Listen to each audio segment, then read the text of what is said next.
Hi, welcome back guys. This is your friend, Lettuce Head Fanfics. Back with amazing fanfiction. This is the series of What If Deku Had Pokémorph Evolution Quirk. Now before starting, please give this video a like and subscribe to the channel if you want more videos like this. Now let's get into the fanfic. Mom, why are we here? The little green-haired boy looks up at his mother from beside the chair, tears still in the corners of his eyes. He rubs his nose with his forearm, spreading dirt and mucus across his freckled cheeks as he approaches the rolling chair in front of the desk. I thought you might enjoy watching this. His mother replies, wiping his face gently with a cloth. He lets her, enjoying the reassuring contact from his mom. Watch. He asks once the cloth is away enough to speak. She nods, carefully pulling out the rolling desk chair. I saw it earlier and bookmarked it for you. He tilts his head, wide green eyes staring up at her. What is it? He asks, curiosity getting the better of him. She turns the desktop on for him, the machine humming to life. It's All Might. All Might. He cheers, scrambling to try and get into the chair, only to stop and rush away to grab his favorite action figure and come back with it. Thankfully, he takes long enough for Inko to pull up the browser and navigate to the correct link on the website. It doesn't take him much time to get into the chair, practically vibrating with excitement and kicking his red-shoed feet. His mother can't help but smile as she starts the video. His eyes widen at first as he sees the destruction on screen, the bystanders talking about someone saving so many people. He leans forward as it zooms in, seeing the beginning of two tufts of blonde hair sticking up out from behind a fallen vehicle. As his personal hero stands up carrying even more citizens, he boldly proclaims his catchphrase. Fear not, citizens. Because I am here. The toddler is blown away by his unrelenting courage. Grinning, he raises up his toy. One day I'll be just like him. He uses his thumb to raise his action figure's arm triumphantly. With a smile on my face and a laugh to cheer others up. She can't help but believe in him as he declares this, smiling proudly at this dream. He throws his head back to try and imitate All Might's laugh, though it sounds much higher due to him being younger. Waha ruff ruff. The figure clatters to the desk as his thumb disappears. Bright green eyes lower to his hands, now brown paws attached to his blue body. Rough. His mother blinks repeatedly as she sees this. Izuku. He looks up at her, ears perked up but his expression confused. Rough. In the blink of an eye, he's back to normal, slightly disoriented. She leans down and checks him over. Oh Izuku. You were so cute. You found your quirk. I did. At first, her words don't register in his young mind. Then his eyes widen and he beams at her. I did? Really? What did I look like? Was it amazing? His gaze turns to his hands. Can I become a hero like All Might with it? She hums as she thinks. You looked a bit like a creature from a game series I used to enjoy. And they could grow quite powerful if they worked hard. He seems very much like a puppy now, turning to face her with his knees on the seat. Really? Then I can help others by working hard. Of course. She hugs him. He hugs her back, silently promising to make his mother proud of him, and to save everyone that he can. A shape-shifting quirk. I knew you were going to be special. He grins, then starts to look curious, his hands gripping the back of the chair. You said I looked like something, Mom? She nods. I think I have an old guide somewhere. I'll dig it out after dinner to show you. At the mention of dinner, his eyes light up once more. Katsudan? He asks hopefully. Yes, it's a special night now. She beams. He cheers, throwing his little arms in the air. Dinner passes, with Izuku pausing after every few bites to try and transform once more. However, he just can't seem to figure it out, and is simply his normal self the whole meal. His mother doesn't seem too worried, as this is better than a quirk being destructive from going off too much. As promised, she digs deep into some boxes in the back of her closet to find the book, A Player's Guide. She flips through it and shows him a picture of what he looked like. He tilts his head as he tries to read the name. He's like a puppy. She nods. Yep, you were a cute puppy for a bit. He smiles, looking through the pages with a smile on his lips. They all look so cool. He pauses, staring at what looks to be an ice cream cone. That most of them look cool. Yeah. It was a little hit or miss. She laughs as she remembers back. He smiles up at her, flipping through the pages a bit more, finding himself enjoying these creatures called Pokemon. They could do so many things, and he can become one at any time? That sounds perfect for him, even if he is only a puppy.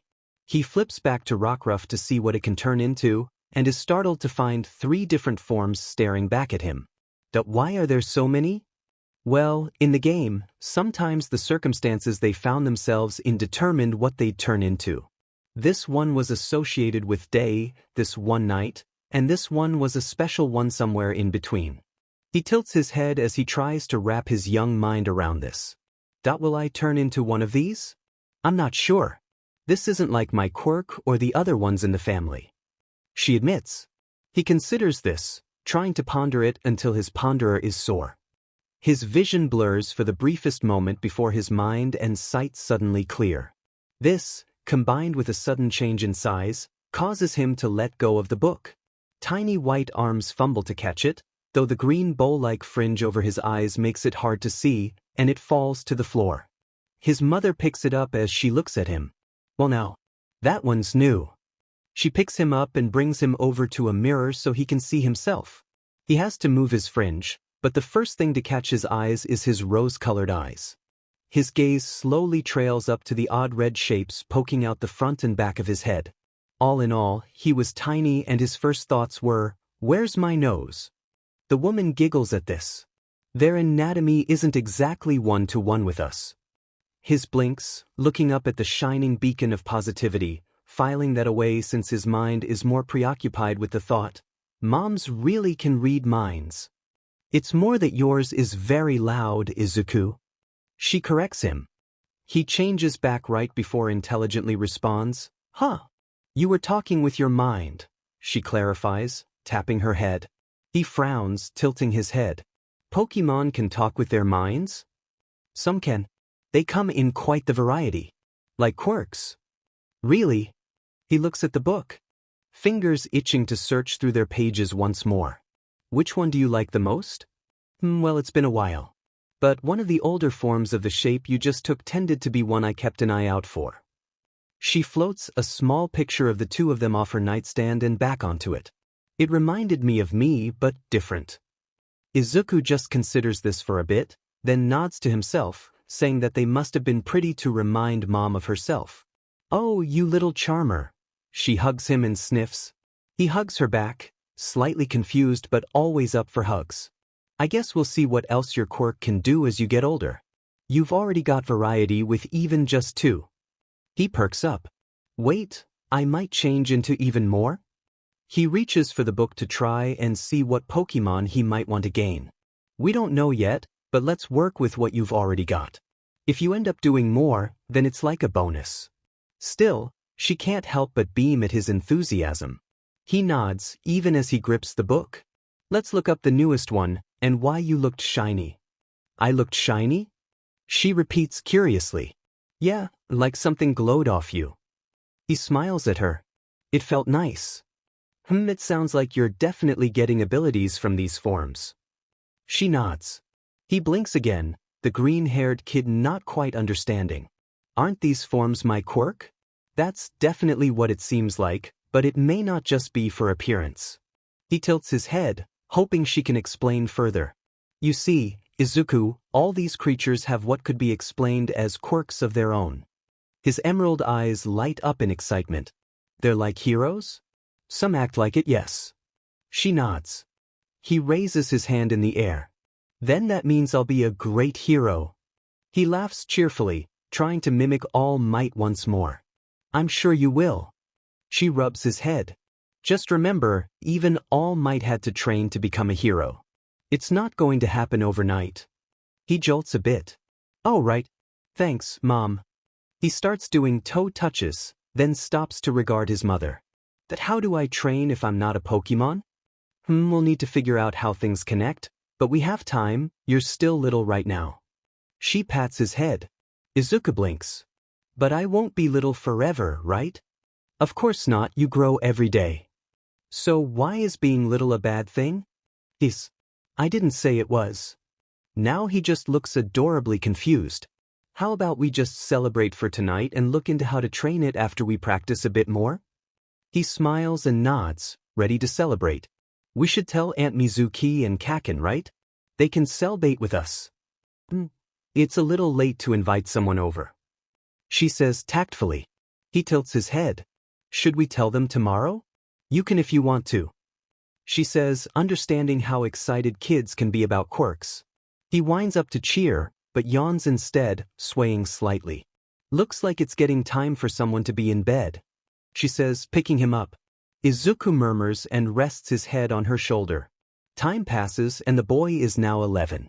His physique is developing well, especially with PBRTY around the corner.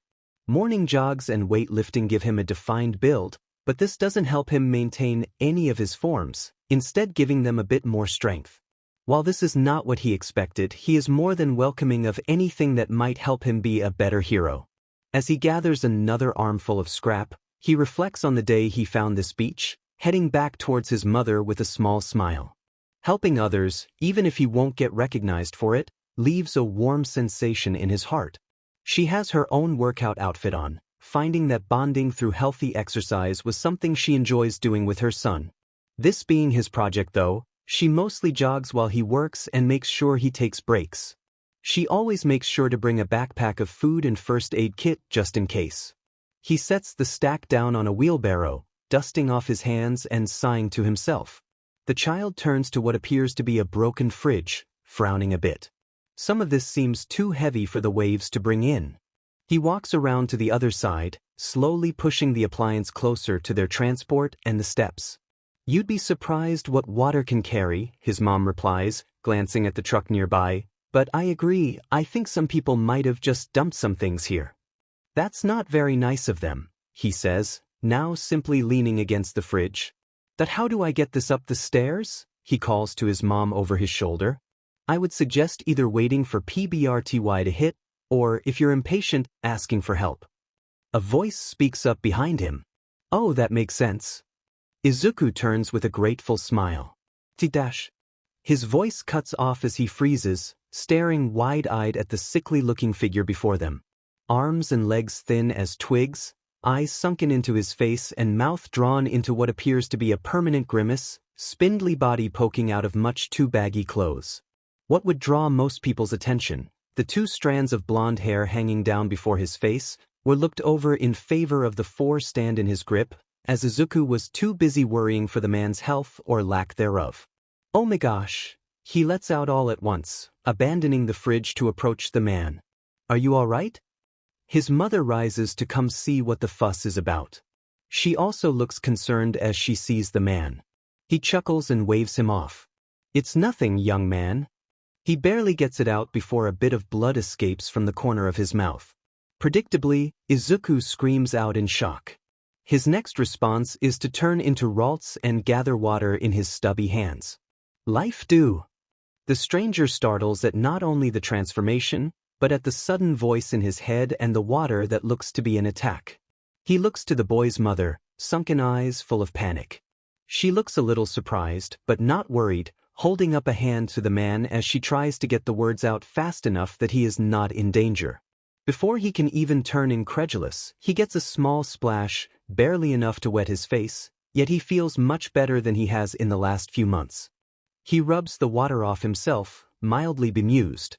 Young boy, while I appreciate it, you would do best to warn someone. All right, Ralts. He gives a bow right before shifting back, the change in size making him fall forward onto his face. Sorry, he says, muffled. A cold sweat develops on his neck. He doesn't really have good control, does he?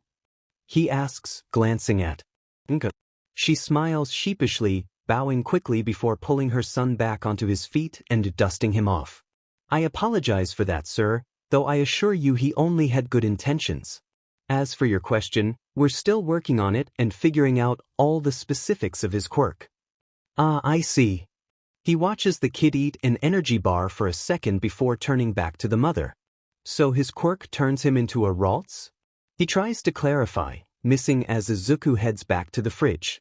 Oh, you know what that is then? She asks, pleasantly surprised. Well, yes, I used to play Pokemon when I was a kid. He chuckles softly and rubs the back of his head. He hears a groan of metal, then turns to her son to see a small black and blue canine carrying the fridge up the stairs quickly. He stares blankly for a moment. Do you have another kid? No, just a talented one, she says proudly. This is a new look for him. Oh. He looks mollified for a bit. Pretty strong for his age, he hedges, trying to keep the conversation going. His eyes stay trained on the kid until he sets down the appliance, visibly relaxing as Izuku changes back safely. She nods. It seems like the strength of his forms reflects a bit from his own. We found the speech when we were exercising and it's been his little project ever since. That's admirable, he says, smiling a bit. Cleaning up the beach brings to mind how heroes used to also do community service, inspiring others to help out by their actions. Izuku perks up at hearing the word, heroes. You think I can be one as well? Of course. His grimace briefly becomes a smile, the preteen's energy rather infectious. Be sure to have a spotter next time you try lifting though. Right. He coughs and heads back to the beach to clean some more. I didn't think he'd actually be able to move the fridge on his own. His mother admits. They grow up so fast. If I remember correctly, the man muses, Real can crest 3 mountains and 2 canyons in one night. It might be an exaggeration in the Pokédex, but there's no doubt that they're strong. Impressive, she smiles at the man. I'm Inko Midoriya, by the way. Would you care to join me at the bench I was watching over him from? You look like you could use a little rest. He hums thoughtfully and nods, moving to sit down on one edge of the bench. Toshinori Yagi. Pleasure to meet you. He watches the kid roll a perfectly good tire along the ground before he continues. So we know he can turn into Riolu and Ralts. He puts a hand on his left side, looking distant. We also know he can properly use Pokemon moves, though I'd never heard of Life Do before. You haven't? Izuku asks, passing by with a microwave in his arms. The man awkwardly coughs and looks at his clean palm in surprise. No, I normally just gave my Pokemon offensive moves. A good defense is a strong offense and all, he tries to quote. Inko laughs softly. You're one of those. It's fine of course, play how you want. I tended more towards ones I liked and then tried to see what their potential was. He tilts his head to the side. Oh, now you have me interested. What was your main team? She looks up as she thinks. Well, it varied by game. But I definitely kept an eye out for the Ralts line after that generation. I think I once beat the first games with a Butterfree as my main Pokemon. I personally like Lucario. He manages a sickly grin. They only trust trainers with justice in their hearts. He laughs boisterously before devolving into a coughing fit. Inko puts a hand on his back in concern, offering him a bottle of water. Here, maybe this will help? He takes it gingerly, nodding his thanks as he sips it. Sorry, I've got respiratory problems. He glances at the kid a bit away who's practicing with his Ralts form. I don't think magic water will be enough to help. I'm sorry to hear that. She nods. Are you still under medical watch? She indicates the 4-bag. Oh no, we're trying to figure out a new diet. It's full of nutrients until we figure out what I can handle. He looks mildly guilty, glancing away with a nervous sweat. A new development. From an accident. Oh dear. That's horrible. She sniffs, tears in the corners of her eyes. Yagi just looks at her with surprise, not expecting her to sympathize with his situation so easily. Mom can help, Izuku thinks at them, hurrying past with a vacuum in his telekinetic grip. He suddenly changes back and catches it, smiling at her. She can cook anything and make it taste great. As he hurries away, he calls back. Does it have to do with your left side? Once more Yagi is stunned, this time by how observant the kid is. Inko clears her throat to shift the subject slightly. I have gotten pretty good at nutritious meals these last few years. He quickly shifts his attention to her, nodding once. That makes sense. If you're willing to help, of your own volition, he gives a pointed stare in Izuku's direction, Then maybe I can offer my help in turn. Oh, she asks, looking between the two. Do you have some ideas about his quirk? Not exactly, he says, but I do work with heroes. All Might for X dash. No way, really? The youngster hurries over. You know him? I'm a huge fan of his. I'd love to see him in person. He holds up his hands. I'd have to ask him, young man. What I was going to offer was a personalized workout plan. He gestures to him. You're planning on becoming a hero, right? Yes. I'm hoping to get into UA, All Might's high school. Then we should make sure you make an impression. He chuckles. We just need your mother's permission, first, and to know what meals she's set up for you. Inko smiles at her son. As long as you show me so I can approve of it, I don't see why he can't help us with your training. She turns to Yagi. And in return, I can get you some of those meals you're looking to try. He smiles at her, nodding once. I believe that is a fair trade. The skinny man holds his large hand out to her. Don't worry about a thing. As long as he sticks to my aim to pass, American dream plan. He pauses for a moment. May I ask for more of that water down the line? I'd like to see if it'll help out other heroes I know, too. If you think it'll keep. She nods and takes his hand, shaking it. Then we have a deal. He smiles at her, then looks to Izuku, who is eating another energy bar. His eyebrow raises. The green-haired kid notices, blushing a bit. Transforming makes me hungry. You have been doing it a lot today, so it's perfectly fine. His mom rubs his head. He smiles and continues eating, watching Yagi rub his chin. May need to account for transformation hunger, he muses.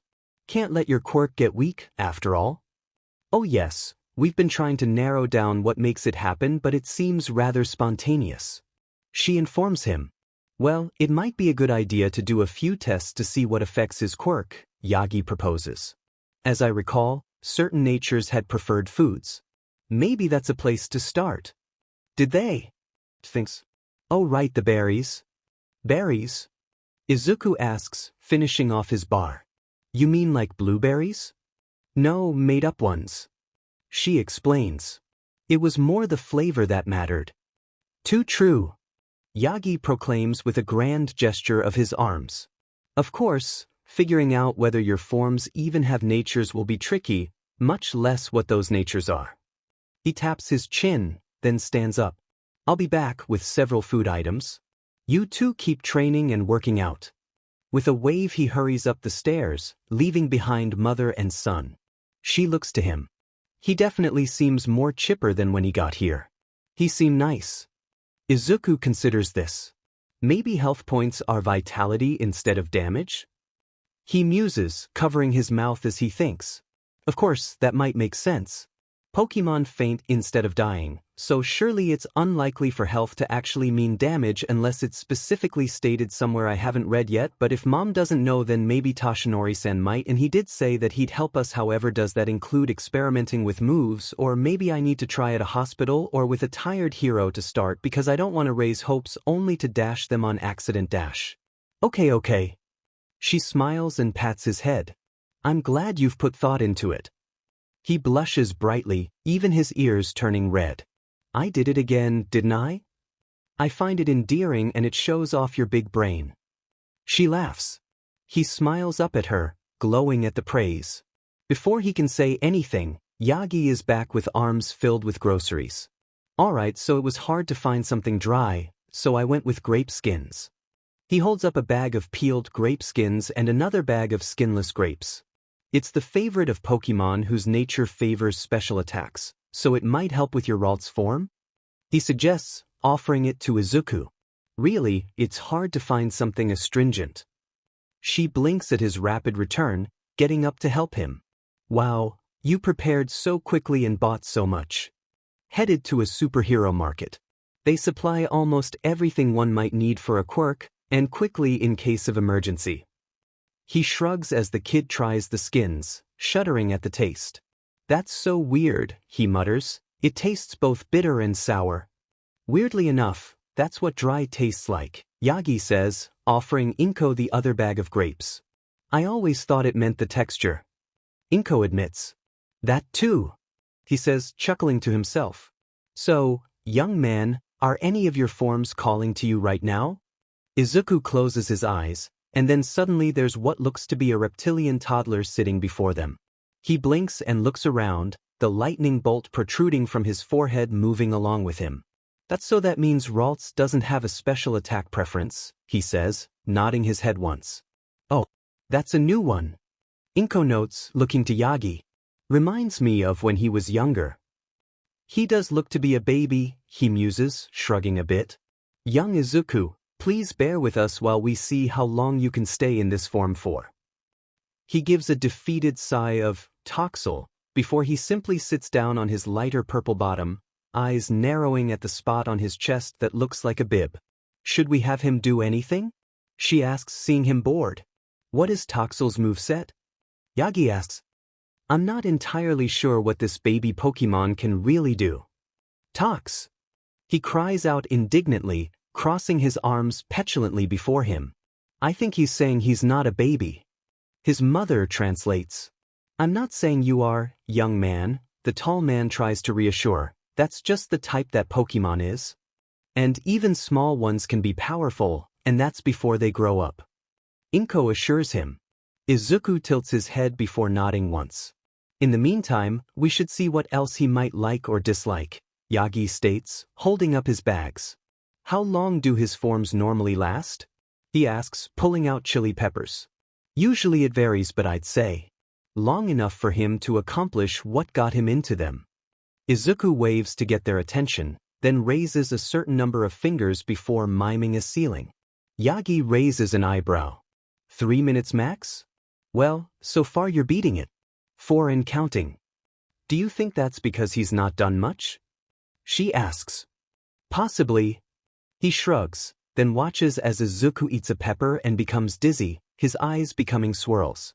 Oh, so he becomes confused if he eats the food his nature dislikes. Just like the game, so this guy is modest-natured. I never deep dive too much into that except for ones that determined evolutions. Funny how in-depth it all is. Inko admits. Izuku turns back and collapses onto the sand. The man helps him back into a seated position, brushing off his back. Just in case, don't eat the food that's disliked before transforming, he advises. She nods at this. I'll need to organize my recipes. Of course. But first, he pulls out a piece of candy. We need to test and see what all helps his forms, possibly unlock other ones. Izuku, being the hero hopeful he is, immediately agrees and tries the treat. Inko nods. Let me grab his notebook. She digs into her bag. She pulls out one labeled Hero Analysis for the Future number 5. Yagi takes notice and raises an eyebrow, missing the conflicted look on Izuku's face. Was this the one with the section on you, Izuku? She asks her son. Before he can answer, he suddenly transforms into Ralts, looking up at her with a relieved smile. Yep. I had to restart it a few times because more stuff kept showing up. Why not have a notebook about yourself, or the Pokemon you turn into? The gangly man suggests, gesturing towards them. Izuku considers this before shrugging. It's an idea. Inko nods.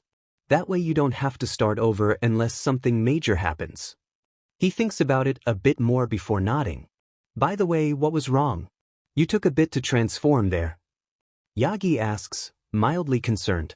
Izuku scratches the side of his head, or rather his helmet hair. It was weird. It felt like I was being tugged a few different directions.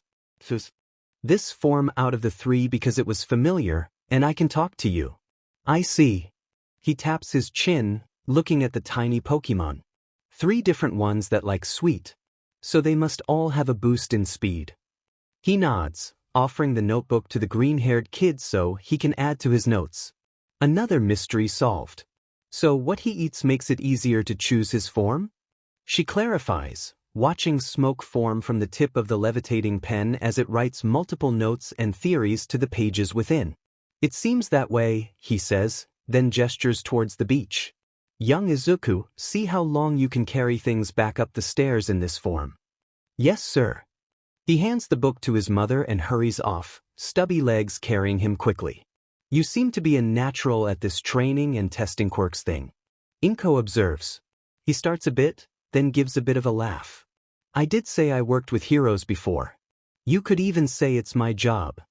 He gently pats her shoulder, gingerly taking the hero notes and flipping through them one-handed. I should be complimenting you, raising such an intelligent son.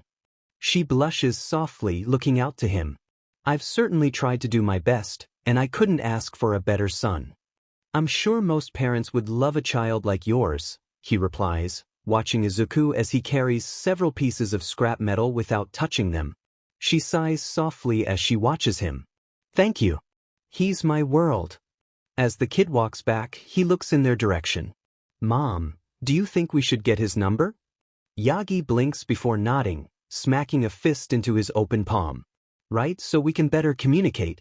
Good idea, young man. Oh, right, yes. She nods, her mind having been wandering a bit. Here. She writes down their number for him and offers it. He takes it, entering it into his phone before writing his own down to give to her in return. I may not always be able to answer, but if you leave a voicemail I should be able to get back with you afterwards, the tall man tells her. Of course, we won't bother you if it's not important. She assures him. Yagi smiles at her. I would appreciate talking with your family in my free time, he says, nodding once and looking at Izuku once more. That's 10 minutes now. I think we'd be glad to, she smiles back. He smiles and turns back to watch the young boy train, looking forward to the future as he touches his side. I wonder. The Midoriya household is rather quiet most days, the two occupants either at school or work, at the beach helping out together, or enjoying the city with Yagi, when the man has the time. Tonight, however, the kitchen is filled with the sound of cooking, ladles tapping against the edges of a pot holding soup, meat sizzling on a skillet, the quiet percolating of water in a rice cooker.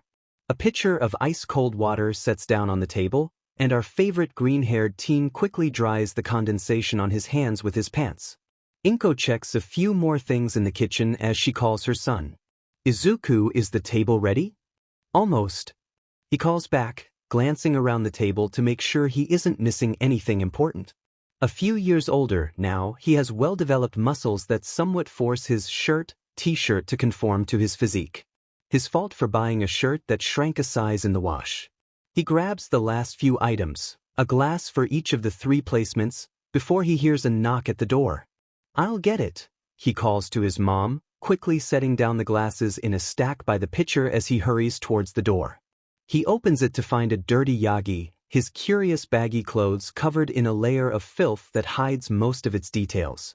Blonde hair is more frazzled than normal, and the 2 long strands of hair seem bent at odd angles. Young Midoriya, the man says, blood dripping from the corners of his mouth. I'm not late, am I? The scream that comes from the 14-year-old is rather understandable. Izuku. Inko understandably comes quickly at the scream. Yagi-san, did you get into an accident on the way here?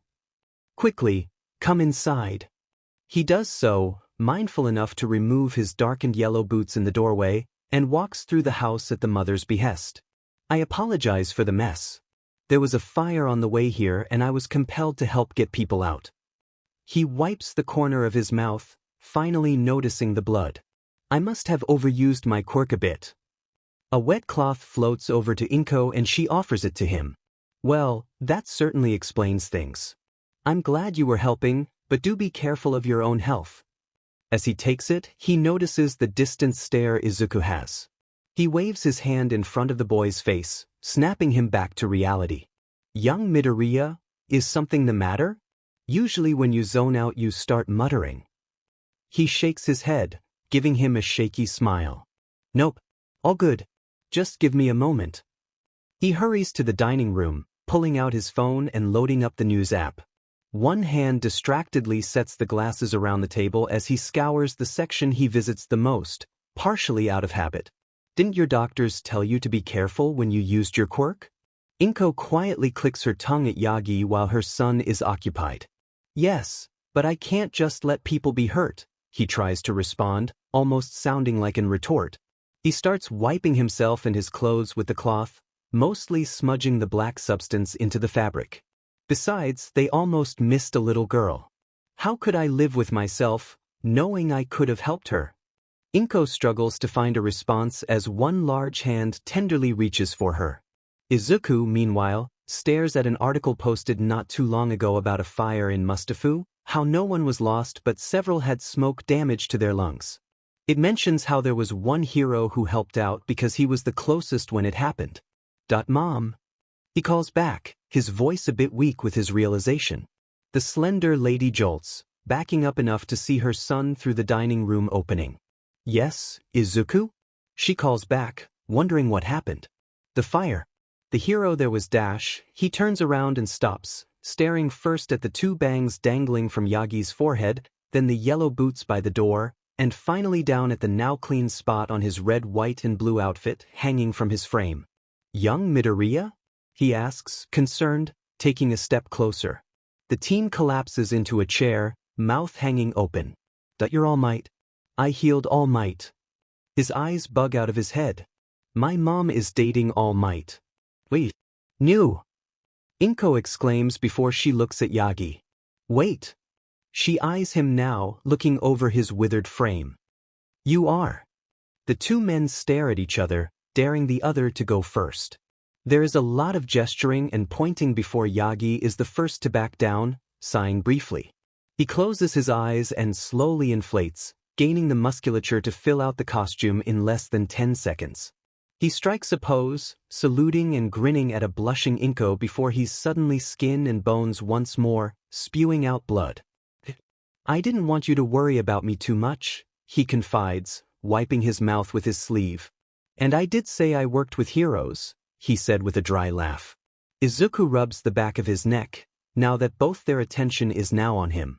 I have two forms that can read emotions. Your love was literally right there in front of me. Inko manages an impressive mix of emotions with red cheeks and a concerned expression. Okay, one thing at a time.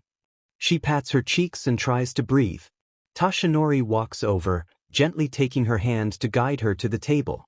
Would you like me to get something for you? He offers, rubbing his thumb over the back of her hand. I had some tea being brewed. She points.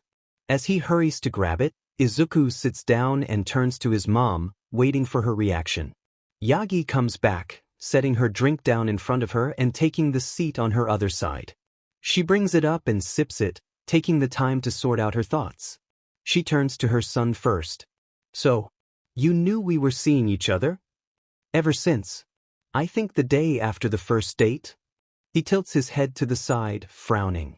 I hadn't been either Riolu or Ralts for a while, so it may have started earlier, but that's the first time I remember seeing how happy you two were, so I said nothing because who was I to deny your happiness? His words come out in a rush as he worries she might take it the wrong way.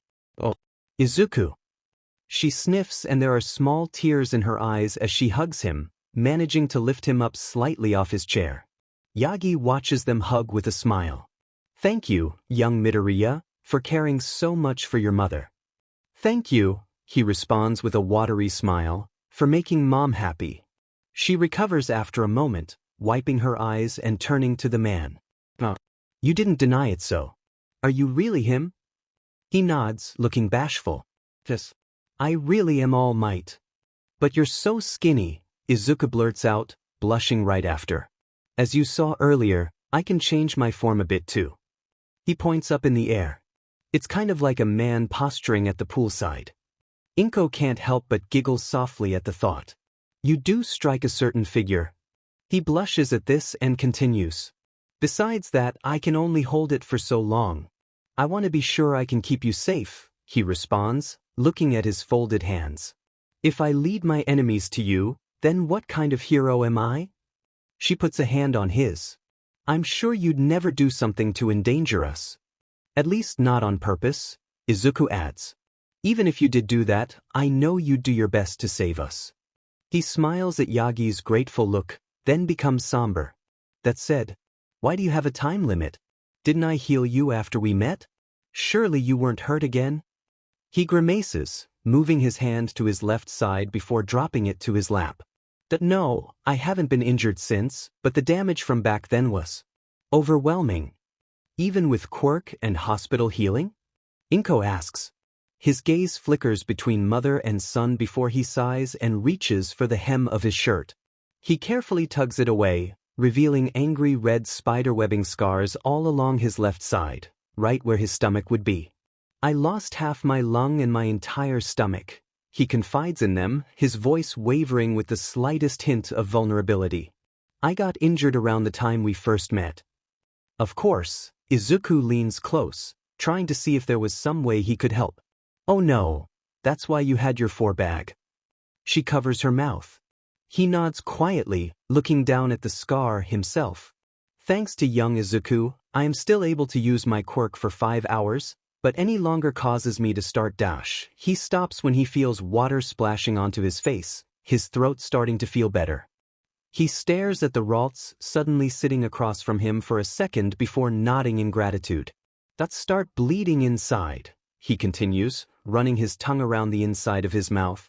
May I have some water to get rid of the dry blood? Yes, of course. A glass of it floats to Inko's hand and she offers it to him. He accepts it with a smile, drinking it with relish, swirling some around in his mouth to help clear it out. Mom, does Yagi-san have clothes here? Izuku asks, eyeing the dirty costume. I feel like we need to wash that. Inko blushes and shakes her head. No, he's always kept his clothes on. A bag he brought if he needed extras. He covers his face, very much trying not to picture the implications of this. Yagi rubs the back of his head. I could see about getting some clothes delivered, maybe? I certainly don't want to leave here wearing my uniform. I'm sure we can figure something out. I might have a jacket or something. Inko assured him. Izuku turns and hurries off to his room, coming back with a pair of shorts floating before him. I think you might be skinnier than me as a human, so maybe this will help? Thank you, young Izuku. He pats him on the head, his large hand almost completely covering it. We shall see after I take a shower. He then abruptly stands. Inko, I am so sorry, I didn't think about the chair when I sat down. She rises just as quickly, steadying him with her hands. It's fine. You're more important and it'll wash out. He looks at her, smiling and gently holding one of her hands. That's sweet of you, but I still need to clean up. He glances at the setup table, quickly thinking of a compromise. Maybe after dinner? Oh yes. She nods and starts floating dishes to the table. Let's have some food to help process all these revelations. Izuku nods and pops back into his normal self, falling off his chair. Sorry, I'm okay. He quickly gets back in his seat. Yagi chuckles, resting his hands on the table. So, while I'm here, how has school been? The teenager's mouth goes dry at the question. Well, things are like normal. He hedges. Kaken and I are at the top of the class again. He gives them both a sheepish smile. Inko nods at this as she finishes assembling the food on the table before affixing her. Son with the type of stare that makes one think moms are psychic. And is he behaving himself? He shrinks away slightly. He's the same as always? He tries, then starts panicking. Wait, no, he's doing better. He's hot-headed, but he doesn't lash out as much at everyone and he trails off, trying to find something positive. That he has my back against people who think I'm quirkless? He hedges. The hero at the table pauses, hand over his bowl, and raises an eyebrow at Izuku. Why would they think you're quirkless? He looks back at him, baffled. Because the law says unless you're a hero or in training, the only time to use a quirk is in self-defense? That's on other people, nothing says children are forbidden for using quirks. Inko slightly corrects him. Oh. He scratches his head. I was wondering why they weren't getting in trouble. Glad I didn't speak up, or I'd get made fun of even more. Yagi's hand falls to the table, eyes hard. That they did more than that, didn't they? He fiddles with his food. They tried, but they're scared of Kaken, so. He shrugs helplessly and quickly says a prayer before eating. Taking a deep breath, the gangly man turns to Inko. What's the name of his school? She seems to break her thoughtful stance and look at him. I'm glad his friend is at least defending him in some way. Alright, the school. It's Aldra Junior High. she tells him, wordlessly trying to see what he has in mind. He taps a finger on the table, frowning a bit. Then maybe I can take a visit there as All Might. A surprise inspection, if you will. Izuku nearly chokes, quickly shaking his head as he puts down his chopsticks. Wait, and maybe wait until Kaken and I graduate? I don't want to ruin his chances to get into UA by making him go to another school. His mother narrows her eyes. Is he still getting in fights? He glances off to the side. Not only a few times. She sighs softly. I'm glad you don't use him for that kind of role model. He'll be a great hero, he quietly argues. It sounds like he needs an attitude adjustment, Yagi points out. Perhaps PBRY will calm him eventually, Inko suggests. He's always been a little testy, he defends his friend. I know, Izuku. She pats his head. Some people are just hotheads. The hero watches their exchange, mildly bemused. I'm glad to see your friend is helping you. He takes a sip of his broth before continuing. How did you convince him you have a quirk? Izuku scratches the back of his head. I turned into a Riolu after I ate some of his lunch he couldn't finish. He frowns a bit. It was really spicy. He lets out a sigh of relief. Then that means he's all right, he replies. Inko tilts her head. What do you mean? Riolu only works with those who have justice in their hearts, he reminds her. If Izuku didn't immediately snub him, then there has to be some good in him, right? That is actually very reassuring. She smiles. That said, he continues, eyeing the teenager, they also evolve with friendship. Her smile gets wider. All the more reason to expand his social circles. He looks sheepish. Mom. I'm just saying, maybe when you start at a new school you can see if you can meet some nice other heroes in training. His shoulders slump, but he gives her a tired smile. I'll try. Maybe there will be nice people at UA. I'm sure there will be. She rubs his head. If there weren't, Yagi interjects, I'd be sorely disappointed in my alma mater. Speaking of, he steeples his fingers together, giving the teen a thoughtful look. Would you like me to help you get in on recommendation? No, Izuku immediately responds, shaking his head. If I get it, I want to do it on my own merits. There is a pop sound and All Might is grinning down at him. That's the best kind of dash, he deflates, coughing harshly. Inko rubs his back as he rides it out. Easy there. It takes him a moment, but eventually he has the breath to respond. That is the best kind of mindset, to work hard and accomplish your goals through hard work. The woman looks at Yagi. Would a little advice pointing him in the right direction of where to apply his work be against this philosophy? He looks at her in confusion. I thought that's what we were doing, helping him train his body and quirk?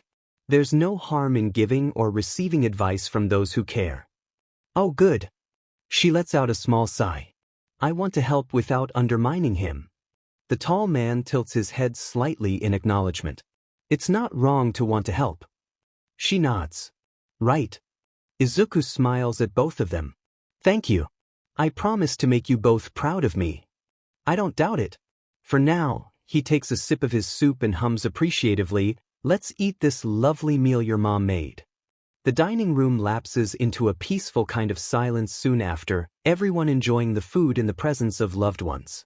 Izuku is tired.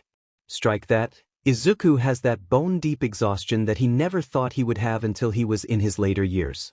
Sighing softly, he continues stumbling his way home, the rebukes of the heroes still ringing in his ears. Sure, maybe he should not have charged the slime villain without thinking, but at least he kept from using his quirk, right? He won't be labeled a vigilante for that, will he? Oh dear, there's the panic setting in. A hand gently sets itself on his shoulder. Young Izuku. He jumps at the touch, but the familiar voice quickly settles him down. He turns and gives him a friendly grin. Tashinori-san. Then a thought occurs. Oh, I'm not in trouble for rushing in, am I? I'm not a vigilante now, right? Mom would be so disappointed. The gaunt man seems surprised. If that's the first thing that comes to mind after the day you've had, perhaps I was worried about the wrong thing. Most boys your age would be traumatized after encountering a villain twice, up close and personal. He scratches his head, thinking back to that first incident. To be fair, I was sort of shocking him the first time around, he points out. Couldn't really hold on to a sparking baby Pokemon. The man smiles. Right, and yet you still acted when your friend was in danger while holding back. I'm not sure throwing cayenne powder in his eyes counts as holding back, he mutters, and I was still scared, especially once I found out it was Kakin in there. But you acted. He looks him in the eyes. And I think the other heroes focused on the wrong aspect of that when they were chastising you after. He blinks, his mind whirling as he tries to figure out where this is going. Toshinori-san.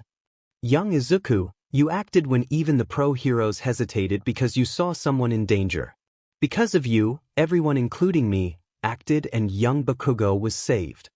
He points to the child's chest. You have the heart of a true hero, and I think in time, you will be a great one. He takes a moment to process this before he offers a watery smile, tears pooling in his eyes and threatening to fall. Thank you, Toshinori-san. You have no idea how much that means to me. I have an idea, but you're quite welcome. You deserve it, not scorn. He nods, rivers of joy pouring down his cheeks now. The gangly blonde shifts his hand to his back.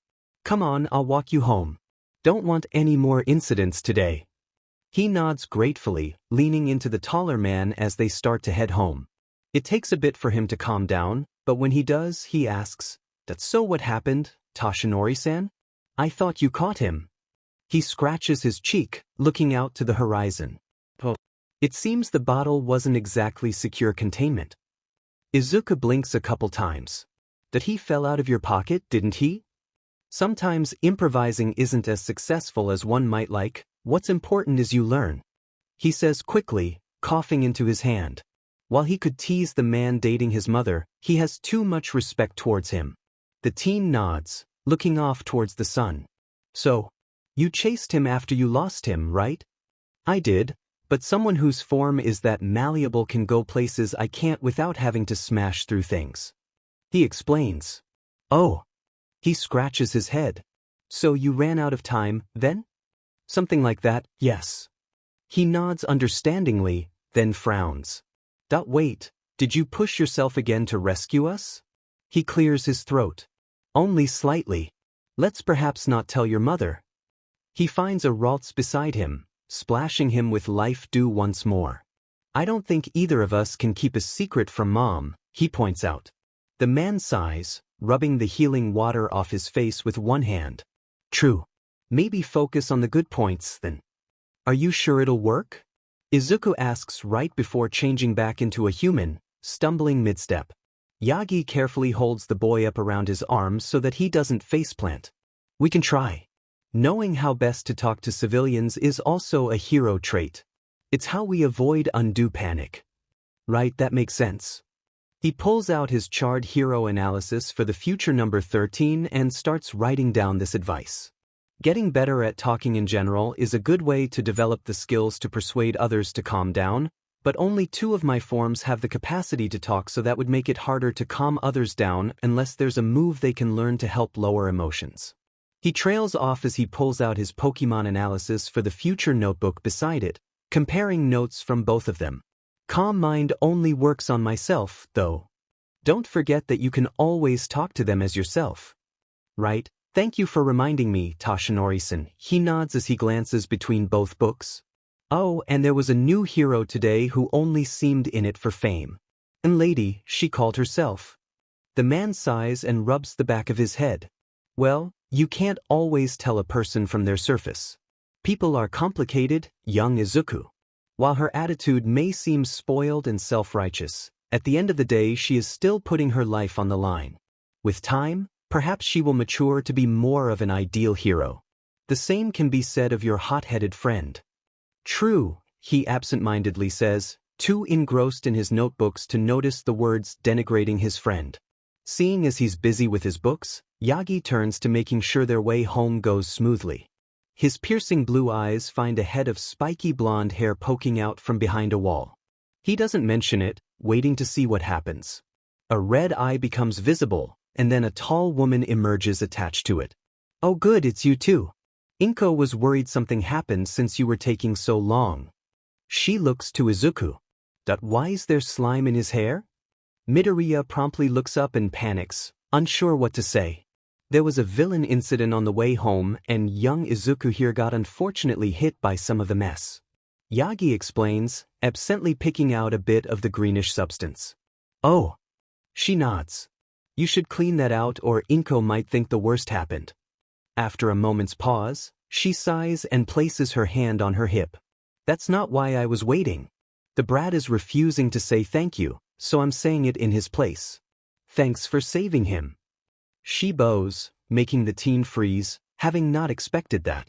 A hand pats his back, the man now smiling proudly. It was no problem. He finally stutters out. I did what any decent person would do. She scoffs. Only decent people there were you and All Might, then, she points out. Is young Bakugo doing well then? He is doing fine. Still going on about how he'll be better than All Might, Mitsuki says, laughing boisterously. No end to his pride, I'll tell you that much. Well, it's good for him to have goals. Yagi shrugs. Izuku gives him a strange look as Mitsuki gets a call. She sighs and pulls out her phone. It's probably Masaru, she says, waving her hand at them. Get home safe, okay? Yagi gives her a small bow and guides Izuku home once more. The teenager, slightly confused, lets himself be led, and they are soon in front of their door. He pauses and looks up at Yagi. I think she approves of your actions. The hero says simply with a smile. He offers a weak smile in return. I don't regret them. Good. Now let's see if you can clean up before your mother notices. His eyes raise to a bit of slime still hanging from his hair. Right. Good, I'll distract her, you slip into the bathroom. He nods and unlocks the front door. Yagi waits for a moment before calling out. Inko, we're back. The ocean is a beautiful sight to behold, with the setting sun taking away the blinding light and the stars and moon providing a light that causes the waves to twinkle. Izuku pauses in his work to smile at it, happy that it could be seen once more. One of his brown paws continues digging through the sand, searching for any traces left of the trash that had plagued the beach for so long. His nose twitches and he pounces, bits of tan particles flying past his blue fur as he digs up a twisted fork from the ground. He picks it up in his teeth and carries it over to a familiar frame, bright green eyes shining with hope for some praise. He gets a laugh from the owner as they take the trash and add it to the pile. Always something left, isn't there? He wags his tail and barks in agreement. Rough. He turns to find more, staring up at the moon above for a second before he notices a light. He frowns, the light slowly getting brighter, but he can't find the source no matter which direction he turns. Rough. Young Midoriya? Yagi calls, seeing the boy confused. Green eyes turn to him mere moments before a white light envelopes his form, the quadrupedal shape slowly moving to one that is on two legs, slightly hunched over with two arms dangling at its sides. A series of spiky hair forms into a sort of faux hawk, dropping down over the enlarging muzzle. It really does look like PBR2I. Yagi puts a hand to his chin, watching as his muzzle elongates and two ridges start to make themselves known on either side of his ribs. So your quirk really does go this far. Congratulations. The light fades to reveal red eyes and a sharp-toothed grin, both directed at the deflated hero. The mouth drops open and a single word rumbles out, rock. He takes a singular step before suddenly changing back to Izuku, leaving him dazed from the change in mindset and the fall backwards onto his butt. Having tensed at the step, the man breathes easier, heading over to help the teenager up. Phew. You've got quite the intimating face on that one. The teen shivers, the implications of what that form was about to do sinking in. That I don't think I'll use that one for a while, he mutters, grunting as he sits up on the sandy turf. That was overwhelming. The man crouches down, getting closer to his level. What did it feel like? Going through that change? Like my body was being stretched and massaged at the same time. He flexes his fingers, staring down at them as if he couldn't recognize to whom they belonged. And like my mind was changing from protector to some kind of fighter.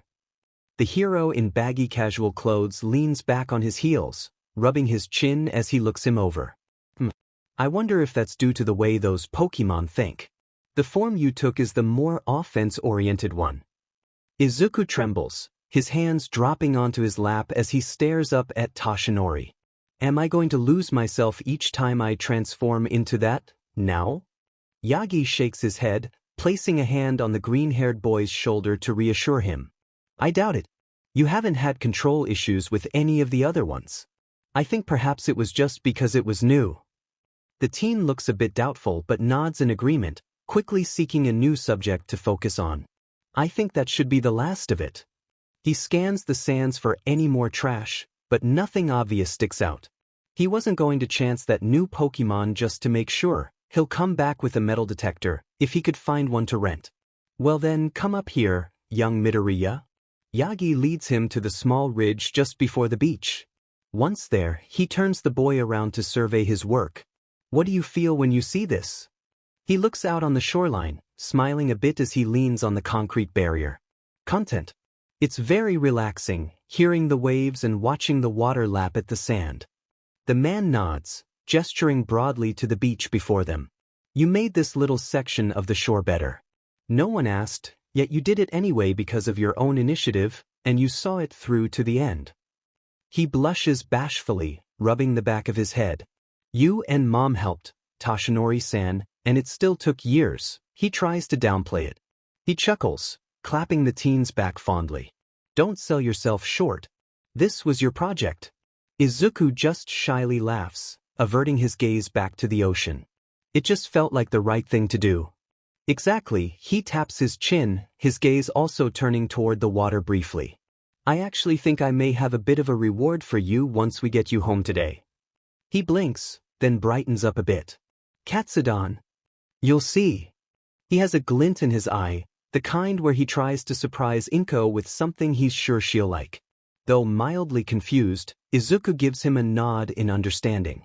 They arrive back home, Izuku having asked Yagi a few times about what he did during hero work that day on the way over. Thankfully, he asked when he was absolutely certain no one was watching them, avoiding any awkward stares and unwanted eavesdroppers such an unwanted witness might provide. The hero answers that while he was keeping an eye out, nothing big needed his direct intervention today. Other heroes took care of a robbery and he took a moment to catch a car that had brake issues. The teen praises his abilities while also managing to fret over whether that impacted his condition. Yagi chuckles, responding, It was a quick enough effort, young Midoriya. I am all right and so are the passengers. Midoriya sighs as they stand in front of the door. Thank goodness. I really don't want you getting hurt further, Toshinori-san. He claps his shoulder fondly.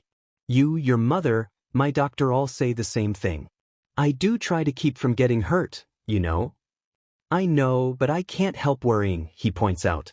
Mom would be so sad if you got injured. Not to mention that you're the closest thing I have to a father, right now. The hand moves to rub his head. I'm honored you think of me that way. The poor boy starts to blush, but he makes no effort to remove the hand in his green hair. He quickly opens the door and calls inside, Mom, we're home. Welcome back. Did you finish early? She calls back, making him pause with only one red shoe on his feet.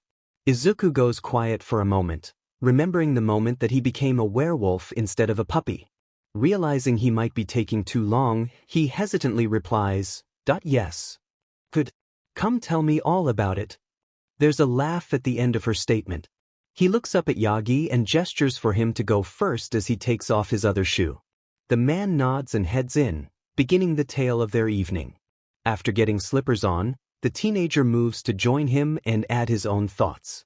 After a tale of training and getting more used to his Pokemon forms, Izuku hesitates, having just gotten to the twisted fork. Yagi nods to him. Go on, it likely won't be the last time it happens. The teen nods, steeling himself before continuing in a hurried breath. So, after sunset I brought in the last piece I found, a really mangled piece of cutlery, and the moon was reflecting off the sand, and suddenly another light was there, and it was coming from me. He trails off, uncertain about what to say next. Turns out, something we thought might happen actually did. Yagi speaks into the silence that forms. He evolved. Really? Inko leans forward, stars in her eyes. What was it like? Izuku really has to think about it, having almost forgotten the sensation in the worry afterwards. Like a toddler found Play-Doh and I was that Play-Doh. Oh dear.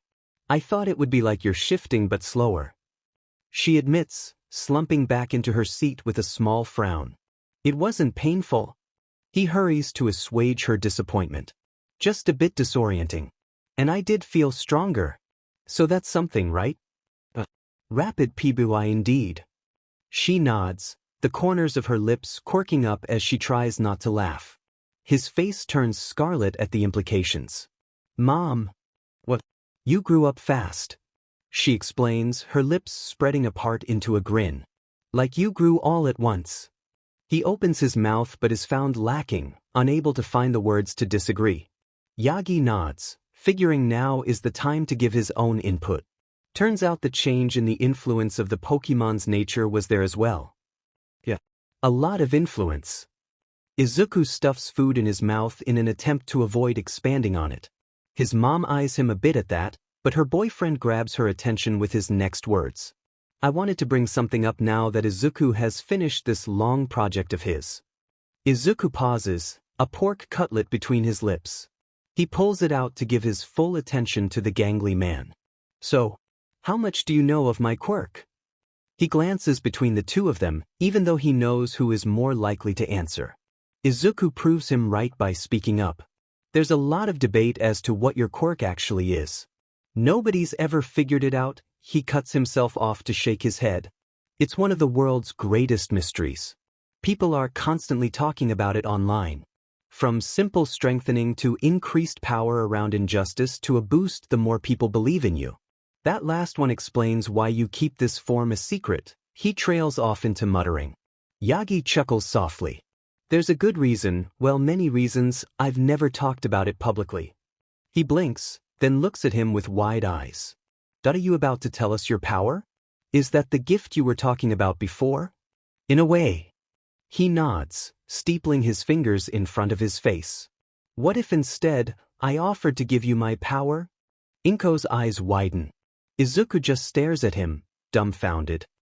Give your power? Is that even possible? He nods, looking between them. My power can be passed on, it is how it became what it is. Since my accident, I've been keeping an eye out for a successor. I don't make this decision lightly, nor do I tell it to you as such. I believe young Midoriya, Izuku, is the one to inherit my quirk, one for all. Inko looks at her son, awe clear on her face. The teen stares at him for a few seconds, his eyes slowly gaining more tears before they cascade down his face. Despite this, he looks determined and nods, saying with the utmost conviction in his watery voice, I won't let you down. Yagi looks at the teen. I know you won't. I've watched you these last few years, and as you grow you only make my decision easier. You have the exact kind of heart of one worthy to receive my quirk. You work not for gain, but because it's right. You have the instinct to protect others that you act on them without even realizing it. Young Midoriya. Even without this, you would be a hero. He stands up, chopsticks and food forgotten as he stumbles over and gives him a hug, tears of joy coming from the very depths of his soul. Inko covers her mouth, eyes shimmering as she watches. Thank you, Toshinori, he manages to whisper, his face buried in the man's shoulder. The man curls an arm around to pat the boy's back. You earned it, and not to say there might not be a few drawbacks. He blinks, pulling back to give him a confused look. Drawbacks? He asks, then tries to make a more direct question. What do you mean? Yagi sits back down, gesturing for the boy to do the same. Control, for one thing. Like learning how to use your own quirk, mine will likely require time and practice as well. You also will now be part of a secret legacy. The audience of two listen silently as Yagi explains the origin of One for All and how it's passed down by ingesting DNA, much to Izuku's discomfort. How he got it from his mentor and how he kept it secret this whole time. Izuku listens from his seat to the very end, and he asks a few questions to be clear. I know there are quirks out there that activate by taking part of their target. What happens to One for All if they use them on me? He asks, concerned. The man shakes his head. Quirks haven't been able to copy mine. The quirk can't be passed on unwillingly, but beware if someone has a quirk to control your mind at all though. So I can't have it stolen normally, he mutters, thinking a bit. Would they even know to use that on me? What would it do to my other forms? Will I lose control even more with Lycanroc? Would Riolu have even more energy? He continues his muttering, almost forgetting the others were in the room. Inko slides over, asking the hero quietly, "Is there anything else we should know?" He shakes his head and says, "I'm trying to keep them as informed as he can. Besides, some of the story just isn't relevant anymore." Izuku eventually comes out of it and nods. "I'll do it, Toshinori-san. I'll be the hero you see in me." Yagi smiles, glancing to the boy's mother. She has a naturally worried expression, but the pride in her son steals her resolve and she nods as well. With that settled, the teen goes back to eating his pork cutlet. "So, how would you do it, passing your quirk to Izuku?" Inko asks, eating some of her rice. "Well, like I said, it requires DNA. The process is a bit crude but simple." Yagi admits, rubbing his head and coming away with a strand of golden hair in his fingers. He just has to eat this. Izuku starts to choke on his cutlet, clearly having not expected that at all. Inko frowns at this. Really? Technically he just needs to ingest DNA, but all things considered this seemed the simplest and least strange option. Yagi admits. Izuku clears the blockage and takes the hair, eyeing it warily. Clearly he wasn't expecting to eat a part of his hero. The teen turns into a blue frog and eats it, thinking he could stomach it better that way. He uses the bubbles around his neck in an attempt to keep his mouth shut. I suppose I shouldn't point out that people unintentionally eat hair all the time. Yagi tries to make it more palatable. It doesn't help. In fact, at this point the hasty-natured frog grows dizzy and is forced back into Izuku. Might want to try washing it down with something. The man suggests, a little disheartened by his reactions. He tries eating his cutlet, hoping that it would help with the shocking taste. Didn't think it would be that bad. Yagi mutters, scratching the back of his head. Wasn't expecting it to be sour, the teen responds, even if only a little. He blinks. Yeah, I guess that's a bit of a taste shocker. Honestly, it tasted like a lemon? He mutters, tapping his chin thoughtfully. Inko lets everything settle in before she remembers something. Izuku, did you say something about Lycanroc? He immediately stops eating, sweating a bit as he tries to figure out how to explain himself. They're your first evolution. She tilts her head to see his face as he has started to look away. Is it different? That maybe a little bit? He hedges, wavering about whether he should confide what happened to her. I evolved after sunset, and everything looked red. I think I got the midnight form. He quietly admits, poking at his food. Well, they do have red eyes. She confirms. So you're like a werewolf now.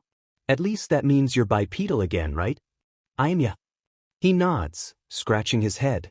Also, my mindset got weirdly aggressive? As in, I saw Toshinori-san, and thought I should spar with him, since I knew he was strong. Inko blinks a couple times. Really? Even knowing we try not to push him? He quietly nods, embarrassed by his actions. She sighs, reaching over to fuss with his hair. Well, you didn't act on it, so maybe you were just overwhelmed. You're a good boy, Izuku, I know you wouldn't hurt him. Izuku wonders if he should mention that he transformed back almost immediately afterwards. He decides he doesn't want to cause her any stress. Thanks, Mom. I wonder if the feeling is more gradual for the 3-stage evolutions. She wonders. I hope it is, he mumbles around some rice. Was it that scary? She asks. That I was scared of hurting him when I came back to myself. He quietly admits. At the time, I just thought he was strong. Oh, Izuku.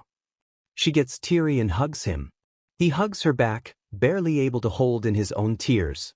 I'm sorry, he hoarsely whispers, looking over her shoulder at Yagi. Yagi looks used to the tears part, but seems less than worried about what could have happened. Of course, Izuku burst into tears, beyond grateful of how understanding his idol is. And so the family dinner continues with everyone at least a little bit wet. Takoba Beach, once a clutter of refused people left behind due to uncaring disdain, is now a freshly clean stretch of sand along the glistening ocean. That said, there are still those who did not get the memo, leaving behind broken appliances every few weeks. One such appliance, a truly massive walk-in fridge sitting square in the middle of the beach, has become a training dummy for a tiny blue caning. Paw strikes and kicks sound through the relative emptiness as he tries to break apart the already broken machine so he can get it up the stairs. A minute passes after he collapses face first against the dented exterior, the two appendages on his head dangling limply as he tries to catch his breath. He hears sand crunching behind him, approaching from a ways away. As it gets closer, it starts to be accompanied by strange clicking and beeping. An ear twitching, the canine carefully pulls away from the fridge.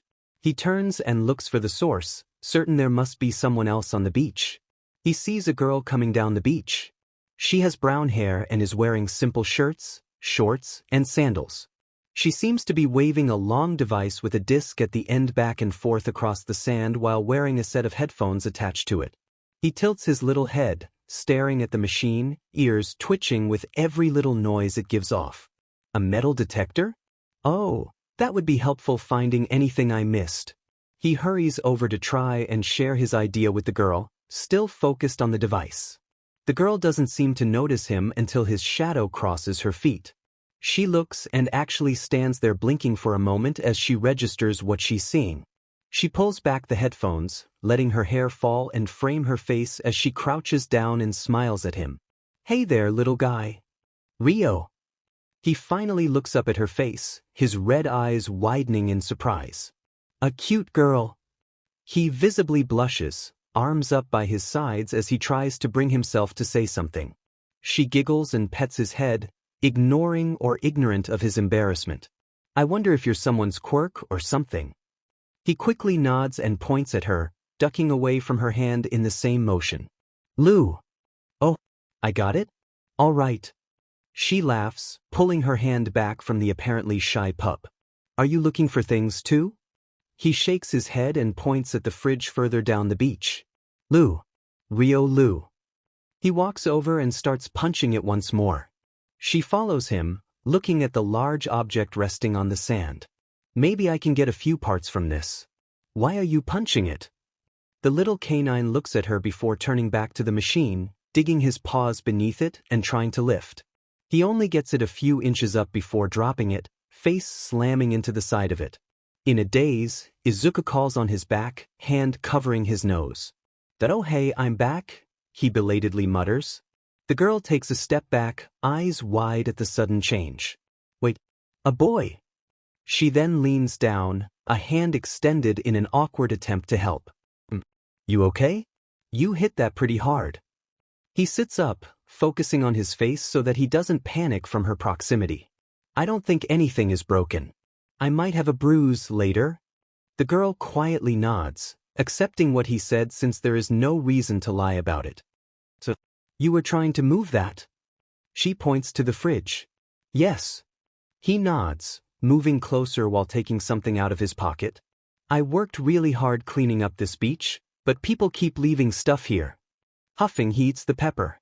"So I'm trying to break this apart for easier carry-o." He turns back into Riolu at the end of his sentence, then tries punching the side of it into pieces once more. "I must protest." He stops, turning to find a blue-haired teen with glasses, his jogging outfit rustling from the light breeze. He gestures at the girl with his whole hand, lenses flashing. Pets must be on leashes at all times, and he is missing his collar. Unless he is chipped, that is the easiest way to lose a beloved family member. The girl blinks repeatedly, her thoughts turning inward briefly. "I mean, that is good advice." No, he's not a pet." She waves her hands. "He's a boy. I'm sure he is a good boy, but the laws are there for a reason." He insists, walking down the stairs towards them, eyeing Izuku as he continues attacking the fridge. "I know littering is a terrible thing, but why is your dog attacking it?" The canine stops to pout up at the taller teen. "I think he's trying to get it off the beach." "Where did you want it?" She directs this last part at the little canine. Izuku thinks for a bit before moving into the wet sand, using his paws to draw a map. He points at one of the intersections as they get close enough. The tall boy adjusts his glasses, examining the sketch before them. That's a local disposal yard. It's about half a mile away.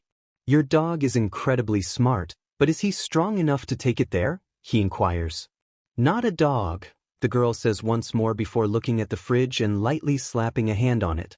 The point of contact glows slightly, after which the device starts rising up off the ground. Blinking, Izuku rushes over and lifts it clear off the beach. He twists it this way and that, testing the lack of weight before hurrying over to the steps. Hey, wait, Quirk use isn't allowed. And you still need a collar. He calls after the biped canine, rushing after him. Come back here. We can't let you run loose like this. He's not a dog. The girl shouts, also in pursuit. It's a bit of a chase after that where the two of them end up following him through twists and turns to the junkyard. The workers boggle at the sheer size of the item they brought, and Izuku sets it down on one of the truck beds. The girl touches her hands together and suddenly the weight all seems to return as the fridge makes the truck sink slightly. Rio. The canine nods and hurries back to her, bowing gratefully. You're very welcome. She beams at him. The boy with glasses walks over, chopping the air with a hand. I am grateful you two cleaned that off the beach, but I am still insistent you at least get him a leash. It is at this point that Izuku, having used up his transformation on the run over, changes back and frowns a bit. I'm not a dog, you know.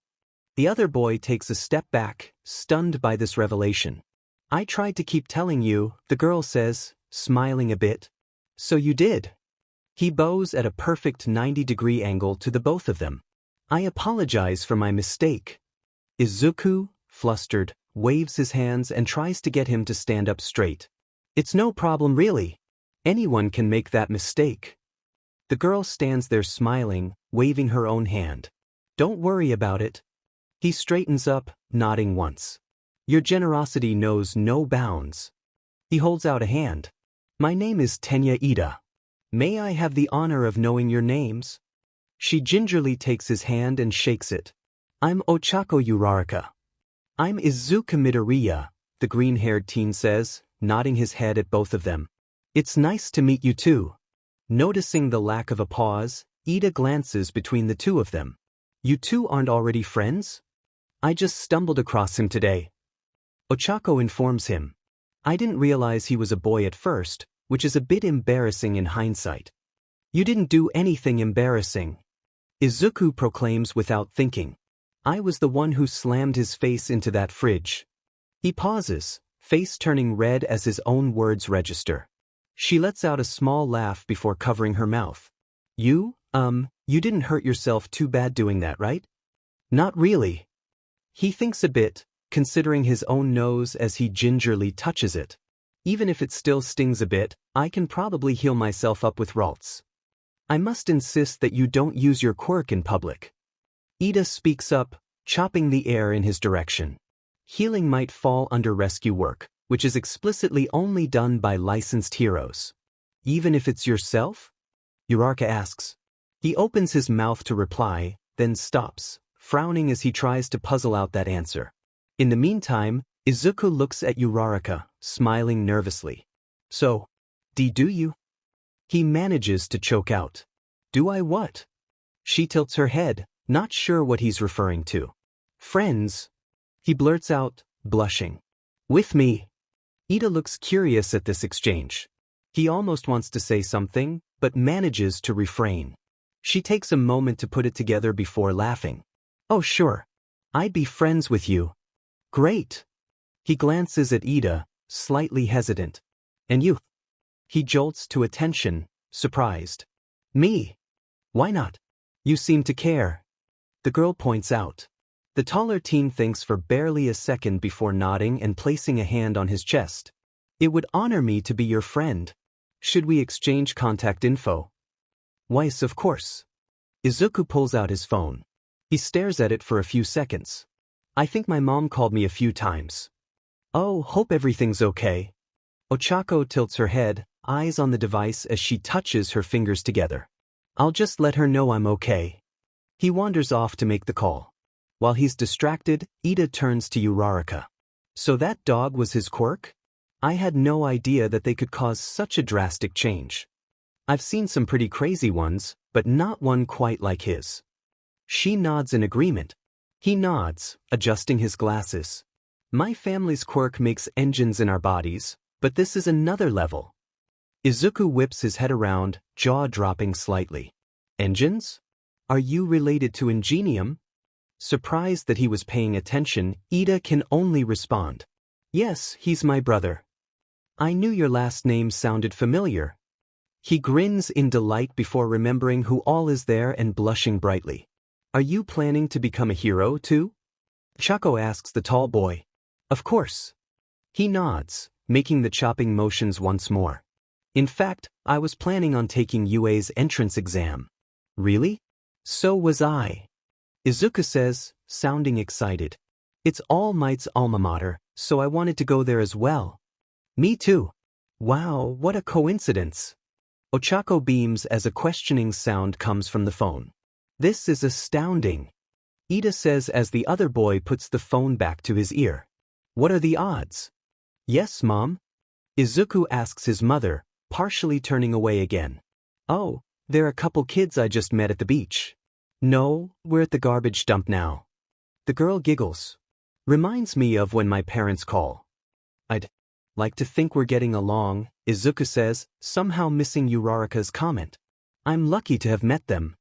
He glances back at the two. Did you want to speak with them? After a moment, he smiles and nods. I promise. Love you. Please tell Toshinori-san to be careful. Everything okay? Chaco asks. Huh. Izuku starts, just now remembering they wouldn't know about that. Oh, Toshinori-san is injured, and we're trying to make sure he doesn't hurt himself further. It's one of the reasons I want to be a hero. I see. Ida exclaims. You want to make sure that no one gets hurt like he did. Truly a worthy ambition.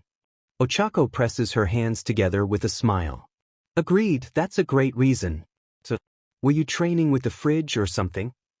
Oh no, I cleaned that whole beach. Someone decided to put that fridge there after I was done. He frowns, wondering who exactly did that. Oh wow, the whole thing?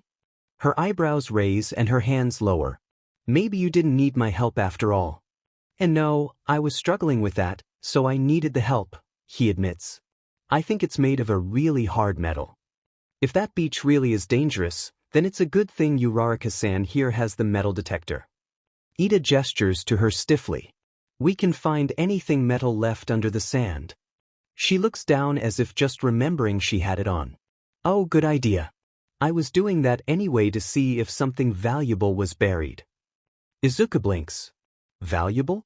Like what? Why were you looking for valuables anyways? Ida asks.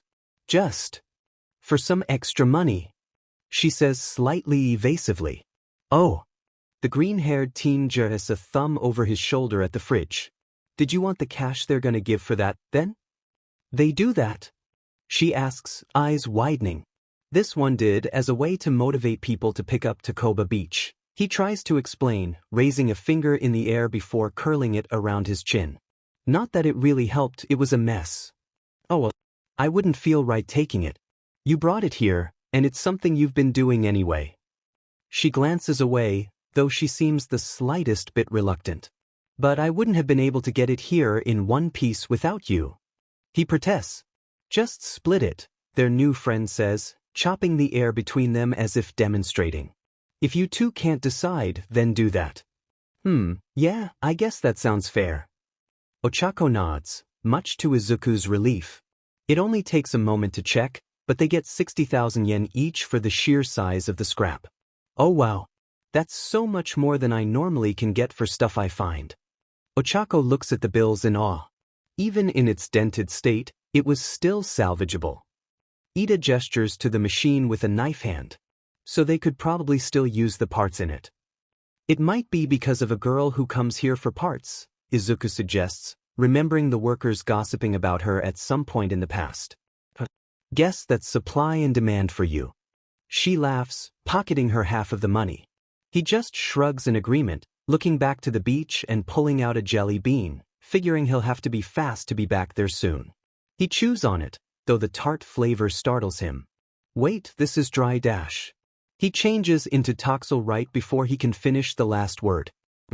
That's definitely not what you were before. Ochako crouches down. So you turn into different things? He's about to answer when he starts glowing. Before he can start shifting, Ida shouts, I protest. Izuku jumps and the light dies off. Using your quirk so liberally is not the right thing to do. Not until you are a hero. He wasn't even doing anything yet. Ochako huffs, disappointed. He has a lightning bolt on his forehead and he was glowing, he points out to her. I guess. But he doesn't look like he'd do that much. She examines this form more. The little guy just shakes his head forlornly, tiny tears in his eyes. That we should probably take him back to the beach, Ida suggests, feeling a bit awkward. Maybe he'll turn back to normal by the time we get there. Right? Would you mind if I carried you? She asks the little lizard. The baby Pokemon blushes brightly at the thought. Even so, between his two choices, he thinks she might be the better one, so he gives an embarrassed shake of the head, giving her permission. She hangs the metal detector on her back and holds him with both hands in front of her stomach like many girls hold stuffed animals. I just figured you only have little legs like this, so it's probably better if I carry you. She explains, trying to soothe him. The glasses-wearing teen stares at her blankly. Why are you carrying him like that? How else would I carry him? She replies simply. Like a baby. With better support. He walks over and adjusts the two of them so Izuku is on her hip. Uraraka has an arm around his back and a free hand to do with as she pleases. Oh, well, it is nice to have a free hand. She admits, looking at it. Right. Let's go. He gestures forward and they start to walk back. Ochako looks down to the transformed Izuku, saying casually, So, how long are you like this? The transformed teen can only shrug, not quite able to communicate with them. I swear, says a gossipy hen-headed woman to her friend as they pass, teenage couples are getting too eager these days. Ochako blinks before her face turns bright red and she stutters. Ida spins in place and points at the lady. Madam, I must object. We are friends helping a friend. Stunned into silence, the lady can only watch as they leave. After she thinks they're out of earshot, she turns back to her friend. So they're babysitting? Her friend shrugs. The group of three make it back to the beach, where Ida has Ochako set their friend down on the steps. Oh, you didn't turn back yet. Can you not control that part? She asks him. Tox really? He says, changing back in the middle of his sentence. His hands quickly pat all over his body and he sighs in relief. Back to normal. Can you explain what that light was now? Ida asks, gesturing to him. Evolution, he responds. That form was about to change to something more useful. Ochako gives Ida a small side eye, but looks back at their new friend. Will it try again next time? He bites his lip. That I don't know. It's only the second time it's happened, and I didn't even know it could be stopped. Your quirk seems so complicated. The poor kid slumps, knuckles brushing the step below his. It really is. How many forms do you have? Ida asks, curious. 6. He lists them off on his fingers. Mew, Ralts, Lycanroc, Toxel, Scorbunny and Froakie. The beginnings of a competitive Pokemon team. Pokemon. I think I heard my parents mention that at one point. Some kind of game series. Ochako taps her lip. The glasses-wearing teen looks confused. I've never heard of it, but they look rather powerful. He pauses. Aside from what I'm assuming is Toxel, since it sounds like Tottle. Ochako offers her input. Well, quirks do get stronger as you use them, so maybe that form will too. If I evolved, I would have turned into Toxtricity, he helpfully supplies. He gets more moves in that form. How many does Toxel know? Ida asks. 0.4, he mutters. 6 if you include status moves. So he can still do stuff. Taco points out. Nuzzle, he recites in a depressed monotone, belch, tearful look, growl, flail, acid. The brunette gives him a perplexed stare. Why do you name all your moves like that? Most heroes do more heroic-sounding names for them. I didn't name those. They're the official names, he responds. And they're all baby-based. I want him to get his new form quickly. Yeah. Probably best to do that before school starts. She nods. They turn to look at Ida, who is on his phone. He can feel them looking, but he only says, "What about these breeding moves?" Izuku blinks blankly. Breeding moves? Moves Pokemon are born with. He shows him his phone. But I thought they had to be bred in order to learn those? The green-haired boy said, confused. Ochako purses her lips. I'm not a fan of that name, it sounds. Let's just call them inherited moves. Egg moves? Izuku suggests, since Pokemon hatch from eggs? Ida's eyebrows shoot up in surprise. Even that jackal-looking pup? I mean, they are from a game. Eggs are simpler, I guess. She shrugs. Alright, so what egg moves might Toxel have? He pulls out his own phone to start searching. Endeavor, Metal Sound. Power-up Punch. Those sound better. She nods. Maybe we can try those? The punch sounds easy enough. Izuku nods, opening his bag and looking at all the similarly colored jelly beans. Uncertain, he pulls one out and eats it, coughing slightly. Nope. Sweet. He promptly transforms. They find themselves staring at a childlike Pokemon with a bowl cut right before it, too, starts glowing. Ochako looks at Ida and holds up a finger to her lips. He looks mildly offended, but manages to stay quiet. They watch as the single horn on its head splits into two, legs and arms lengthening until they reach a height similar to Riolu. As the light fades, they find they can look into his rose-colored eyes, the fringe having migrated to the sides of his head in what appear to be ponytails. His green legs are separated from the rest of his body by what appears to be a naturally formed tutu. This is different. Well, if it helps, you look very pretty. Ochako quips. He very maturely pouts at her. Are we sure all his forms are male? Ida quietly questions. That's a question for them. She looks back to Izuku. The transformed teen blushes madly. I'm not exploring my body while in this form. I'm a guy, anyway. Ochako frantically waves her hands. Right, sorry. That was inappropriate. Absolutely indecent. Ida interjects, making chopping gestures. Weren't you the one who started this subject? Izuku thinks to them, baffled. Right, so egg moves. The other boy shouts, standing up ramrod straight. He consults his phone. Ralts can have Shadow Sneak, Disable, Memento, Life do Dash. I thought I learned that naturally. The one they are talking about interrupts. When did you first start using it? Ida responds, adjusting his glasses. When my mom burned herself, about a month after I got my quirk. So, we know at least it's possible for you to have them, then. Ochako nods. True, their friend says, smiling at the psychic Pokemon. And that means you can gain the experience needed to level up Toxel. Assuming I have Endeavor or Power-Up Punch, Izuku points out. Will you not just try to evolve again next time you go into the form, like this one did? Ochako asks. He scratches his head. Honestly, I'm just surprised they're evolving right after I change into them. I had to work a while before Rockruff evolved. Have you used them since the first thing evolved? I've been using this one a lot before then, he replies, shrugging slightly. But after the first one evolved, I only really used Riolu. Which evolves with friendship, Ida provides, looking at the info on his phone. Ochako hums. Oh, you do have more friends now, so maybe that one will evolve soon too. Maybe, he waffles, rubbing where his chin would normally be.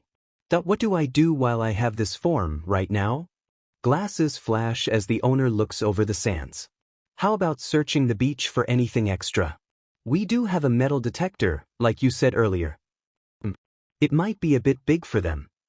Ochako says, pulling the detector from behind her back and showing it's taller than even the evolved form. Ida deflates. Yes, that's quite the problem. Maybe we could work together? Izuku offers. We search together and I gather items up? That would work. She nods, putting the headphones back on.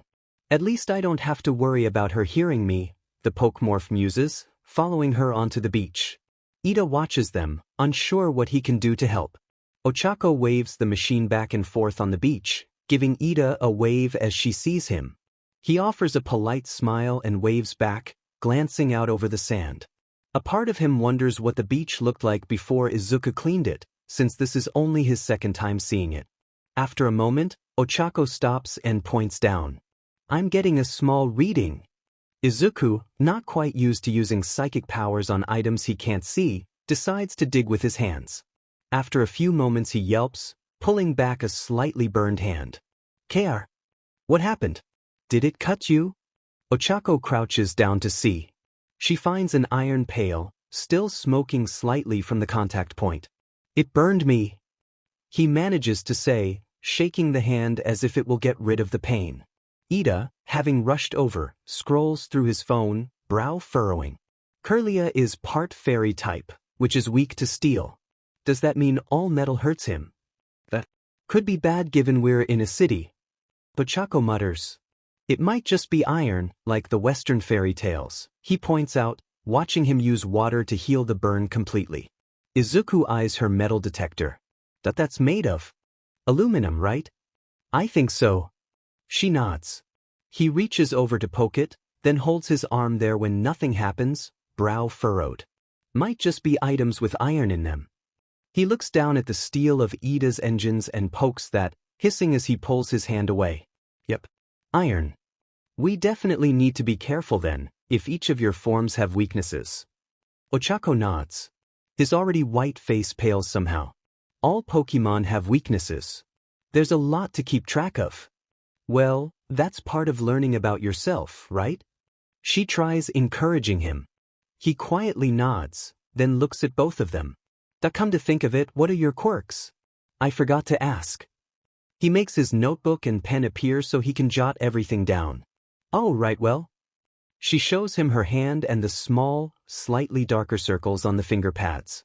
Anything I touch with these spots on my hand loses gravity, including me, though I get very nauseous from that. I can end it by touching my hands together. Like the fridge, he muses. But that didn't fly off into space due to lack of gravity. Is there a minor telekinetic property to it that keeps things from going too far? Does she have such great control that she can make sure things don't go too high? Maybe she affects buoyancy instead? This seems very helpful for rescue missions. And requires further study. He writes all of this and more down in his notebook. Ochako laughs sheepishly at all this attention. Does he realize we can hear all those thoughts? Ida whispers to her, getting a little overwhelmed by the speed and volume of thoughts flooding over them. I don't think so. She replies. Hopefully we don't overhear anything too embarrassing. And she's really cute, but while that would help with popularity, it won't stop villains from attacking her. A good form of martial arts would help in case someone gets too close. Uraraka-san, do you know any self-defense techniques? He turns his attention to her, finally finishing the 2 pages he was writing up. Her cheeks are now flushed more than her normal coloring. He blinks a couple times, tilting his head and making the pigtails sway. Is that a no? Well, I haven't really ever looked into something like that yet. She says, waving her hands frantically. There's a few moments of silence before his face turns a similar embarrassed shade. You heard everything, didn't you? Oh look, another signal, she quickly says, stepping away and pointing. He blinks, then turns to Ida as they approach the second signal, pale floating behind them in a telekinetic grip. So what's your quirk? My quirk is engine. He pats one of his legs. Orange juice fuels them. Orange juice? What brand? Does the pulpiness of it matter? Does it have to be oranges? Would other citrus work? This needs some tests done. He devolves again into muttering as he buries himself in his notes to try and forget his awkwardness. You know, I heard there's a support course at UA too. I'm surprised you don't lean towards that, Ochako comments, glancing over her shoulder at him. I've always wanted to be a hero, like All Might, he responds immediately. Helping those who need it is a great thing. If that comes as quirk counseling, I can do that as a hero as well. I guess nothing says you can't do both. She nods at this. Parents might even listen to you more since you are a hero, Ida suggests, nodding once. Great idea, Midoriya-san. Yeah, it really does sound great. She beams, pumping her free hand. The Pokemon smiles bashfully, rubbing the back of his head. Thank you, but I was only thinking of helping others. Exactly. She points and nods. That's a good hero. I have to agree, their tall friend points out. Great heroes help others who need it, dire situations or not. Chaco looks at Ida. Does your brother have any tips for UA since he's already a hero? He looks thoughtful, trying to recall Tensei's words.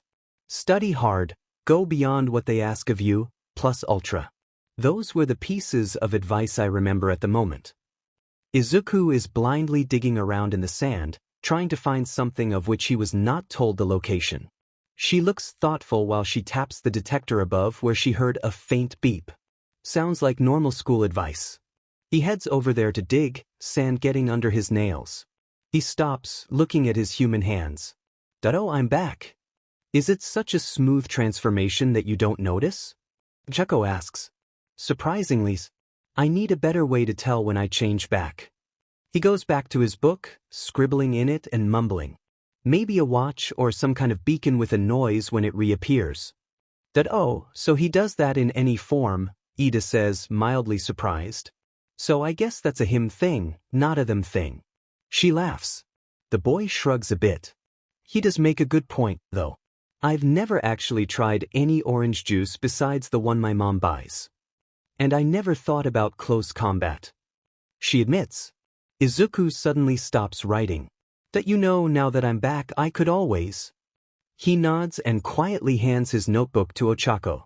Before she can ask what he's doing, he turns into Toxel, then looks at the bucket with narrowed eyes.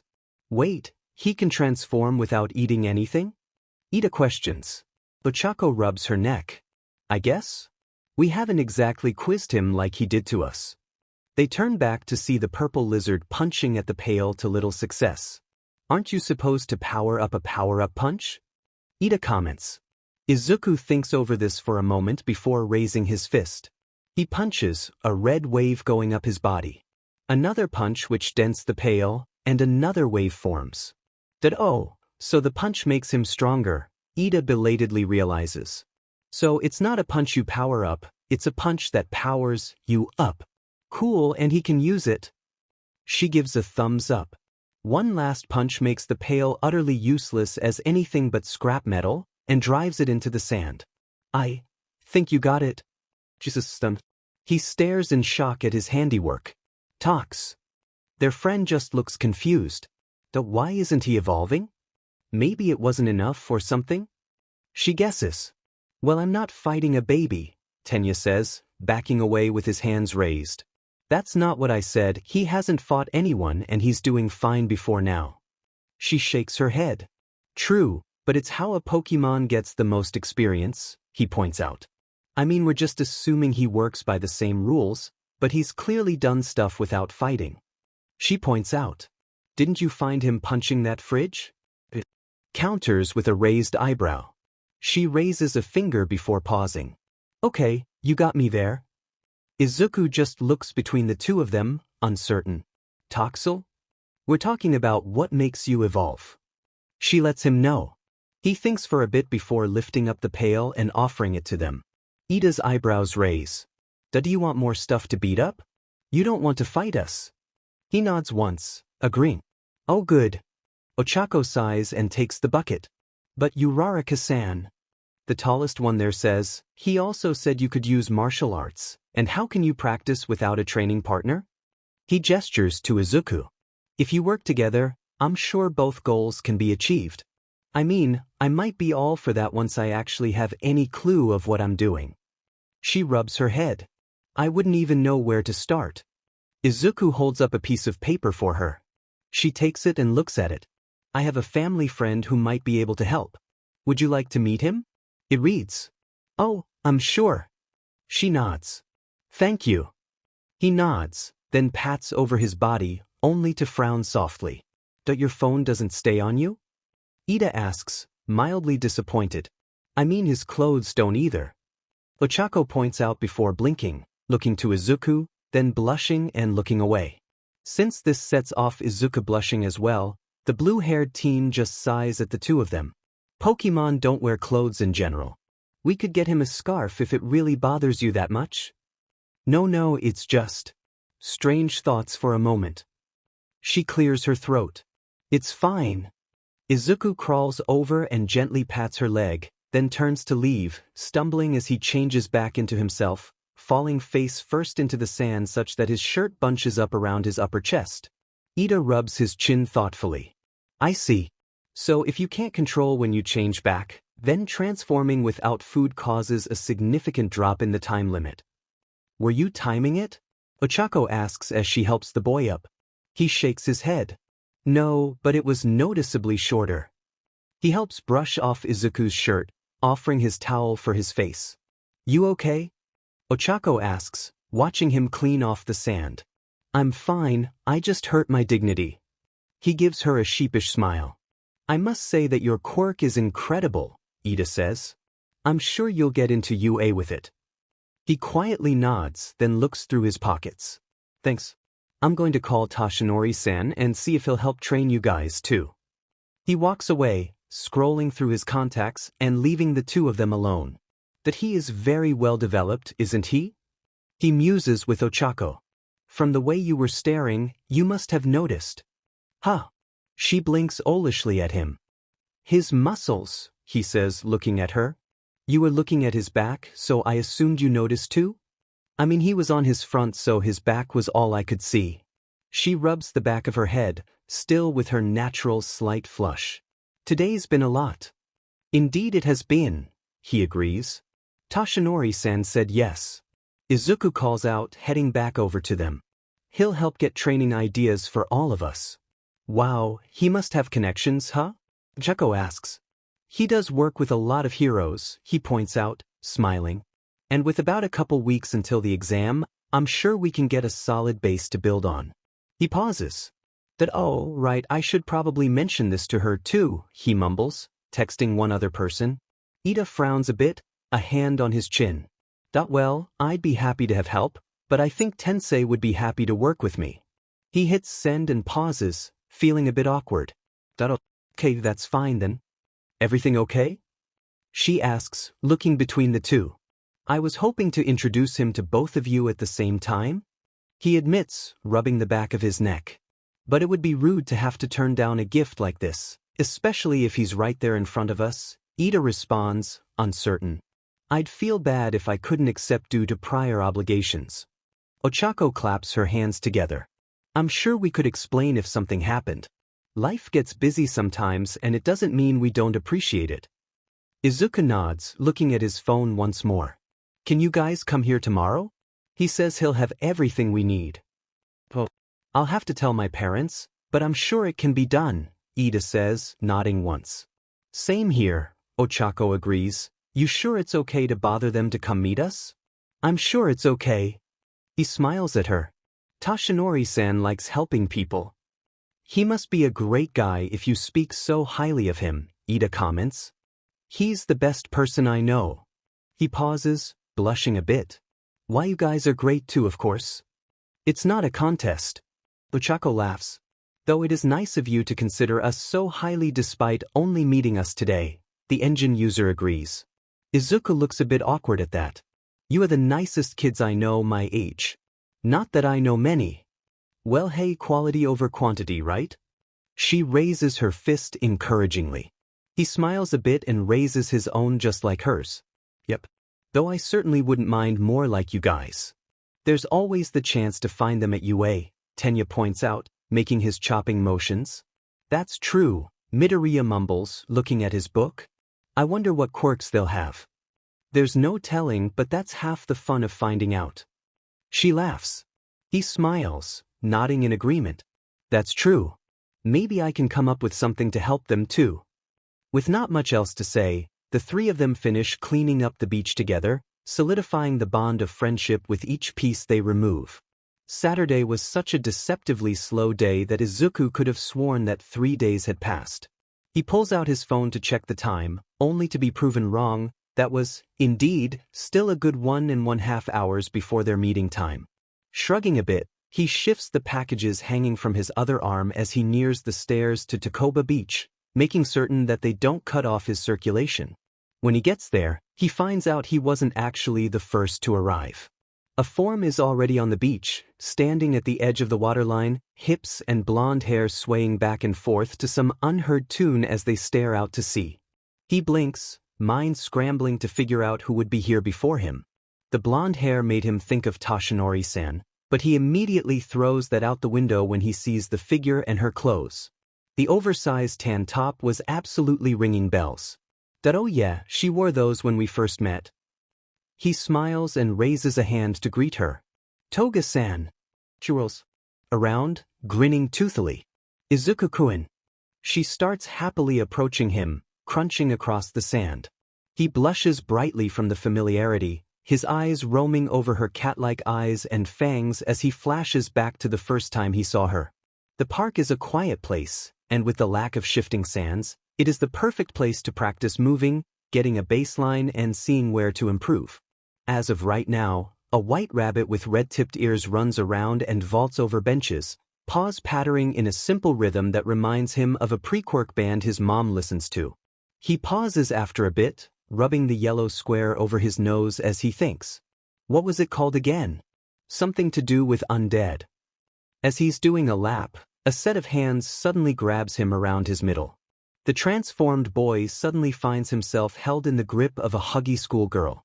Daw, what a cute bun-bun. He flails his little white paws in a panic, shocked at how he didn't even notice her approach. Score bun-bun. He cries out, only to realize they're the only ones in the park. And you even say it. She giggles and hugs him to her. And you're warm. She jumps in excitement. While he's being jostled, he continues to squirm, trying to get loose.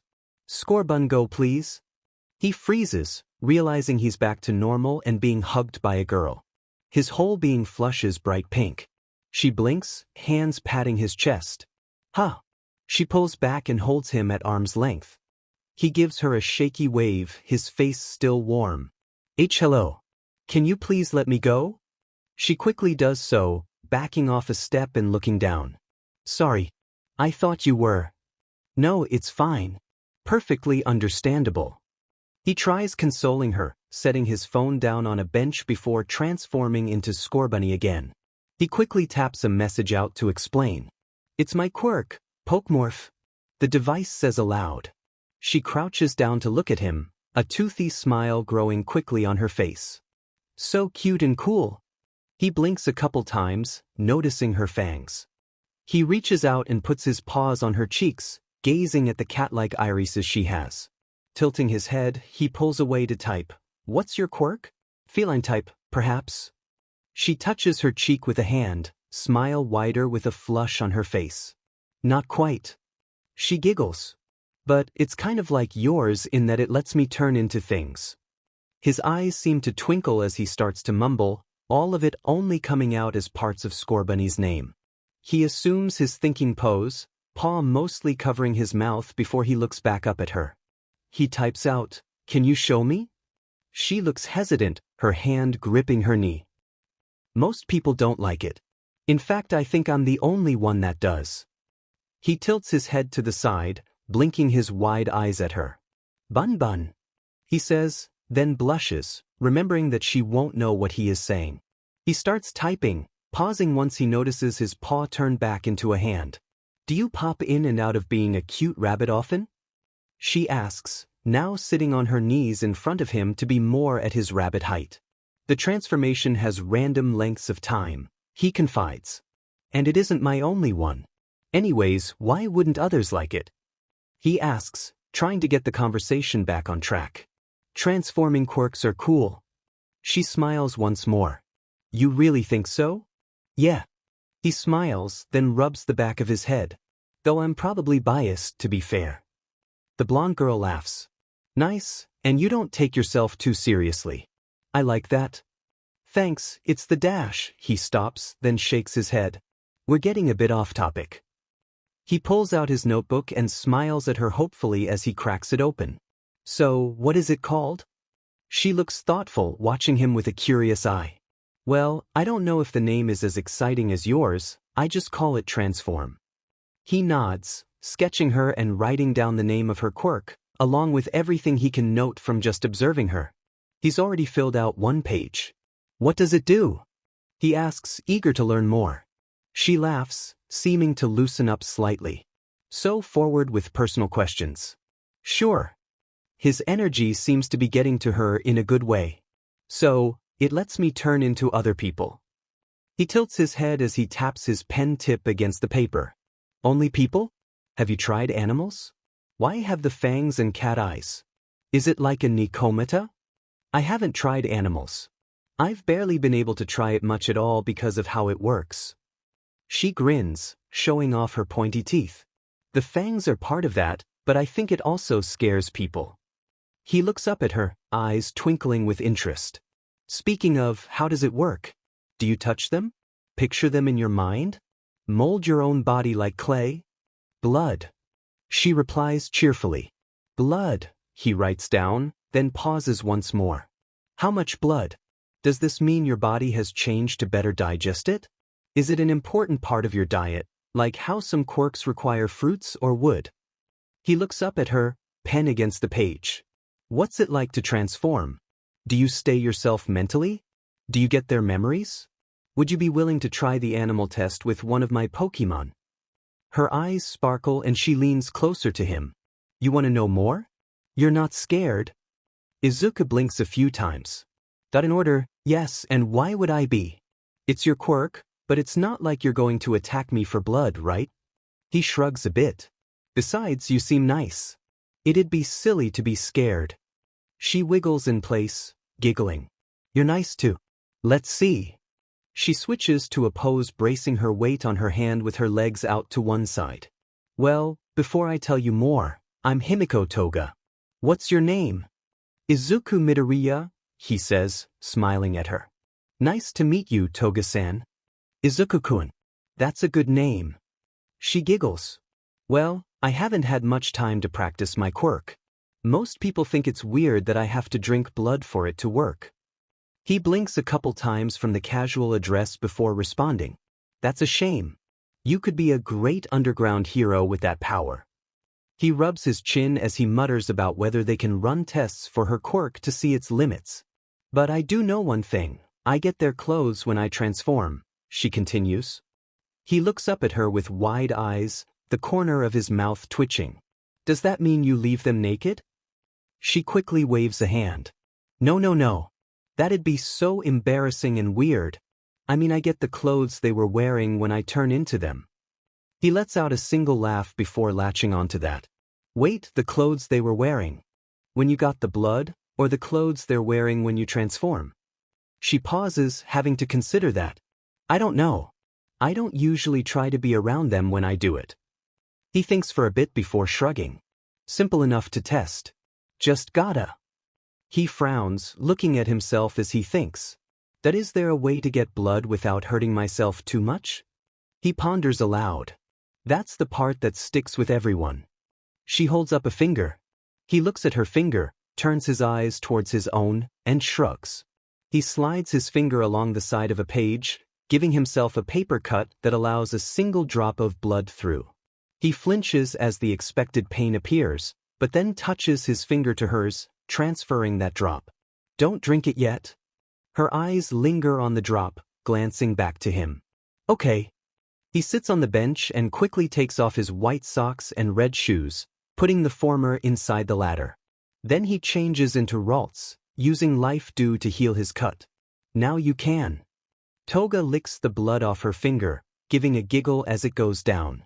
Her form seems to warp almost like a clay shell forming before the boy sees a clone of his normal self sitting in front of him. Though he likely didn't expect to see himself wearing a girl's school uniform over his normal clothes. He blinks under his fringe, surprised. Why are your clothes over my clothes? Because that's how it works. I get your clothes, but mine don't disappear. She explains, examining her new body. His brow furrows, then he blushes a bit. Wait, Your quirk requires you to be naked? He pulls out his notebook and starts writing down notes on it. Can't ask you to go naked, maybe some kind of cloth that changes with you. She quickly covers his face with a hand, not looking at him. Shoo, don't go saying that part about the clothes so casually, he says as he has turned back to normal. His eyes look down at her feet as he pulls her hand away. That it looks like you aren't wearing my shoes. So it must be what I'm wearing when you transform. I guess so. She shrugs, an odd mirror of his own face tinged with pink but otherwise gleeful. He looks up at her, then back down to his notes. That's so why don't you want me to? It's embarrassing knowing I don't really get the full effect unless I'm. You know. He tilts his head for a bit before nodding. Alright, I guess that makes sense. She nods just as her form turns gray and sloughs off her, leaving her as she was before. He blinks. That was fast. Not even 20 seconds. He writes this down in his notes. Would it last longer with more? He mutters, pen dancing across the third page he has for her. I think so. She nods. It has before. He nods, tapping the pen on the page. Does it always activate when you drink blood? Yes, just to be sure. She thinks before shaking her head. No, I don't think so. I think the clothing part is optional too. She giggles. Whoops. I did ask if you could show me, he points out, then looks at his notes. Going back a bit, is blood part of your diet? Do you need to eat it, I mean? I don't think so. I eat normal stuff. She shrugs, kicking her legs idly. That's good. Drawing blood would be too obvious. Maybe you could get a device that mimics a mosquito's bite. Though you need to train to get your body stronger, so they can't get you while you are yourself. He writes these thoughts down and searches through his notes one more time. Anything else you wanted to add? Thinks. Oh, if I eat more than one person's blood, I get to choose who I turn into. He blinks, turning his eyes back to her face. How'd you figure that one out? A really mean rose bush. He opens his mouth to respond, but finds himself speechless. It was complicated, people were dumb, and I was probably dumb too. She laughs. That I've probably been just as dumb at some point. He tries, unsure whether that's actually true but absolutely wanting her to feel better. She waves her hand through the air. Everyone's dumb as a kid. And teenager. And adults. Everyone has dumb moments. He nods in agreement, thinking about All Might and his tendency to overexert himself. She rocks back and forth, resting her weight on one arm or the other. So, are you gonna be some sort of quirk researcher or something? Izuku grins, putting his notebook away. Nope. I'm going to be a hero, and get help to those who think their quirks, or lack thereof, make them less. Her happy smile seems to get a softer edge. You really care about people that much? He scratches the back of his head, contemplative. Let's say I know what it's like to be bullied. I don't want that to happen to others.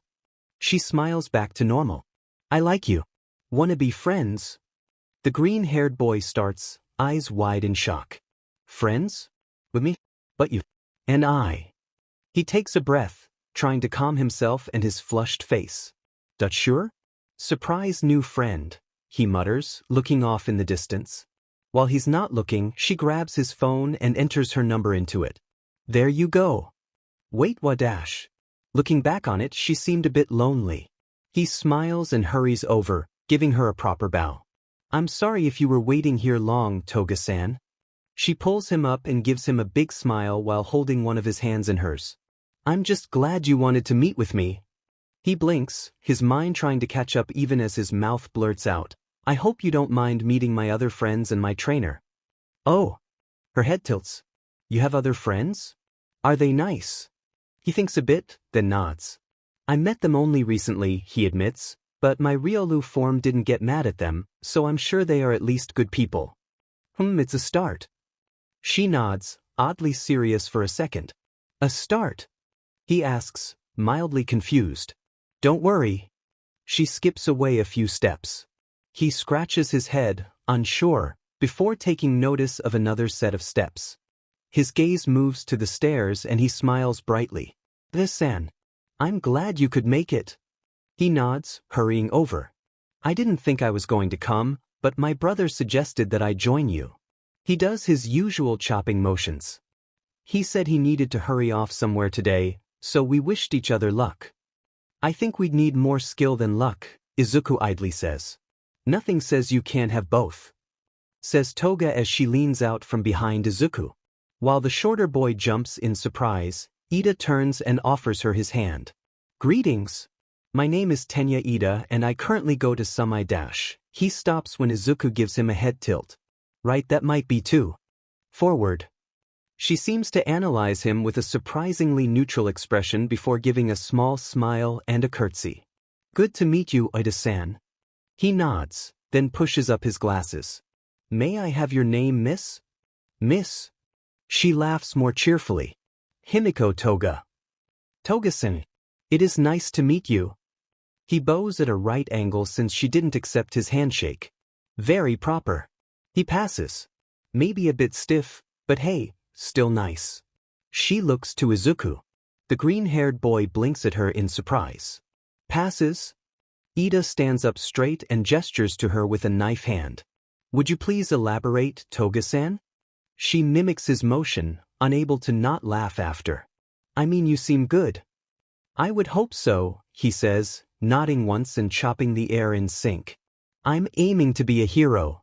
Surprisingly, this doesn't seem to impact her that much. What kind of hero? He takes a step back, not quite expecting the question. What kind? He raises a hand to his chin. The kind my brother is. One who inspires others and brings security and happiness wherever he goes. All right then. She nods once more. Are we expecting one more? He opens his mouth, then pauses, looking at his watch to make sure. We are, but she still has 5 minutes and 12 seconds. Oh, she. She looks at Izuku. He nods once, giving her a smile. She's nice too. I'm sure you two can be friends. She thinks on this before leaning in and whispering. Is she cute? To his credit, he lasts a whole second before his face turns scarlet and his words become incomprehensible gibberish. Toga laughs at this, tittering to herself as she watches. Ida looks at his friend curiously, then past him with a raised eyebrow. You brought that again, Uraraka-san? It was more out of habit than intent. The brunette admits as she steps onto the beach with her metal detector. It's a good idea. Izuku blurts out, then blushes as he hurries to defend the statement. We don't want to cut ourselves on stray metal, do we? I guess. She nods before noticing Toga. Oh, hello there. Are you our mystery addition? Right? This is Himiko Toga, the Pokémorph responds, gesturing to the blonde girl. I figured she might like to join us. Tako smiles. Nice to meet you. I'm Ochako Uraraka. It's nice to meet you too. Toga matches her energy, smiling softly. Izuku smiles to hide his sigh of relief, glad the two like each other. So you said your trainer is meeting us here? Ochako checks with Izuku. Yep. He checks his all-might watch. He should be here any moment now. Will we be able to recognize him? Ida asks. He gives him a half smile. You'll never forget him once you see him. There's a few curious looks exchanged at that before a figure starts to approach from the road. His eyes narrow as he tries to see who it is, and then he perks up. That's him right now, he declares, pointing him out. Ida lowers his friend's hand. It is rude to point, Midoriya-san. That was always weird to me, you point to show what you're talking about. Toga quips. He looks at her, startled. Do I? I meant people do, so why is it rude? He opens his mouth to respond, but finds himself unable to do so. See? She reasons just before the figure arrives. He looks them all over. Well, young Midoriya, this is quite the group you've gathered. He smiles at the others. Toshinori-san, these are my friends. 2 new, 1 relatively less recent, but they're all nice people. He turns into Riolu to make a point. I see your own control training is going well. The man nods. Rio. He nods and walks closer, nodding to the other to come with him. Yagi looks up to the rest, nodding as he sees them. So, young Midoriya tells me the rest of you are interested in becoming heroes? Yes, sir. Ida makes a chopping motion. My name is Tenya Ida. I want to be a great hero like my brother, Tensei. Vincent. Ah yes, Ingenium. Yagi nods with a hand on his chin. Good man, good attitude, good work ethic. The spectacled teen beams at the praise his brother gets. Yes sir. That's why I want to be like him. I don't have a specific role model, but I'm hoping I can make the cut and do my part. Chako adds for herself. Izuku smiles at her, nudging her side with his arm. Rio Lu. He pauses, blushing as he realizes they probably don't understand him. He says he's sure you will. Toga says casually. Oh, thanks. She smiles and looks between the two. Part of Izuku wonders how she understood him. The other part, the one that he expresses, shows that she's welcome, a paw on his chest and bowing slightly. And you? The man looks to Toga. Well, I wasn't really sure about it, but Izuku-kun thinks I can do some good, so I want to give it a shot. She smiles. The little Riolu smiles up at her reassuringly, patting her on the leg. She giggles and pats his head in return. Midoriya-san. Ida shouts, gesturing at him with his usually chopping motions. Just where are you putting your hand? He jets it away and responds, I wasn't dash, but his voice catches in his throat. He realizes, had he not moved away, his hand would have landed higher on her body as he changed back. He stiffly turns away, his face pale with fear, and slowly walks towards his teacher and father figure for support. Yagi clears his throat, covering up a small chuckle he let out. Anyway, so, I assume this meeting is more for advice and training direction? Yes, sir. Ida nods sharply. Midoriya-san mentioned martial arts for Uraraka-san, and dietary suggestions for my Quirk.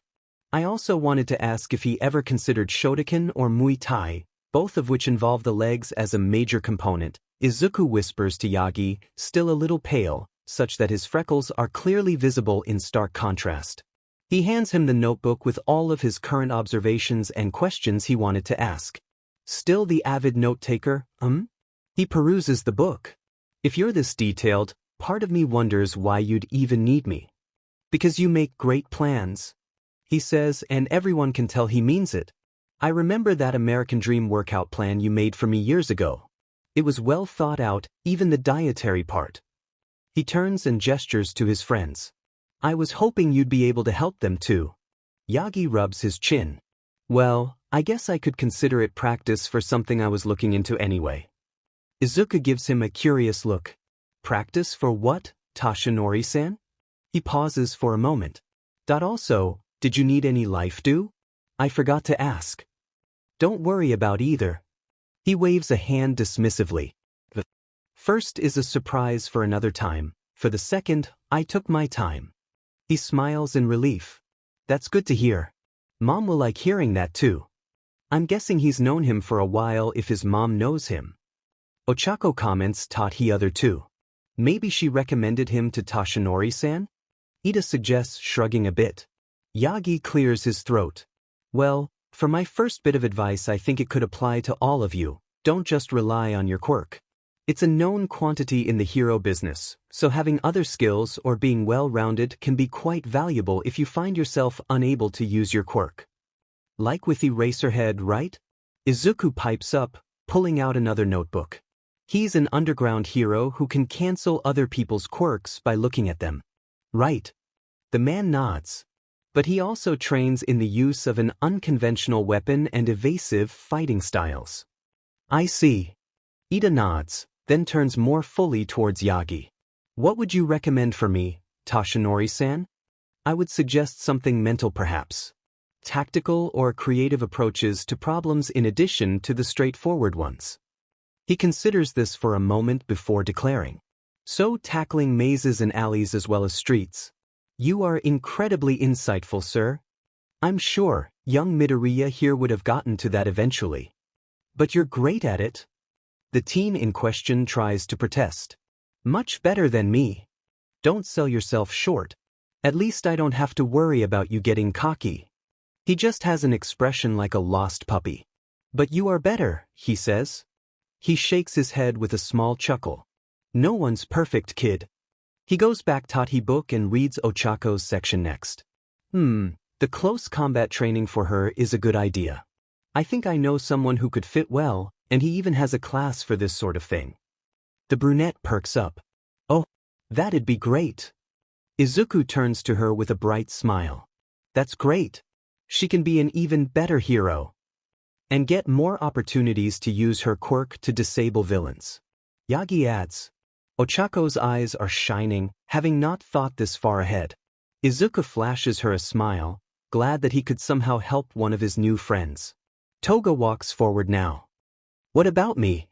He blinks, glancing towards Yagi to see what he'll say about the blonde teenager. The man flips through the book to Himiko's pages. Well, your quirk seems like the less offensive type. Depending on support, you'd likely be excellent at infiltration types missions or other undercover ones. Depending on how you feel about it, I might actually suggest acting classes after a time. Of course, you'd also need to think about how best to defend yourself. The green-haired teen rubs the messy mane atop his head. How to defend herself. Something that doesn't entirely depend on strength, since she can't guarantee she'll be in a strong body at the time. He offers. Something. Like speed-focused. She offers. He hums thoughtfully. Speed might work. Can't think of any martial arts that focus solely on that, though, he admits. Maybe ninjutsu? They do specialize in stealth as well occasionally, so yes, that could be a good answer. Yagi nods while Toga seems to be getting excited by the idea. I could be a ninja? She hops up and down. One of the major parts of being a ninja is disguise, so I don't see why not, Izuku says, a hand cupping his chin. Yes, I am so in. She pumps her fists in the air and laughs. Ida leans a bit closer to Ochako. I'm impressed at how well they work together. If we didn't see his quirk, I'd have assumed it's a mental one. The brunette giggles. I could definitely see that. Oh right. Izuku yelps, cutting off whatever else Ida was going to say. I had 2 of my forms try to evolve yesterday, and 1 succeeded. I think he heard us, the tall teen says, embarrassed. The disguised hero gives him his full attention. Oh, which ones? Toxel was the one who failed, and Ralts turned into Curlia, he answers. I haven't really tried any others besides Riolu. Figures you'd get the mind one up and running. Yagi nods. Yes, but it has me wondering if any of the others might be about to evolve as well, he points out. I haven't been transforming into them as much as those 3. Rockruff, he says, slightly hesitant. Your puppy form got bigger? Toga asks. He nods once, tapping his fingers together. I'd say, at least twice as big. She briefly covers her mouth. I can't wait to see it. His eyes dart between them for a bit before he whispers, should I show them? Will you keep them safe? If you're still that worried, I would suggest you get more time with that side of you in private first. Yagi advises. He quietly nods, though he is visibly relieved he wouldn't have to worry about that right now. He really didn't like the aggressive mindset that form forces on him. He turns back to Toga, giving her a weak smile. Would you be all right with Scorbunny right now? As the blonde starts muttering about her bun, Ochako comments with bemusement. How many different forms do you have, again? 6, he says, turning to the front of his notebook where he sketched each of his forms. As they all look, Toga spots Curlia and giggles, shuffling over to Izuku and whispering mischievously. Well, we did already know you could pull off a skirt. He blushes, then tries to turn into Scorbunny to try and avoid giving a response. With the notebook slipping from his paws, he doesn't realize that he's starting to glow, scrambling to get his notes out of the sand. Yagi's brow raises as he watches. Well. He pauses with his book in his paws, looking up at the much taller man curiously. Bun. He manages to say before the light makes him nearly indistinguishable, a quiet thud following from the book hitting the sand. Ochako glances at Ida to make sure he's not going to interrupt. He gives her a look as Izuku lengthens before them, gesturing to the blonde girl on her other side. She looks to see Toga wound up and ready to spring on Izuku, visibly holding herself back. His rabbit ears fold down as 3 large tufts of hair form up, sweeping up and back. Tinier tufts of fur come from his shoulders before the changes end, showing what could very well be a young kid wearing a hoodie. His hands slip into the pocket at his front, and his eyes crinkle into a smile as he regards them. He hops from one red foot to the other, getting used to his new body before he turns to start running around the beach. Toga laughs and tries to catch him. "You're like a little ninja bun now. So this one comes with clothes?" Ochako looks thoughtful, watching the bunny dodge the blonde girl with ease. "It looks more like a fur design," Ida responds. "The pocket could be a pouch, like what kangaroos have." Izuku plays tag with Toga, bouncing over and under her at times to avoid her fingers. "In a way, that's already training her speed." Yagi comments as the two play. Ida considers this as he watches them. "Do you think he has forms that can help us, too?" He picks up the notebook to look at the pictures once more, missing how Izuku suddenly changes back, tripping Toga so she lands on her back in the sand. While the other girl blinks, looking up at the sky, Ochako thinks, "Well, there was that punching one for me." Izuku weakly offers up from his places sprawled onto his face, moving his head to be audible. They looks over in time to see Toga pulling Izuku up by the hand before looking at herself and trying mostly fruitlessly to get sand out of her sweater. He looks as though he wants to help, but is hesitant to lay a hand on her. She huffs. "Guess I should have thought about how sand gets everywhere." Her hands reach down to the bottom and start to pull up. Ida yelps, turning and covering his face, Izuku copying his actions. "What are you doing, Toga-san?" She rolls her eyes and continues. "Taking off my sweater. Silly boys." She takes it off, revealing the top part of her outfit underneath being a short-sleeve navy blue blouse. Ochako laughs. "What exactly did you think she was up to?" "Toga-san." Ida shouts, pointing and chopping the air in her direction. "Be more careful about changing clothes. What if static stuck them together? Didn't you say it was rude to point?" She says with hands on her hips and a cheeky smile. He blushes brightly at her words, but still fixes her with his best disapproving look. She sighs and shakes her head, still smiling. "It's nice that you care, but don't worry. This shirt is tighter than the sweater, so I'd feel it if it started to pull it too. Any flashing stomachs will just be your imagination." She waves the sweater at him. His stern expression falls, nodding once. "Thank you for being cautious. Though still, please consider others when you do that." He gestures to Izuku, who just now started to calm down. Yagi seems to have busied himself with the notebook while Ochako is patting Izuku's back. Toga waves a hand casually. "Oh, he's just easy to fluster. It's cute." He raises an eyebrow at her. "Anyways, now that we know areas we can improve, how shall we do so? We have 2 weeks until the entrance exams." Yagi speaks up. "For now I'd say just keep it in mind. With the exams so close, your focus should be on them." The glasses-wearing teen blinks, crossing his arms thoughtfully. "Are you certain, Toshinori-san? What if they could help us during the exam?" I think he's trying to impress that we might be better off sticking to what we know and being certain than trying to add more and becoming unsure, Izuku says, giving Ochako a thankful smile. The man nods. "Exactly. The exam is to show what you can currently do. The classes themselves could even help you with deciding your additional skills. Of course, having an idea before you go in might earn you some brownie points." "I see." He bows rigidly at the man. "Thank you for such sound advice." Ochako bows as well, Toga walking up and following with a bit of a more casual one. Izuku flounders a bit, trying to figure out whether he should bow as well. Yagi smiles at them. "Hey, I'm just glad you seem to be taking the advice. We should thank you for giving us so much to think about." He nods, then looks to the others. "Let us take this to heart so we can be better heroes." "Of course." Ochako nods while Toga makes her own words of agreement and grins. Izuku watches on, smiling, glad that he could somehow help his new friends. Yagi gives him a knowing and approving nod. He feels great, knowing that his mentor approves of this desire to help them. Yui High is far from what you'd call an ordinary high school, despite the modern architecture of glass and steel which forms a U shape. For one, it is a high school that teaches students to become superheroes. The majority of the teachers are pro-heroes, and if there wasn't one he would likely notice them right away. For another, much more important point, the security is top-notch, the famous barrier keeping any person trying to cross it out. There were stories of teens years back trying to get through, but they were caught and promptly barred from being on the same block as the school.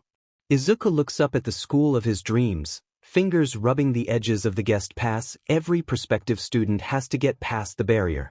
He takes a deep breath, trying to center himself as he thinks back to his notebooks, focusing on something other than his nerves. Journal 2. Page 23. Mirko Quirk, rabbit.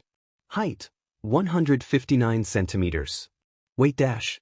Midoriya-san. A stern voice interrupts, a familiar face marching over to chop the air in his direction. You do not discuss such things in public. Huh? What? He turns to Ida, bewildered, since his train of thought was interrupted. You do not discuss a lady's weight. The blue-haired teen insists. Do you ever relax? A giggly voice comes from behind him as Toga arrives. He spins around and points at her. Of course. I have to sleep too. Izuku blinks at the implications that Ida only relaxes to rest, unsure how to take that revelation. He glances around to see if his other friend showed up, only to jump as the one person he was worried to see comes into view. Bakugo scowls at the green-haired boy, hands tightening around his backpack straps. Out of the way, Deku, he growls, making the poor Pokémorph tremble at the sound. Toga's face goes flat as she narrows her eyes at this newcomer. That's not nice. Who asked for your opinion, you extra? He scowls at her and pushes his way past Izuku, nearly making him tumble in his haste to get out of the blonde's way. Now see here dash. Ida is completely ignored as the irate teen trudges along, leaving the teen with his glasses askew. How uncouth. Yeesh, what did I miss? Ochako asks as she comes up, one hand out to a now floating Izuku to keep him from falling. Izuku says, embarrassed slightly. That was my old friend, Kakin. Is he having a bad day or something? She turns him right side up and lets him down. Considering he wasn't popping explosions, I think. He's actually in a decent mood, he admits, rubbing his chin. Oh, goody. Ochako laughs nervously. Appalling. Ida says, chopping in the direction of the departing teen. I sincerely hope that he won't act like that in school. You hope I'll doubt? Toga snarks. But, enough about him, it's the day. Right. Izuku straightens up, giving them a bright smile. The entrance exam. Come now, Tenya says, striding towards the building. It won't do to be late. The girls also voice their excitement as they head in. With a smile, the green-haired teen follows them into the school. It is some time later that he finds himself trembling beside Bakugo, the two of them the only ones from their school and as such seated by themselves high up in the auditorium. His gaze swiftly moves around, trying to focus on anyone but the blonde beside him. Unfortunately, among the throngs of potential students, picking out a few familiar faces from only the backs of their heads proves difficult. Looking down and to the right afforded him a glance of a rigidly sitting teen. He quietly mused that it was likely to be Ida. Before he can look further, a loud voice booms from the front of the room. What's up, UA candidates? Thanks for tuning in to me, your school DJ. A blond man with his hair slicked back into a point. The leather on his body and the collar around his neck has Izuku immediately recognize who it is. Come on. And let me hear ya. Izuku, startled into action, is the only one who cheers at first. Yeah. This gathers several awkward stares and one glare from his left. A slightly distant woo comes from another part of the auditorium, quickly getting attention off him. Love the enthusiasm. The DJ calls out, grinning at the audience. That made it worth the mild embarrassment because that was the voice hero, present Mike, who just said it and he listens to his radio show every day of the week. It's so amazing that all the teachers are pro-heroes. Will you shut up? Bakugo growls, making Izuku snap his mouth shut so he doesn't let anything else slip. Present Mike continues, most likely not even hearing their quiet conversation. Like your application said, today you rockin' boys and girls will be out there conducting 10-minute mock battles in super hip urban settings. Gird your loins, my friends. He doesn't notice the Pokémorph's choked gasp. After I drop the mic here, you'll head to your specified battle center. Sound good? They separate people so that friends can't work together, Izuku mutters, looking at his ticket and Bakugu's. Our examinee numbers are one after the other, but we're assigned to different battle centers. Keep your eyes to yourself, he growls. Then I wanted to see who was better. We both know it's me though. The green-haired teen lets out a small snort. Okay, let's check out your targets. There are 3 types of foe villains in every battle center. You'll earn points based on their level of difficulty, so better choose wisely. Your goal in this trial is to use your quirk to raise your score by shredding these foe villains like a mid-song guitar solo. But check it. Make sure you're keeping things heroic. Attacking other examinees is a ya dig? Sir. Ida's arm shoots up as he moves to ask a question. Hit me. Present Mike says, grinning. On the printout, you've listed 4 types of villains. Not 3. With all respect, if this is an error on official UA materials, it is shameful. We are exemplary students. We expect the best from Japan's most notable school. A mistake such as this won't do. He says all of this without pausing, then turns and points directly at Bakugu. And you with the blonde hair. The teen in question is rather startled. Huh? You've been belligerent to the boy beside you this whole time. His glasses flash dangerously. Stop that. If you can't bother to take this seriously, leave. You're distracting the rest of us. That same woo from before sounds out, now revealed to be a familiar blonde girl. Ida's gaze turns to her, a couple rows behind him, with a flat stare. He ignores the large number of laughing students, though he notices Izuku shrinking away from a fuming blonde Pomeranian. Present Mike holds a thumbs up for the student who spoke up. All right. Examinee number 7. Thanks for calling in with your request. The silhouette of a 4th robot appears on the massive screen behind him. The 4th villain type is worth 0 points. That guy's just an obstacle we'll be throwing in your way. There's one in every battle center. Think of it as a hurdle you should try to avoid. It's not that it can't be beat, but there's kinda no point. I recommend my listeners try to ignore it and focus on the ones topping the charts. Ida bows at the waist sharply, barely avoiding headbutting the student in front of him. Thank you very much. Please, continue. Oh, I get it. So they're kinda like traps you have to get by in games. The whole thing's like a video game, huh? Izuku mutters to himself, drawing the ire of an already annoyed Bakugu. The group listens as he says their school motto, talking about Napoleon Bonaparte, and then he shouts, "Go beyond. Plus ultra." About half the kids cheer, Izuku included. The friends he came in with also do so. Bakugu just continues to seethe as they are led away to the buses headed towards the exam sites. Present Mike doesn't care, placing his hands on his hips as he grins to himself. I love this job. It is in line for the buses that Izuku learns he and 2 of his new friends are headed to the same place. I was kind of worried we'd only see each other at the end. Ochako smiles at them both. I admit I felt the same. Ida nods, gesturing to the bus. Shall we get on? It wouldn't do to be late. Right. Izuku nods, then glances between the 2 of them. Should we get seats close to each other? Sounds good to me. Ochako nods as well. I hope Toga is all right.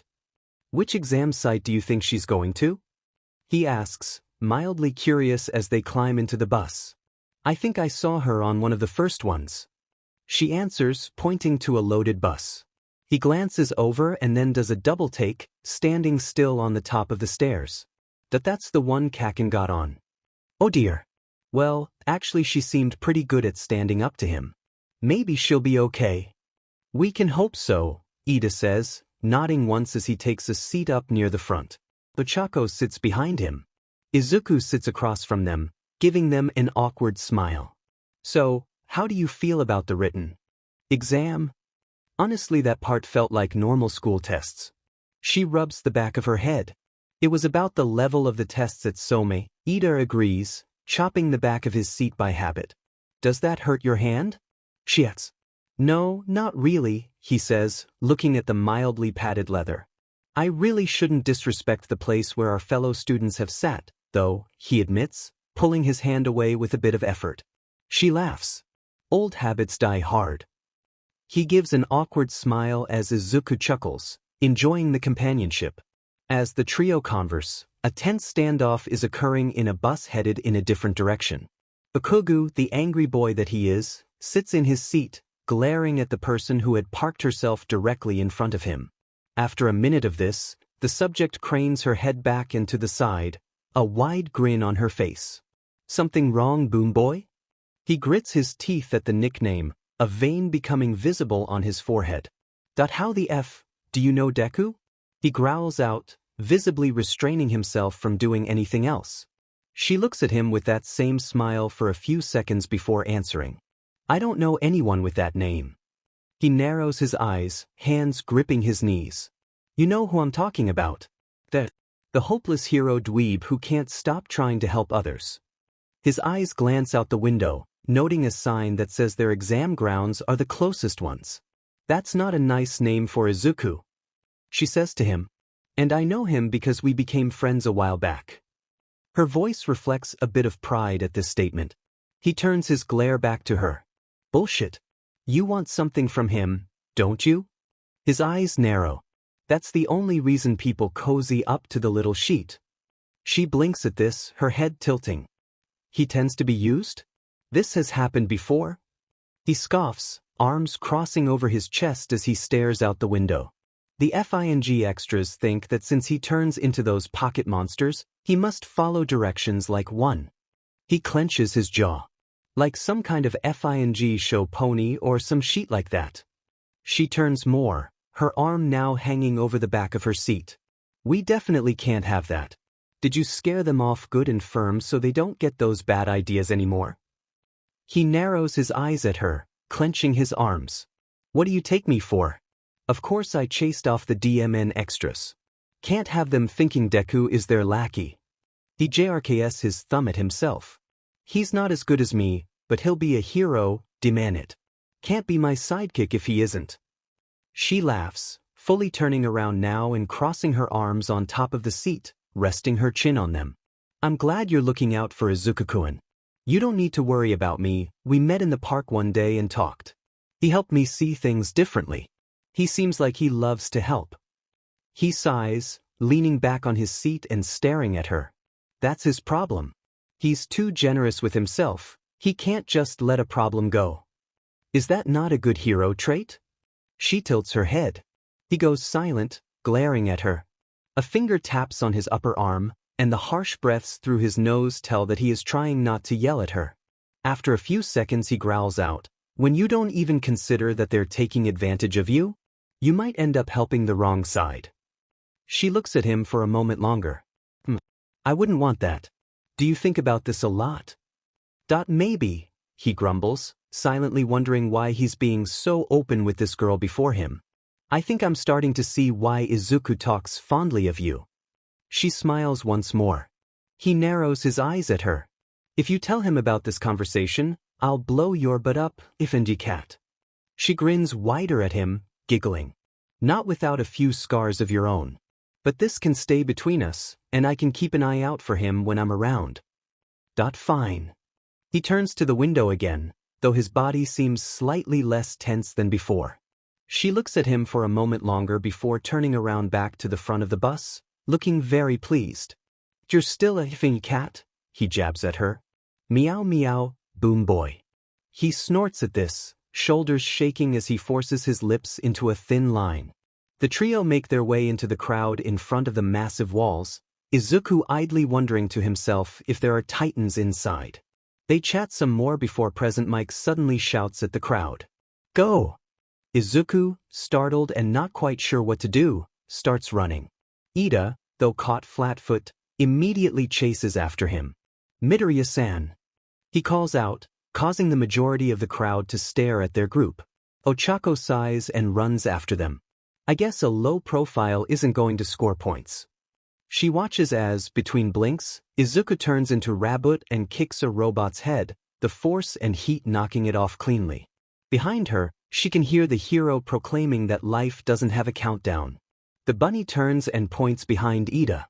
Rab. Without thinking, the taller teen turns and kicks, destroying a one-pointer. Better make sure I don't fall behind.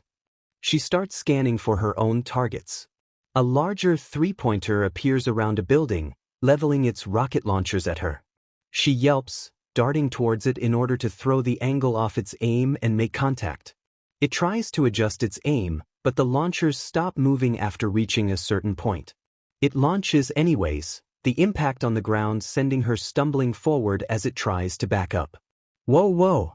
She catches herself and manages to get a hand on its leg, adding a push for good measure. It flails as it goes floating away, rockets shooting out and destroying other robots, narrowly missing her friends and the examinees that manage to catch up to them. She lets it fly until she deems it high enough before sending it crashing back down. There we go. It crashes down on a robot that Izuku kicked beneath it, destroying them both. He turns and holds up a thumbless paw to her, only to stare at it and frown. Boot. It's alright, you're doing fine with your feet. She assures him as she searches for another. He nods and hurries off, seeing if others would like help. She hopes he remembers to get his own points as she sees him go. Ida kicks a robot that tries to get the drop on her. Uraraka-san, please be aware of your surroundings. We would be most concerned if something happens to you. He chops a hand in her direction. Right, thanks. She nods to him. He nods and looks around, getting ready to fight more robots. He ducks under a swing just before a laser blasts the foe to bits, showering the two of them lightly with small pieces of scrap. A flashy guy gives them a salute. Thank you for keeping it still. We need to get after those points. Kako says to Ida. Right? Let's do our best. He says, pumping a fist. She grins in her own determined way, shielding her eyes as a smaller bot explodes nearby with a strange flash. Izuku runs past them. So my forms don't last as long, using moves without food, he says breathlessly as he searches for more enemies. Do your best. She calls before she sends another target crashing down. A trio appears before her, all one-pointers trying to get her at the same time. She stays low, managing to get two of them and then the third when one of the others bumps into it. They flail around in the air helplessly, though one tries to swipe at her from above. She just smirks at it, watching it spin out of control before she puts it out of its misery. They come down on either side of a small purple-haired boy, Ida having rushed in to kick them to each side. The friends give each other a nod and leave the grape-headed boy by himself, since he's unharmed. Izuku rushes forward, in between steps turning into his preferred form, Ryo. He easily smashes a few robots' heads in passing as he tries to get his score up. So that's 9, I think. He hears a strange rapid sound from behind a corner followed by a loud crash of another robot being downed. Mildly curious, he rushes around a corner, smashing a two-pointer with a strong kick as he went. He gets there just in time to see a few small high-speed projectiles finishing off the bot. A nearby boy with green scales on his arms grins with satisfaction. That's so cool. Is he like Ryukyu? He starts over to talk with him, only to pause in thought. Wait, I don't think he transformed into a dragon. And I don't think she ever shot stuff off her body. What is he shooting anyways? He holds up his paws around his mouth to call to him. Ryo. The boy turns to him, tilting his head in confusion before using the side of his scaled arm to push a bit of metal out of the way. He hurries over, jumping over a few fallen robots so he can try to converse with the kid. A sudden change back to his human form has him tripping and falling face-first onto the ground. Ow! Shaking his head, he stands up and gestures to him. Sorry, I was just curious about your quirk. He turns back into a Ryolu just as another few robots appear. Lou! The boy gives Izuku a strange look, but quickly goes into a back-to-back formation with him. Really? In the middle of an exam. He's now punching the robots with scaled fists. Ryo. He manages to sound apologetic as he strikes his own foes with several silver-tinged bullet punches. Probably not the best time. After they get a bit of breathing room, the boy seems a bit more relaxed and gives him a thumbs up. Thanks for that. He places a paw on his chest and bows, hurrying off to find more robots. He misses the 3-pointers that show up as he leaves, caught up in changing back as he is and loss of sharpened senses. "Here we go again," the boy says as he armors up. He hurries along, jumping over fallen robots and avoiding a couple that seem to come out of alleys to attack him. A quick shift to Riolu once more allows him to kick them away when they get too close. In the distance he hears someone shouting, though it's less for help and more like they're cheering. Uncertain how to take this, he runs in that direction anyways, just in case they actually do need help. He finds a person with what appears to be a section of a manga as a face. He shouts out as words appear from him, blocking and damaging the targets depending on what he says. The Riolu's eyes sparkle as he watches, paws curled up by his mouth. So cool. He then notices a robot about to get the drop on him from the second story of a building. Acting fast, his body glowing a bright white, he rushes past the scrap of destroyed robots, jumping on the most recently created words and slamming bodily into it. The 2-pointer, or rather what remained of it, goes further into the building and he tumbles back out of the bay window, unable to stop his smaller form from bouncing off the metal. He lands on a surprisingly cushy, "Whoa. Thanks, little guy." He gives him a nod, repeating his bow to the other prospective student. "Lou." He turns to leave, only to bump into something he can't see. Blinking a few times, he closes his eyes, the appendages on his head lifting for just a second before he yelps and turns away, covering his eyes and blushing. "I'm sorry," he yells, not even noticing that he is back to normal. The comic guy shows a big question mark as his head as Izuku hears a girl's voice. "Don't worry. You didn't bump into me." "Not that. Though it is good to know?" He shouts before he can really stop himself. "I didn't mean to peek." There's the sound of laughing. "You have to use your eyes at some point, and you can't see me, so don't worry. I'll be wherever I'm needed and you won't even know." He can barely hear her getting farther away. "But I did see you," he says weakly, reluctantly lowering his hands as he realizes he's human again. "That okay, it's fine, just gotta avoid Riolu until she's out of view." He nods and turns into Froki, immediately evolving just like the other ones. His form grows larger, the bubbles around his neck lengthening down his back. The light dies down to reveal skin of a darker shade than before, but not by a lot. "Everything okay? You kind of spaced out there." The comic guy calls to him, having waited for it to finish. "Can't do that during a test, you know." "Dear." He looks at his darker hands and shrugs, hurrying off at about another half the speed of Riolu. After a time, he can swear he hears an echo of his own movement noises. He pauses, looking around for the source of the noise. As he is much more fragile in this form, he also has an eye out in case another robot appears. He spots a girl with an oddly similar tongue to his current form, bouncing off a wall before a robotic fist impacts it.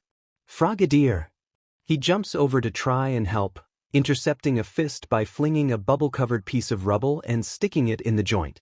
The robot's arm slows just enough for it to miss the girl. She lands in front of him, tilting her head and making an almost frog-like sound.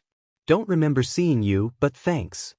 He nods, acknowledging her words before turning and holding out a hand, sending out a small pulse of water that knocks the metallic enemy back into another one of the same. He gives her a bit of a smile. "Dear." She seems to almost understand this, nodding. "We better keep moving, wouldn't want to get squashed." "Frog." He agrees, gesturing towards the center of the city. She gives a small smile at this before springing in that direction. He hops after, managing to keep up. As he passes by a robot on the side of a building, he smacks it down, dark blue skin turning brown as he does so. "Frog dear." "Friends call me Tsu." She lets him know, swinging on a light post from her tongue. "Frog?" he asks, slightly hopeful as he bounces off the pole of the aforementioned post. She pulls her tongue back in as she lands. "I think we could be." "D would like that," he says, grinning, only to panic as he realizes he's human in midair once more, flailing his limbs wildly. "Roll when you land," she calls to him. He quickly curls up, landing solidly on his back before rolling to disperse the rest of the impact. He groans and waves to her. Thank you, Tsu-chan. You're welcome. Hope you make it in. I hope to see you in class. He calls back, right before the whole makeshift city shakes. Ha! Suddenly from overhead a shadow looms, dwarfing even the building around. The gigantic mass of metal matches the silhouette of the 0-point enemy, but it failed entirely to show the scale of such a colossus. Izuku's jaw drops at the sheer enormity of the machine, a part of him wondering where such a thing was hiding. Students run past him, trying to avoid the robot, but he is frozen in place, torn on what to do. Then Ida runs up, grabbing his arms and shaking him. Midoriya-sen, wake up. We need to get away from here. He blinks dazedly, nodding once and turning in preparation to rush away, mind racing to find the right Pokémon to keep up with Ida. Between the lack of points and sheer size, no one seems to want to be anywhere near this robot. Before he can take a single step, he hears a familiar voice, and turns back halfway, searching for the source. It turns out to have been a yelp from Ochako, now blocked into a doorway by the large foot of the giant, clearly holding her hands away from it and holding in a breath. Izuku feels his blood go cold, seeing one of his first friends trapped like that. He fishes out his emergency chili pepper, crunching down on it as he starts running towards her. Between one step and the next he becomes a Riolu, in the next he's glowing. A Lucario emerges within 2 steps, and he realizes he's still probably not strong enough. Faces flash before his eyes, the faces of everyone he cares for. His mom, Toshinori-san, Ida, Toga. He was going to lose her if he wasn't good enough. He grits his teeth, double helixes flashing in his eyes as he dips down to find the strength to save her. A pink sphere forms around his body, expanding and breaking to reveal a different form. The 4 appendages on his head sway like a bandana in the breeze, the jagged mask design framing narrowed eyes and arms moving to one side, barely keeping hold of an explosive ball of energy. Aura! Ida jolts at the voice in his mind, much deeper than any voice that he ever heard come from his green-haired friend. The Mega Lucario growls and heaves his arms forward, palms, and consequently the ball, facing the massive robot. Smash! A massive beam of blue energy bursts out of the ball, a veritable wave of power that slams into the robot, knocking it backwards off its feet, further into the city where no one is left. His arms, glowing white with red veins, fall limp by his sides. Ochako slowly leans out of her now clear doorway while wind and dust rushes by, blinking owlishly. What was that? Izuku slowly walks closer, his mega evolution fading until he's back to being a Lucario. His soulful eyes look into hers, his chest still heaving from the exertion. You are all right? His thoughts press against her like a warm blanket, questioning, worrying about how she's taking this. She stares at him, trying to adjust to this new everything. Yeah, I'm fine. Are you? I'm fine if you are.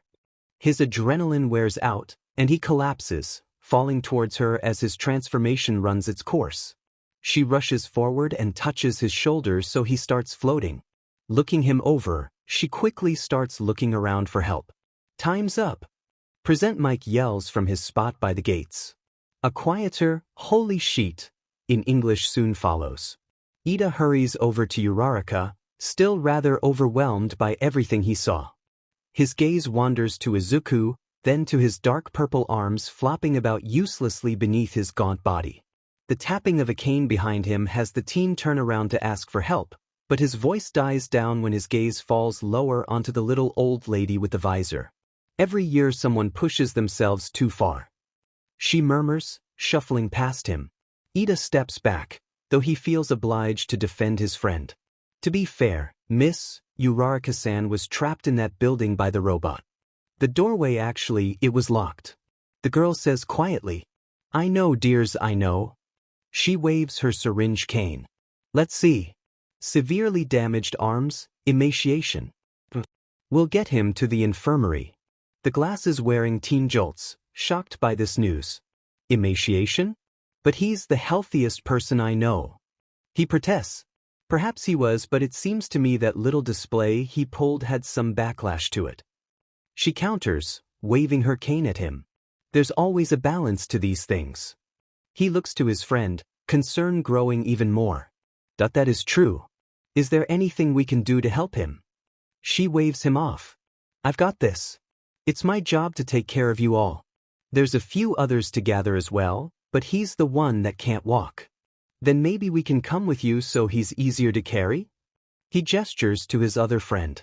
I don't know if her quirk has a distance limit. She shakes her head. You kids all go where you're supposed to. Wouldn't want to miss anything, right? You may visit him once I'm done with him. Ida immediately bows to her in his famous right angle. Then we leave him in your care. She smiles, amused. Hey, all right. You go on now. The two teens make their leave, their mutual friend floating in the air by the elderly nurse. Toshinori Yagi is generally not the type of man who felt he deserved happiness. His guilt over his mentor and his failings of her family left him much to be desired that even his great strength could not grant. Not that he would have that for very much longer. He very nearly trips on the end of his pants, stumbling for a second before regaining his balance. How he wishes not everything would be so baggy on him in this form. He straightens his tie as he approaches the house of his student. Still, despite his inadequacy, despite the poor state of his body, he can't help but smile. While he might not feel worthy of joy, the Midoriya family gave him hope that he could give someone a more personal happiness, a chance at protecting friends and family that he squandered in his youth. The slight shaking of the ground interrupts his thoughts, and he turns his gaze to the north. Off in the distance he can see Mount Lady doing her patrols, easily visible thanks to her size. He shakes his head, glad she's doing her job and understanding she can't exactly be subtle with her quirk, but worrying she might miss something. She suddenly stops and starts running the other direction, a gleeful grin on her face. Yagi chuckles, guessing he probably knows exactly what she's running towards. On a similar note, he has arrived at his own destination. He knocks on the door before he unlocks it and lets himself in. He finds Izuku sitting on the couch, staring blankly at a wall as he squeezes a grip strengthener. The boy doesn't even notice that he opened the door, much less let himself inside. Thankfully, he looks much healthier than he did when he was brought to Recovery Girl's office, having filled back out enough to have his muscles again.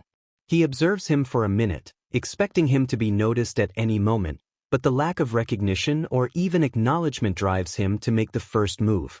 Midoriya household, I come bearing news. He announces in his hero voice, getting a startled yelp from the kitchen. The teen yelps and jumps into the air, flipping over the back of the couch in his surprise. Wide green eyes stare up at the much taller man. Toshinori-san? Why are you here? He swallows, shaking a bit. Did I fail that badly? Did I lose all my points because of the 0-pointer and you came to say you're disappointed? Using the best poker face he can, Yagi hands him a sealed letter. I think it would be best if you saw for yourself. Slowly standing, he gently takes the letter in his shaking hands and sits back down on the couch. Gripping it firmly causes him to rip the envelope clean in half, a round disc toppling out onto the coffee table before him. Oops. We might need to work on control soon.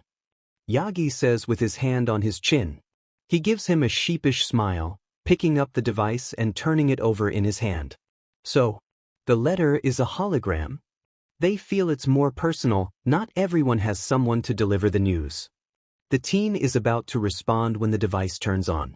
He shouts in surprise, the object flying from his fingertips to land on the table with the projector facing upwards.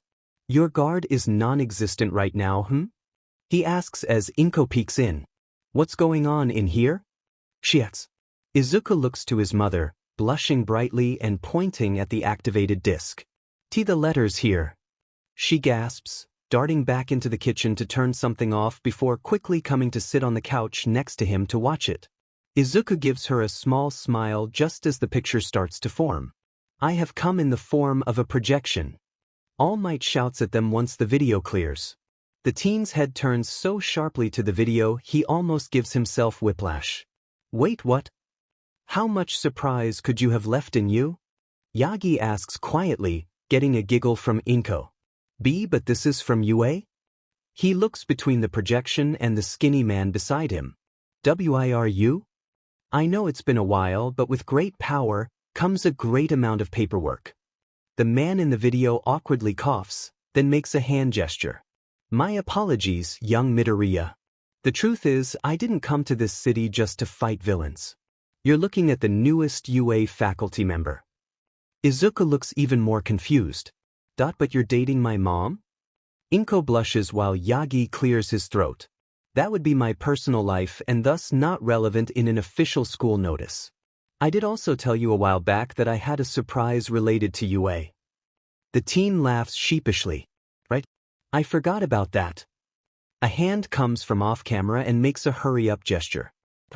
Yes, what's the matter?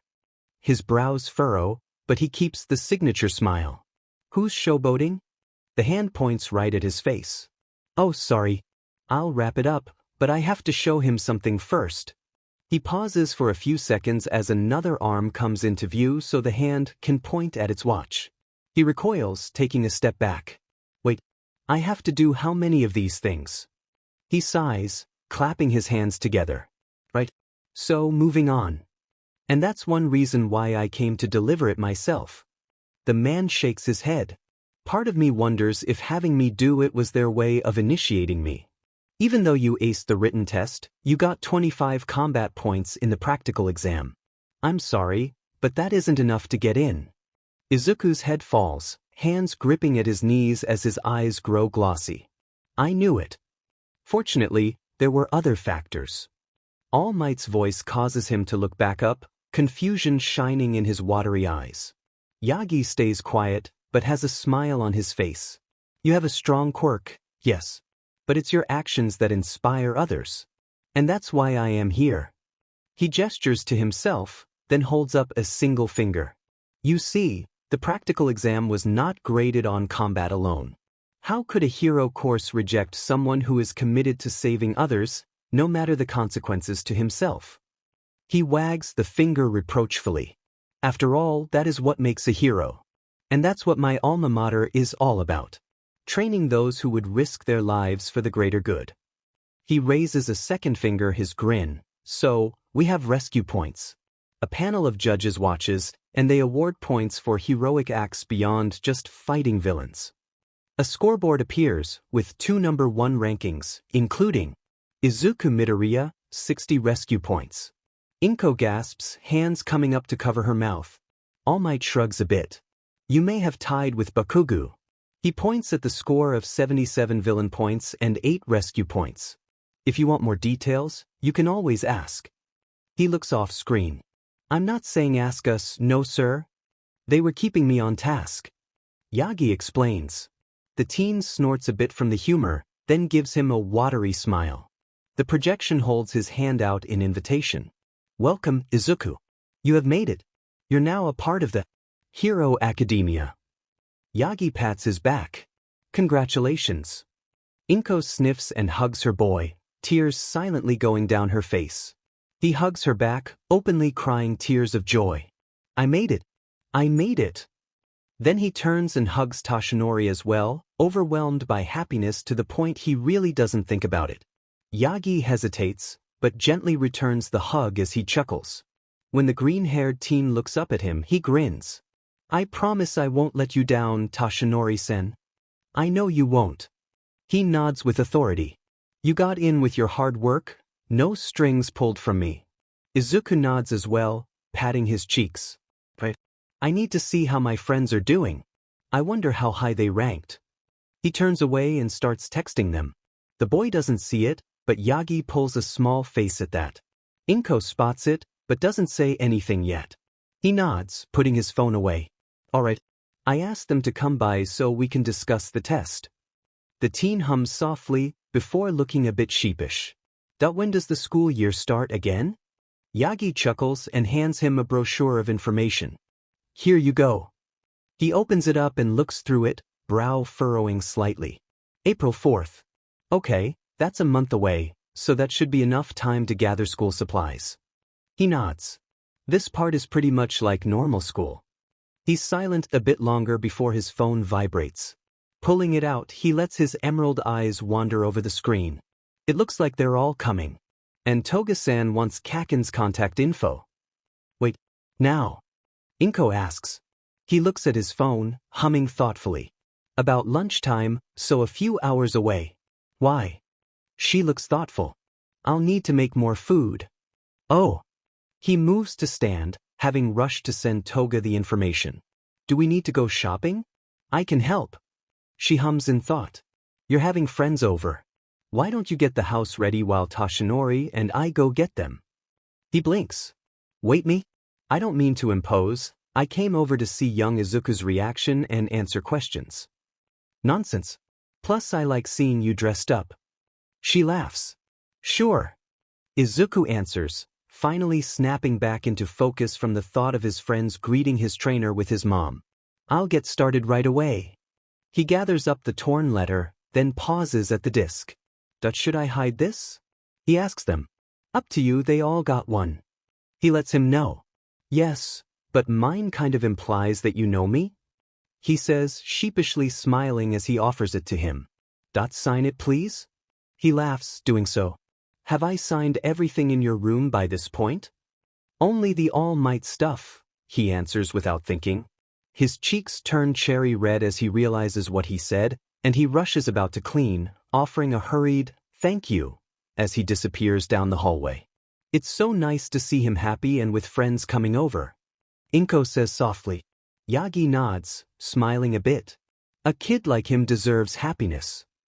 He gently places his hand on her shoulder. Shall we eat before we head out? It seemed like you were making something. Oh yes, come into the kitchen. She gestures to him to follow her. He obediently does so, wondering what delicacy she made this time.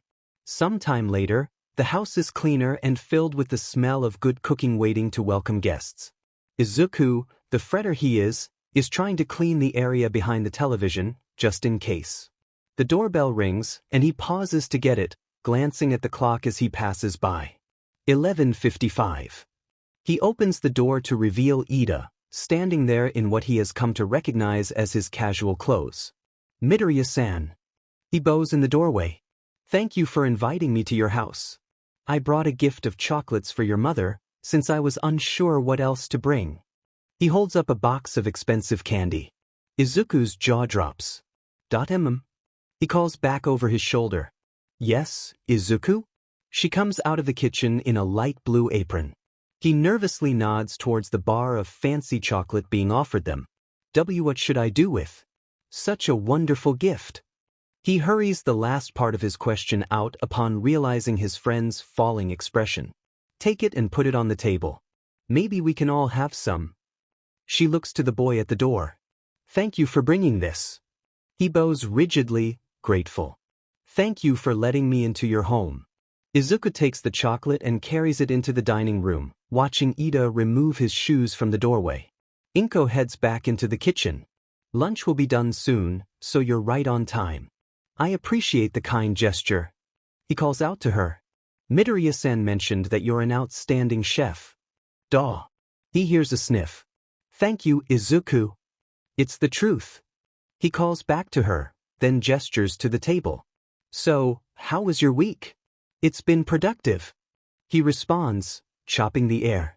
I caught up with my books, so now I have a free month to start on that training regimen Toshinori-san gave me. He blinks.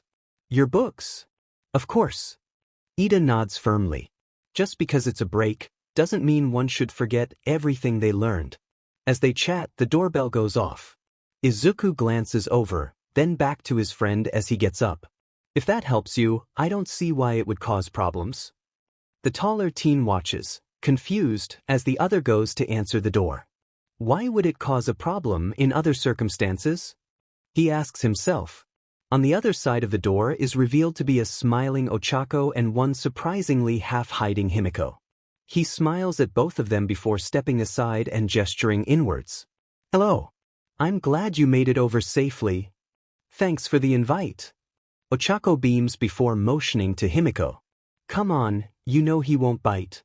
The other girl follows. Izuku gives the nervous girl a warm, welcoming smile. Hey, she says quietly, not meeting his eyes. Hey. He tilts his head to one side, his smile falling slightly. Toga-san? Is Dash? The duo are interrupted when Ida walks over, making chopping motions at her. Toga-san. It is rude to simply stand in the entryway of the host's home. Let us guide you to the dining room. She seems almost shocked by this directness, blinking owlishly. Oh. Yeah. She hops in place once before coming in, a smile now on her face. Izuku relaxes at seeing her come back to her normal self. He nods and heads to the dining room, guiding his guests along the way past family portraits of himself and his mother, and one of the Bakugu and Midoriya families, with a certain skeleton beside the svelte green-haired lady that is his mother. Himiko looks at that last one, head tilting. It's a nice picture, right? Izuku asks her, smiling brightly. I wonder if Mom would take a picture of me with my friends, he muses, turning back to the dining room as they enter it. The girl looks like she's holding something in at this point, but stays quiet. They take a seat around the table, with Izuku's back facing the kitchen and Toga opposite him. So, does anyone want to start? Ida stands, arms firmly at his sides. I want to say how intelligent you are to figure out the secret system for the exam. I was mostly grateful you saved me from being trapped in the space of a closet for the rest of the test.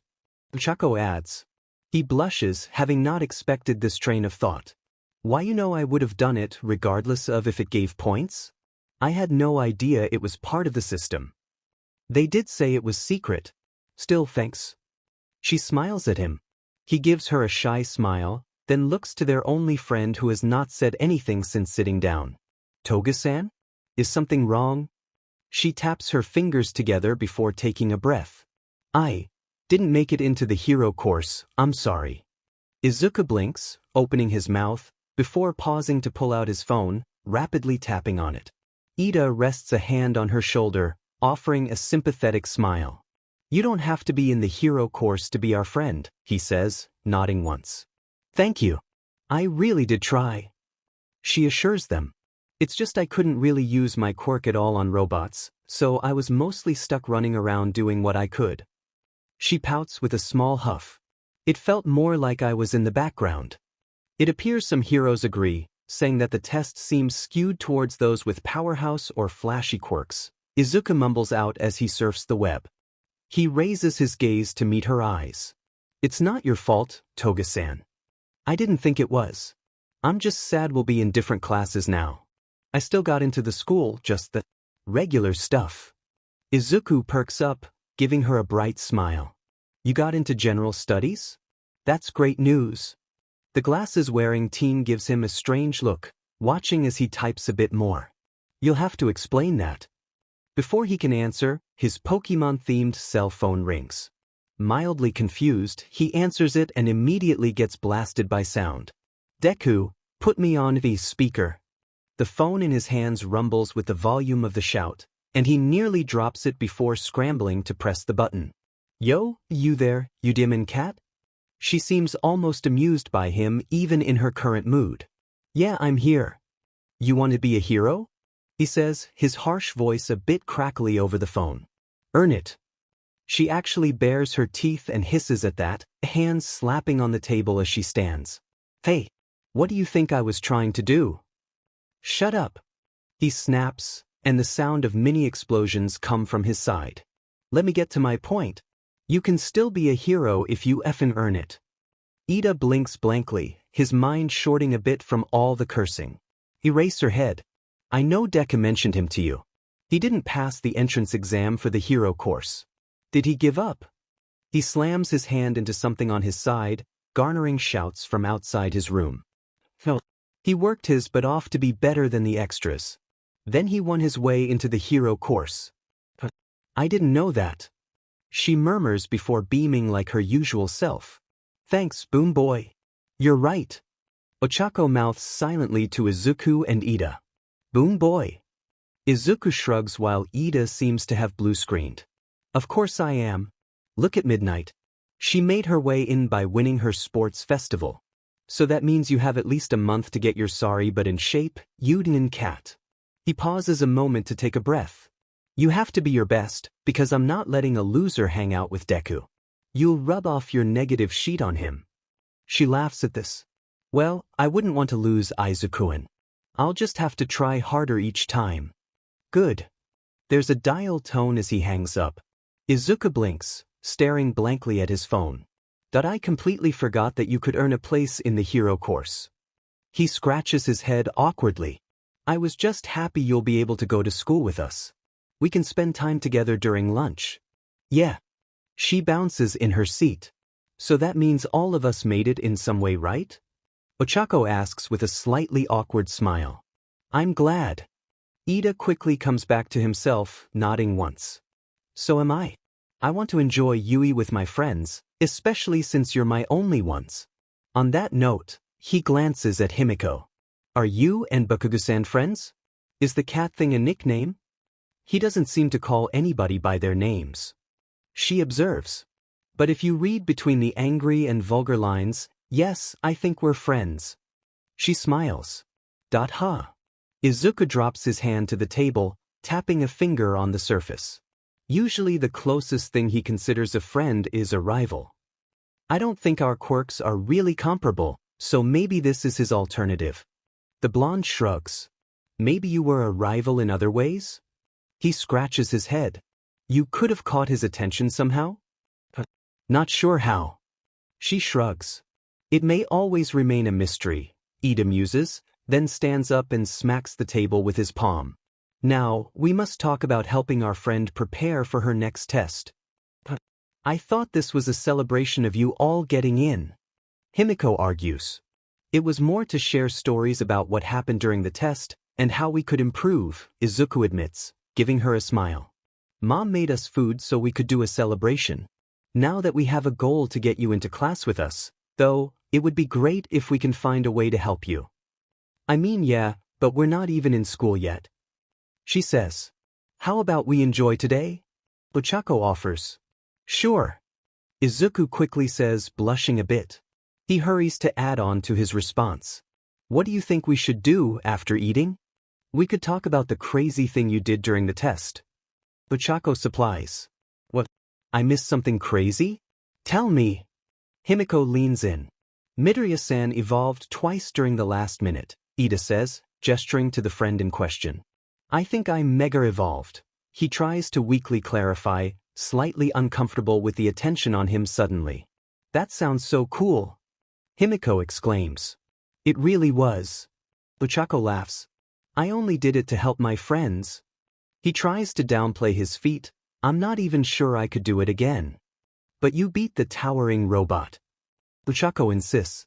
In a spectacular way, mind you, Ida adds. Sure, but I almost starved myself and broke both my arms.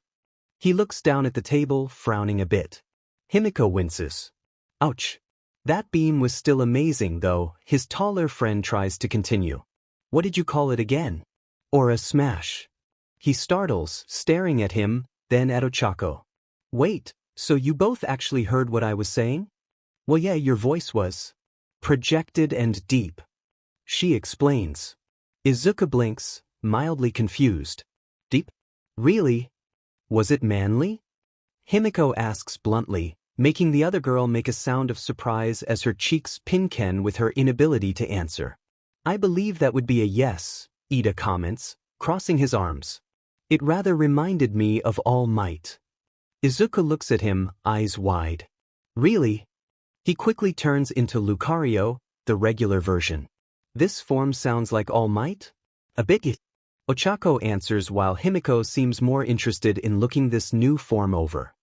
He looks at his eager friend and smiles, gesturing with his arms open. We both know I can't stop you, so go ahead. She giggles, scooting around him as she observes him. A finger comes forward and pokes the spike on his chest. Can you feel that? Hi's brow furrows slightly in thought. It feels like you're poking a tooth. The sensation is there, but not very well felt. Huh. She rubs one of his ears. Is it bad I thought you'd be taller? He does not respond.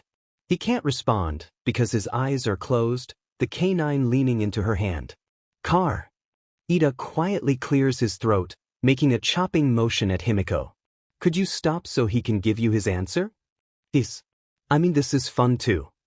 She giggles, motioning Ochako over to feel. The other girl has slightly pink cheeks as she does so. Izuku slumps back in his seat, practically a puddle of contentment from the attention. Maybe you should back off, you don't know when he'll dash. The Lucario immediately turns back into a teenager. Do that. Ochako blinks, face and finger close to the boy. She quickly blushes and hops back into her seat while Himiko laughs. The green-haired boy blinks blearily, not quite aware enough to know what exactly happened. Boo! So! Their tall friend calls out, clapping his hands together. He pauses, reaches into his BRST pocket, and pulls out a tiny book labeled Conversation Starters. He quickly flips it open to a random page. Have you read any good books lately? Unless you count the UA handbook.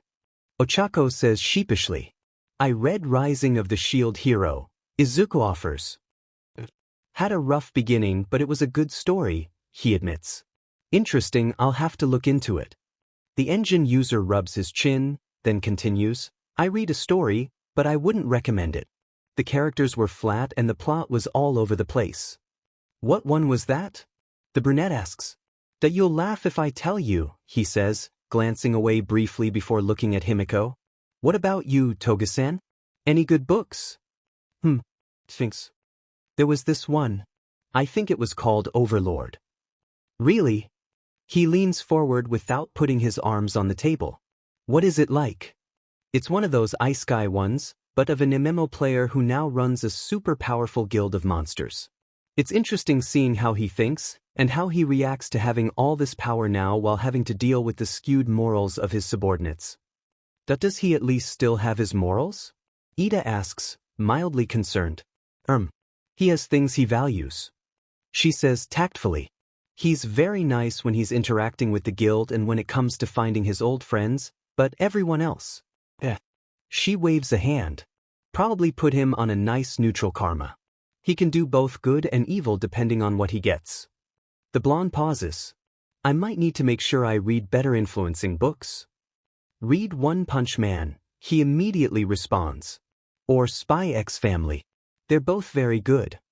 Izuku, hoping to help her a bit, turns into a certain red and black rabbit beside her. She instantly gasps and tries to grab him, making Ochako lean backwards to dodge her, laughing. The bunny leaps onto Ochako's back, hanging on with one arm. The other comes up to pull down the fur covering his mouth, revealing his tongue teasingly sticking out at her. Himiko narrows her eyes, grinning wide as she tenses. Ochako looks wide-eyed as she's suddenly in the middle of this. Izuku grins, flexing his legs in preparation for another leap. All right, I hope you're all hungry. Izuku's mother cuts off her words as she walks in to see the scene. The three of them standing immediately freeze, looking at her in silence. There's barely a sound between them as the seconds tick by. Ida raises his hand. Midoriya-san, do you have a book you've read recently? Surprisingly, Ochako is the one to have a giggle work its way out of her at the absurdity of the situation. The rabbit on her back smiles and pats her head, deciding he likes the sound of her laughter. Just make sure you get off before you transform back. She tells him before looking to his mother. It smells great, ma'am. Rab. He says in agreement before jumping over to Himiko's back, messing with her hair, raising her ponytails into rabbit ears. She looks up at him, arms moving slowly before suddenly trying to grab him off her. He does a flip, tapping her on the nose before he lands right in front of her. Square on his back. She raises her hands like claws and pounces. He squeaks, flailing a bit as he's unable to get away in this position. She scoops him up and hugs him, giggling. I win today. He huffs and pats her arm, agreeing that she got the win that time. She smiles and gives him one more squeeze before setting him down between herself and Ochako. The blonde looks very pleased with herself as Inko gets over her shock and sets down the food for them. Izuku hops up on his seat, settling down before trying to reach for his bowl. His arms turn out to be too little to reach. His mother laughs softly, scooting it closer. I'm glad you kids are having fun. As the rabbit happily eats, Ida starts to speak. It was a rough start, but we managed to pull through. He gestures to Izuku and the phone on the table. With help, of course. The woman blinks. Your phone. Kaken, Izuku says, blinking as he realizes he's back. He shrugs and continues to eat. Oh, well, that's good. She smiles and nods. I'm honestly surprised you didn't hear, Midoriya-san. He gestures to her with a chopping motion. But Kugu-san was rather loud. I was trying not to eavesdrop and make sure nothing burned. Also, I think over the years I've started having to tune his language out a bit for the sake of proper sanity. She says honestly that I don't know if I can do that, he admits, watching his friends eat briefly before realizing he hasn't touched his own. Thank you for the food, he says, then starts properly eating his meal with a pair of chopsticks. She smiles. Glad you like it. Let me know if you want more. The feeling of the dining room falls into contentment. A moment later, Izuku pipes up, asking, So did you all get All Might as well? He asks, curious. In the letter thing? Yeah. He eased me into it with positive stuff. Himiko nods. All Might is amazing when he does his speeches. Ida responds, nodding once. He always makes one feel better in the end. If he planned it ahead of time, at least, Izuku agrees, going back to eating. You don't think he's good at improvising them? Chuko asks. He blinks, looking up at her with a small blush. I wouldn't know. It's hard to tell when it's planned speeches or not. He pushes a bit of hair out of the way, using the action to disguise wiping away some nervous sweat. Huh, I wonder if heroes have speechwriters. She muses. Some do. I'm sure there's at least one introverted hero who isn't good with speeches, Ida points out. True. She gestures at him before eating another bite. Izuku hums thoughtfully. I might need one, he says. I wouldn't know about that, Tenya responds, holding up a hand. You do well chatting with us. Yes, but that's because I feel comfortable around you guys, he points out. Maybe it'll come with experience. The brunette girl points out. Maybe, he says, his mouth screwing up slightly as he stares at his food. Does this taste sweet to anyone else? No? Mine's even and smooth. Himiko says. Wait. His eyes bug out and he reaches for her meal. Then that's Lia. The now Curlia groans, covering his face as he falls back into his seat. My meal. At least we can understand you in your dress form. Himiko says, continuing to eat. He grumbles quietly and eats his sweet meal, knowing there's not much else he can do. It's not even a dress, it's a tutu at most. You pull it off well. Ochako tries to cheer him up. He sighs, even the slight blush on his cheeks standing out in stark contrast to the bright white skin. Thank you, Uraraka-san. Maybe if I finish this meal soon enough, I can change back. He starts eating again, projecting his thoughts unintentionally. Surely a dawn stone can't be too hard to find. Or emulate. What even powers it? Radiation? Some form of electrical energy trapped inside, like with quartz? They never really explained it. Of course, his thoughts trail off into quiet mumbles.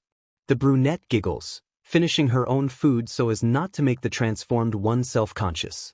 Ida tries not to stare as he eats as well, wondering how one can mumble with their thoughts alone. The Curlia looks up at Himiko, hopeful. Toga-san, do you have an idea of where to find a dawn stone replacement?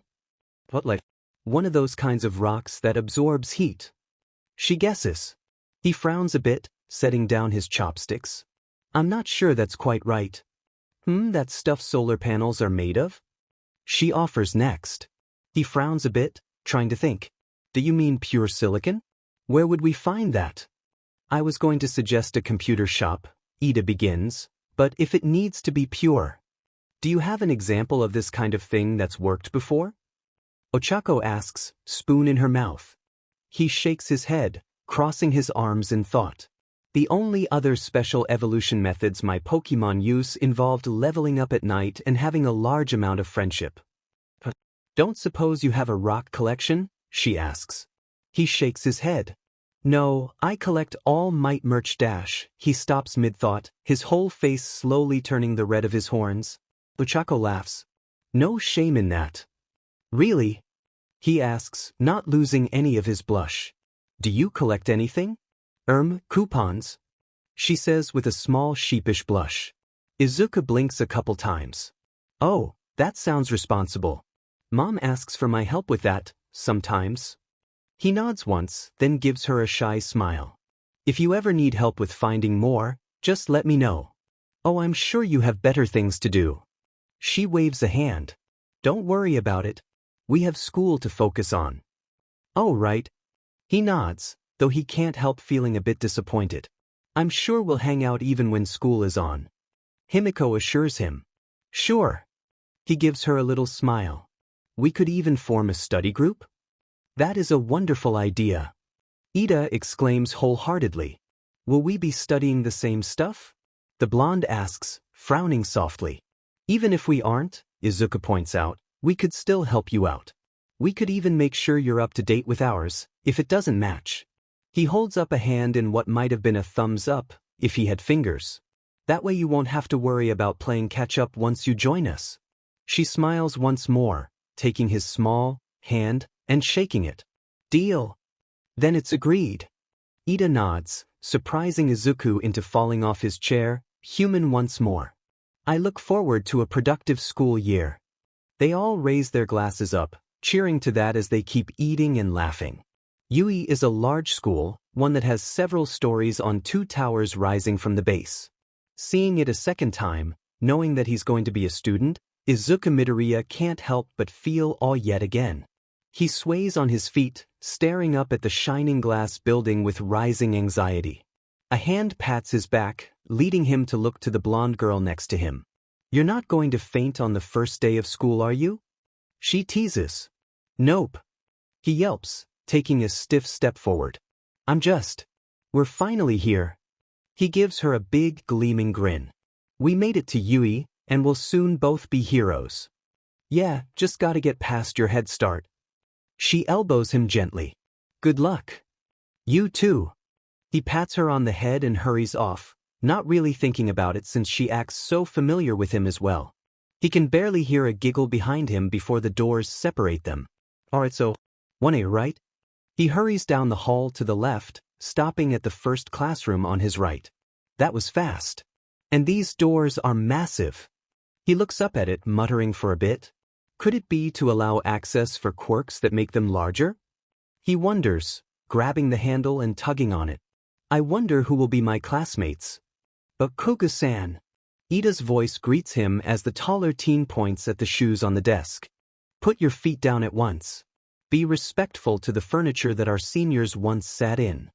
Lay off, glasses, he growls back, not even changing position. That oh dear, Izuku mutters, seeing the two of them about to get into an argument. Many of the other students seem to be either gathered in their own small groups or watching the exchange with a myriad of expressions.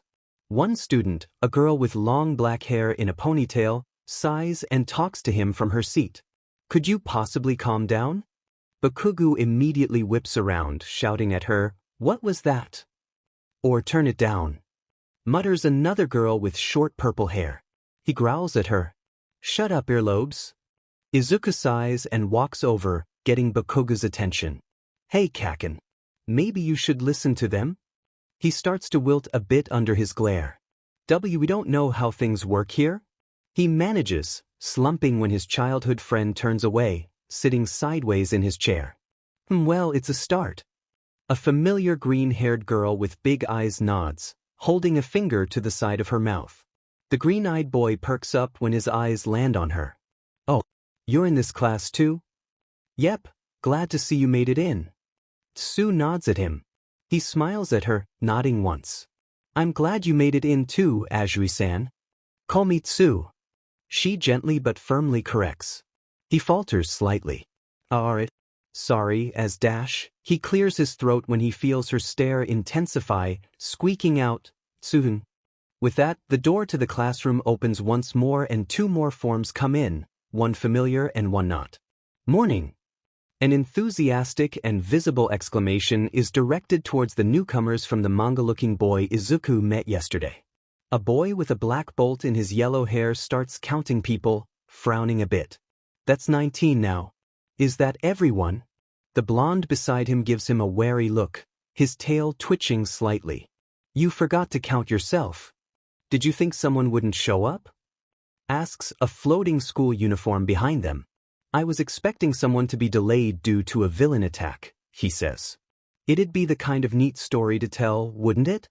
Izuku notices the supposedly empty uniform, blushes brightly, and hurries over to speak with his friend who just appeared. Uraraka-san. He calls, smiling at her despite his embarrassment. Isn't it great we're all in the same class? She beams and grips the straps of her backpack. I didn't know how many separate classes we had, so I was worried but hopeful. There are 2 hero classes and 11 overall, Ida calls over, pausing right before his introduction to the other student who came in with Ochako. Greetings. My name is Tenya Ida, and I come from Somei Middle School. The new horned girl seems a bit surprised as being greeted directly like this, smiling and waving a hand before she speaks. Morning good. My name, Pony Tsunatori. Her mouth twitches after as though her tongue isn't used to the movements. Ida looks slightly confused, but gives her a warm smile. I hope we have a productive school year together. Izuku blinks, looking at her curiously. Before he can say a word, Bakugo decides to speak up. Horns, are you American? Your Japanese needs work. Kaken. Izuku whines, quickly turning to Pony. Don't worry, we can help you with that. Kachen actually had the highest English score in our school. She immediately beams, clapping her hands together once as the words flow out of her. Oh, I'd very much appreciate that. Thank you. Ochako looks sheepish as she takes a seat and mutters to Izuku. Is it bad I didn't notice and thought she just had an accent? No, I think it's understandable, he says, gently smiling at her. We weren't expecting a student from outside Japan, so we made assumptions. You might as well take a seat, Bakugo tells Pony, jerking a thumb to the one beside him. There's no telling when the teacher will show up. Thanking you. She chirps, taking her seat.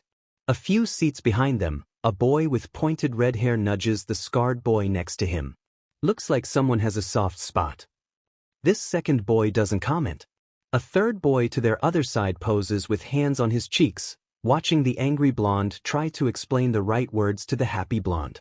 It is rather fabulous how he's not blowing his top at her. Katsuki immediately rounds on them, eyes narrowed in anger. You got something to say, Sparkles? Moi. He places a hand on his chest as a sweat drop drips down his cheek. Not at all. Continue how you were. Another boy with mixed dark and light blue hair and 4-pointed star pupils looks over. When he sees he's not the one being addressed, he goes back to a small drink he's sipping. Ida notices, frowning a bit and making his way over. Jingawa-san. You need a teacher's permission to drink anything in class. The boy blinks at this before answering hesitantly. Does it count as class if it hasn't started yet? He is about to respond, but pauses, frowning deeply as he gives the question due diligence. Put it away when the teacher shows up, okay? That's the plan. He quickly finishes the rest of it before stowing the bottle in his backpack. Ida nods before heading back to his seat, glancing at the door as he does so. He looks just in time for it to open and reveal a tall, disheveled man. His black hair falls down to almost shoulder length and his expression looks drained. His tired eyes scan over them all as he stands in the door. Ida, uncertain who it is, rushes to get into his seat just in case. The man shuffles over to the teacher's desk, commenting, "You need to be a bit more logical. If an adult shows up at class time on your first day, there's only a few options. Getting quick readings on situations is essential." The glasses-wearing teen nods in agreement, and Izuku jots that down to share with Toga later. I'll be your homeroom teacher, Shota Aizawa. Now then, he reaches into the yellow sleeping bag that almost everyone missed and pulls out 2 stacks of uniforms. Each of you get changed into your gym uniforms and meet down in the sports yard. The ponytailed girl blinks in surprise, awkwardly raising her hand. Sir? May I ask why? He lifts his head to gaze at them all. Orientation can wait. First, it's time for a quirk apprehension test. The star-eyed boy gulps, and he is not alone. It is mere minutes later that they're down at the field, and Izuku is quietly searching for his friends. A part of his mind whirls, trying to guess each person's quirk from seeing them, but some just elude him. To the side, he can see Bakugo talking to Pony, his face in a scowl as he glances around at the other students. She seems just as curious about this as the rest, though perhaps a bit more confused. Alright, now I assume you all remember the basic barrage of physical fitness assessment activities? Aizawa begins. Ida immediately nods in the affirmative. Yes, sir. The guy with the black bird head gives him a look. I'm sure we could answer for ourselves, he mumbles. It was also rhetorical and needed no answer. If any of you answered no, there would be other more pressing issues. Aizawa points to Bakugo and pulls out a modified baseball. What's your record for tossing these? Bakugo frowns as he considers this, fingers tapping on his forearm. 67 meters, I think. And they didn't let you use your quirk, to be fair. He concludes. As a hero, you will need to be proficient and more with your quirk, so its use is going to be the norm here. Try using it and see how far you can get. He tosses the ball to him and pulls out a small device. He weighs it in his hand, eyeing the modifications as he thinks. He glances at Pony as he heads to the circle, rolling the sphere in his fingers. You said use our quirks however we want for these exercises, sir? The teacher raises an eyebrow at the language change, but replies smoothly. That's correct.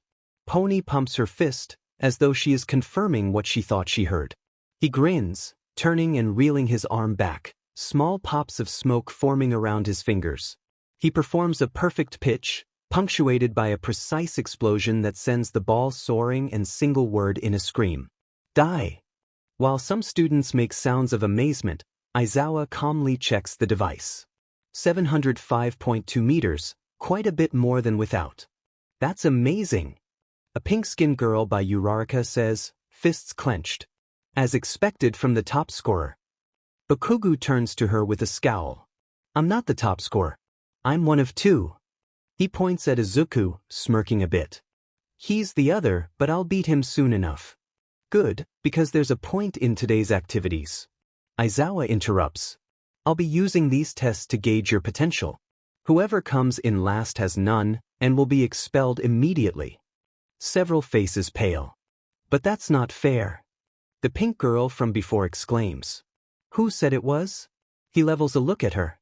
Surely we'd have heard of such a practice. A girl with vine hair in the group says quietly to the rest. Truly, a most pressing trial would be known by everyone, the bird-headed boy says. And our sister classes would be subjected to similar tribulations. Yet there exists no sign of other groups. Did we just get bad luck? The spiky red-haired boy asks. Surely not, a slightly chubby boy beside him says, uncertain. Now when I call your name, come up and prove to me you deserve to be here. Their teacher continues. Izuku quietly gulps, shuffling closer to his friends and helping Bakugo relay the instructions to Pony. She pales slightly, looking worriedly between them all. Bakugo just pats her on the shoulder as the first name is called. Ochako Uraraka.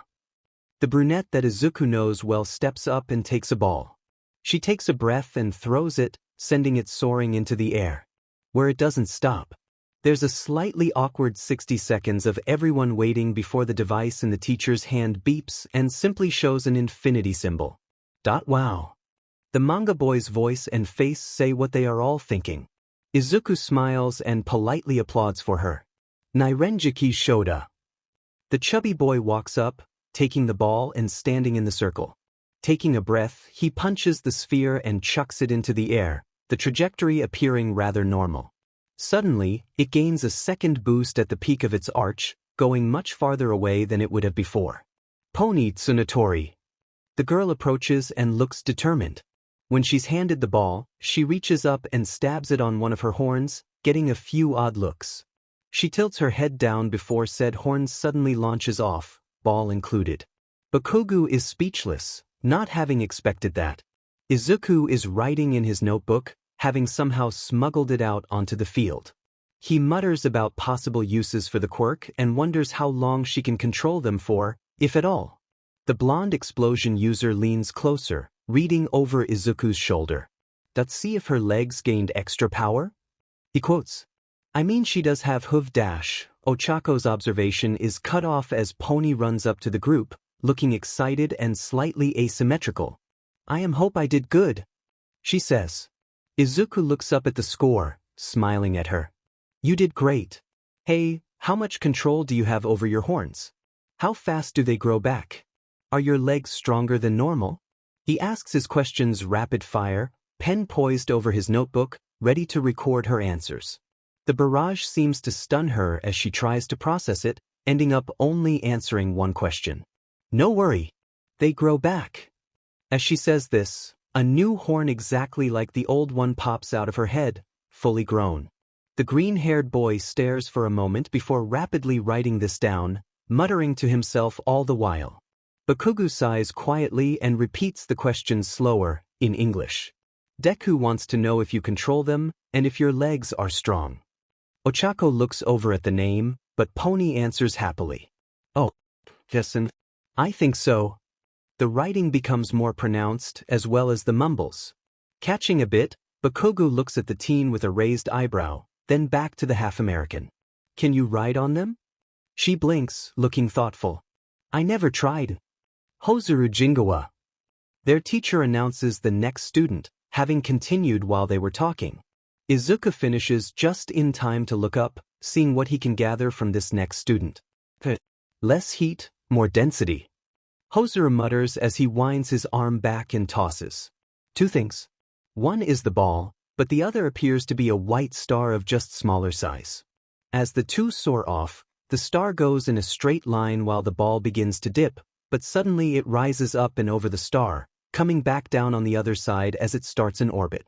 Hozuru swallows as he watches the newly made satellite continue to orbit the aspect of his quirk for a time before he finally lets the star pop and propel it just a bit farther. Izuku blinks the spots out of his eyes.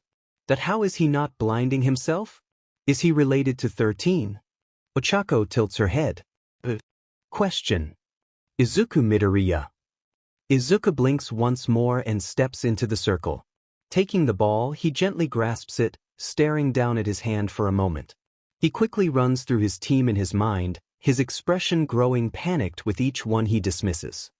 He then blurts out, "None of them have thumbs." Huh. Hozuru, being still near the line, looks confused. Ochako blinks before her eyes widen. He paces back and forth in the circle, a hand over his mouth as he stares at the ball he's holding. Lucario's strong, but he can't hold on to it. Any attacks would destroy it. Frogadier might just stick to it. No way I'm letting out Lycanroc, and Toxel can't do anything to it. He weighs his last two options for a moment before sighing. Here goes nothing. He shifts to the red, white and black bunny, instantly dropping the ball on top of his foot, balancing it there. Aizawa gives him a flat stare, but doesn't say anything, still holding his device. He lifts the foot up and down for a moment before launching the ball straight up. As it reaches the peak of its arch, he brings back that same foot and kicks it on its return, launching off into the distance, smoke trailing off it. There's scattered applause as the teacher notes the number and writes it down.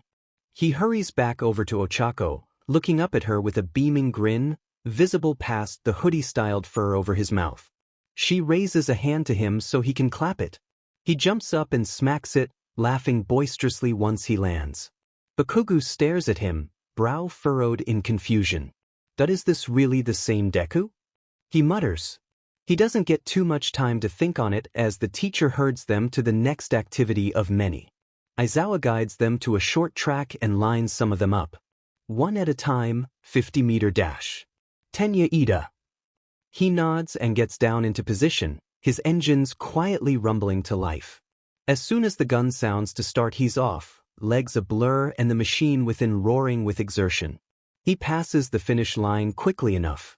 While other students look in awe, Aizawa simply writes down the score as he had been. At 50 meters, I could only get to third gear, he mutters, rubbing his chin as he walks away. Tsuyu Ajui. The frog girl from before goes to the line, crouching on the spot and almost seeming to compress. When the start is announced, she springs almost halfway down the course and hops the rest of the way, ending with a good time. Ida smiles at her, holding out a hand. That was a great time, he says to her. She ribbits and shakes his hand. Thanks. Not quite your blur, but I think I'm pretty agile. He chuckles, nodding once. I appreciate the compliment. So I heard you met Midoriya-san during the entrance exam, Aju-san. He glances back briefly to see Izuku running the 50 as his bunny self, tripping right at the end as he changes back. She nods. Yep, I met him as a frog buddy. You mean the one with the bubbles around his neck? He tries to clarify. She nods just as another name is called. Mashireo Ojiro. The blonde boy with the tail walks forward, getting into position with his extra appendage raised. The muscles in it tense as he waits for the signal. The gun is fired and he slams his tail down, launching himself forward. He manages this a couple more times as he sprints before landing awkwardly at the end. There are a few comments appreciating how strong his tail is. Mina Ishido. The pink girl walks forward, giving the teacher a grin. When it isn't returned, she falters slightly and simply sets herself up at the start line. When the start gun fires, she's off, skating across the ground on top of a trail of a clear liquid. She's pretty fast, almost hitting 5 seconds with her time. Izuku by this point has worn out a pen, staring at it as if it betrayed him. The red-haired boy cheers on the pink girl from the sidelines as she crosses the finish line. She grins and hurries over, pumping her fist. I think I did well. Yeah, you did. He holds up 2 hands for her. Mina immediately gives him a double high five, before turning contemplative. That's so, is that one guy's quirk to turn into a cute bunny? Maybe there's a rabbit hero in the top heroes after all. Maybe he's working to be like her. He guesses. She looks up, thoughtful for a moment before waving her hand away. Makes more sense than them being related. He nods as the rest of the students do their runs and they move on to the next event, grip strength. Izuku is sweating at this, still unsure what to do with no thumbs on any of his Pokemon. He fusses over it, pacing back and forth as he thinks of what to do. Can your paws really not hold anything? Chuko asks. I can if I'm using both of them. He trails off, mind working rapidly before he's suddenly a Lucario, the device looped around one paw. He places the other one on the outside of the grip and pulls them together, getting a bit of a wobble from his arms as he does so. Seems like it works to me. She nods as their teacher goes down the list. Fumikage Tokoyami. The bird-headed boy walks forward, taking one of the devices and holding it to the side. A dark form shaped similarly to him comes out of his body, grabbing the grip along with him as they both squeeze. There's a few sounds of surprise as his score is written down. Ibara Shiozaki. The girl with vine hair walks up. She takes the device in her hand and examines it before her vines suddenly wrap around it from either side and start tugging it, as if trying to rip it apart. The dark projection blinks at the lady, elbowing his partner. Hey, she's pretty. Strong, Tokoyami sighs, his demeanor reflecting that this is not the first time this has happened, nor does he expect it to be the last. Go back inside, Dark Shadow. He seems to sulk. You're no fun, the living Quirk says, though it obediently goes back into his body. She tilts her head a bit in his direction before giving a soft smile and walking past. I am glad you are in control of your demons. Rather caught flat-footed, he can only reply. Demons have no sway over me, nor over my partner, while the light shines down on our dark souls. Then I will pray for your continued salvation. Shiozaki nods. Ijiro Kirishima. Yeah, my turn. The red-haired boy walks up and takes the device. Let's see what you got. He grips it in one hand, and as he strains, his body almost seems to become more angular and rigid. Izuku rubs his chin with his paw, eyeing this curiously, wishing he still had a pen to write with. Is it strengthening? Hardening? Some kind of cutting ability. Ida sighs, gesturing to the Pokemon with his hand. Midoriya-san, your thoughts are projecting again. As he walks over, Kirishima smiles at Izuku. Nice look, you can transform into a bunch of stuff, huh? Only 6 Pokemon, he replies, looking up at the taller boy. Then again, looking around, he's the shortest one there, right now. They're pretty balanced, all things considered. Cool. Not sure you can top metal spikes, but I guess we'll see. He grins. You already saw Rabbit, he points out, holding a paw up. Oh, right before I forget, what is your quirk, Exactly? Kirishima smiles with his pointed teeth and hits one arm with the other, sounding almost like rocks hitting each other. Hardening, I can make myself tougher. He blinks a few times. That's so you're like a golem? What, like made of rocks? Nah, I'm just me. He gives a thumbs up, which he then hardens, making it taller and somehow more emphasized. He leans closer, observing the thumb from inches away. So, how do you do it? Is it like flexing a muscle? Can you last longer or get sharper if you train it more? Can you harden everything, including eyes and ears? Ijiro raises his other hand and rubs his head as he tries to keep up. I mean, it's my quirk, so it feels like a muscle, probably, and yes. He gets treated to the sight of a Lucario's eyes sparkling with happiness. Amazing! Thanks. I'm hoping to see more of what everyone can do. Same. He gives him a grin, almost immediately turning back into himself. Hey, do you have a pen? He shakes his head. No, sorry, those are in my backpack in the classroom. Izuku quietly pouts, missing the last students up at the activity. The sun approaches its apex, making the shadows below them the smallest possible. While this part of the year isn't the warmest, it is still enough to make some of the nervous students sweat a bit more. The only one who seems more relaxed is the bird-headed teen, if only because his brow is slightly less furrowed. They finish up the previous activity and soon they are on to the next one, standing long jump. Izuku looks at the setup for this test, cupping his chin in thought. That I think I only have two choices for this one. He mumbles. Yuga Aoyama. The sparkling boy from earlier walks up, a strange contraption fastened around his waist. Strangely, he turns his back to the pit as he gets to it, leaping into the air. Suddenly a beam fires out of his stomach, propelling him over and beyond the sand. The green-haired teen looks where the beam had fired, rubbing his chin as he thinks. Just how powerful is that? How long can he hold it? Can it be redirected? His fingers twitch for a pen that he doesn't have. When Izuku takes his turn, he turns into Scorbunny, just in case he needs to do something else afterwards. Frogadier was a better jumper, but it didn't have the best physicality for toe touches or sit-ups, and he didn't know if either one was next. This test goes fairly quick and soon they are on to the next, sit-ups. For this Aizawa actually pairs them up for the activity, saying working together with other heroes should be smooth even in dire circumstances. Izuku blinks, finding himself paired up with the guy who had made the miniature star earlier. To their left is Kirishima and the guy with the black bolt in his yellow hair. On the other side from them was Ochako and the pink girl from before, Mina. No one was to Izuku's right. Hozuru smiles at Izuku. Hey, crazy first day, huh? He nods, smiling brightly. Rab.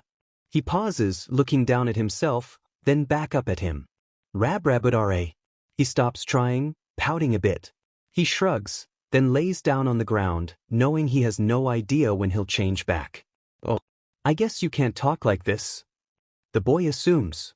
Body language and tone it is, then. Did you want to go first? Izuku just nods, stubby bunny arms behind his head as he readies himself. Right. He nods, crouching and holding his feet for him.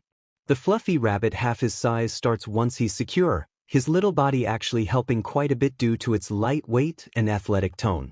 Rabbit? He tries asking as he does this, forgetting himself for a moment. Sorry, didn't quite get that. The boy answers. He puffs his cheeks out slightly, glancing at the electricity come off his neighbor briefly, before looking back at him. Rabrarteen? He blinks, looking down at his normal knees. That I was asking if you were related to the space hero, 13. Hozuru's starry eyes seem to glimmer. I don't think so. I haven't exactly deep-dived on the bloodlines, but I do look up to her as a role model hero. Oh. He smiles at him, continuing his sit-ups, not really straining since he was exercising since he was 10. If I'm remembering right, Uraraka-san also looks up to her. He glances past Ijiro to look at the girl in question. Really? Huh, I wonder if themes affect that. He muses. I never really met a similar quirk before. Not even in your family? The guy beside them asks, grunting through his sit-ups. Not really, mom's got a lighting quirk and dad has an appearance one. Hozuru shakes his head. I thought I had moms for a while. How does it work? Izuku asks with a grunt, starting to feel the burn. Pretty much. I emit celestial bodies, usually from my hands. I normally focus on stars, but I heard they can teach you to branch out here. The green-haired teen stops halfway through a sit-up, holding in place as he thinks. Celestial bodies?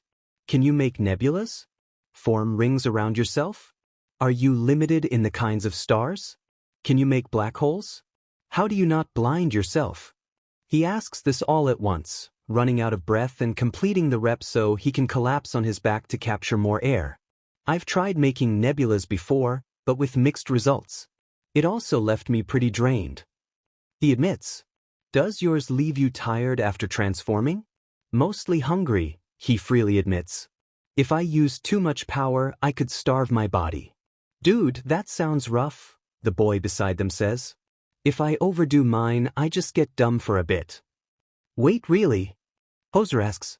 His I get because mine does something similar, but how would yours affect your mind? He pauses in a sitting position, raising his hand and letting sparks dance along the skin. If I use too much electricity at once, I fry my brain. Izuku stares at him, eyes dancing all over the blonde boy's body for a moment before narrowing at his sneakers.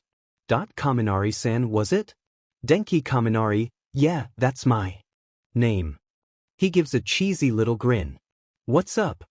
Are you grounded? The blonde boy blinks owlishly at this. What? No, I'm not in trouble. My mom's cool, so it rarely happens anyways. Hozuru laughs softly. I think he meant electrically grounded. Oh. He tilts his head. What does that mean? A way for the electricity to get out of you without short-circuiting. He supplies. Oh. He scratches his head. Normally it comes out my skin. What kind of shoes are those? Izuku asks him, trying to get to the point. Oh. He grins, reaching out and patting them on the side. They're specially made with thick, electric-resistant soles.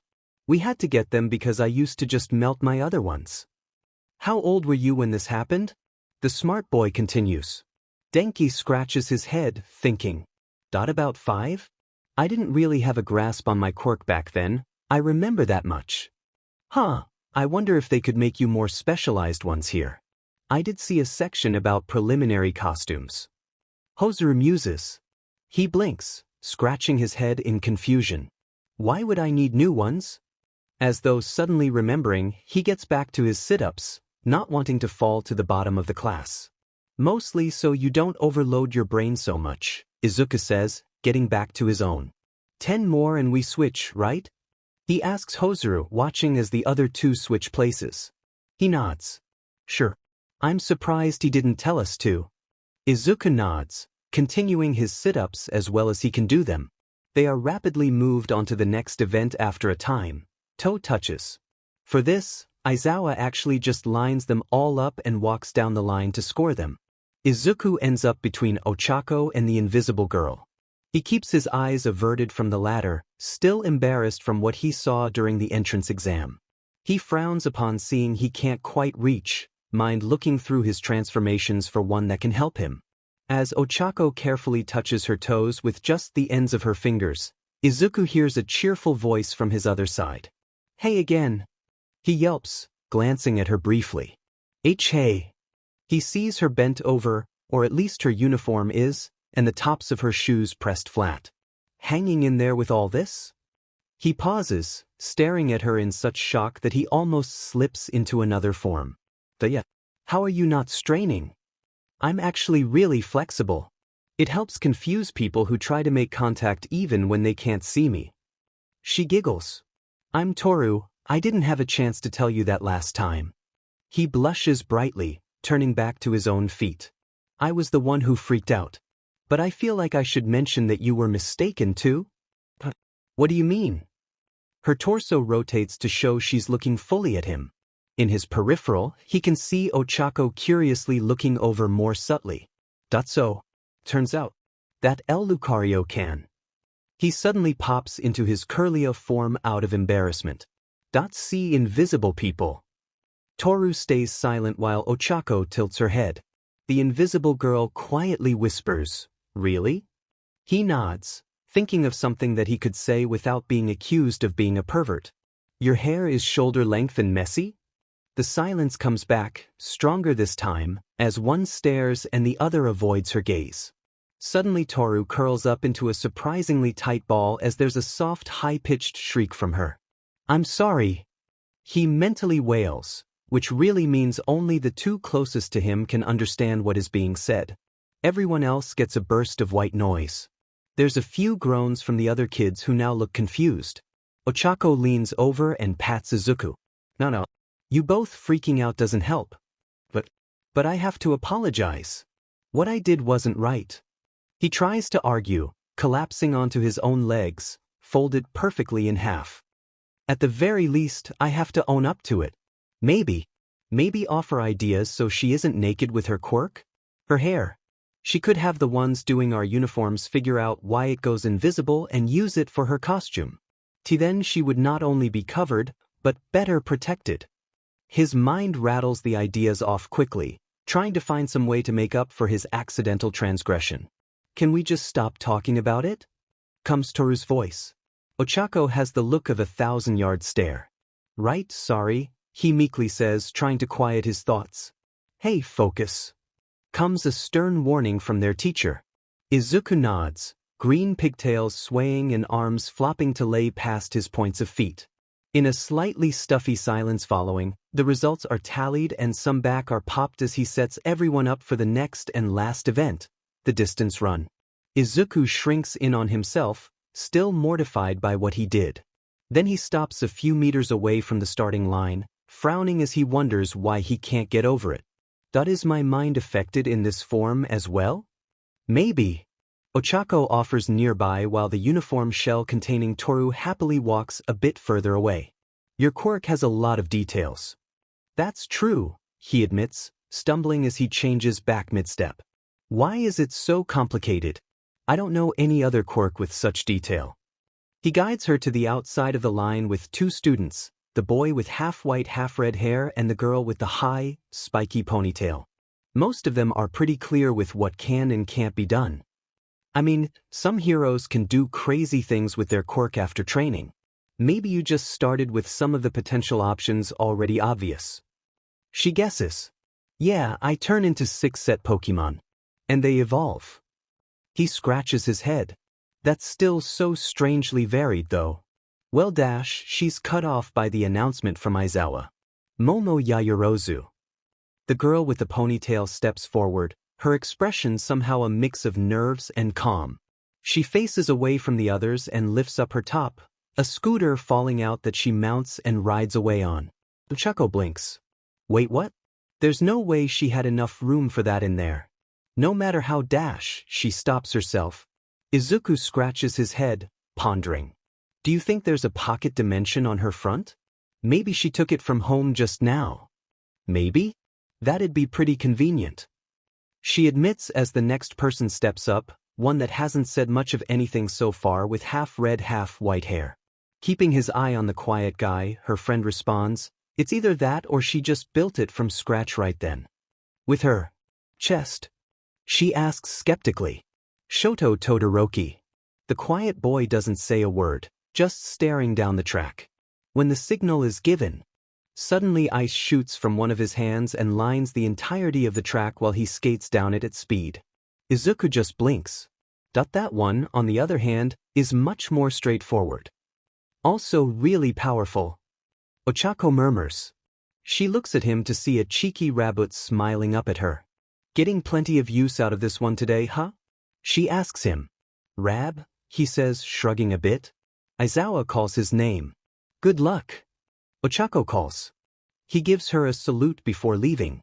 The little rabbit hurries over, stopping in front of their teacher and giving him a smile. He takes a step to one side. Then he takes a step to the other. His brow furrows in concentration as a wave of energy flows from his feet to his head, dissipating soon after. The tips of his hair turn a light purple, swaying as he nods and gets ready for the signal. The solemn nod from his teacher is given. He takes off in a burst of speed, much faster than the dash, running along the ice trail. It melts with each step, leaving behind more small rabbit foot-shaped puddles the further that he goes. The most interesting thing, however, is the laugh that spills out of him. It isn't nervous. It isn't even the slightest bit prideful. No, the laugh that he lets out is one of pure joy, of doing something you love. It warms you up, telling you there's nothing to fear, that you'll be able to chase your freedom. Heh, no fear of losing in him. Ijiro says as he crosses his arms with a smirk. A few others near him nod, almost like a small breath to relieve tension. He slips on the ice after a misstep, falling on his belly and sliding the rest of the way. He isn't discouraged if the boot of excitement tells them anything.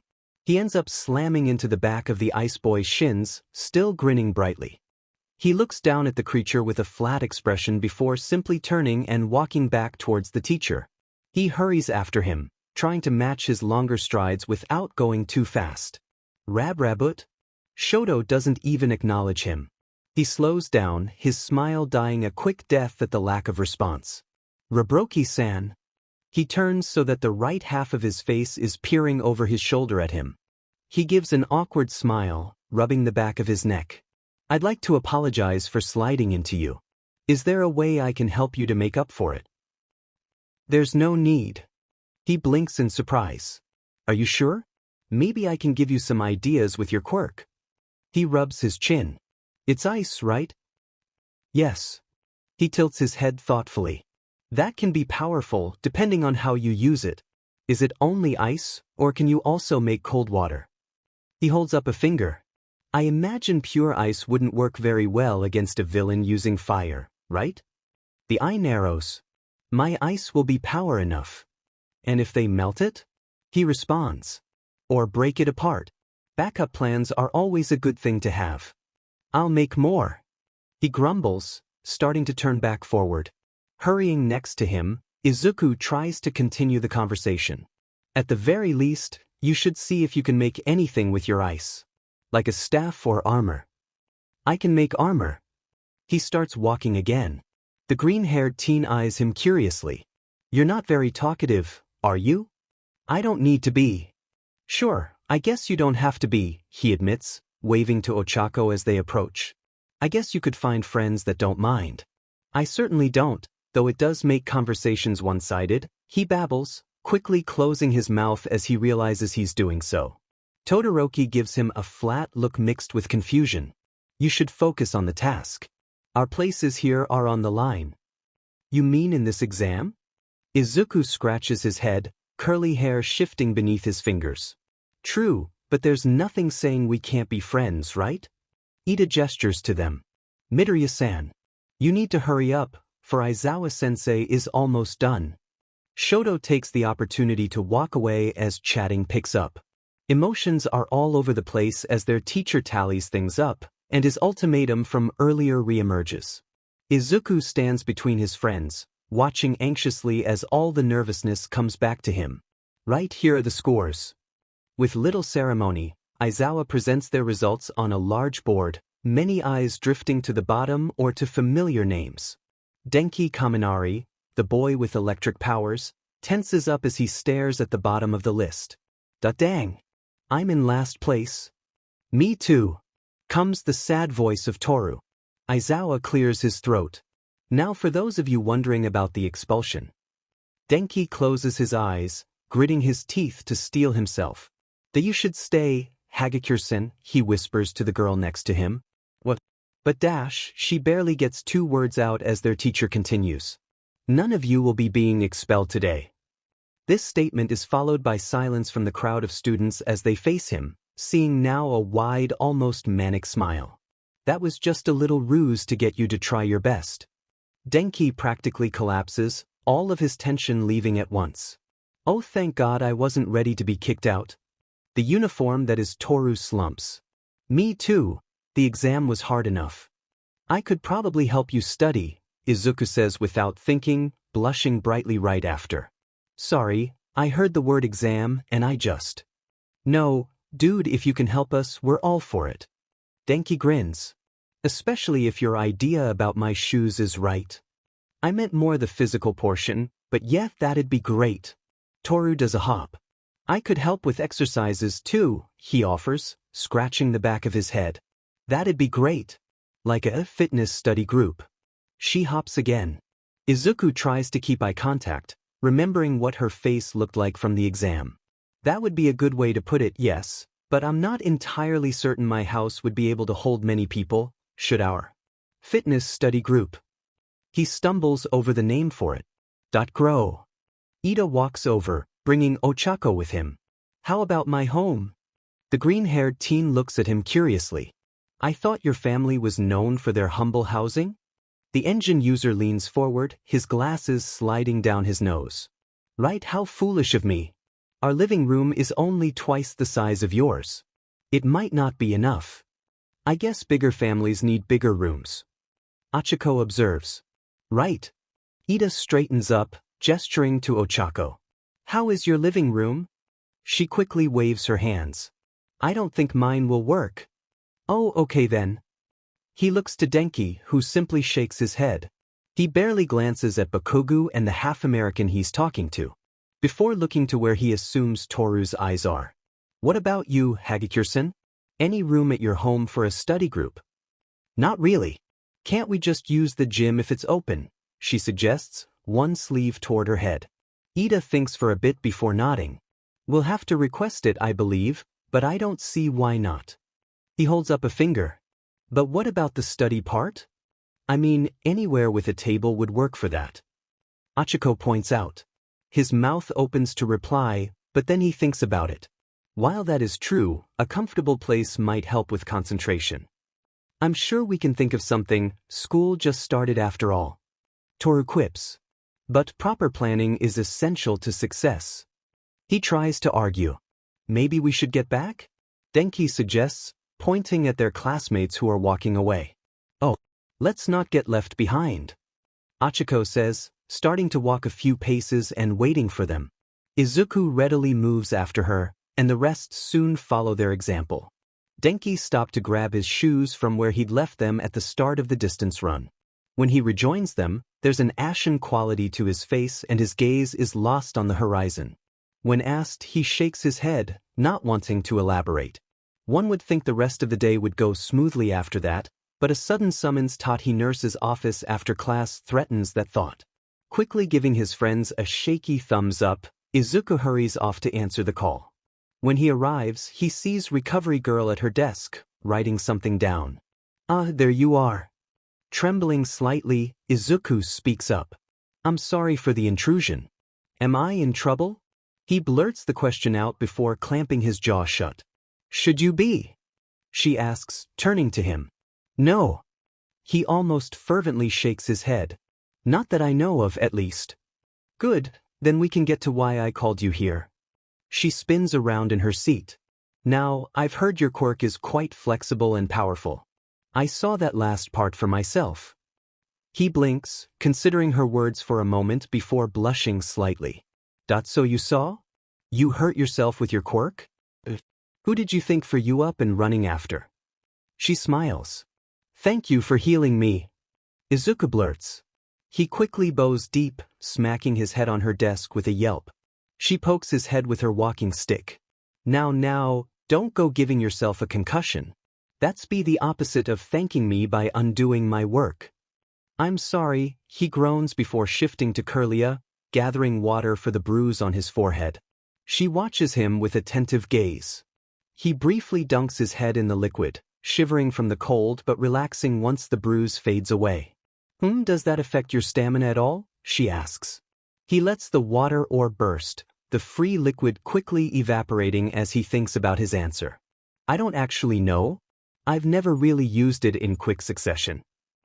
So you don't notice it replenishing it either? He raises a two-fingered hand. I think it restored Tashinori-san's stamina before. Any detrimental effects you've seen in yourself?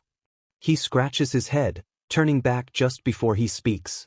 When I use it even once without eating something sweet, I change back. If I change back and forth too many times, I get hungry in general. It only heals a certain amount at a time, too. So it takes from you instead. She nods at this. There's always a bottleneck, and it's good to realize where those are. He blinks, then rubs his chin thoughtfully. You're not wrong about that. Was that why you called for me, Recovery Girl-san?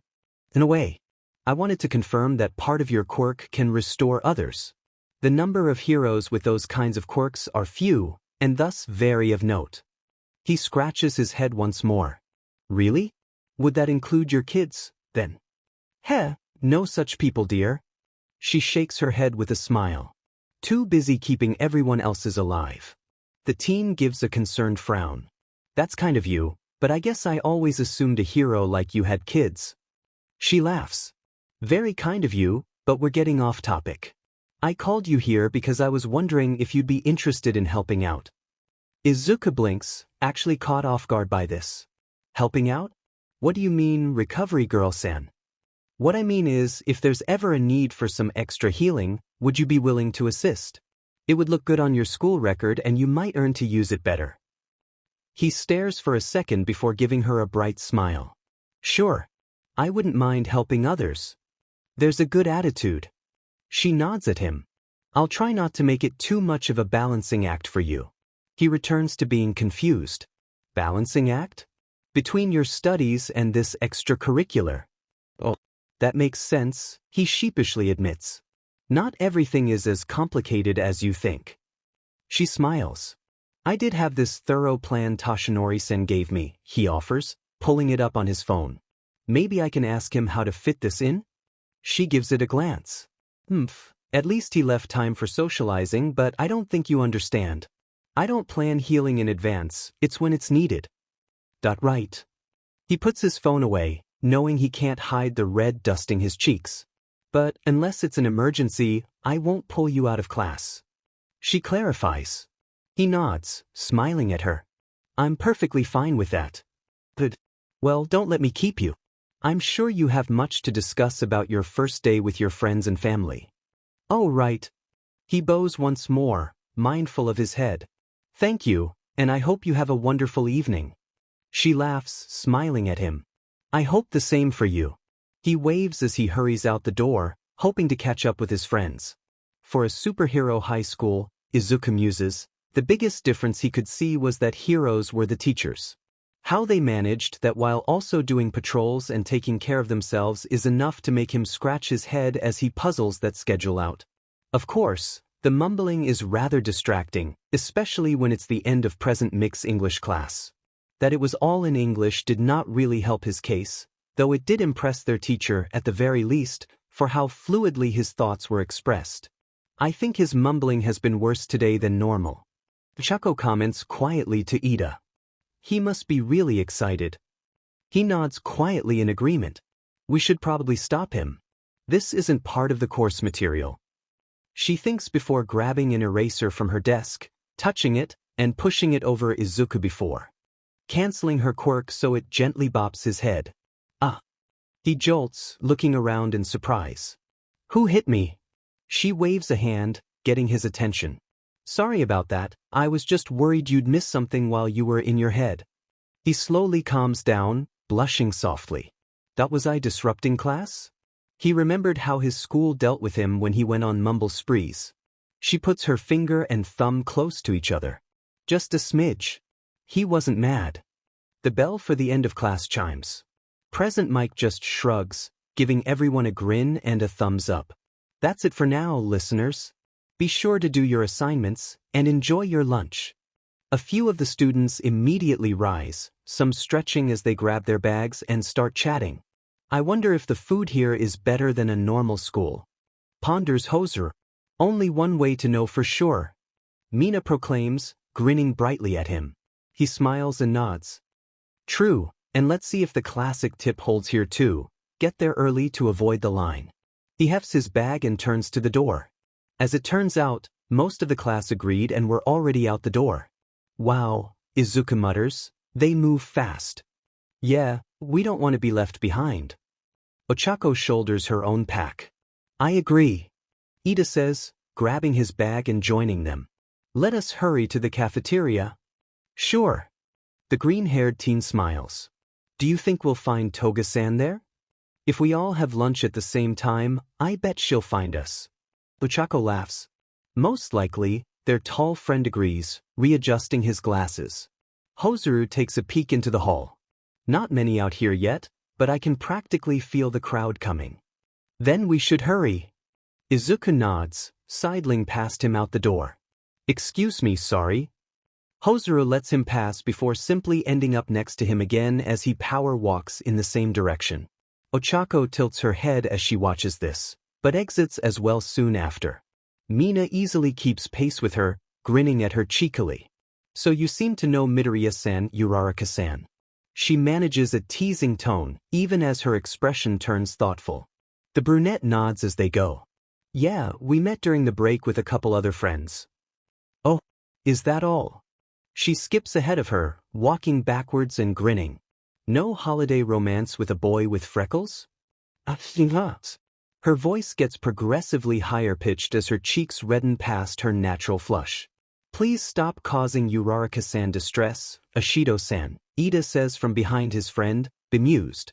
Also, Midoriya-san is moving a bit too fast, he says, gesturing at the increasing distance between them with a knife hand. In fact, Izuku and Hozuru almost seem like they've temporarily forgotten the others in their quick walking. Right? They must be really hungry. Why don't we catch up? Ochako quickly says. Good call. Her tall friend agrees, leaving behind Mina as they speed up. Darn it. She whines, rushing after them. They find the other two securing places in line and eyeing up the array of edible sustenance. Izuku looks up at them, smiling brightly. Hey, you made it. He turns his attention to the food once more. Do you think it's as good as Mom's food? I don't know, your mom might as well have a quirk for cooking with all the stuff she's cooked when we've been over. Ochako muses. Mina looks confused, gesturing to someone behind Uraraka's head. Is she really that great? Huh. The brunette turns to see what she's looking at. She sees Kirishima and Kaminari further down the line, with Jiro between them.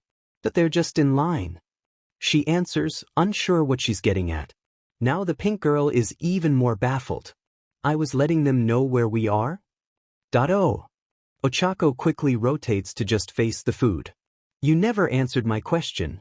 She pokes Ochako's cheek briefly. Is Green's mom really that good a cook?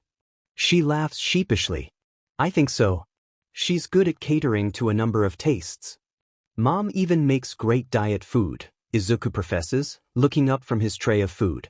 What's that like? Hozuru asks. The green-haired kid pauses with a hand over some fish, frowning in thought.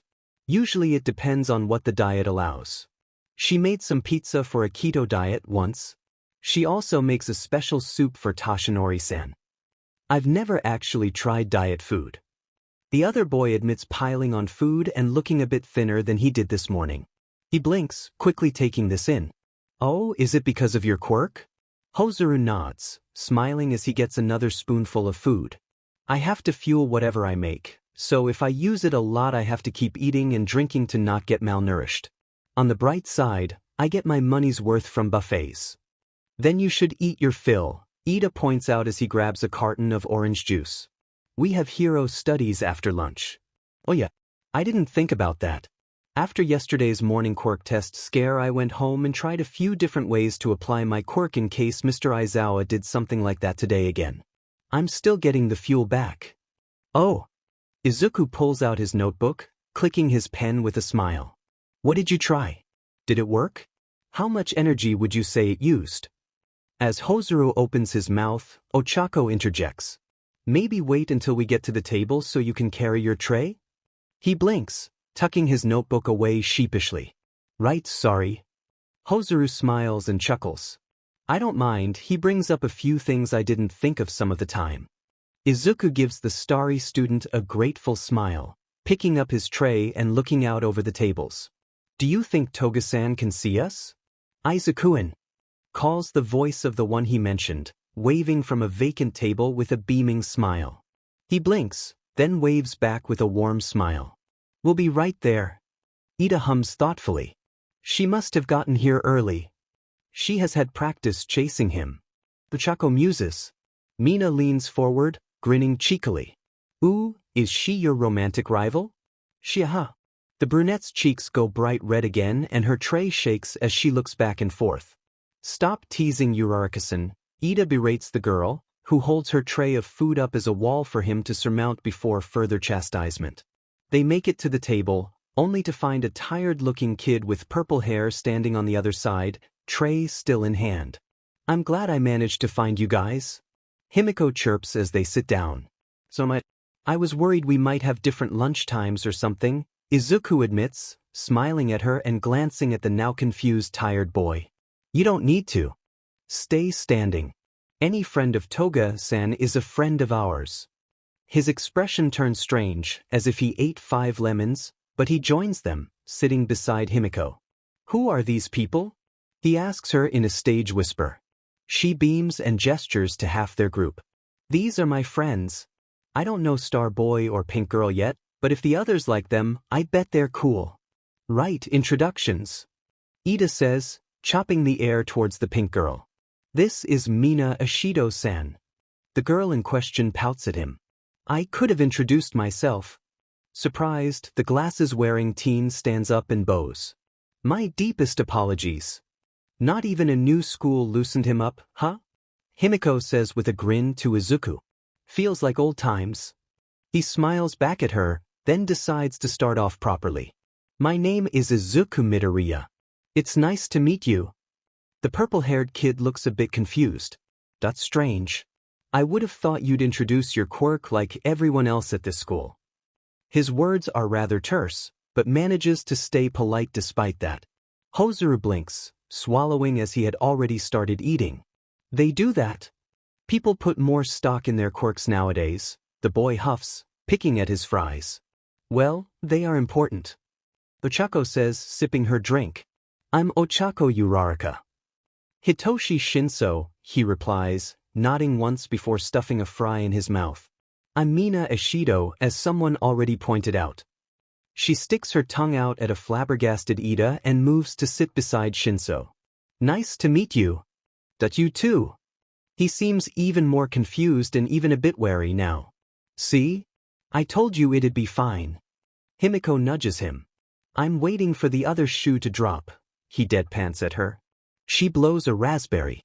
Try to keep positive until introductions are done. He rolls his eyes, starting to eat his meal before it goes cold. The tallest among them places a hand on his chest, straightening up. My name is Tenya Ida. Let us have a grand educational adventure. Hozuru finishes drinking before he gives a small head nod. And I'm Hozuru Jingawa. Shinso blinks at them before turning to Toga. They aren't general studies, are they? I know for a fact that he points at Izuku, was tied for first in the practical exam for the hero course. Now, no need to point. She taps his finger with one of her own as she smiles, even as Hozuru glances to Izuku with a raised brow. Feeling rather self-conscious, Izuku glances around the table. So does this mean you're in general studies, Shinso-san? This may have been the wrong thing to say, as the boy frowns deeply.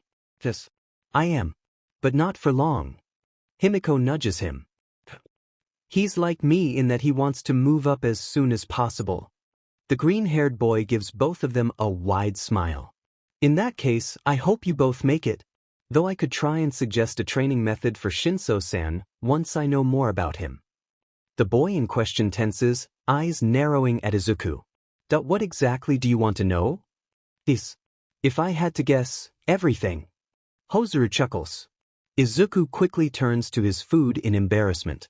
Shinso is confused. What makes you say that? He likes to analyze quirks and offer some advice. The starry-eyed boy continues, gesturing with his spoon.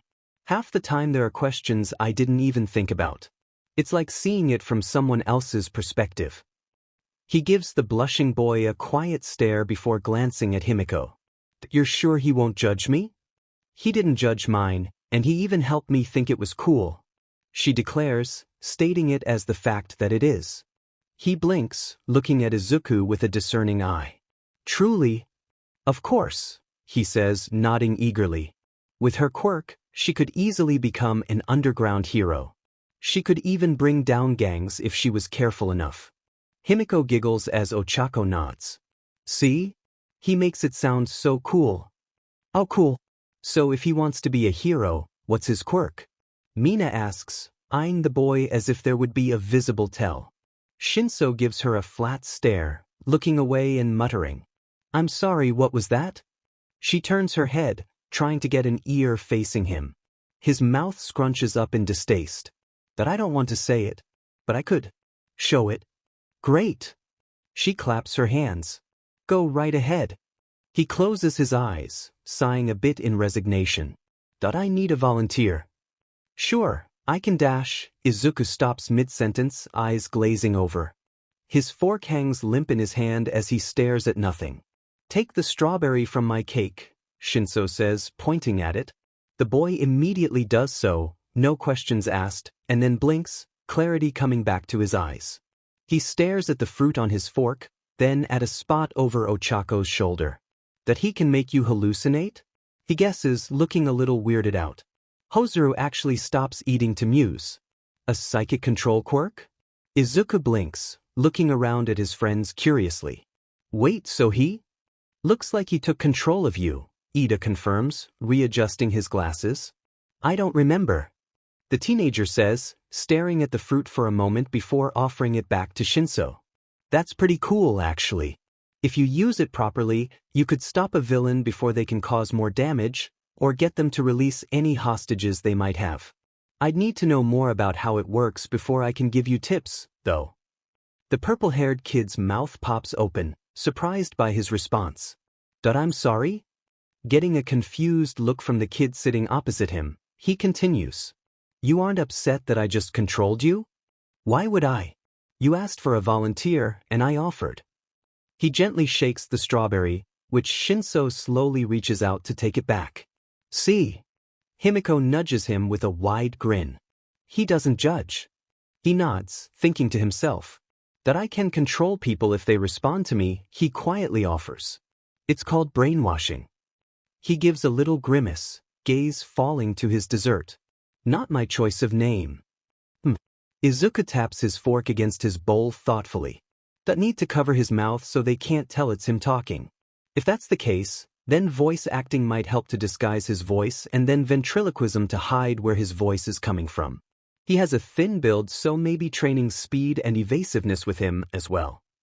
Mina blinks, slightly dumbfounded by the muttering storm the green-haired boy creates. That how often does he do this?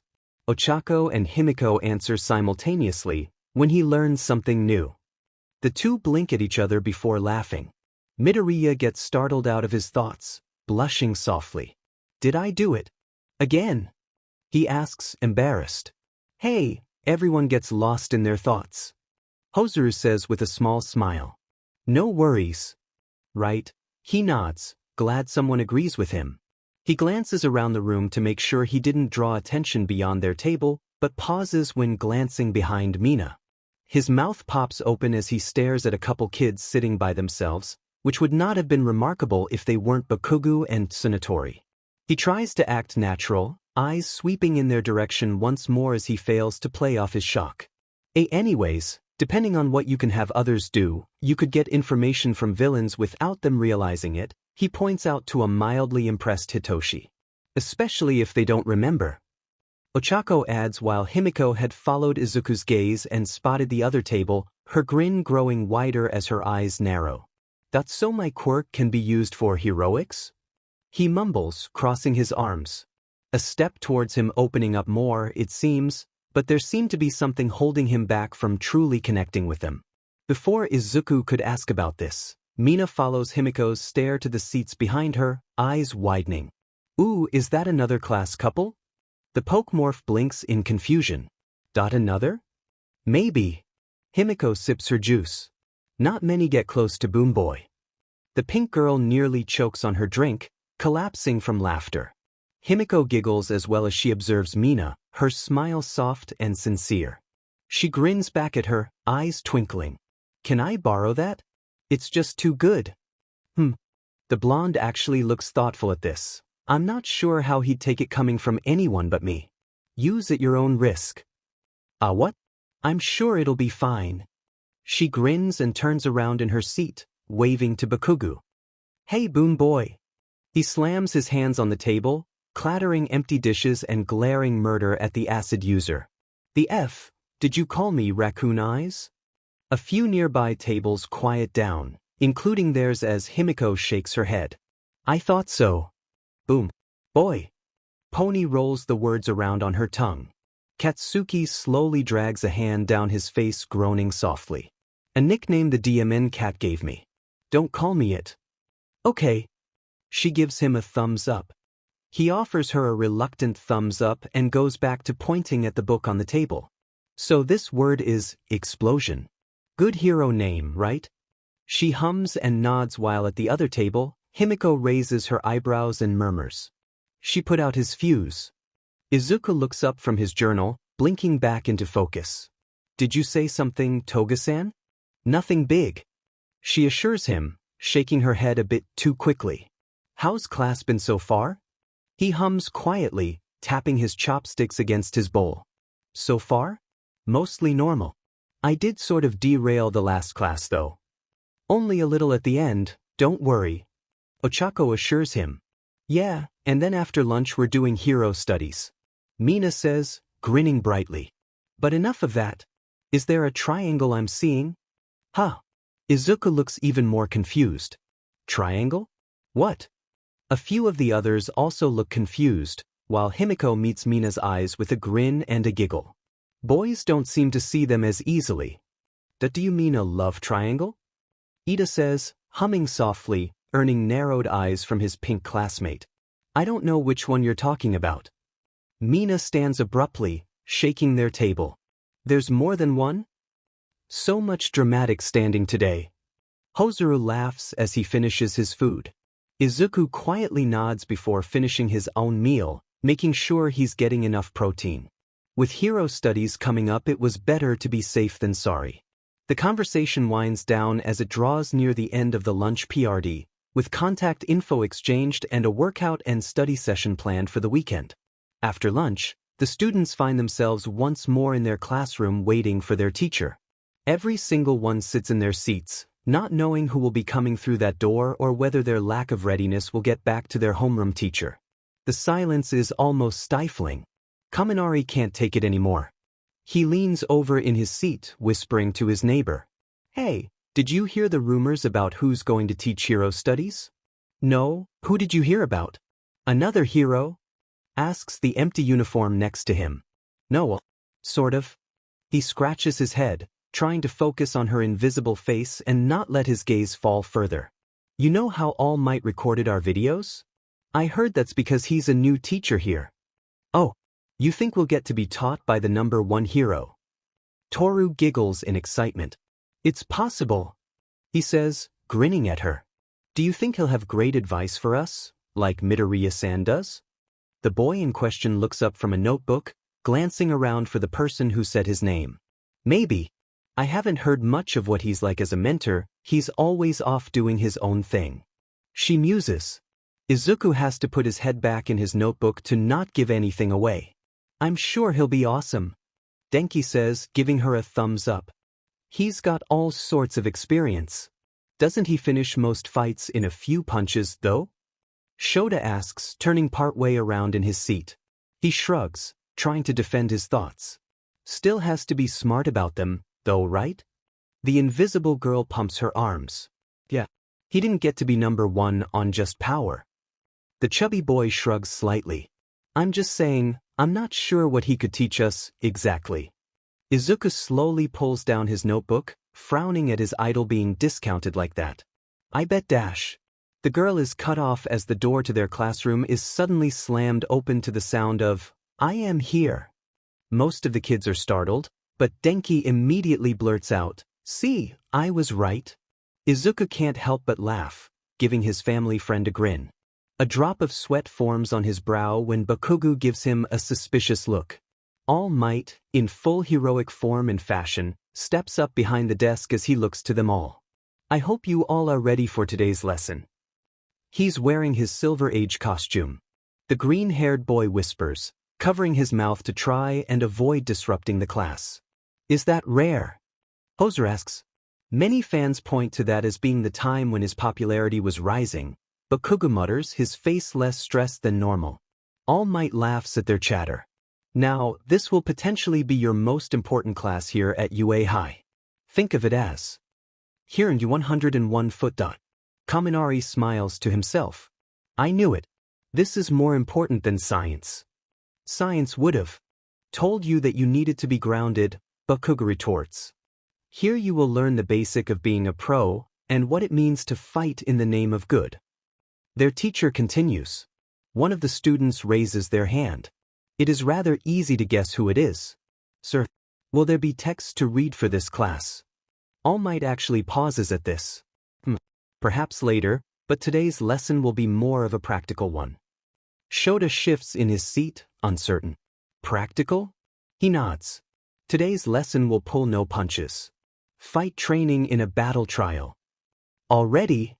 Izuku mutters, surprised, but unable to stop the flicker of excitement lit inside his chest. But another key to being a hero is. The hero pulls out a remote and presses a button. A few sections of the wall extend, revealing cases with their seat numbers on them. Looking good.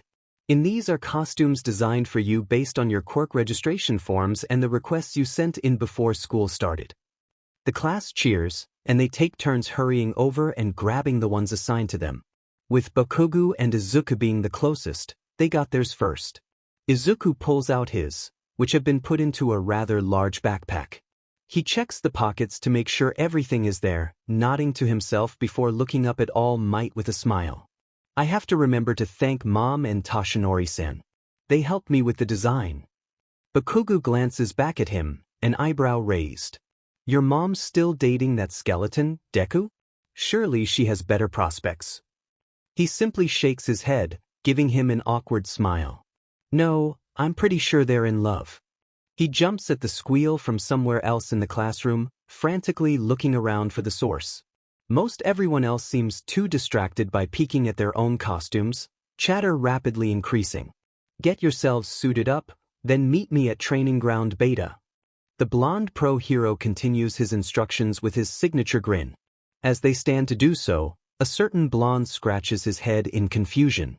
That if only I knew where that was. Oh, I saw it, just follow me. His invisible conversation partner from earlier chirps. He immediately smiles at her. Thanks. He tries to guess where her eyes are, because she might slap him if he stares at her shirt. All Might chuckles as he watches them all. They say that clothes make the pros, young ladies and gentlemen. Behold, you are the proof. Take this to heart. He starts to head for the door. From now on, you are all heroes in training. With that, he makes his exit. So cool. Mina says, grinning brightly. Kaminari looks at his outfit's shoes, deflating slightly. That these are the old version. Dang it. So wrapped up are most of them in their outfits that they don't see Izuku has rushed out the door after All Might, journals in hand. He can faintly see wisps of smoke coming off the man as he loosens his stance, even with his back to him. The teen makes sure that his footsteps can be heard, reaching his favorite hero's side. Did I ever thank you for that autograph? He starts with somewhat of a non sequitur. You'd have to be a little more specific than that. All Might chuckles. When you came to rescue me, he says, glancing around. It reminds me that I need to thank Toshinori-san for his help with my costume. I'm not sure when I'll see him next, though. He chuckles. If he was close enough to do that, I imagine it won't be too long. As to your first question, it wasn't a problem. I was happy to. It's still the right thing to do, thanking you, he points out. Though, admittedly, that wasn't the main reason I came after you. Oh. He regards him curiously. He scratches his head, glancing out a nearby window. Which direction, exactly, am I supposed to go?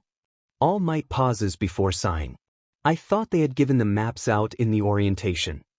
Clearing his throat, he quickly rattles out the direction to the testing grounds.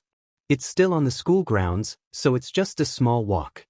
Izuku nods, glad that he caught all of that. He still has to make sure the number one hero knows one important piece of information. Aizawa-sensei didn't take us to orientation. I just thought you might want to know, sir. The hero almost seems to deflate as he sighs. I did hear he put you all through his usual. Worry not, though his methods are unusual at times, he is fully qualified as a teacher and does produce some of our best students. The teenager nods, looking thoughtful. I should head back to help others find their way. Though maybe I should ask someone for a map. Any idea who might have them? Yes. I believe Miss Yaoyorozu and young Ida should have them. They seem like the prepared type. He nods, remembering the girl with the high ponytail. You have a point. See you in class. He turns and hurries back to the classroom so he doesn't get lost himself. See you at the trial. He laughs and bids him farewell for the moment. Izuku makes it back just as Momo has started leading the students out, startling her at the door. Sorry. Had to ask the teacher something. He said you have a map. Nodding, both Yaoyorozu and Ida hold up a pamphlet regarding the classrooms. Great. Please lead the way. He moves to the side and bows respectfully. There's easily visible excitement among the group as they all hold their cases. The class takes their first trip to the exciting subject of hero studies. The minutes pass and All Might finds himself waiting by the entrance to the training area. The wind blows gently through his hair, lacking the biting chill that is the usual remnant of winter. While one might expect the kids to all arrive at once, it appears as though this group is moving in groups, and the first to arrive is a familiar group of 3. On the right is a certain blonde bomber, with a black tank top, camo cargo pants, and boots on his chest. His mask is shaped like a dark explosion, rather fitting for his frustrated expression. Gloved hands shift the massive grenade-shaped bracers on his arms, trying to get them comfortable. The one on the left is the tallest, dressed in a full suit of armor and exhaust pipes behind his shoulders. He bears a striking resemblance to his older brother's outfit, likely using it as inspiration. He still moves robotically, the entire ensemble making him look like an android at a Renaissance fair. In the middle is the one who connects them, wearing a dark green jumpsuit with red boots. His white gloves seem to have small compartments by his wrists, and the mask around his mouth and nose sits comfortably beneath a pair of goggles fastened to his face. Why there are crosshairs on each side of the latter, he isn't entirely sure, but they still look nice. The pro-hero nods approvingly, glad he had talked a certain protege of his out of anything too obviously in homage to his own look. The armored student stops a healthy distance away, bowing at a perfect 90 degrees at his waist. Sensei. The other 2 look at him, one in confusion and the other in annoyance. It isn't hard to guess who is who. All Might laughs heartily. It hasn't been that long since you saw me, do not worry. Of course. He straightens back up. So we're the first ones out? How is that possible? Izuku mutters, cupping his mask with his hand like he normally would his chin.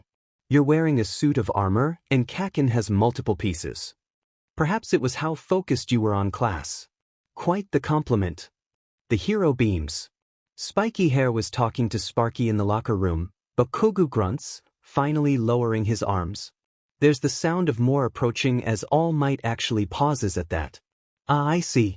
Well, no matter, here come the rest. The trio turn to look, the one in the middle only able to hide his excitement by the grace of his face mask. Another chance to learn about his classmates' quirks is coming. What approaches is a veritable rainbow of colors, shapes, and costumes of all kinds. Uniqueness to quirks and inspiration from heroes are clear as the excitement in the air comes with them. Izuku's eyes shine in excitement as he whips out a notebook to sketch each one under their pages. He is meticulous with the details and postulates what each one does. He takes more time to guess about Yaoyorozu's quirk since he still doesn't know what it is, nor how a revealing outfit and book would help. All Might lets out another laugh as everyone arrives.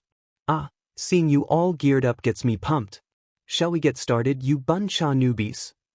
Mina grins, placing her hands on her hips, accentuating the pattern of her outfit with the motion.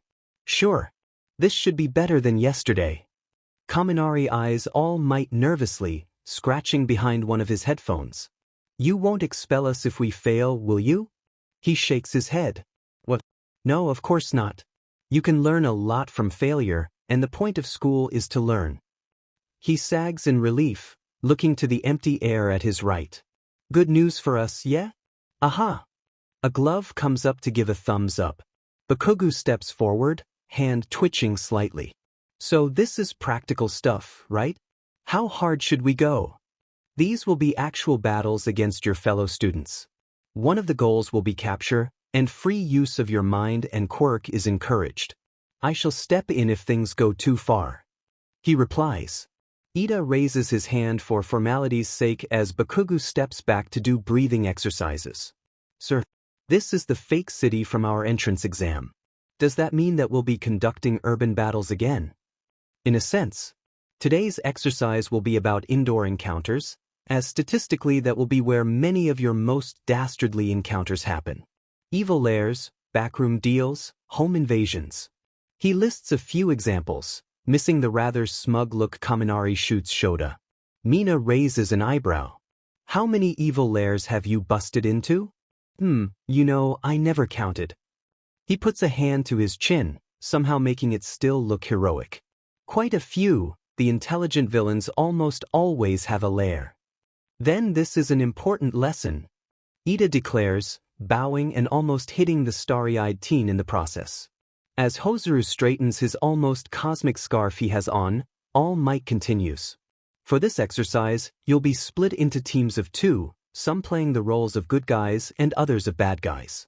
Your objectives will naturally pit you against each other in indoor battles. Kaminari tilts his head, crossing his arms as he thinks. How do we decide teams? Well, for that. The hero actually pulls out a small piece of paper from his pocket and looks at it.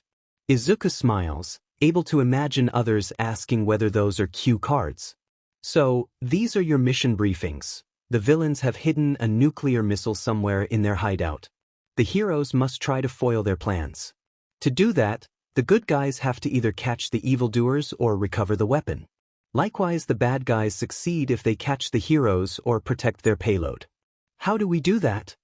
Ojiro asks, straightening out his karate gi. The symbol of peace makes a broad, sweeping gesture with one hand, chuckling quietly. That will be up to you. Use your wits and abilities. Those who aren't in the current match will be watching with me from a monitoring room. Expect feedback, win or lose. A large number of the students glance at Izuku. Ida raises his hand. But who will we be paired with, sensei? That, he pulls out a large box, will be decided by lots. Is it wise to leave this up to chance? He protests, arms spread wide. Before Izuku can even open his mouth, Yaoyorozu answers, pros often have to team up with heroes from other agencies on the spot, so maybe that's the reason we're seeing that here. I see. He bows once more. I retract my statement. Correct. All Might nods approvingly. Now, everyone come forward in an orderly fashion and let's see your teammates. As they line up, Izuku quietly mumbles to himself, standing behind Ida and Bakugo. I haven't seen Uraraka-san yet. I wonder if those ideas helped her. The class soon all grab their lottery ball out of the box, starting to find the one that matches theirs. Izuku looks at his ball, blinking a few times to make sure he's understanding. Is this a 1 or an I? A hand taps him on the shoulder, followed by a cheery familiar voice. It's an I. Guess it's you and me. Must be fate. He brightens up and turns around, smiling at her. That's great, Sekindesh, he freezes, as though turned to stone as he lays eyes on her.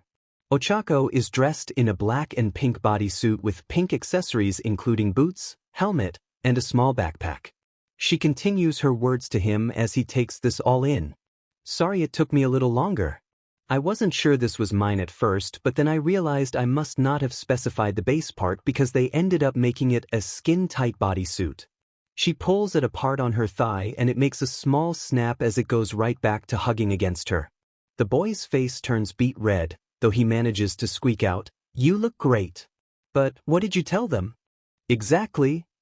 Stuff to make landing easier, help with vertigo, keep my hands free, and the stuff you mentioned about moving in air. She counts on her fingers. It might help with vertigo, he mutters, rubbing his chin and looking away. I read something about that, anyways, though if it isn't comfortable for you visually, you could always put something on the outside. He looks at her visor, trying to keep his gaze above the neckline. Maybe something in case a villain has a gas-type quirk, too? I mean, I thought about the full helmet, but I still need to be able to see. And I was also worried what might happen if I do get sick and can't get it off. She goes quieter as she gets to that last part. He quietly nods, giving that to her. Yeah, that makes sense. So, who do you think we're going against? Are we last? Oh, good question, let's see. She turns back to their teacher as he pulls out 2 smaller boxes. All right, now our first competition will be. He pulls out a ball from each box, revealing the letters H and J, these 2 teams. Aoyama flourishes his cape, sparkles forming in the air around him. We shall be so dazzling as the hero team. But you're playing the villains, Ojiro points out, an eyebrow raised. Indeed, on a screen nearby now comes up, showing the 2 teams as Manga Fukudashi and Mashireo Ojiro versus Pony Tsunatori and Yuga Aoyama. So, we should do our worst. Pony asks, try to protect the bomb? Izuku suggests, utterly destroy them, but Kugu tells her. Aoyama just stares at the screen, horrified. She nods to them both, clenching her hands and bracing herself. Meanwhile, Manga approaches his own teammate, an exclamation point for his head. We got this. He holds up a hand. Ojiro nods, looking at the others. So we're facing lasers and horns? He asks for clarification's sake. Sounds tough. Do not despair, overcome. Comes a bit of inspiration from their teacher. You will each have a few minutes to plan as the villains set up defenses. And the rest of us go to the viewing room? Ida asks, hand raised.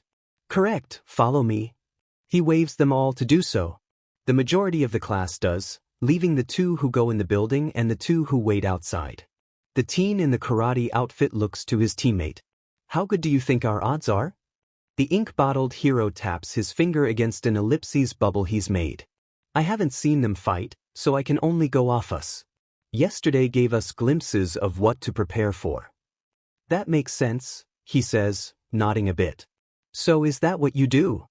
He gestures to his speech bubble. I can form words and onomatopoeia. He proudly announces. All right, he says blankly. We need to see if we can work that into a plan. Manga nods and the 2 begin to scheme. Meanwhile, in a dark room with one wall entirely devoted to screens showing different parts of the facility, the rest of the class and their teacher watch on. Who do you think will win? Kaminari whispers to his partner just as the 10 minutes starts. I don't who I think will win, but I hope it's the heroes in this one because they'll have to do some cool stuff to get past a team that uses range. She declares quietly.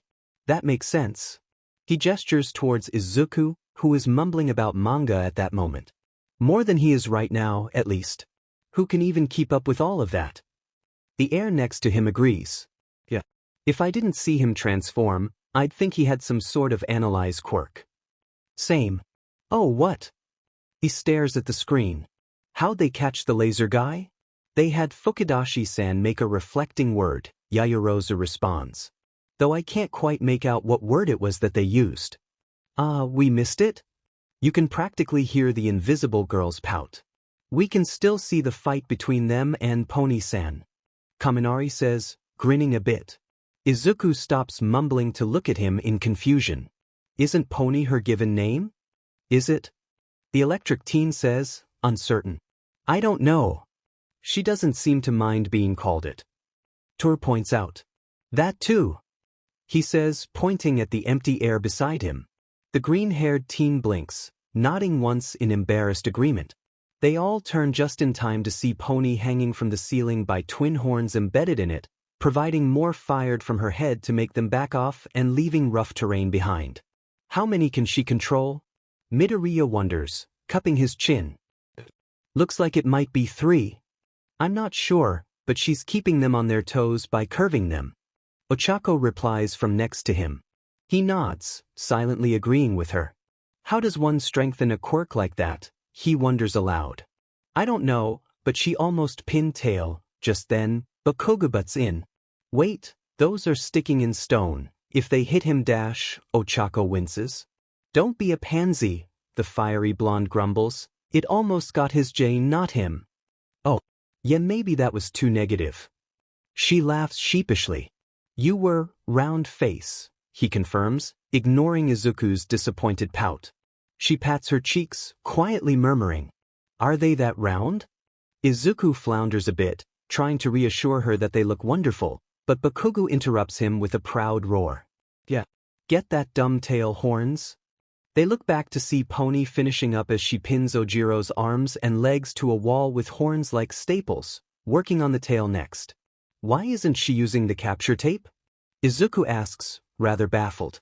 Maybe she's keeping him still long enough. Ochako guesses. Why isn't Fukudashi-san doing anything? Kaminari asks, confused.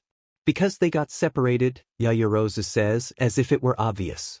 The blonde boy winces in embarrassment.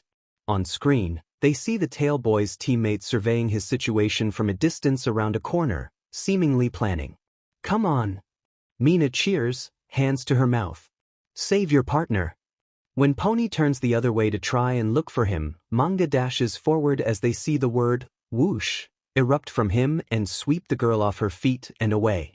He stops next to Ojiro and seems to coat his hands in the word, pow, as he starts shattering horns holding him.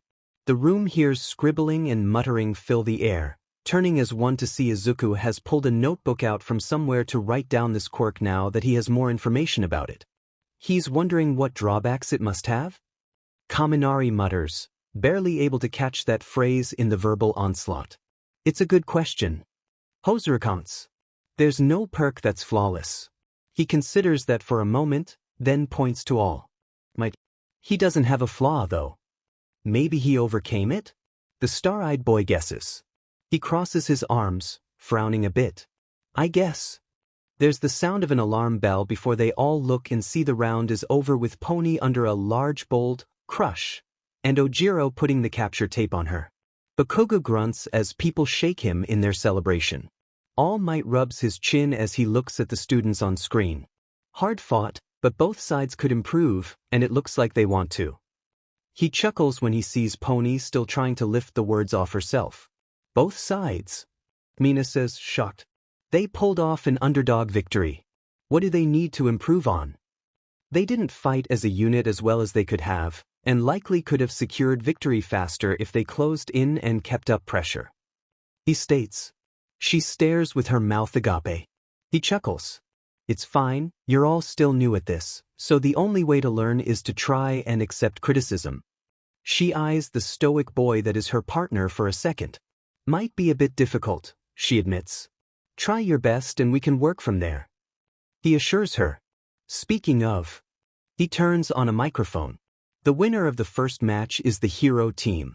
All combatants please free your classmates and we shall set up for the next round. Sir. Ida calls out, raising his arm and almost smacking his partner in the face. When should we let them know how they can improve? You can do peer review as you like, but don't just bombard them with what they did wrong. He holds up a finger. And keep it between rounds so they can still watch others. Yes, sir. He lowers his arm, nearly smacking the girl with the leather jacket again. She takes a cautious step away from him just in case. Bakugo turns and stares at Pony as the four of them walk in, his arms crossed and his gaze showing disapproval. He says nothing, which is odd enough, but it appears he's waiting for her to speak. She taps her fingers together before she takes a breath and meets his gaze. Sorry. Don't be sorry, he says, slowly shaking his head without breaking eye contact. Be better. A quote, right? She smiles and nods, determined. I will be better. Good. He nods, looking away and scratching his cheek. Did all right, he mumbles. She beams now as All Might calls the next two teams out. Next up, Midoriya and Uraraka versus Todoroki and Ishido. Next up, Midoriya and Uraraka versus Todoroki and Ishido. The words repeat in the green-haired teen's mind, his mouth popping open for a second before the words actually sink into his gray matter. When it does, Izuku jolts slightly, surprised. What? Already? What? Mina whines, her shoulders slumping. I have to play a villain? I'm sure you'll do fine. Ochako reassures them both. I guess. She narrows her eyes at Izuku. Will I even get to show off? She says, leaning towards Ochako. She looks at the boy who half froze himself at ice, then back to her colorful-clad pink friend. I'm sure you'll find your moment. Her smile is slightly forced. She nods, seeming a bit doubtful. If you're sure. Izuku approaches her with a smile, his mask off his face to try and reassure her. I'm sure you'll do great. I'll probably be busy with your teammate, if I'm being honest, he admits sheepishly. Said teammate is already halfway to the door, having not even looked at the conversation. He's so serious, Ochako mutters. That I'm not sure what happened to him, Mina muses, heading out after him. The Pokémorph scratches his head, frowning a bit. It might not be something wrong with him. He could just be an introvert. Head in the game, young heroes. Comes his teacher's voice. Ochako straightens up. Right? Sorry, sir. Yes, sir. Izuku blurts out, hurrying out towards the building. As Ochako follows, she looks to him. So, do we have a plan? I think I'll distract Todoroki-san, while you try and get the bomb. He cups his chin as he thinks aloud. Maybe you should stay on my back at first, just in case. He seems like he uses his ice to solve most problems, but it also looks like it needs to come from a surface, so if you can avoid it, then we should be good. But then what about Ishido-san? He trails off into mumbling, considering everything he saw yesterday. Avoid acid on your equipment, just in case. She winces, looking at her gloves and helmet. Yeah, just got these, wouldn't want them broken already. She hums as she processes the rest. If I can get to the bomb, I can definitely get it out if I know which way to go. I think you just have to grab the bomb to win, actually? He says, glancing up at the building. Ice type, weak to fighting and fire. Lucario or Rabbit? He looks at her for her thoughts. You seem to be able to punch forever, but how long can you make fire? She asks. He shrugs helplessly. I don't really know. I've never tried. Well, maybe trust your instincts then. She nods, holding up a fist. I believe in you. He nods, smiling and holding up a fist as well. I believe in us. Let's do this. Yeah. She cheers with him. They stand there a moment before Izuku scratches his head. So, how long until we're allowed inside? I think there's a buzzer or something that lets us know. Alright then. He messes with his ear, making sure that his earpiece is still in place. Do you think there's an exit we should aim for when I leave? She asks him. If we have you make it weightless, we can always try taking it out of a window, he points out. She nods. And should I get on you before RO after you change? I'd say right as we're told to get in to keep yourself safe. He nods, turning towards the door. Alright, so if I'm doing that, I think I know that move now. Behind him, she stretches a bit as she examines the building. 5 stories. He looks at her, an eyebrow raised. Do you think you can go that high? She nods. No problem. Unless you mean me floating, but I'll do my best in that case. He smiles at her. Let's see if that's necessary, first. She nods with determination. He puts his goggles and mask back into place just as All Might's voice comes over their earpieces. Preparations are complete, heroes. The operation begins now. There's the sound of a buzzer. Izuku immediately braces himself, arms ready to support his friend. She steps up to him and arranged herself on his back, arms wrapped loosely around his neck for support. He grips her thighs briefly, kicking open the front door and rushing inside. They are instantly greeted by walls and floors covered in ice. This really does look like a lair. Ochako murmurs. Further in they can see a sheer wall made of ice as well. He crunches on something in his mouth, soon turning into Lucario. I didn't quite expect the wall, he admits, rushing forward and kicking it into pieces. I was more expecting him to try and freeze us in place. It doesn't mean he won't know that we're inside. She whispers as she holds on. Which is why I suggested this. He agrees without being specific, just in case either of the other two are nearby. He kicks down a couple doors to find empty rooms. Do you want me to make myself lighter? Not right now, you're perfectly fine. He clears the last room and heads for the stairs before pausing, realization crossing his face. Oh, right, aura. She tries to scoot up enough to be able to see his face, unsure what he means. She is treated to the sight of his furry face tinting red. Please don't do that. Oh, sorry, I didn't mean to throw off your balance. She scoots back down. Not what happened, he responds, closing his eyes as the large black appendages on the sides of his head start to float. That alright, I can sense them, but I can't sense the bomb. Are they together? It doesn't appear that way, he says, hurrying towards the stairs. I don't think they know I can sense them. What's the likelihood that one of them is guarding the bomb? Pretty high? It's one of their objectives. True. I'll see who is the closer one. He turns towards the nearest and closes his eyes once more. I think it's Todoroki-san. He's still one floor above, and the other is another above that. Right, so you keep him busy and I scout somewhere different? Of course. He gives her a smile that shows how much he trusts her. I will keep him off your back. Split at the next stairs? Makes sense to me. He pauses on the landing to the third floor, peeking out to see if it's a hallway or an open floor. If anything, the place is even icier than before. The sheets seem to make the hallway smaller with how thick they are. Izuku looks over his shoulder, nodding to her. Good luck. She nods, looking determined as she dismounts and keeps heading up the stairs. He looks at the icy hallway, cracking his paws in anticipation. Let's do this. He charges in, intent on distracting the ice user. Meanwhile, one floor up, Ochako tries her best to keep her steps light as she looks around for the objective. She can hear boots crunching on the ice nearby, soon followed by the grumbling of Ishido, though not quite intelligible just yet. She ducks behind a corner, trying to use the reflections in the ice to get a good view. Freezing the whole place almost froze me.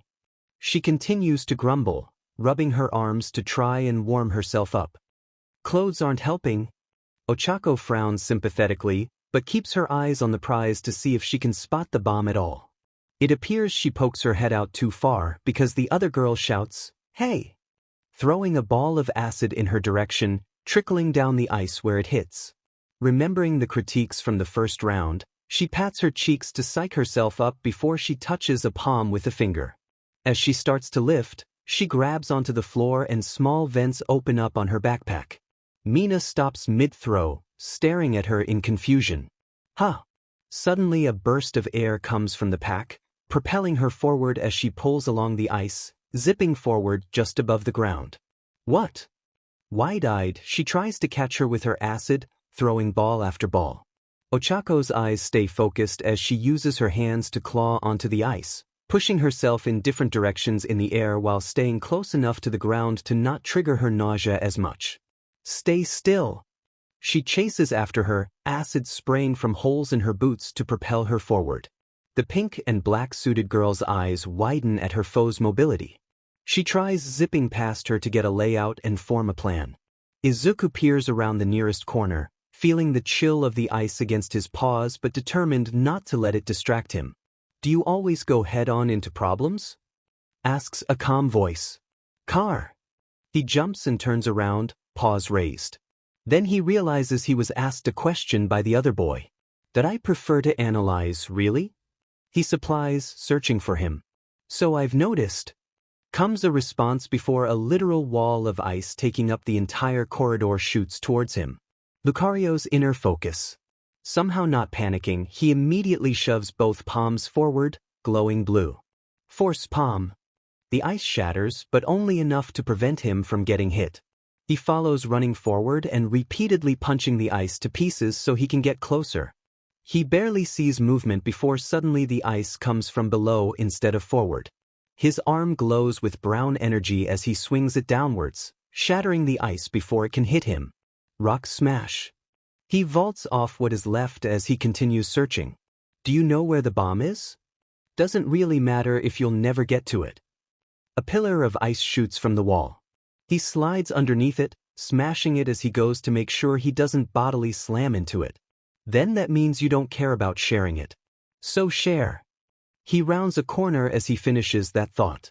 He finally spots the boy who's been the source of the ice, seeing him giving him a flat yet slightly annoyed look. Not a chance. With that, he finds himself almost instantly covered in ice. Sea cold. He feels like shivering, but there's barely room in there. Instead, his body flashes white, muscles tensing as he tries to get free. Work up, come on, you can do this, so cold. Ochako zips towards a wall, the other girl right behind her. You aren't going anywhere. Mina declares, chancing a leap at the floating hero. Neither are you.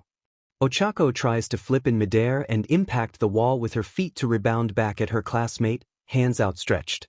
The pink-skinned girl manages to twist out of the way, showing remarkable flexibility. She pivots on her heel, sliding due to the ice as she tries to grab the gravity girl.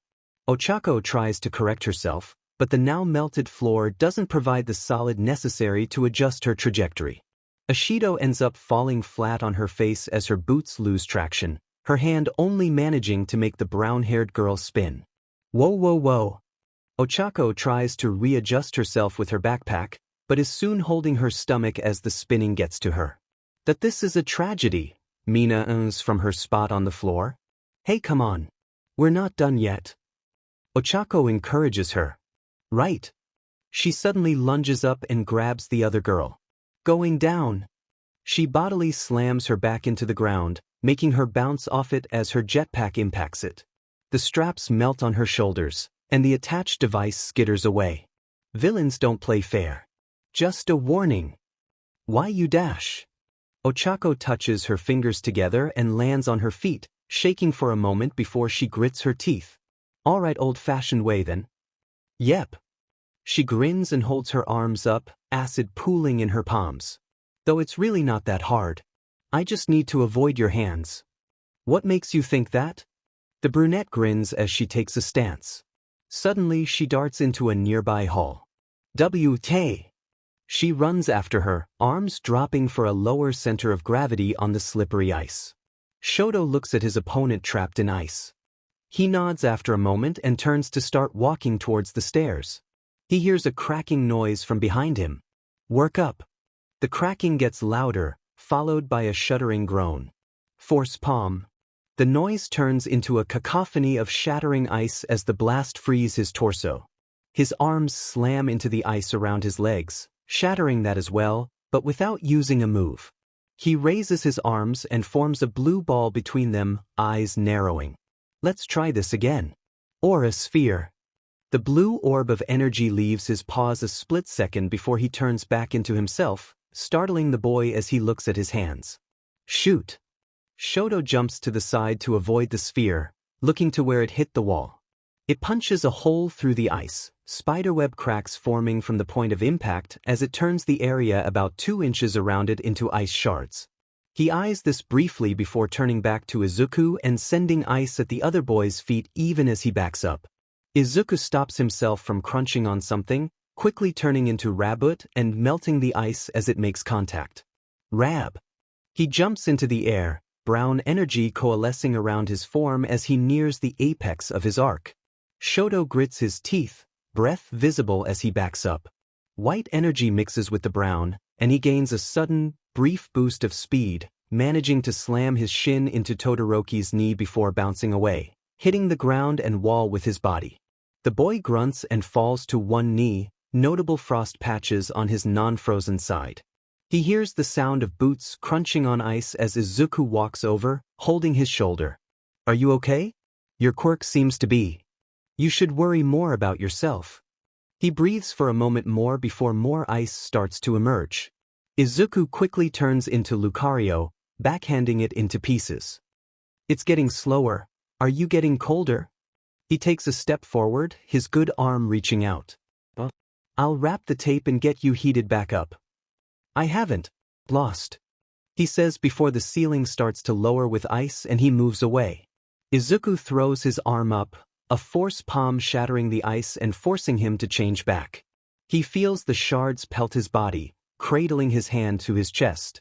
Todoroki-san, he says, stepping forward in concern. Your quirk is reaching its limits. Please let me help you. Limitations can be broken. He grunts. I guess, he admits, frowning slightly. But during training isn't the right time to push it, he says, pulling out his capture tape. Shoto breathes deeply a few more times before ice suddenly emerges and encases the other boy. Seems the perfect time. To me. Izuku shivers, the cold permeating his jumpsuit. So as stubborn. Ochako dodges around another corner as her mind and eyes race, trying to find something. Mina scrambles after her. How come you're so fast? She whines.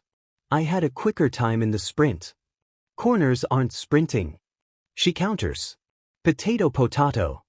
She shouts back, trying to nail her with an acid ball.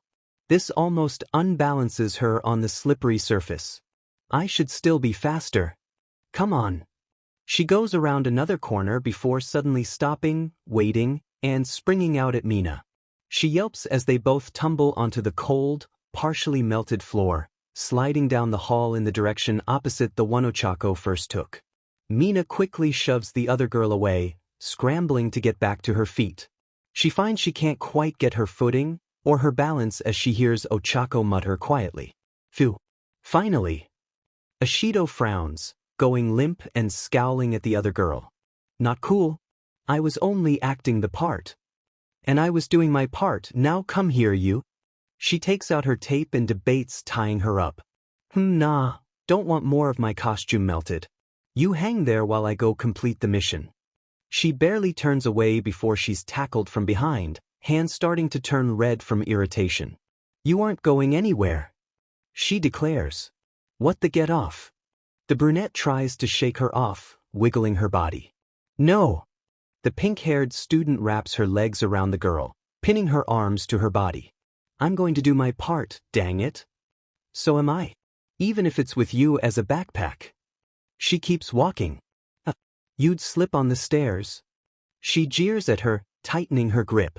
Not a chance. She huffs and keeps searching. Whatever. I'm slowing you down at least. Mina settles into her new spot. You're weightless, right now you're like a chatty balloon. At least I don't need a diet. She jokes, grinning. Ochako stops where she is. That I'm saying that because I'm weightless, she says, voice quiet. I know. She says simply before she whips out the tape, tossing it and making it float as she attempts to whip it around Mina like a yo-yo. Mina yelps, trying to let go and scramble away. This only succeeds in getting her partially tangled, though she rips it off her body before it completely loops around her. Now, holding the tape, she is stuck floating in midair. Ochako jumps and grabs the roll of tape, attempting to swing it around her once more, but as it wraps around the other girl's horn and starts going for more, she darts off. Hey, don't leave. I need to beat you. She calls after her. She forms a ball of acid and flings it at Ochako, the reaction sending the pink girl flailing in the other direction. You did great, but maybe next time. She calls back, hoping she didn't use up all her time and not giving thought to the stray acid ball. I said get back here. Mina tugs on the tape, and the acid ball, which had started to pass Ochako, starts to curve, revealing tape inside of it. Zero grav acid curve. What dash? Ochako tries her best to duck under it. She manages to avoid most of it, but it splashes against her helmet, sticking the tape there. Gotcha! She tugs on it, zipping back towards her opponent. The brunette quickly undoes the helmet and floats it before tossing it around her opponent like a tetherball. Mina tugs on the tape again, getting the helmet close enough to spring off. Nice try. You are so persistent. She cries out. I want to win. She reiterates. I can tell. She touches her fingers together as she moves away once more. Mina drops to the floor at her feet with a thud, but manages to sweep her leg out at Ochako as she hits the ground. Ochako lets out a small yelp as she tries to keep balance on one foot on the ice, arms flailing. The acid girl manages to catch the foot still in the air, sitting up and grinning at the brunette. This will be my comeback. Izuku shivers, the cold of the ice starting to settle deep into his skin. He wiggles slightly, feeling the wetness against his skin. He presses his tongue around his mouth. You know, there's one thing most people forget. Shoto looks up from where he was defrosting in the light from a window. most people forget, is fragile. He parts his lips in a small grin before he turns into Toxel, falling out of his encasement onto the slowly thawing floor. He immediately props himself up, a silver glow forming in his throat as he lets out a cacophonous metal sound in the cramped hallway. Shoto covers both his ears as the ice around him shatters. Nodding once, Izuku rushes through the room, crossing the short distance between them, and latches onto Shoto's wet leg. Fighting back the embarrassment, he starts to nuzzle the cloth. "Hey, what the get off?" Shoto tries to shake him off. The electric toddler panics, rubbing his entire face against the pant's leg until the horn touches, immediately glowing a bright yellow that sinks into the scarred teen's body. Shoto quickly stops moving and falls over, eyes wide. Izuku immediately changes back, holding his head. "Gah, headache." He shakes his head, fishing out his capture tape once more. "Please stay still." There's a quiet growl from Shoto. "Not funny." He blinks, the loop nearly around the other boy's wrist, and blushes. Sorry, I wasn't trying to make a joke." The other boy clearly seems to be struggling against whatever is hindering him. Not wanting to see him hurt himself, he closes the loop. "All might," he asks, bringing his hand up to his earpiece. "Should I take him with me? Or heat him up? He's freezing." "Worry not, we have trained medical staff. Focus on your mission." He nods, crunching down on the jelly bean he'd hidden in his mouth and turning into Rabbit, rushing off to find the bomb. He pauses and rushes back to kick every door on the floor open to make sure the bomb isn't in any of those rooms. Mina grins, abruptly standing and flipping the leg she's holding, forcing Ochako to turn so she doesn't fall over. Then she raises the leg further up into the air, slowly stepping forward. Ochako windmills her arms and hops backward as she tries not to let her close the distance. Mina reaches up, ball her fist, and punches right in the brunette's belly. Ochako gasps, collapsing with her hands around her stomach. She nods, reaching for her pockets. "Right, now I just, She starts patting herself down, twisting this way and that. Where is my tape? Did I lose it?" As she looks away, she doesn't see the small smile on her opponent's face. Suddenly a hand plants itself squarely in her back and pushes her tumbling through the air. "Not again!" she shouts, flailing and kicking out at Ochako's face with a boot. Ochako just smiles at her as the boot misses and only makes her tumble more. I recall gloating being a villain trait too. She pouts at the other girl, arms crossed and glaring at her upside down. "I don't suppose you'd tell me where the bomb is if I asked nicely?" she asks with a hand behind her head. "Eat my shorts."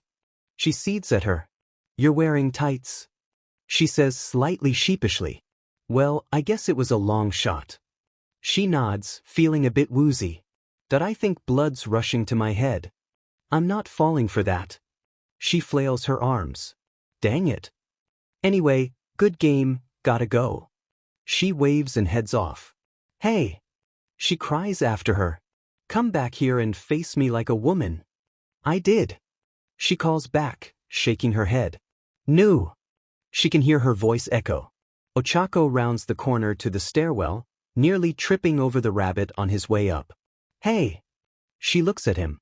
"I haven't had any luck so far on finding it, you?" He shakes his head, pointing upstairs with a questioning expression. "Maybe. Hopefully." He nods and hurries up the stairs. She follows, eyes shifting side to side. She manages to catch him kicking the door wide open, revealing a room with pillars. In the middle of the room is an ice pillar with an etched doodle of Mina's face, tongue sticking out tauntingly. "Oh, come on." Ochako throws her hands up. Izuku frowns, stepping closer and examining the pillar from all sides. He then looks to Ochako and shakes his head, confirming that this is not ice surrounding the bomb, nor is it in here. "So they delay us and now they used fake ones. They are good at this." He nods, then tilts his head, humming softly. "Rab rab boot." "I don't know what you said," she says with a small smile. He holds one paw flat, then lays the other over it. He switches which is on top, climbing higher. "Rab boot. Oh, check the other floors, right?" He nods, then taps his foot 3 times before making an X with his arms. Not the third one. He nods, then taps one more time, pointing up and looking at her curiously. I didn't see any up there, but I may have missed one of 2 when I was fighting Mina. He nods, taps 4 times and points to her, then 2 more and points at himself. Rab. Yeah, sure, okay. She nods, determined. He pumps his paw in the air and runs off, grinning brightly. She only manages to check one more room before a buzzer goes off and she hears an announcement. That's time. Villain team wins. Boot. A voice echoes through the building in despair. Quite the interesting match we had. Excellent effort for both teams. Report back to the surveillance room so we can prepare for the next round. Ochako sighs and touches her hands together. She can hear the yelp from behind her as Mina slams into the ground, not prepared for that. Now that the round is over, she goes and helps her up. Remind me not to fight with you again. You're scrappy. Thanks. The pink girl places her hands on her hips. I learned it. From my friend. Your friend? She echoes. Yeah, Ijiro. She grins, then nods towards the door. I bet you can meet him if you're quick enough. Oh right, the red spiky guy. She nods. I'm actually going to be enrolling in some self-defense classes, but thanks for the offer. She tilts her head. Really? Who are you learning it from? Gunhead. I was recommended to his class by a trainer. She blinks a couple times. Do you mean the hero? She asks. Ochako nods excitedly. I was going to start after school got going. The pink-skinned girl looks even more perplexed. What trainer do you have to get that chance? It was more like I didn't know he had them. She admits. Oh, so it isn't exclusive? She asks, heading down the stairs. The class size seemed a bit small, but maybe because that was the beginner course. She muses. I'm not in yet. I guess that makes sense? She says, watching Shoto meet them in the stairwell with a downtrodden rabbit. Hey, good game? The brunette says to Shoto. You didn't make it easy. He says quietly. Rab are glad I could defrost you, Izuku says, suddenly back to himself and nearly taking a tumble down the stairs due to the sudden transformation. Somehow it makes it better that those transformations surprise you as much as me, comments Shoto. Mina looks at him with raised eyebrows. Was that sarcasm? The look he gives her somehow manages to be both flat and confused, despite the deadpan response. Why would I be sarcastic? She waves her hand dismissively. Not important. So, we lost but still won. She tries to change the subject, curious. I think so, we didn't get your bomb. Hako says. Izuku looks mildly confused, but decides to keep his thoughts to himself, forcing his mouth to stay closed. Mina pauses in the exit, glancing back and forth. What's the quickest way back? Well done both teams. Comes the announcement from their teacher as they arrive at the observation room. Was it? Mina says, scratching her head. She gestures to Uraraka, who had gone back for her helmet and jetpack. Because she hooped my butt? Are you kidding? I thought I just had to get one touch on you, but you kept fighting no matter what. Shako objects. Well yeah. She protests. I was trying to win. And that determination is a key factor in being heroes. All Might interjects. I think you each learned something with who you were facing, but no matter what, none of you gave up, and that is perhaps the most important overall lesson you can take from today. Izuku nods, smiling at their teacher. Mina hops in place. Ooh, are you going to name an MVP like last time? Who is it? All Might rubs his chin. To be honest, you were all relatively equal when it came to pros and cons of your performances. I could assign MVP to one of you, but perhaps you could instead think of it like this. What about your own performance would prevent you from being the MVP? Self-reflection is important alongside peer reflection. Mina crosses her arms, frowning a bit. Would losing my battle stop me from getting it? Not necessarily if you performed well against long odds. All Might gives her that. But while you think on that, let's announce our next pair. She looks at the others, a hand on her hip. Do you think this counts as homework? Maybe. I think it's more of a life lesson. Ochako guesses. Izuku is rubbing his chin as he thinks. Maybe not making the most of my changes, or possibly forgetting to check everywhere, maybe hesitating with the tape? Next is Hero Team Hozuru Jingawa and Nairenjiki Shota versus Villain Team Kyokajiro and Tenya Ida. Ida immediately collapses against a wall, a hand on his chest. Woe be me, for I must play a villain. It's just for the class. His teammate says, eyeing his drama with a small wince. Nairenjiki scratches the side of his head. So, is that normal for him? I always thought he enjoyed rules, so I'm not quite sure why this one has him hung up. Hozuru shrugs. Might be due to being a villain, he says, shrugging a bit and messing with the screen on the back of his hand. Must not like the idea of acting like one. Maybe. I'm more excited about this. The star-eyed boy grins. Everyone seems to push themselves, so maybe we'll even surprise ourselves with what we can do. Well, at least you're having fun, he mildly comments, watching the ones from the last time as he starts making his way to the exit. Are you not? I'm on the fence, he admits. Guess both teams have someone unsure then. Hozuru hums. I think we'll be fine. He raises an eyebrow. If you're sure. Ochako is inspecting her equipment as she chats with Izuku. How do you think Ida will do? Izuku hums thoughtfully, pulling his goggles off as he stares at the screen. I think it might depend on if he can surprise them. I'm not entirely sure what Jiro-san's ability does, but it might have to do with hearing?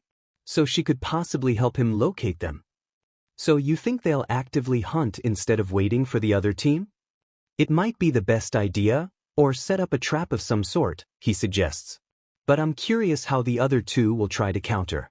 We've gotten a few strange combinations in this event. He nods, humming thoughtfully. The heroes have the distance advantage, the ponytailed girl on the other side of Ochako says. Jingawa-san and Shota-san can both apply their quirks at a distance. Sure, but that didn't help in the first match. The gravity girl counters, curious. That is true, Izuku muses. Intelligence and practical application both matter. Hopefully Ida gets over his mental block before the match starts. Ochako murmurs. It looks like he might have? Yaoyorozu points out uncertainly, directing their attention to a camera where Ida is doing a classic villain laugh. Ochako's cheeks quickly puff up as she tries to hold in a laugh. Izuku just looks lost at that. I've never seen a villain act like that, he says. They also see his partner holding the ear closest to him with one hand. Ida immediately stops and tries to make sure she's all right, arms held out in an attempt to help. She mutters something about trying to hear. At least, that's what they assume, since Ida immediately stops gesticulating. Izuku nods, thoughtful. She's already trying to keep an ear out for them. They look to the camera of the other team with their prep, seeing Hozuru emitting some kind of sparkling wisps of smoke from his hands as he chats with his partner. The green-haired boy's eyes sparkle. Is he actually making a nebula? That's so cool. Might just be stardust, Yaoyorozu points out. Is there a difference? Ochako asks. Nebulas are clouds of stardust, if I'm not mistaken? Izuku says, rubbing his chin. I guess that's why he has the scarf as part of his costume, so the pattern makes it hard to tell when he's doing that. She guesses. That makes sense. He agrees, nodding once and eyeing the costume. Do you think there's any other surprises in their outfits? Like that dragon radar-like device on Shota's glove. Kaminari looks at him with an appalled expression. Hey, are we allowed to say that? Maybe. I wonder if both teams can see each other then. Ochako asks. He's not looking at it right now, Momo points out, a finger on her chin. The brunette looks to see if she can tell how much longer before they start. She manages to catch that there's 10 seconds left before they start. It's almost time. She tells the others. Izuku immediately pays more attention, whipping out his notebook. The two on the hero team seem to nod at each other before the buzzer goes off and they head in, sticking together. Izuku tilts his head, tapping the page with a pen. Different start than us, but to be fair, they're also facing different opponents. Ochako nods, seeing what the other team is doing to prepare. I don't think Ida can set traps, so maybe they're going to wait in ambush. Most likely, Momo says, considering the groups. I'm still impressed that Todoroki-san was able to use as much ice as he did. Yeah, imagine if he'd been on offense instead. Ochako murmurs. How long did it take him to freeze the inside? Izuku asks. 10 seconds, the ponytailed girl responds. The brunette winces. Glad that didn't happen. I'm glad he didn't do it while we were inside, the green-eyed teen mumbles. Yeah. She suddenly winces as light fills one of their screens, making it completely unable to see through it. Izuku winces, glancing at Momo who put on shades from somewhere. What just happened? Jingawa-san just made a flashbang with his quirk, she supplies, being the only one who isn't blind. That could make using Ida's quirk difficult, murmurs Ochako. Did I wonder if Ida-san's costume could use some eye protection? Izuku mumbles, moving to write that down to suggest later. I think it's coming into focus. Ochako points. They manage to catch Ida clotheslining Shota before zooming out of sight. Hozuru helps his partner up, seeming to be muttering something to him questioningly. He shakes his head, glancing at the back of his hand and the screen there. Hozuru frowns, but nods and takes a breath as a small amount of sparkling mist comes out. Izuku rubs his chin, eyeing the mist. I wonder what he's planning. Well, they can't exactly chase after Ida, so maybe a trap. Ochako guesses. We might just find out, Mina says, pointing at Ida who is coming around for another pass. Hozuru stands in front of his partner, eyes narrowed. Suddenly he swipes his hands forward in front of himself, creating a sparkling smoke screen that completely blocks them from Ida. Wait, how is that different from the dash? A nearby invisible girl starts asking before they see a glint in the mist suddenly explode with a burst of force. In fact, almost every sparkle goes off in a chain reaction of small colorful explosions. Ida barely stops in time, jerking backwards from all of the explosions. Bakugu scoffs. Wow, what a ripoff. You could think of it more as inspired by. Toru says to him. He scoffs. Shut up, Bear Air. Hey. Her gloves ball up and stick straight down as one can hear her huff. Denki scratches his head in confusion. Was that an insult? Turning back to the screen shows Ida trying to avoid punches from Shota and projectiles from Jingawa. The Star Boy seems to be preferring baseball-sized red stars, tossing them at Ida to try and keep him off balance. Ida jumps when one suddenly changes course, going at his feet much faster than the others. He hurries away, becoming even more wary. Izuku blinks. What just happened? He had that star tucked away in his scarf, Momo mutters, tapping her chin. Shota-san had punched it earlier at Jingawa-san's direction. It seems he can affect projectiles. Plus he was fighting 2-on-1. Paco points out. Does that mean he left Jiro as the last line of defense? On the screen Ida slowly raises his fists, and then turns to run away, rounding a corner to escape their attacks. As Hozuru's scarf moves down, they see a huge toothy grin on his slightly gaunt face. He turns and offers a fist bump to his partner. Nairenjiki sags in relief, bumping his partner's fist in return. Momo frowns, crossing her arms. No, what are they doing? He's not retreating, he's dash. She's interrupted by the reappearance of Ida on the other side of the hallway, behind the hero team. He rushes forward and lashes out with both legs before either can react properly to his presence, having gained speed from his lap around the first floor. Who? Go Ida! Taco cheers.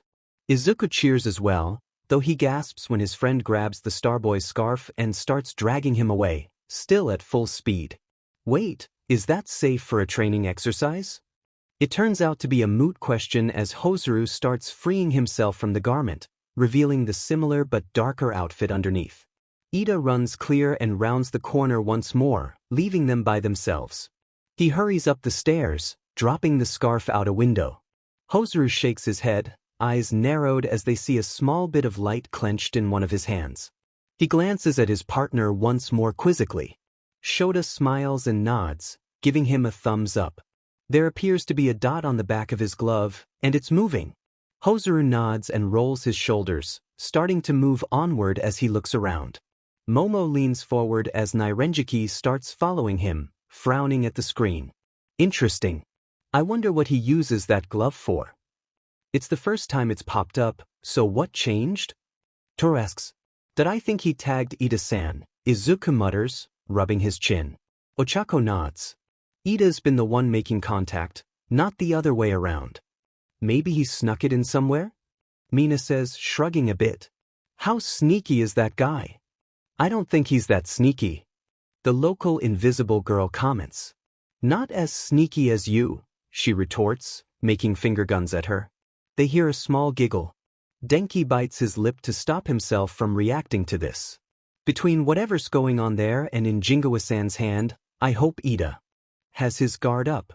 Ochako comments to Izuku. I think he does, he says, pointing to the speedster as the teen in question touches his ear. I think he's relaying what he witnessed to Jiro-san. Do you think she's tracking them? She asks. She might be, the Pokémorph replies, looking at each screen. I can't find her though. I can see the bomb, though, he says, pointing at a screen of the top floor. Aren't we supposed to see everyone? The villain of sound hides where we are blind, Tokoyami says, arms crossed and staring at the bomb. There's a giggle from a pair of gloves. You make her sound so ominous. He gives the general location of her invisible head a frown. Behind the device of steel and wires, a shadowy beak pokes out of his belly, between the folds of his cape. She's hiding behind the bomb. He turns and tries to get his quirk back into his body. Oh! She nods at this while the vine-haired girl nearby nods. Such clairvoyance. Tokoyami glances at her, then averts his gaze. Simple observation. An earlobe was poking out. Dark Shadow says before he goes back inside. A very honest demon you have there. She says to Tokoyami. This. Too honest, he quietly mumbles, embarrassed. She smiles. It is nothing to be ashamed of. He gives her a confused look, then stares at the screens behind her. They're almost at their destination. She turns to look. She sees the two on the fourth floor, having to cross to get to yet another staircase that hasn't collapsed. Hozuru has an excited but intense look in his face as they prowl forward, still holding whatever it is in his hand. Shota keeps one eye on his hand, the other on the area around them. On the screens, those watching can barely see an audio jack against the ground near the bomb. They also see the blur of Ida running around one of the floors, though it's not clear which one. Things are about to get crazy again. Ochako murmurs. Most likely, Momo agrees, rubbing her chin. Did we ever figure out what happens if the bomb is destroyed? The gravity girl suddenly asks. Izuku blinks, looking back through his memories. That I don't remember All Might ever mentioning it. He looks to the hero in question. What happens in that case? The hero rubs his chin. I'm afraid I have to disqualify the team that does so. There are specific objectives with the bomb and destruction is not one. Mina blinks, grimacing slightly. I am so glad that Shoto-san didn't freeze the bomb. That wouldn't have broken it. The otherwise quiet boy comments to her. We didn't know if that would count. She points out, gesturing to him. He could also break ice and I didn't want to make it obvious. Shoto continues. She quietly huffs, crossing her arms. At least we won. He simply makes a thoughtful noise at that. You're not gonna say you thought we should have lost, are you? She asks him with a dropped jaw, nearly missing the sight of Nairenjiki laying down some rubble he'd gathered. If it only came down to time, it doesn't feel like a win. He says. She points a finger in his face, ready to argue, but the brightness from one of the screens makes her turn to them instead. They all see a small source of bright light coming from Hoseru's hand that rapidly seems to grow as it goes forward. Like a looming dawn, the small star rapidly expands until it becomes a burning red giant star that takes up all but the corners of the hallway. The star almost feels like a burning boulder as it roars down the path. Izuku stares at it with his jaw dropped. Holy! Shota seems to give his partner an uncertain look, but he nods and punches the star anyways.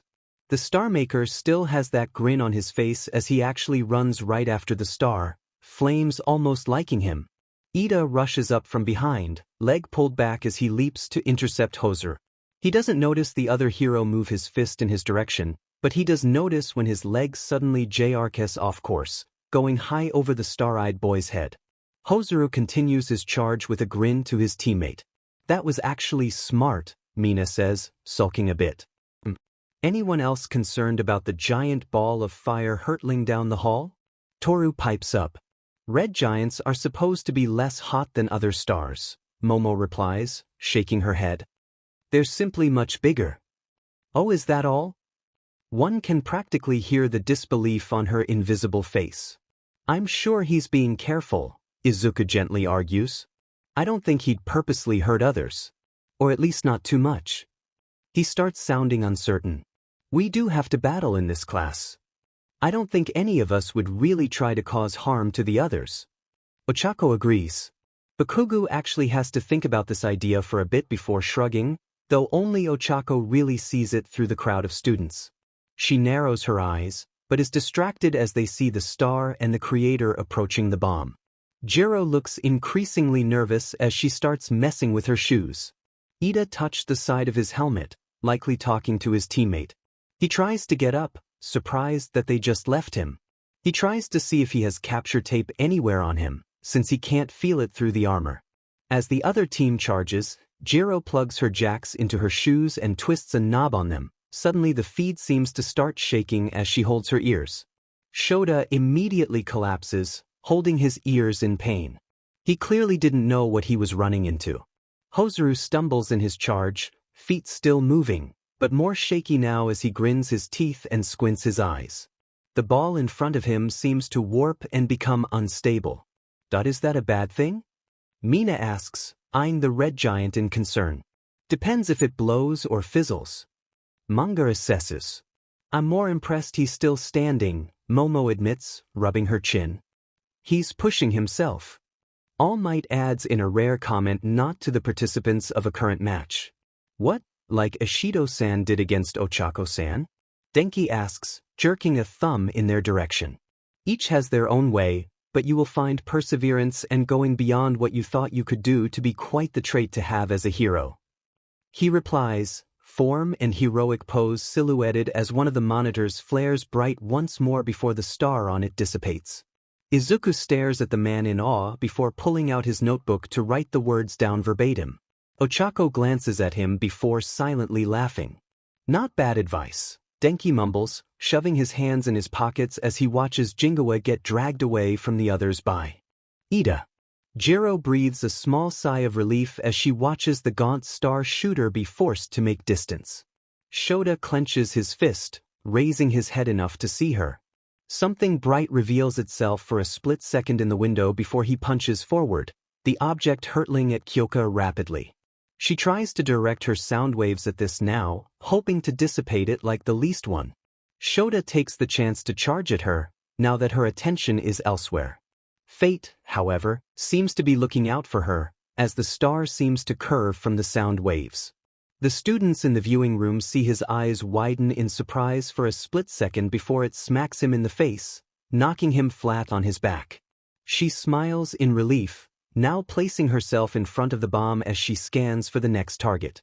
Ida stumbles his way back over to her, a hand feeling along one of the walls.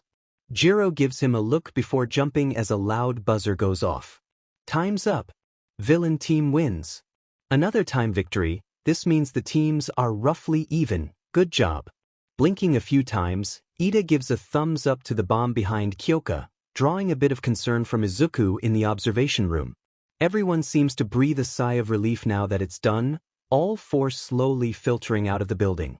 Noting his friend leaning on a wall, the green-haired teen speaks up. All Might Sensei? I think Ida-san might be having vision problems. I believe you're correct, young Midoriya. The teacher nods. I think most of the participants of this last round are going to need a bit of care from our nurse. He gestures to one screen where they can see a bit of blood coming from Shota's ears and a much more skeletal-appearing Hozuru who still is sporting a grin. Mina frowns, eyeing the screens. I'm surprised at how happy they look, she finally says. You could always ask him. Pipes up the air next to her. She looks at the general area of Toru's voice. What? Ask who? Hozuru. He's the grinning one. She says simply. Oh right. She looks at the screens, then at the door, frowning a bit. Do you think he'll be here soon? Why so eager? Toru asks, gloves folded. The two can't see it, but a certain gravity girl gives a small smirk at the reversal of fortune from barely hearing this exchange. Her brow furrows. Because he lost, while I won and feel like I don't deserve it? You lost me, replies a now confused voice. Forget it. She hurries over to Kirishima. Hey, can you tell me how to get better? That was confusing, Izuku says, scratching his head. And a bit loud. He sees as their teacher intercepts the last batch of students, directing them to the nurse's office before returning to the main group. They should be rejoining us before the next match concludes. All Might assures them. Momo politely raises her hand. All Might Sensei, who is going to be in the next match? Funny you should ask. He clears his throat. Our next matchup shall be the hero team of Tsuyu Azui and Momo Yaoyorozu versus the villain team of Ibara Shiozaki and Fumikage Tokoyami. Her mouth pops open in surprise for a couple seconds. Oh. She blinks and nods, looking to her partner. Greetings, you are Azui-sen, yes? You can just call me Tsu. The frog girl replies casually. She nods and smiles at her. Tsu-chan, you may call me Momo. She gives a wide smile. Good to be working with you, Momo-chan. One member of the villain team seems slightly less enthused as she clasps her hands together. I hope this role of villainy is not the first sign of my forsaken soul. Tokoyami glances in her direction, then crosses his arms. Surely my partner is made of more sturdy resolution, that we can consider our mission to be heroes keeping sojourn over a target of interest? She seems to ponder this before smiling softly. A worthy revelation to shine on the situation.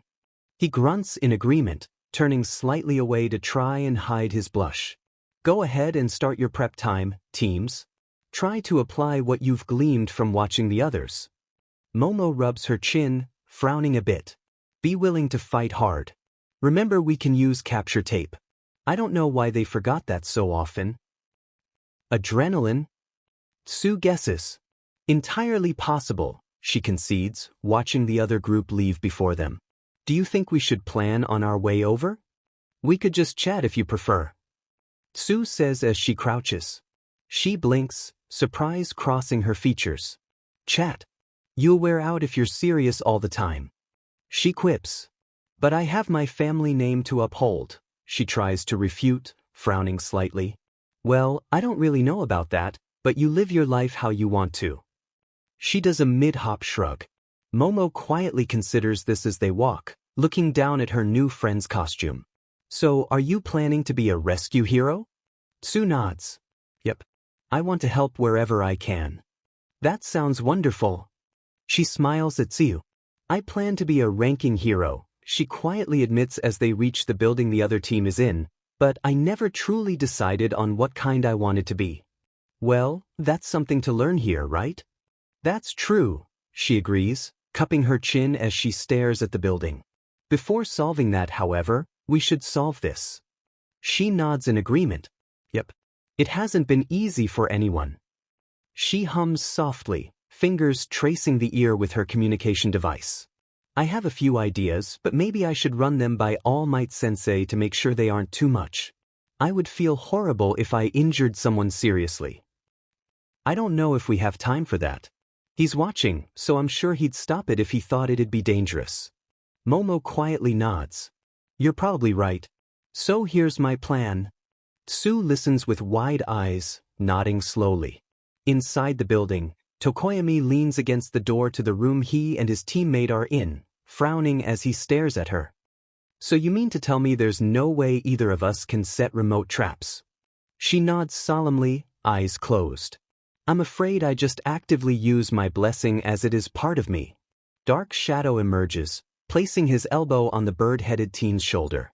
And I'm pretty attached to Fumi here, he says, yellow eyes focused on the girl across from them. That interesting getup you got there. She looks down at her almost toga-like outfit. Is there a problem with my chosen vestments? Nothing, he replies, even as Tokoyami frowns at his quirk, just wondering how it protects you. Do they need to? I don't believe any of the girls' outfits do that. And ours provides no protection either. Dark Shadow, the feathered teen says, finally speaking back up. It at least won't tear, right? He continues, ignoring Fumikage. They are surprisingly durable. She assures him. Right. He gives her a shadowy thumbs up. I'll protect you like I do Fumi. Bird's honor. She lets out a small laugh. Quite the generous one, thank you. While she appreciates your consideration, Tokoyami points out, you have to admit she would not be present among our class if she did not have sufficient skill to protect herself. I know that, but it's still polite to offer, he rebukes the teenager. Besides, you know you dash. Do I need to recall you? He says evenly to his Quirk. I'll be good, he says, immediately shutting up. Perhaps we should change topics to the trial at hand? She offers. Right. Dark Shadow glances around and stretches over to her. Please keep me away from bright lights, the living Quirk whispers to her. I shall pray the cleansing light from above does not find you. She nods with closed eyes and clasped hands. Dark Shadow humors her by clasping his claws together. Tokoyami stares at him, his expression flat. Now, I do believe as the ones given the role of villains in this, perhaps we should endeavor to construct a sort of lair between our quirks if we must wait for them to come to us. This way we may make our limited range an advantage. Ibra says as though she's receiving the advice from meditation. The bird-headed teen nods, seeing the wisdom of her words. The sentient Quirk stares at her blankly. What kind of lair? A place that blesses us and curses them. She answers as her green mass of vines begins to extend and crawl across all the surfaces of the room. Ooh, I like that idea, he crows, clapping his hands together. Izuku finds himself staring at the screen, his hand covering his mouth as he starts mumbling. His Quirk seems to be alive. Is he solid? Is he a fragment of Fumikage-san's psyche? How far away can he get from? As their friend continues, Ida sighs, shaking his head. I think we lost him again, Uraraka-san. Maybe we need to strategize ourselves. To think of how to get him out of it when he's like this. She shakes her head before blinking and quickly turning to the taller teen. Oh hey, Ida, you're back. Just got back, he says, offering her a smile. Recovery Girl Sensei is amazing at her job. I think she barely spent a minute on each of us. Jiro adds from behind him. And she just gave Jingawa-san some sort of candy bar, Shota says from behind her, gesturing to the boy that's holding Mochi Kit Kats. The star boy munches. I definitely don't mind. This is doing more for me than the time I tried coffee. Denki gives him an odd look before the ringing of the start timer catches his attention. They see that the area even relatively near the villains and bomb is now covered entirely in green thorny vines ankle deep at the very least. Is that a good idea? Mina asks, frowning a bit. Aren't they guiding them in? Right where they want them. Kirishima crosses his arms. But we don't know Yayarozu-san's Quirk, Izuku says, looking over at the hero's side. It might be able to counter theirs, somehow. After all, she made a scooter appear. He starts muttering, rubbing his chin. Maybe she'll make a lawnmower this time. Chuko jokes. Or she can make a fire sword, Denki says, pointing at the weapon everyone can now see as they rush past a camera. In the hand of the ponytailed girl they can see what appears to be a machete with a tank attached, fire along the edge. That is awesome. Kirishima says quietly. Heck yeah. So awesome. Mina says while moving her fist in the air, glad they have a fighting chance. Now they can take Shio's vines. The source of the vines either doesn't notice or isn't worried. I wonder if Shiozaki-san can feel things through her hair. Izuku mutters, watching her hack her way through. I know I'd dread haircuts if I could. Chuko comments. Imagine if your hair was steel instead, Mina says, patting her pink hair. How'd you get haircuts then? The brunette seems to consider this, going quiet except for the gears whirring in her head. That could be bad. She strokes one of her own locks. Kaminari thinks for a bit, frowning softly as he messes with his headset. Maybe you can just buff the metal instead? Doesn't that just shine it? The air next to him asks. I don't know. He shrugs. It'd look better than being dirty, right? Maybe. I'm kind of jealous that her hair grows so fast so she can try different styles. Izuku mutters, hand covering his mouth as his gaze unfocuses. How fast does it grow? Can she control the growth?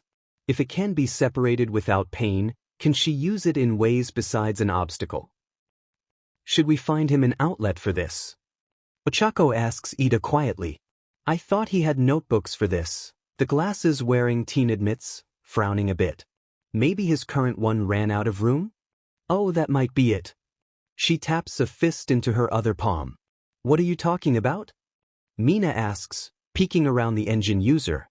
Oh, she quickly waves her hand. Nothing big. She glances between the three of them, clearly unconvinced. Ida speaks up. Are they wearing sunglasses? He asks, gesturing with a knife hand towards the hero team. Wouldn't that make it harder to see Tokoyami's quirk? Poser asks. Maybe it's not for that, Izuku says, eyeing the canister barely peeking out of Tsuyu's hand. Huh. They really geared up. The Star Boy observes. Where are they getting these things? Mina asks, musing her hair up as she tries to puzzle this out. Scooter girl? Pony offers. But he said it was a portal quirk. She exclaims, pointing at a bewildered Izuku. I'm probably wrong. He exclaims, holding his hands up in surrender. And maybe she makes them from her body instead? What, like a 3D printer? Denki says, an eyebrow raised. What if dash? The speaker is quickly cut off as they see a literal wave of vines launching down the hall towards the heroes. Momo stares for a second before yanking Azui into a side room, closing the door behind them. Aoyama, having apparently finally recovered, pipes up. That's not elegant. Did she panic? They see the owner of the vines quickly growing her quirk back as she glances at her partner. He nods and sends dark shadow down under the remaining vines, using their shadows to hide his approach. On the other team, Tsu mutters something and climbs to the walls. Momo nods and pulls the door open, slashing through the vines that cover the entrance. Tsu crawls out, the vines being noticeably harder to attach to than smooth walls. Her partner pauses to place a hand on her abdomen, a canister falling out into her palm. She uses it to replace the one attached to her blade and hurries along. Infinite ammo cheat? Denki mutters. Cool. Kirishima laughs. She'll never be caught without it. Oh, so she does create them, Izuku mutters. But what are they made from? His musing is quiet enough amid the chatter at the sight of the battle that it goes unnoticed. Many more seem interested as the shadow and heroes get closer and closer. Eventually Dark Shadow pops out and grabs Tsuyu, dragging her towards the ground and the tangle of vines there. The frog girl proves herself to be not that easy to keep hold of as she wriggles and slips out of his grip even as they both still head for the ground. The living quirk disappears into the greenery, which are soon chopped apart by Momo's machete. Tsu shakes a few thorns out of her hands before nodding to her partner. She nods back and offers her salve, turning back to the hallway before them. They are doing rather well, Mina says, humming softly. Yeah. But what happens when the others can see to get clear shots? Jiro asks.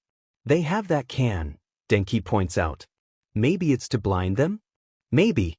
How'd she even know how to make that? The rocker hums. Probably the book on her back? Ojiro points out, gesturing at her back. Or she could be that smart.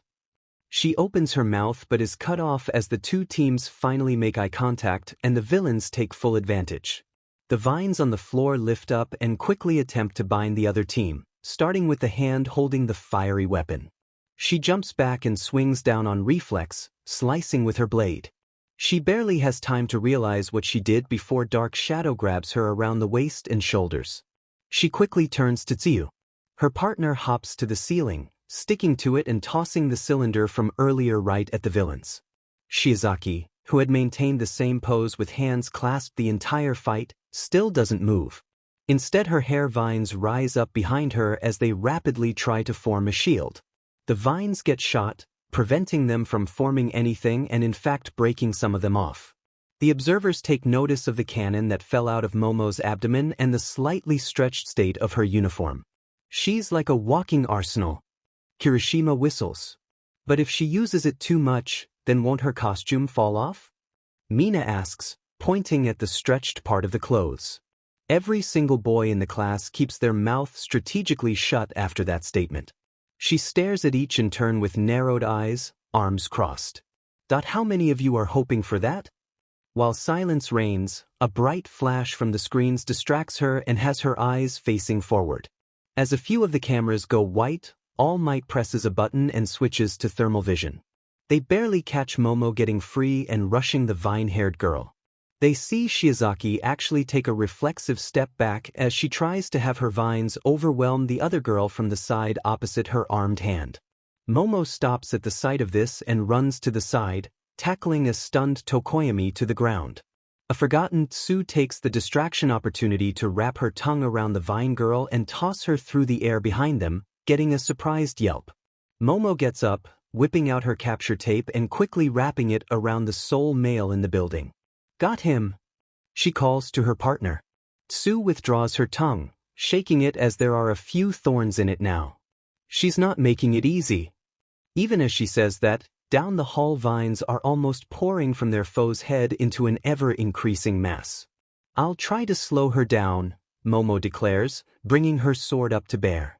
She steps around the shrunken form of Dark Shadow as he returns to Tokoyami. Try to find the bomb if you would please. If you're sure you got this. Tsu takes another look and blanches at just the eyes she can see in the green. I'm not, she admits, but you would have better luck than I searching. Right. She hops off quickly. Good luck, Momo says. Please take Fumikage-san with you so we don't hurt him by accident. Got dash. Whatever she said after that is covered by an almost thunder level of rustling as the entire hallway erupts forward in a wave of angry and determined nature.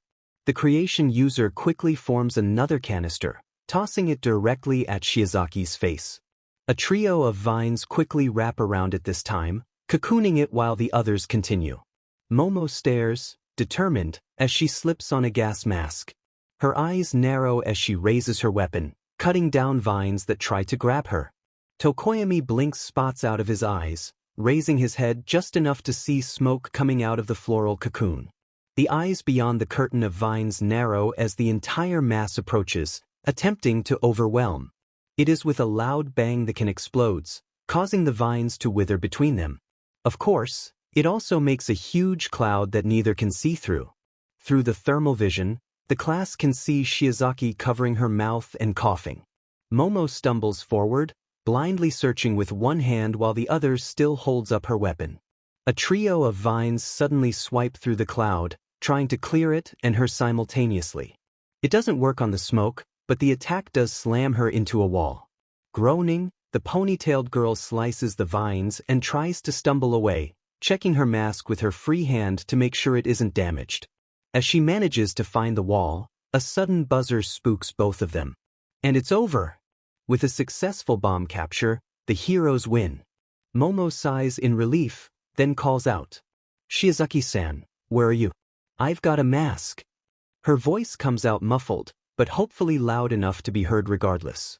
That would be a great blessing, thank you. Comes a slightly sniffly voice. Though I worry I may not be able to see well even with it. At least you can breathe easier with it, she points out, making her way over and poking her shoulder with an outstretched hand. Ah, found you. She presses the gas mask into her hands. We should be able to see in about 30 seconds, though. There's rustling as she fastens it on, followed by filtered breathing. That's a bit better. Now my eyes just need to stop watering. I don't have anything for that, I'm afraid. Especially since you'd have to remove the mask to wipe. Your eyes, Momo apologizes. Perhaps I'll just keep them closed for now. The two of them slowly make their way out of the smoke-filled room, leaning on each other to help support their former opponent. Back in the room, All Might nods, watching the four of them carefully make their way out of the building. A good lesson was there on how information and preparation can make the difference. That was almost as intense as our battle, Rara-chan. Mina pipes up. The green-haired teen snaps his head in her direction, bewildered. Rara-chan? Yeah. She gestures to Ochako. That's the nickname I gave her just now. Ochako blinks before laughing. I've definitely never been called that before. Good. Unique nicknames are the best. She nods once to herself, assured she's right. There should be just one match left, right? Poser asks. Izuku nods, looking over at Bakugo. You're next, right? The blonde smirks, stretching his arms out. All Might just save the best for last. All Might Sensei, Ida corrects him. No one asked. Glasses, he retorts. Ijiro Kirishima and Katsuki Bakugo versus Toru Hagakure and Denki Kaminari. Their teacher announces, having not heard. Denki blinks, his shoulders slumping as realization sets in. Oh dang, we're playing villains against those two? Bad luck, I guess. The floating gloves fold in. I'd say. He groans, covering his face. And I don't have the right shoes yet either. He grumbles to her as they make their way out of the room. We got this. Kirishima pumps a fist and grins at Bakugo. No sheet, he retorts, smirking right back at him. No way those two can stop us. The crude language doesn't seem to bother the other boy as they head out. So, plans, he says, flexing his hands with the grenade bracers around them. If we go up against Bear Air, how do we handle her? He thinks on this. How would we know she's there? The capture tape can't turn invisible, he suggests, frowning a bit. We need to stay vigilant. Right. Kirishima thumps his fists together with a sharp grin. Ahead of them, a similar conversation happens, thankfully outside their hearing range. So you said you had an idea? Denki starts, voice low as he glances back over his shoulder. Well, we're pretty sure we can't take them head-on, right? Replies the air next to him. I'd try, but I would be too dumb to do much afterwards, he quietly admits, as if ashamed. There's only so much electricity I can let out at a time. So you have a capacity? She interprets. Yep. He thinks a bit. Wait, no, it's if I release too much, my brain kind of fries. Minimum power remaining needed. He blinks. You lost me. A backup generator? I mean, I think there's not quite a limit to how much I have. It's hard to try when I can't think afterwards. Maybe you can talk to our note boy after this. She offers, the two of them passing the threshold of the building in which they are to set up their defenses. I did, he suggested that my shoes were the problem? He shrugs. I'm not electrically grounded, apparently. Maybe go barefoot for right now. She guesses. Barefoot? He thinks a bit. Might work. At least we aren't fighting Todoroki-sen, right? Yeah. Though definitely not in my top 5 to go against. She sheepishly laughs. Agreed. He grimaces, rubbing the back of his neck. So, we turn the tables and ambush them? Might be a good idea, he says, nodding once. All right, let me get sneaky then. She goes behind a corner, takes off her gloves and boots, and comes back. Denki blinks, walking around the corner and seeing her clothes on the ground. Wait, then where is she? I'm right next to you. She chirps. He yells in surprise, turning around and staring wildly around. Don't scare me like that. Glad to know it works. She laughs. Frowning, he lifts his hand up and pokes forward. Listen, you dash. He cuts off when his finger bends slightly. He pokes a couple more times, brow furrowed slightly. Is this your arm? Why does it feel? He feels a sudden slap to his hand. Stop poking my ribs. I'm ticklish. Right? Sorry. He quickly stands up, picking up her discarded clothes and heading deeper into the building. So how are you wearing fabric, exactly? And still invisible, I mean. Apparently they used my hair or something to make it work with my quirk. A part of him imagines her gesturing to herself or giving a thumbs up. What, like Midoriya-san was babbling about yesterday? He asks, looking for a good room to set up in. You'd have to be more specific. During toe touches, he clarifies, when he turned into a ballerina.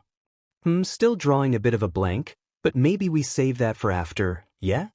Right after he mind blasted us. He tries, even as he continues to follow what he assumes are her footsteps. Oh, I remember now. Yeah. I think it was something like that. She nods. Of course, being invisible, he doesn't see this. He pauses in a big, open room. Do you think this is a good place for me? He asks, glancing around the place. I mean, they can see you, but you'll see them, right? Yeah, he says, nodding once. He sits down and starts taking off his socks and shoes. Where do we put the bomb? He asks, looking around fruitlessly for her. Somewhere distracting but hard to get to so I can sneak up on them. Is there a basement? He asks, humming thoughtfully. Maybe?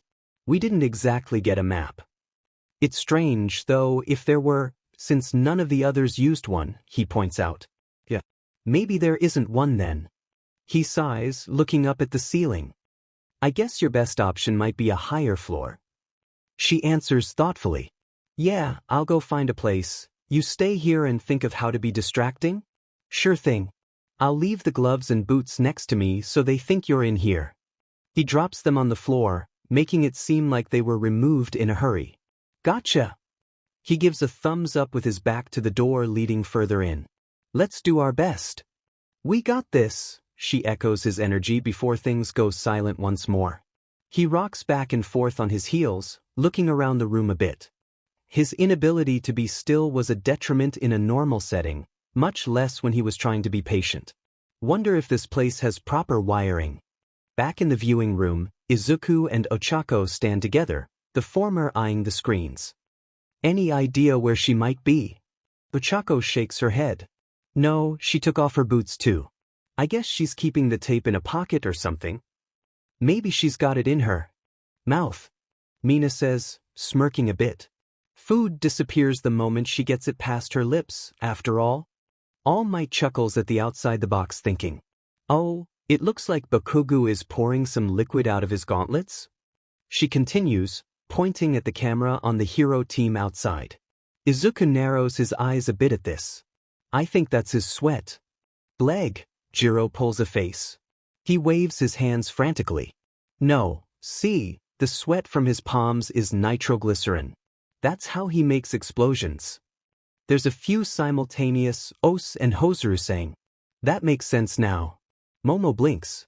So if he doesn't sweat, then he can't make explosions?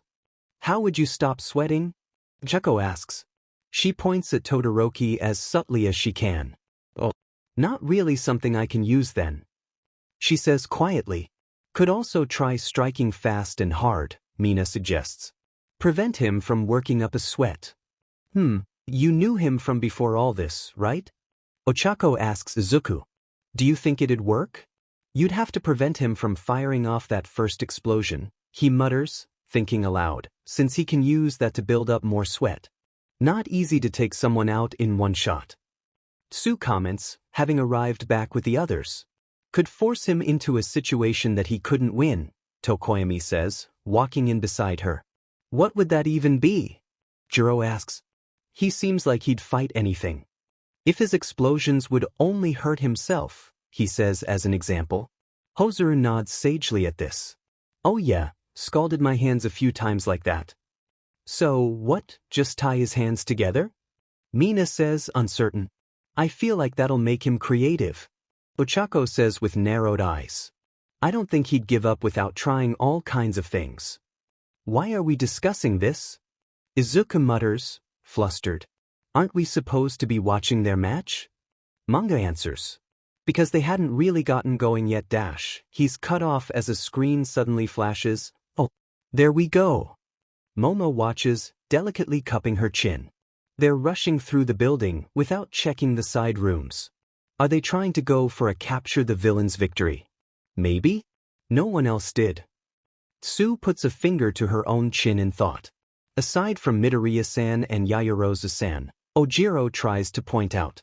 Then I think the others splitting up might have been a good idea, Mina says, nodding once. If they're searching for Hagakure-chan, then that makes their job harder, right? Jiro nods. You have to try and find her without seeing her. Probably easy for you though, Mina says, looking over the cameras. Super hearing and, what is Kaminari-san up to? She gestures at one of the cameras, where the teen is pulling wires out of the walls. Supercharging? Ochako guesses. Do these buildings have functioning electricity? Mina asks, All Might hopping over to him. He nods. They do, mostly for the lights and cameras. Are they on separate circuits? Izuku asks, watching as Denki sends electricity through the wires to make the lights start flickering. Correct. We even have backup systems for the cameras as they are for both your learning and safety. That's good, he says, relaxing slightly as the room Denki is in as most of the lights go out. The pro hero switches on night vision for the camera. They can see the blonde boy stumbling around a bit, quite clearly not thinking this through. His arms move rather erratically, and he seems to get lost in the large room. Well, on one hand, by the time the others show up, his eyes will have had time to adjust. Hosersus. At least until he uses his electricity again, Momo points out. That could be bright, and make his location known. True, but he'll have time to aim. They watch the boy reach a wall and start feeling along it, as if searching for a switch. His hands lower to what appears to be an outlet, then immediately pulls away. By the way, Kirishima's quirk is defensive, right? Does that affect his electrical resistance? Juko asks.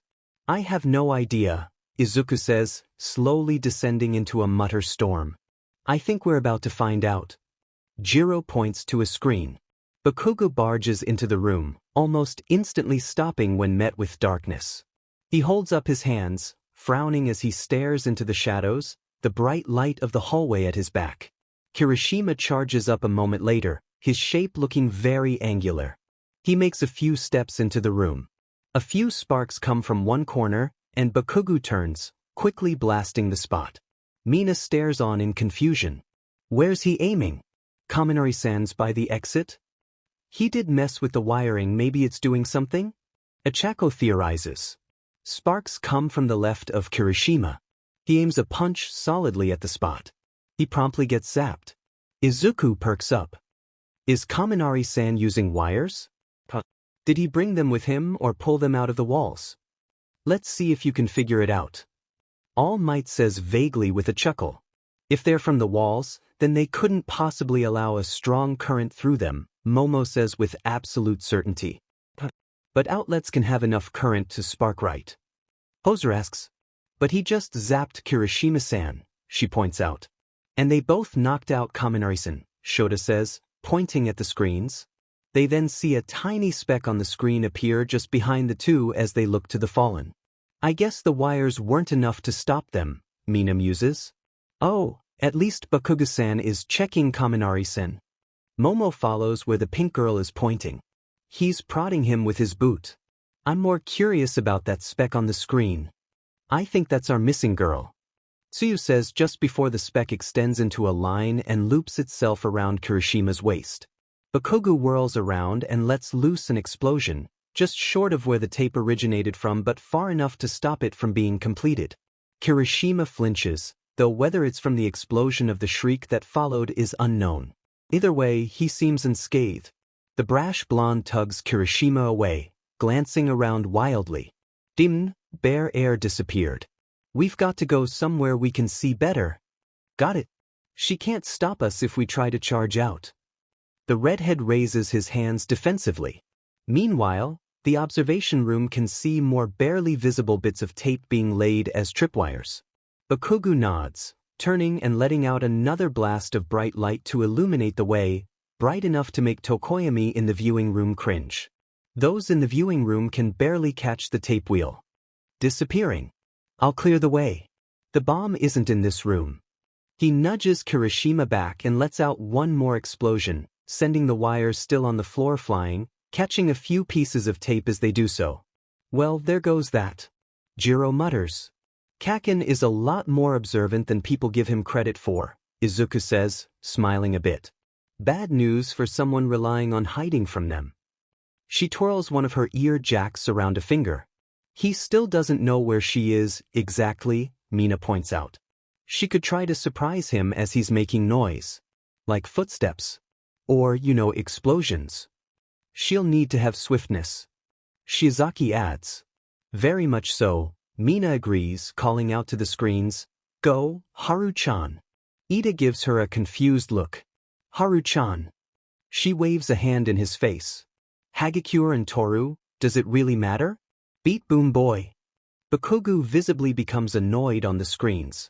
In another screen, they see rapid movement as a net is crafted from the tape. Izuku cups his chin, thinking about this. That is rather clever. I wonder where. He trails off, tapping his cheek and muttering to himself. She can't really carry that with her. Ochako observes. No, but with Bakugo letting off so many bursts of light, he's ruining their night vision, Momo points out. Revelry in the dark, Tokoyami whispers. Does that count for one such as her who can thrive in both? His vine partner asks.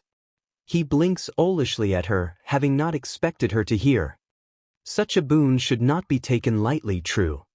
You lost me, Jiro says, deadpan. Chunisan, Mina says with a giggle, making Tokoyami turn away from her. Ochako laughs at that. How do you even keep up with all those names? Practice, she says, grinning impishly. You want to give me one too, Rara-chan? I'm not sure I can live up to the bar you set. She admits. Take your time, she says, chuckling softly. She goes quiet, murmuring not unlike the boy she's near, though slower and more understandable. Hagakure-san nearly caught Kirishima-san, Ida announces, as he was still looking at the screen. Huh. She looks up quickly. Bakugo accidentally tripped his friend, it seems, and that made the net miss him completely, Ojiro says, arms crossed. It might come down to the timer again. Hozuru muses. Maybe dash. Izuku stops when Bakugo wraps his hand around something unseen, a roll of tape inches from his wrist. Never mind, Kakin just caught her. They see his arm getting jerked and twisted in different ways as she tries to escape. Kirishima gets up to help, but struggles to know where to aim and settles on getting his own tape out. Katsuki holds on with a firm grip, pointing behind Ijiro at the net that Toru tossed at him earlier. He goes for it as they see Bakugo's arms suddenly try to dart downward. Suddenly all three are zapped, as Kaminari awoke, saw no one had put tape on him, and hurried to take the two out of commission with a wide-area attack. Kirishima slams his hand into a wall, lodging it in as his muscles contract and harden, making him like a statue. Bakugo lets out explosions, injuring Toru's wrist as he blindly fires at Kaminari, who is too addled to dodge. There's a few gasps from observation as the smoke obscures things, but All Might is quick on the intercom as he speaks. Halt. This match is called a draw due to injuries on both sides. Bakugo collapses, body still twitching from being shocked like that. The class can see the frustration on his face, but he knows there's nothing he can do about it. All of you hold there for a moment and we'll get you to the nurse. All Might turns from the intercom to the rest of the class. Consider this a good lesson on friendly fire. Damage to your own side can be just as devastating as that from your enemies. Izuku nods, eyes wide as he stares at the screen. So many of my Pokemon could do that same thing, he whispers. All Might continues. This is also why control of your quirk not only helps you, but those around you as well. Right? Ida says, completely agreeing with their teacher. Good, I think that will end our practical for today. I hope you all have much to think about after this. Mina raises her hand. Like how all-out attacks leave you open to attacks as well? Precisely. He points to her. So those are best left when you know they will get the job done, or need something drastic to change the situation. Also you need to be aware of what's going on, Izuku points out. Kaminari-san didn't realize Hagakure-san was there, and caused her to get hurt by acting rashly. I'm not sure how anyone is supposed to realize she's there. Ochako muses. That's kind of the point. Kakin was clearly holding on to something invisible which was holding the tape, he points out. I guess. She nods sheepishly. Wasn't it also dark? Mina points out. We had the camera on night vision the whole time. Hozuru nods at this. It would have just looked like a scuffle. Either way, one must exercise better situational awareness and keep contact with their allies. Ida says, chopping away. Good. All Might points once more. And peer discussion like this helps you all realize the reasoning behind such things. He turns to the intercom and mutters something to the helpers about not forgetting the invisible one. Shouldn't we bring this up with the ones making the mistake? Izuku says, mildly concerned. Even Kaminari probably figured out what went wrong there. Jiro remarks. Does he even know that the match was called a tie? Mina asks, looking at the screen. Depends how awake they were, the punk girl replies. They watch him stumble out of the room, holding his head and an arm draped around. Oh, he's got Hagakure-san, Izuku says absently. A few staff bots help them towards the nurse's office. That was nice of him, Mina says, smiling a bit. Izuku hurries out the door, applying a patch with a red plus sign on his left pectoral. He hopes that he'll make it down in time to help his classmates and friends feel better. As for those of you that aren't nurse volunteers, All Might speaks up, let's gather back at the classroom. We can review it there. Yes, sensei. The class choruses. Kaminari stumbles into the men's changing room, his head still fuzzy from overuse of his quirk. He braces a hand against the wall, feeling his way along as he muses that taking off his shoes did in fact help with how much he can release. He nods, reaffirming his vow to be better. His hand slips beneath a paper, and he blinks, staring at the strange, out-of-place poster. He would have passed over it entirely, but his middle two fingers press down into some kind of indent, getting stuck. With a quiet grumble, he takes the poster down with the hand not in the trap. An eyebrow raises, staring at the perfectly circular hole that had ensnared his fingers, wiggling them and feeling plaster with the very tips of them. That's strange. Did someone try to hide their quirk misfire? Regardless of what it is, his fingers are still caught. He tries to wiggle them free, the odd angle making the side of his head press against the wall. You'd think everyone else had quick strip outfits with how fast they got out of here. He can hear a feminine voice. He immediately perks up as he places that voice, smacking his palm against the wall. Jiro, can you hear me? Gah. He hears a startled yelp before she snaps back. That you, Kaminari? Didn't realize these walls were so thin. Actually, my hand's kinda stuck in the wall. I found a hole behind a poster and now my ear's kind of forced against these tiles. He wiggles his fingers, only able to move the tip of his middle one. It feels really deep though. I don't know if I can get it out without hurting myself. How did you even? Ugh, I'm guessing you're alone in there? Yeah, I kinda got back after everyone else changed. I did sort of zap myself silly. He chuckles self-deprecatingly. You were dealt a bad hand and you did your best. She replies, voice getting closer. Maybe I can vibrate your fingers out. Here, tap a few times with your other hand, not too hard. I've got my buds on the wall. Right, he says, tapping the first part to shave and a haircut. I was trying since. He trails off, frowning pensively, trying to get his still muddy thoughts in order. You know how I went back for my shoes after the fitness exam? Was that why? I thought you got turned around. He hears her getting closer. I took them off and it helped with my quirk, not really important. He waves his free hand briefly, then starts tapping again, this time the William Tell overture. Did you know Aizawa-sensei expelled last year's class? Really? So he joking when he said, he was joking? I honestly can't tell. Wait, is this it? He feels her tap the wall. Some kind of, is this a peephole? I swear no locker room is safe. He stands there, awkwardly staring at the hole his fingers are currently stuck in. Doc, can you see my fingers? How thick is this wall? We're telling someone about this, right? Yes, I don't know, and yes. She answers in order. Here, maybe I can. He feels something jab the end of his finger. I expected that to hurt more, he admits. Anyways, I heard him and All Might discussing it. Apparently he would have kicked us out if we didn't show potential. That's twisted. She hisses, jabbing harder. Is that doing anything? Ow. He yelps, tugging hard but only moving slightly. Mostly hurting me. Who made this dumb thing? A pervert, I bet. She growls, frustrations combining. Can you take your ear off the wall? Sure. He pulls his head away, his body sort of forced to touch the wall by his position. But yeah, you saw how I was on the bottom of that list? I need to work hard, prove that I can be better. He sighs in annoyance. Which means I have to learn. I think you can do it. You know you need to and you want to. That's where they always say it starts, right? He barely hears her say before the whole wall pulses with a large reverberation. He practically bounds away, wide-eyed with shock. Oh, Jiro, your jacks are powerful.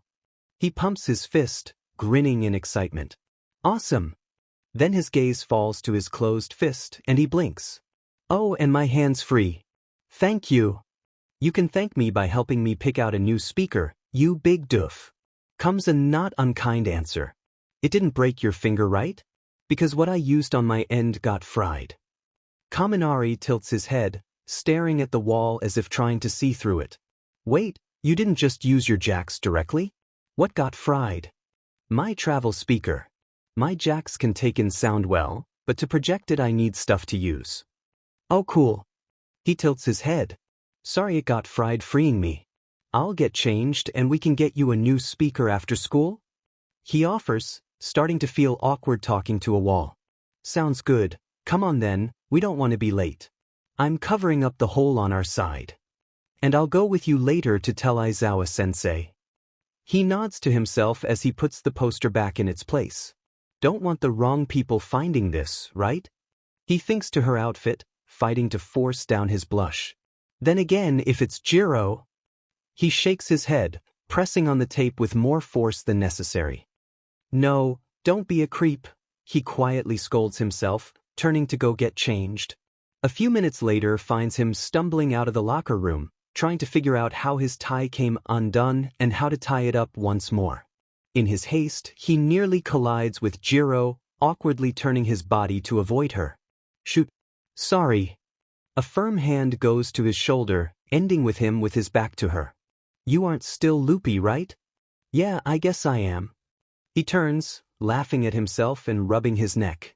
Guess it's not easy to heal that, huh? Maybe. She doesn't quite meet his eyes.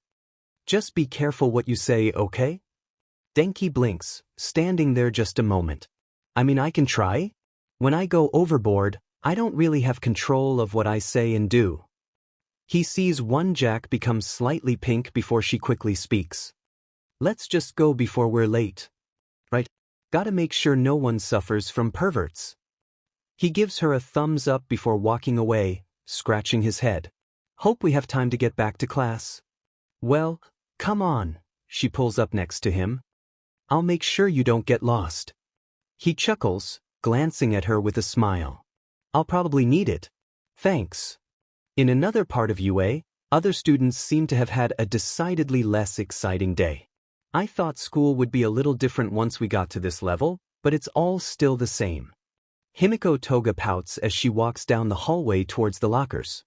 How long until we can join the hero course? Shinso grumbles beside her, hands in his pockets. I think that's not in the orientation packet, but we can probably look it up. She nudges him. Planning to move up on day 3? I want to not be called a villain anymore, he says flatly, side-eyeing a student that walks past while glaring at him.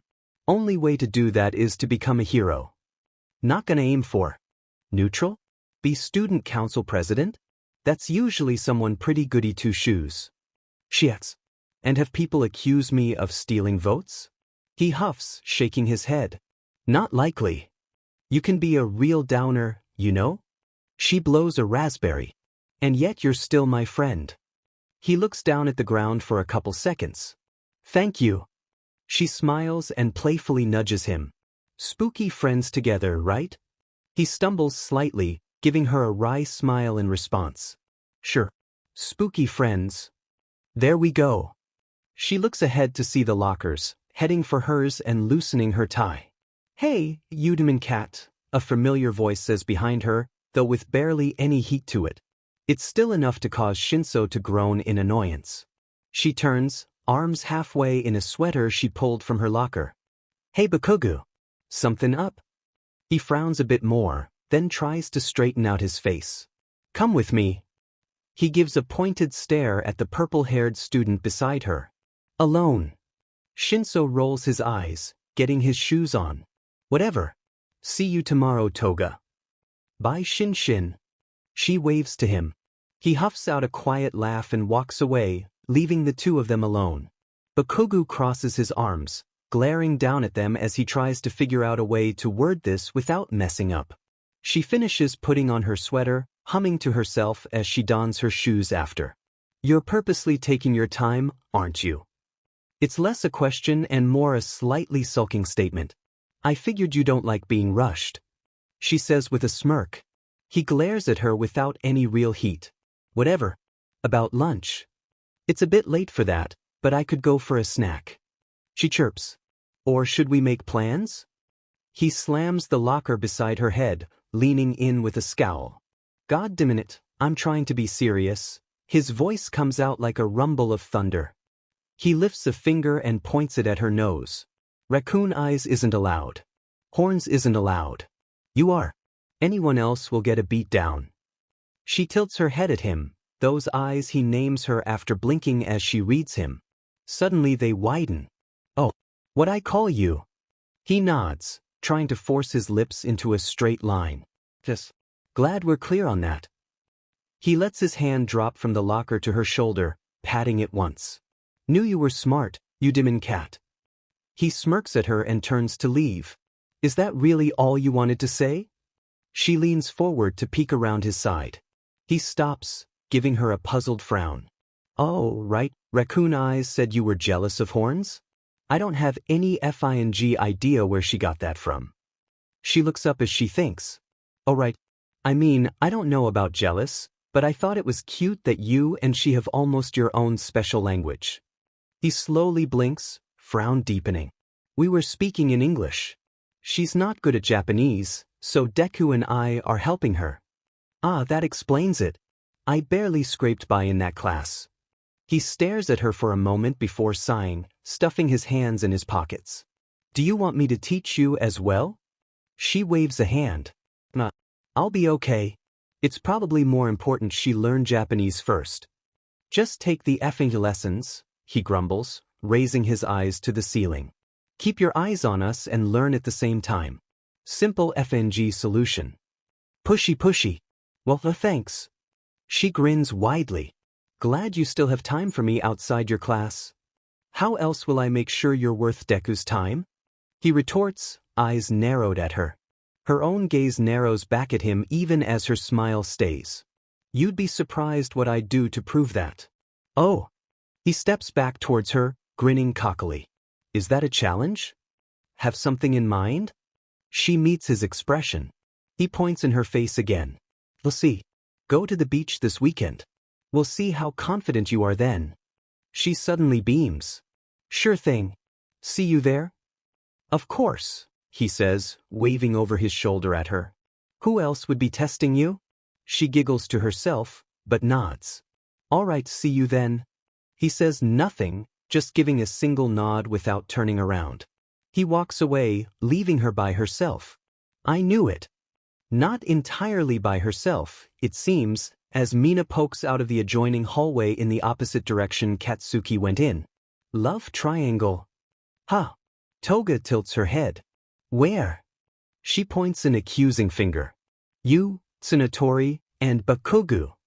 She blinks before laughing, a true giggle fit that has her holding her stomach. Ashido just stands there, slowly lowering her finger with a bewildered stare on her face.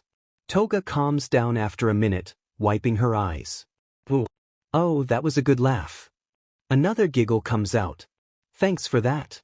You're welcome, she says awkwardly. I'm lost. Do you not consider yourself part of that? Well, I haven't really talked to her yet, so I don't know. She grins. If she can get past Boom Boy's pointy outside, she's probably worth knowing. What? She seems nice, she says, trying to keep up with the conversation. Toga nods, walking closer to her, eyes glinting in the light of the staircase. So, are you an expert?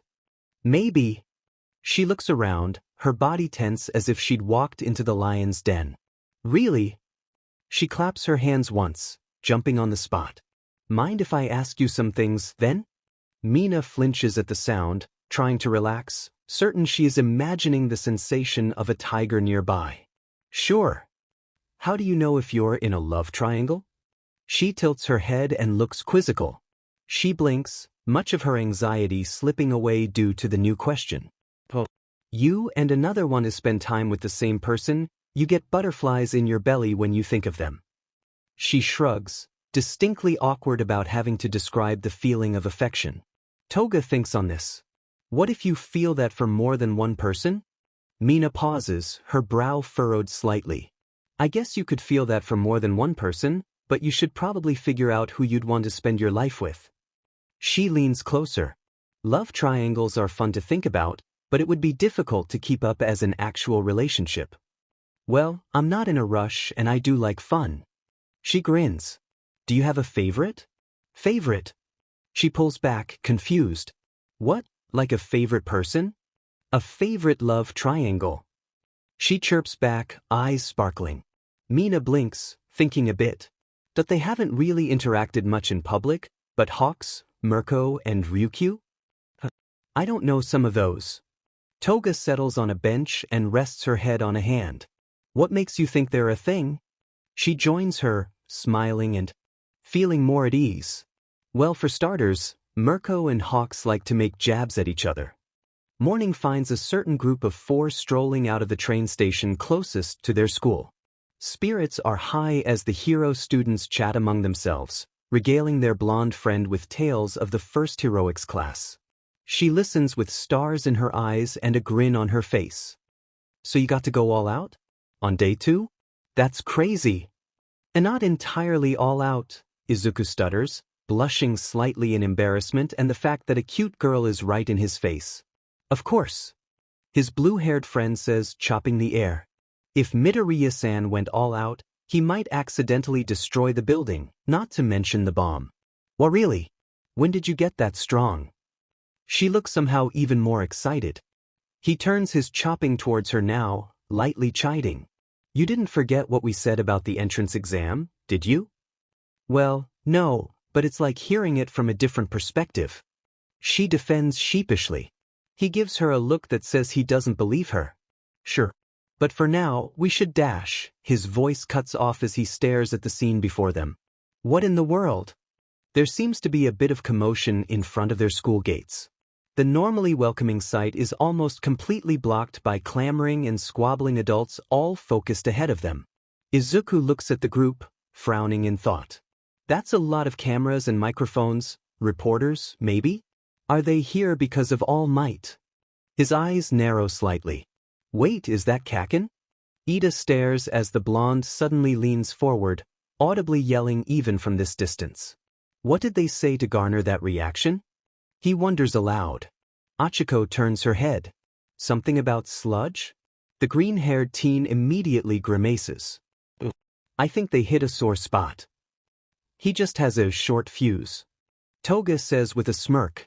Bakugo goes quiet as the grave the exact moment she makes that pun, before he turns and stomps into the school, one of the reporters trying to follow. They are stopped before they draw even with the gate by a familiar scarfed homeroom teacher giving them a deadpan stare. It's Aizawa-sensei. Surely he will get them to leave. Ida says with a bright smile, watching as a few of the news people slowly shuffle away from the tired man. Izuku grimaces, thinking about the tongue lashing the reporters must be receiving and feeling a bit of pity for them, despite their reluctance to leave. How are we going to get past them? I don't want to push through all that. Toga says flatly. Their tall friend thinks for a bit, chin pinched gently between thumb and forefinger. I'd happily welcome a way past them, if it makes all of you feel better. Izuku blinks, remembering one of his Pokemon's moves and grimacing at the thought. I might have a way past them. He looks at each of his friends in turn. Does anyone have some candy? Himiko raises a hand, waving for good measure. May I please have some of it? He scratches his head.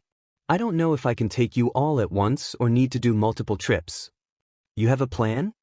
Achiko asks as Himiko digs in her bag. The green-haired teen glances in her direction. You remember that psychic-type Pokemon I have? Of course, Curlia, Ida answers nodding once. We're still looking for a replacement for the stone you need to evolve into Galade.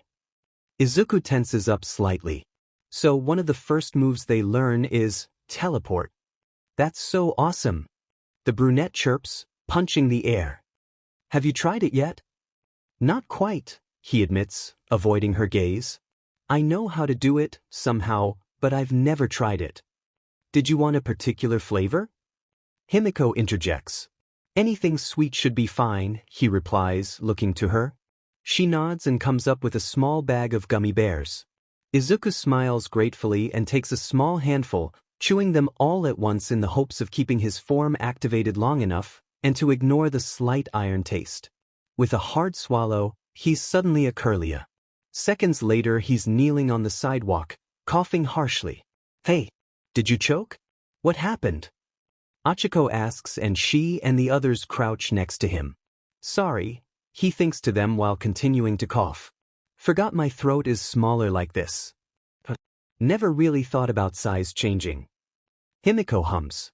It never came up before, Ida points out, patting Izuku's back just before the transformed teen's hand wraps around Toga's wrist.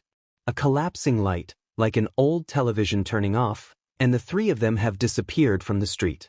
The next second, Izuku is back, blinking rose-colored eyes in surprise as he struggles to stand up. Sorry, I didn't mean to forget you. You barely gave me time to blink, let alone be mad. Achiko says with a smile. I'm glad you aren't, he bows in apology. Let's get inside, shall we? He smiles, offering her his odd little hand. She laughs and gladly takes it. You know, compared to some of your other hands, these are really soft.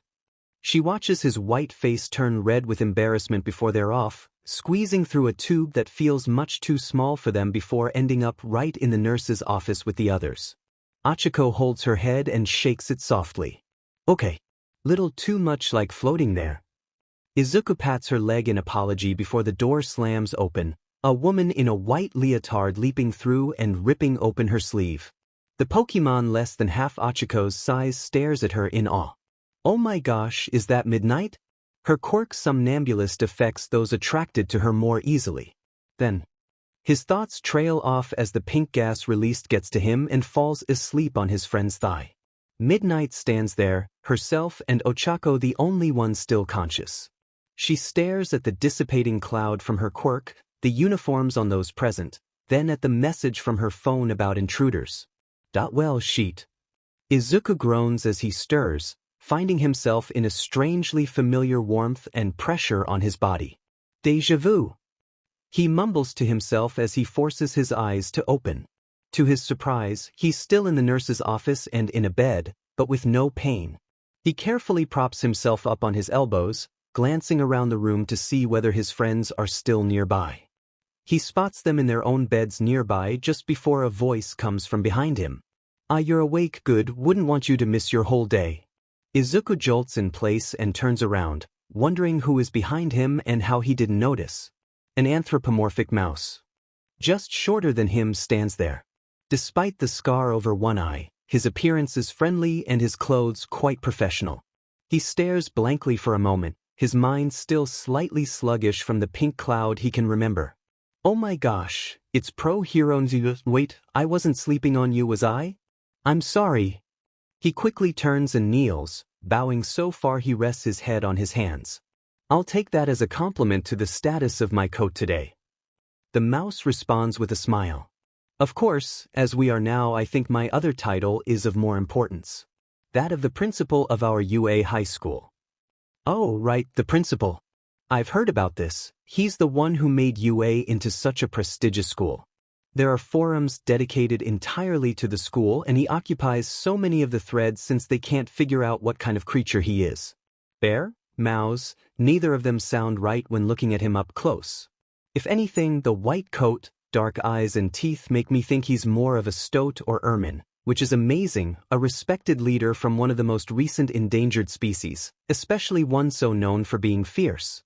His thoughts continue, barely muffled by his hand over his mouth.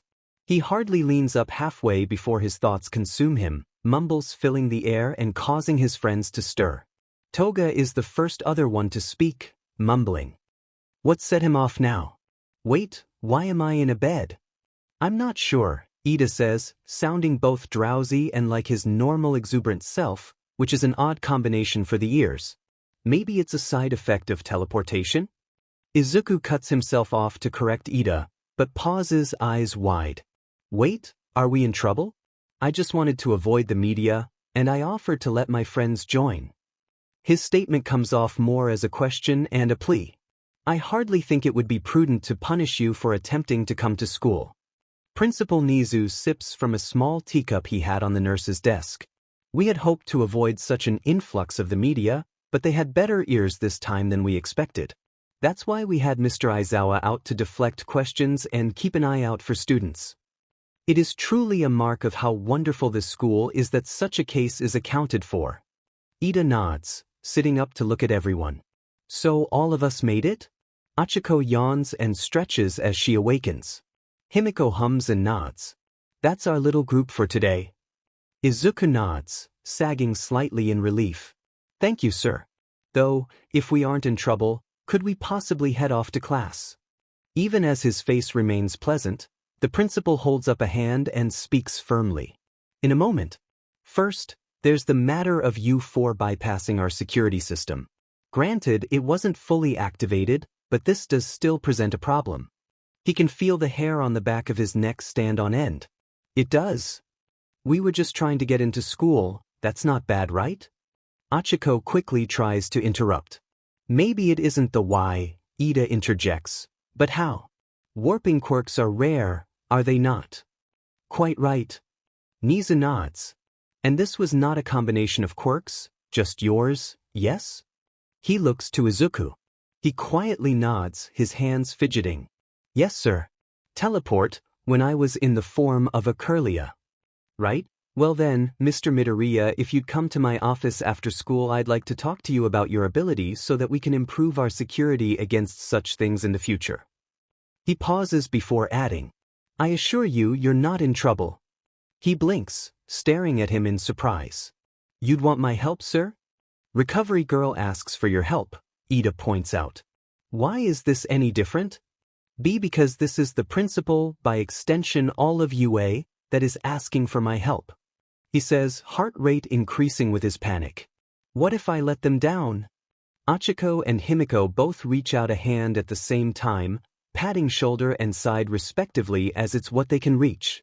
He blushes a bit, but accepts their reassuring touches. It's just going to be some questions and perhaps later some time with the support program. Nizu speaks once more. Think of it as getting an early excuse to socialize with other aspects of being heroes. It's not just the faces that make the world safe, it's those behind the scenes too. Perhaps it might be easier if more knew that.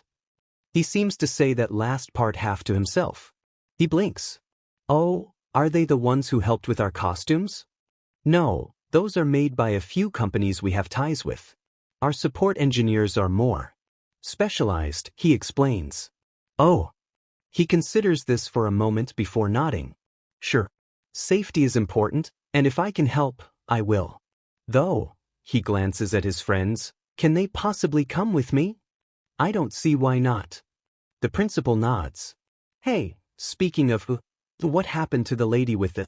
Achiko looks as though she's trying to find the words. The bench lady? Himiko blurts out, making the other girl's face turn beet red. Nizu doesn't seem bothered. Miss Midnight, while responding admirably quickly to a breach, needed a bit more work in identifying the cause and correct countermeasures.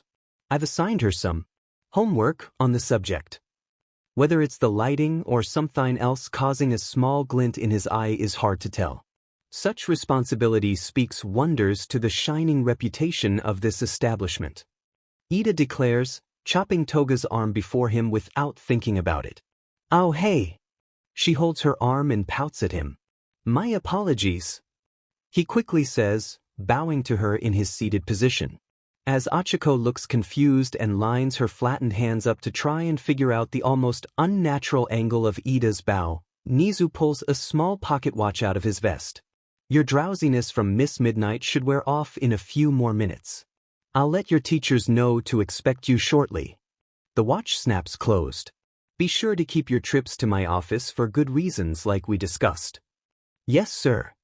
Izuku says, startled when he realizes that Ida said the same thing at the same time. The girls had settled for furious nodding and softer utterances. Nizu chuckles. Very good. Have a good day. He turns and makes his exit. Hey, I thought it'd be rude to look But did anyone see if he had a black tip on his tail? Himiko says in the silence that follows. With a quick response that they hadn't, the kids hurry out to class. What does he mean? I hesitated. Lunch the following day grinds to a sudden halt in a large portion of the room, several heads turning to stare at the pink girl rustling her matching pink hair in frustration. I was surprised by the jetpack. I thought it was just for people to hold on when rescuing them. Anyone would be taken off guard. She rants to the three at the table around her. I mean, we know he has high standards. Jiro points out dryly with her fork for emphasis. Yeah, but all he told you and Kaminari was to be more aware. Mina points a finger in her face. He acted like mine was the worst thing to do. A lot of quirks can do stuff in 2 seconds, the blonde-haired boy says, gesturing to Mina with his fork. Making sure you aren't blindsided is one thing, but letting your opponent set up for something is asking for trouble. She stares at him, uncomprehending. Who are you and what did you do with Denari?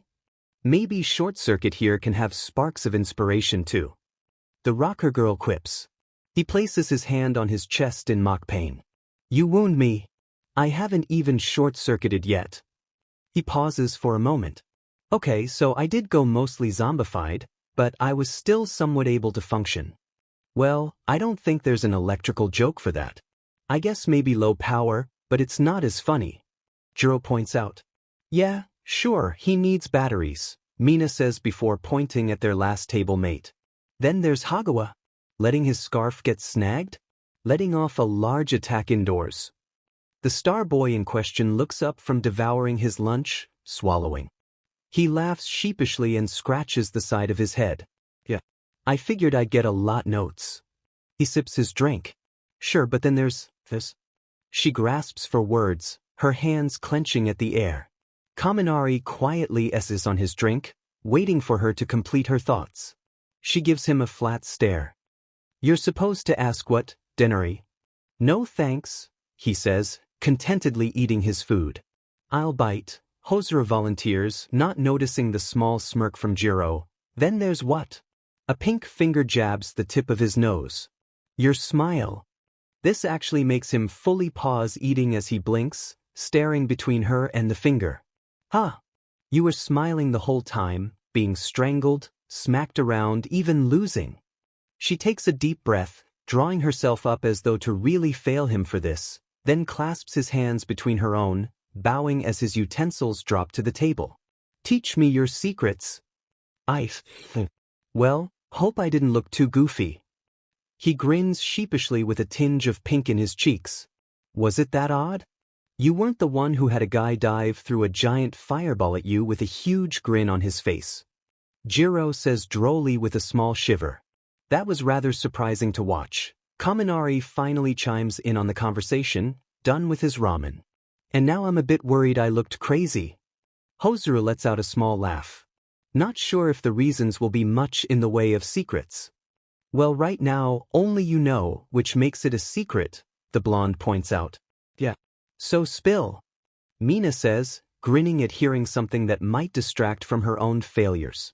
The star boy looks upward as he thinks, a finger tapping the table. I guess I was smiling because I felt great the whole time. Kaminari gives him a strange look. You felt good being dragged by your scarf?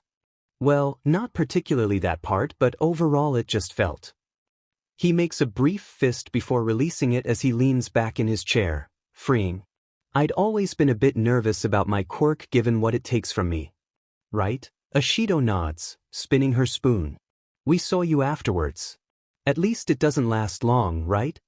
That's because I ate more before and after to mitigate the effects. He explains. You mean you could have been worse? Jesus shucked. Probably I could still move and talk after. I've only ever accidentally pushed myself that far. He explains. Mina falls back into her chair. Yeah, let's not have you turn to stardust or something.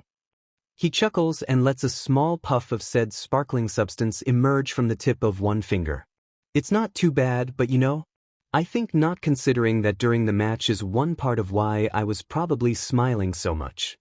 Does that mean you were scared at points? Kaminari asks, taking a bite of a ball of mochi he snagged. Before I came here, Yeah, I was more cautious about using my quirk. Hozuru goes on. But this is supposed to be the top place to train heroes, right?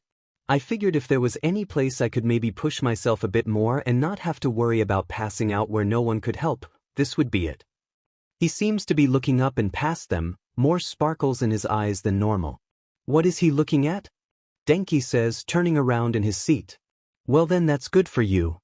Mina declares, smiling brightly. We do need to strengthen our quirks, don't we? I think I need more control than anything, Kaminari says, still trying to find what the other boy was looking at. Jiro checks as well before muttering to the other two. I think we may have lost him. The Star Boy continues. When I put on the outfit and All Might told us what we were doing, I guess I just thought, this is the time. Winning or losing is all fine, but why not see what I can really do? Try things I hadn't before that looked useful when others did it, see how big I could make the stars, how fast I could think. It was crazy. He lets out a laugh. It just felt like this big weight I had held on myself to keep things in check was just removed and I never felt more free. Makes sense, Kaminari says, turning back towards him. I think I should hold back though. You saw what happened with my fight, right? Yeah. I guess it's different for everyone. He nods, looking back to them all now. I guess I was just having fun with mine. I think the assignments definitely gave me ideas though. I'm sorry, did that answer your question? He focuses on Mina. That I guess, she says with a huff, falling back into her seat. On a different topic, do you like Dash? The rest of her question is lost, as the alarms decide to blare overhead, drowning out the words. Many students, including Jiro, flinch and cover their ears. The others look around in confusion. What's going on? The rocker girl asks. Almost as in response to her words, a voice speaks out above the cry of the alarm. Security level 3 has been broken. All students please leave in an orderly fashion. It happens almost immediately. All around their tables, chairs clatter to the floor as their occupants rush for the exit. Pushing, shoving, nearly trampling a short kid with ball for hair, chaos reigns in the cafeteria as everyone forgets about the fire exits and any idea of calm. The four watches some blonde from another class nearly knees Midoriya in the face in his rush to leave, the green-haired boy caught off guard by everything. Anyone notice how that never works? Hozuru calls over the chaos, braced more for the flood of students than whatever is happening. I thought it was a movie thing. Kaminari yells to be heard. Yeah, well this is real, so we should really get moving. Jiro adds. Right. He reaches out to grab her hand, pointing at an unused emergency exit. Let's go there. Seeing as the other two are buddied up, Hozuru tries to make sure their pink classmate moves with their group. Come on. We don't want anyone to fall. Almost as if tempting fate, they hear their invisible classmates say that she's falling. Hozuru reflexively looks up to try and spot her, but it is understandably difficult to spot an empty uniform among throngs of full ones. Kaminari glances around until his eyes land on Kyoka, his eyes widening. He uses the hand he's holding to turn her, moving it up to her shoulder in what he hopes is a reassuring manner. Jiro-san, you've got great hearing, right? Think you can find her? She winces, grabbing one jack. If I touch the floor with these right now, I'll be instantly deafened. He deflates slightly at that. Right, forgot the chaos. He stares into the crowd, mustering up his courage. Okay, then I'm gonna dash. Attention! Momo's voice cuts across the chaos of the cafeteria. All eyes turn to her, on Ida's shoulders for added height and a megaphone up to her mouth. There is no need to panic. It is just the media. Pull yourselves together. Ida proclaims, voice easily carrying without the aid of a device. You are the students of UE. Behave in a manner befitting this great institution. Everyone has stopped to stare at the two, part out of shock, and part with a growing sense of shame. So distracting are the two that no one noticed a quiet tapping on the floor from their local earphone jack scout. She points out a spot to her sparking friend. Hozuru murmurs to Mina. Would the media set something off this bad? She scratches her head, watching as Kaminari runs to help their classmate up. I didn't think so, but what other cause could there be? No idea. Let's grab the others and get out of here for now. Maybe they heard something. Good idea, she says, nodding quickly. He leads her over to the others, hearing Toru thanking them for finding her. Yeah, that's one downside to invisibility, people can step on you a lot without meaning to. They see a footprint on her skirt rustle like she's trying to wipe it off. Frowning slightly, Denki offers his handkerchief. You think there'd be drills so the upperclassmen could tell us what to do? Next time, how about you stick next to someone you feel comfortable with? He suggests, eyes turning towards Jiro as if by instinct. I'm pretty comfortable with everybody, comes the chirpy response as the handkerchief is gratefully used. Sure, but you'll need someone who'll know to look out for you, right? He points out. The wiping pauses briefly before continuing slightly faster. Maybe I just won't sit in the aisle seat next time we have an emergency. Why were you sitting in the aisle to begin with? He asks, confused. It was an open seat. She defends as Jiro taps Kaminari on the shoulder. Emergency, remember? Ignoring the flub he made with Toru, he latches onto the brunette's words. Right.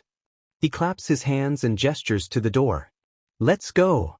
Let's maybe keep her in the middle for now. Hozuru suggests. Good idea. Mina says, pushing Jingawa closer to Hagakure. Until we find the others, you're her buddy.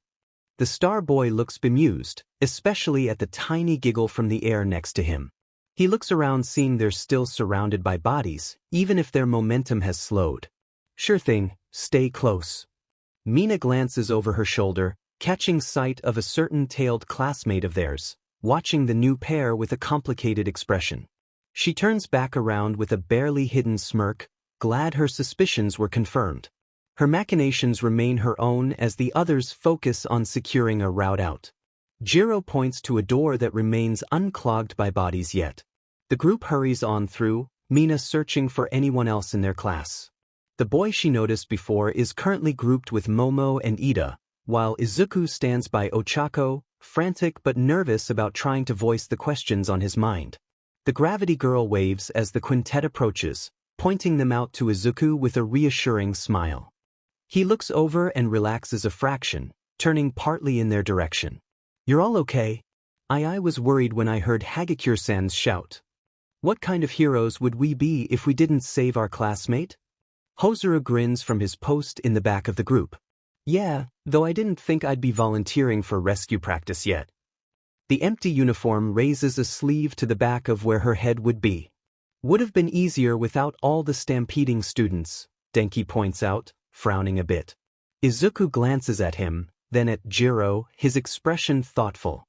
Ah, I see. The crowd was deafening, wasn't it? But if you were called to a scene with a loud villain, you'd need something to keep you safe, he murmurs, starting to fall into his analyzing mode. Ida approaches with the other two, a mild look of concern on his face. What set him off this time? He's just problem-solving, nothing bad. Achiko waves a hand with a smile. I mean, if he comes up with a solution, that'd be great. Jiro says dryly but not unkindly. Izuku takes this moment to look up at her. Have you considered special headphones that cancel out sounds above a certain decibel range? She blinks. Do they make those? Could always ask present Mike Sensei, Denki points out. I see earbuds in his ears sometimes, unless those are hearing aids. I wouldn't be surprised if he's hurt his own eardrums. Achiko eyes the megaphone warily. If he couldn't control it and had it since birth like he said in episode 128 of his radio show, then maybe he needed one to be made for him. Izuku pulls out his notebook, writing and muttering enough to fill the silence around their group. Let's maybe write and walk, Jiro suggests. The green-haired boy simply turns and starts walking, face still buried in the pages. Achiko hurries along so he doesn't run into anything, and Toru starts that way as well. This little chain of followers next ropes in Hozuru, who is still in guard mode. Ojiro follows right after, moving to Toru's other side and giving her a smile. Anything he can say is interrupted when Mina calls out to another group of their friends. Hey, it's Ijiro. Are you all right? She calls out. I saw you get swept away. Just had to brace myself. I think I stubbed a few feet who got ahead of themselves once I had my head on straight. The redhead laughs. I applaud your ability to recover, but this whole debacle was disgraceful. Ida says, chopping his hand in the air.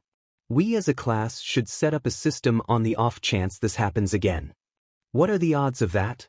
Kaminari says, scratching his head. The odds don't matter. Ida declares.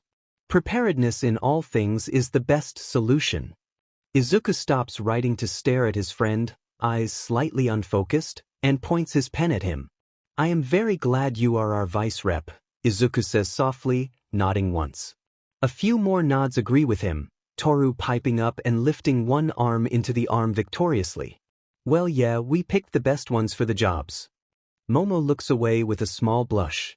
I appreciate the compliments, though I feel it necessary to remind you that we still need to vote on other officers after we return to class. A true politician, eyes on the future. Jiro says with a small smirk. She flusters, trying to speak up over the laughter this rings out of her classmates. Momo barely starts getting heard when Todoroki and Toga show up from opposite sides of the group. Funny running into all of you in this craziness. Toga comments with a smile. Everyone okay? Nobody run over? Toru was, Denki says, pointing at the invisible girl. We tried to help, but the reps stopped everyone before it got too bad. Oof. Toga winces. I'm glad they got you back. Yeah, and now? We still have to go outside, right? Toru asks. I believe that is the right thing to do. Ida proclaims, chopping the air in front of Jiro beside him. Otherwise our teachers will be concerned about where we are. She blinks at the close call, but nods. We should go then. Hey, should we do something?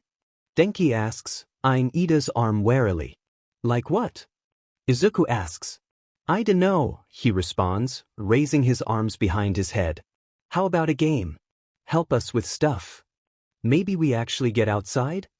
Jiro suggests opening the doors. Ah, come on.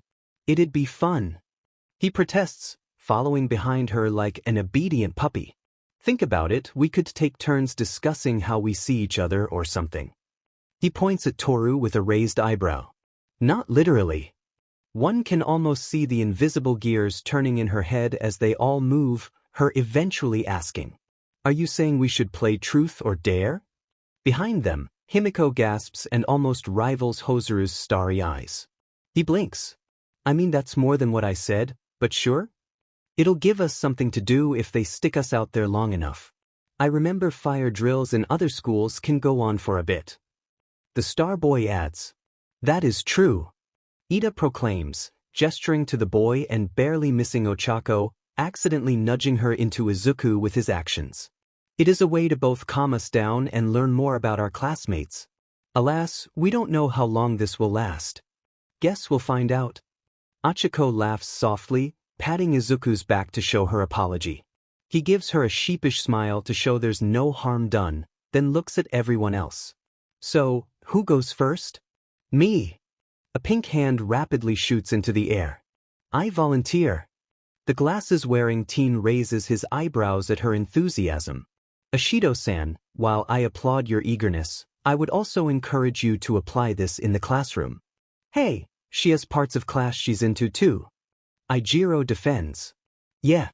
She declares, her arm raised. Anyways, truth or dare, Kiri? Wait me? A dare. He puffs out his chest as the others spread out a bit now that they aren't clustered in the hall. She gets close, grinning at him. Run up to Bakugu and call him Boom Boy. As much as I think I'd survive, I don't think I'd get to do much more than that. He blanches. She pouts at him, slumping slightly. Fine. But now I don't have an idea of what to dare you dash. Izuku quickly raises his hand. I may have an idea or two. And it'll help him too. Ochako looks surprised. You do. Toga looks excited. You do. He looks at the two of them with wide eyes, startled from where he was pulling out his notebook. Why yes. Well, let's hear it then. Kirishima nods once more. All right. He pulls his book out and flips through the pages. It seems like your hardened form is based on your stamina. Have you ever tried holding it for as long as possible while exercising, thereby increasing how long you can hold it? What about flexing it to the hardest degree? If you can block regular punches now, maybe you can eventually stop swords and bullets. That's the hope. He raises an arm and flexes it while he grins. I'm gonna be able to block everything eventually. In that case, see how long you can hold it at the highest degree, he says, nodding once. I dare you, I mean? He mumbles, not quite used to the game. Oh sure. I can do that. He brings his first down and in front of himself in a classic bodybuilding pose as he activates his quirk, looking angular already. Mina looks at him appraisingly. That's the hardest you can go right now? He blinks before they can hear his teeth grinding as he tries to go harder, grunting with exertion. To be fair, he does get slightly harder, much to Mina's approval. Cool. You got slightly sharper. He gives a sharp grin. Yeah. I'm like a diamond. Yep. She smacks his back, gently gripping her wrist afterwards. Your turn, she says, slightly strained. He quickly reverts back to normal, looking apologetically at her. He then focuses on the others, coming to Izuku. Truth or dare? He blinks a few times, surprised that he decided to choose him. The truth. How many notebooks do you have in your backpack right now with all your muttering stuff in them? He asks, seeming amused but genuinely curious. By how Achiko and Toga turn to look, he isn't alone. He blushes brightly. 15 if we include the one I just started? Wow, man, how do you have room for school books with all that? Kirishima laughs, shaking his head.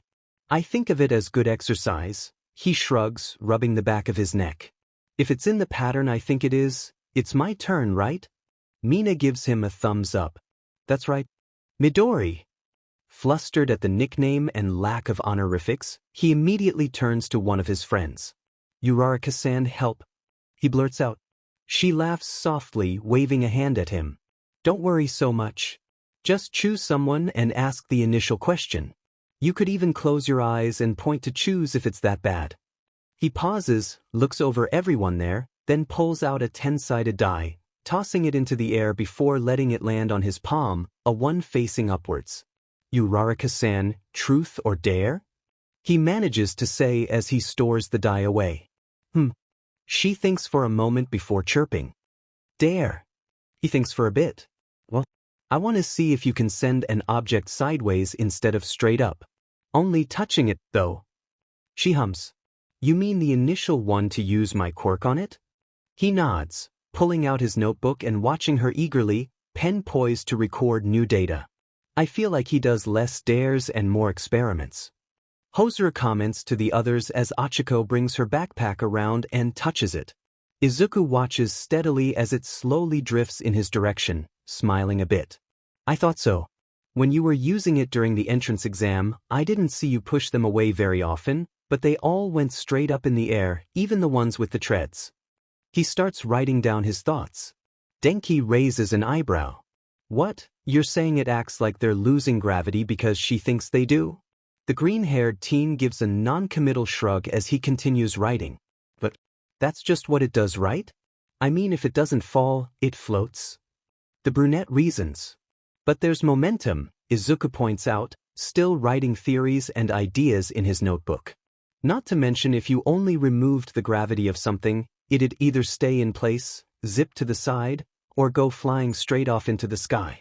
Earth is always moving, and gravity is what keeps us in place on its surface.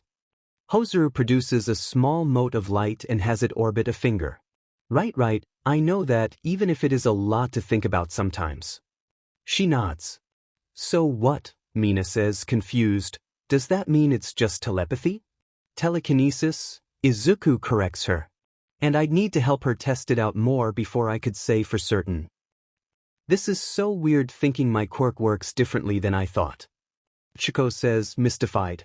To be fair, Momo points out, not everyone understands their quirks immediately. I thought mine just made things from my body. She glances off to the side, embarrassed. It took me turning almost skeletal to realize I was exchanging part of my body to make items. My lipids, to be specific. A kid with oversized elbows behind her looks confused, muttering something to his friends. As Jiro turns her head sharply towards the elbow student, Hozuru nods sympathetically. I feel that problem. I don't think I ever had that problem, Kaminari says, rubbing his head. My family had me in the tub and I kinda shorted myself out when my quirk came in. Jiro looks over. Even when you just got it, you shorted out? It wasn't my fault, he complains, flushing with embarrassment. She lets out a sigh as Achiko shoulders her pack once more. Right, so I go now, right? The majority of the group nod, though Momo places a hand on Ida's arm to keep him from saying more. She points to the pink girl. Truth or dare? She blinks in surprise, pointing to herself. Me? Oh. A wide grin overtakes her face. Dare. I dare you to dash. A loud crackle cuts the brunette off. The situation has been handled. All students please return to your classes. Mina stomps her foot. No fair. It was my turn. Achiko laughs sheepishly. I don't know if my dare was going to be worth that much excitement. Try me, she says, pointing a finger at her and trying to ignore the students walking back to the front of the building. I was going to dare you to tie little bells to your horn antennae for the rest of the day. There's a few stifled snorts of amusement from some of the others at the thought. Deal. Mina places her hands on her hips, looking triumphant. Where do I get bells? Good question. Maybe off toys or mascot dolls? Achiko guesses. Momo politely coughs, holding a hand out with bells rolling gently on the palm. It goes without saying that you'll be responsible, yes? Right. She takes them and ties them to her horns. That means I got to get my dancing out before we get to class. That's not what I dash. The class rep is interrupted as the pink girl starts dancing, somehow keeping up with their pace at the same time. Toga is the one giggling loudest as they go. I'm glad you guys aren't all stiff because you're in the hero class. The group as a whole looks at Ida, who appears to have swallowed a lemon in his attempt to not say anything about the bells. Anyway, I'm gonna head out, gotta get back to my own class. She gives a wave to them all as she drops back. See you later. Have a nice day. Izuku calls out, waving to her as she leaves. Achiko also waves. The action stopped midway as she has to hold in another laugh as her eyes lock onto the bells in Mina's hair. The pink-skinned girl grins, pulling a cartwheel up to the front of the group. She presses a finger to Ida's lips, cutting off his protest before he can even start. Just some fun, Vice Rep. She turns and grins at Yayorozu. Which do you prefer, Yamamo or Mega Momo? The ponytailed girl blinks owlishly. Pardon? She likes nicknames. Kirishima adds. I see, she says, trying to regain her composure.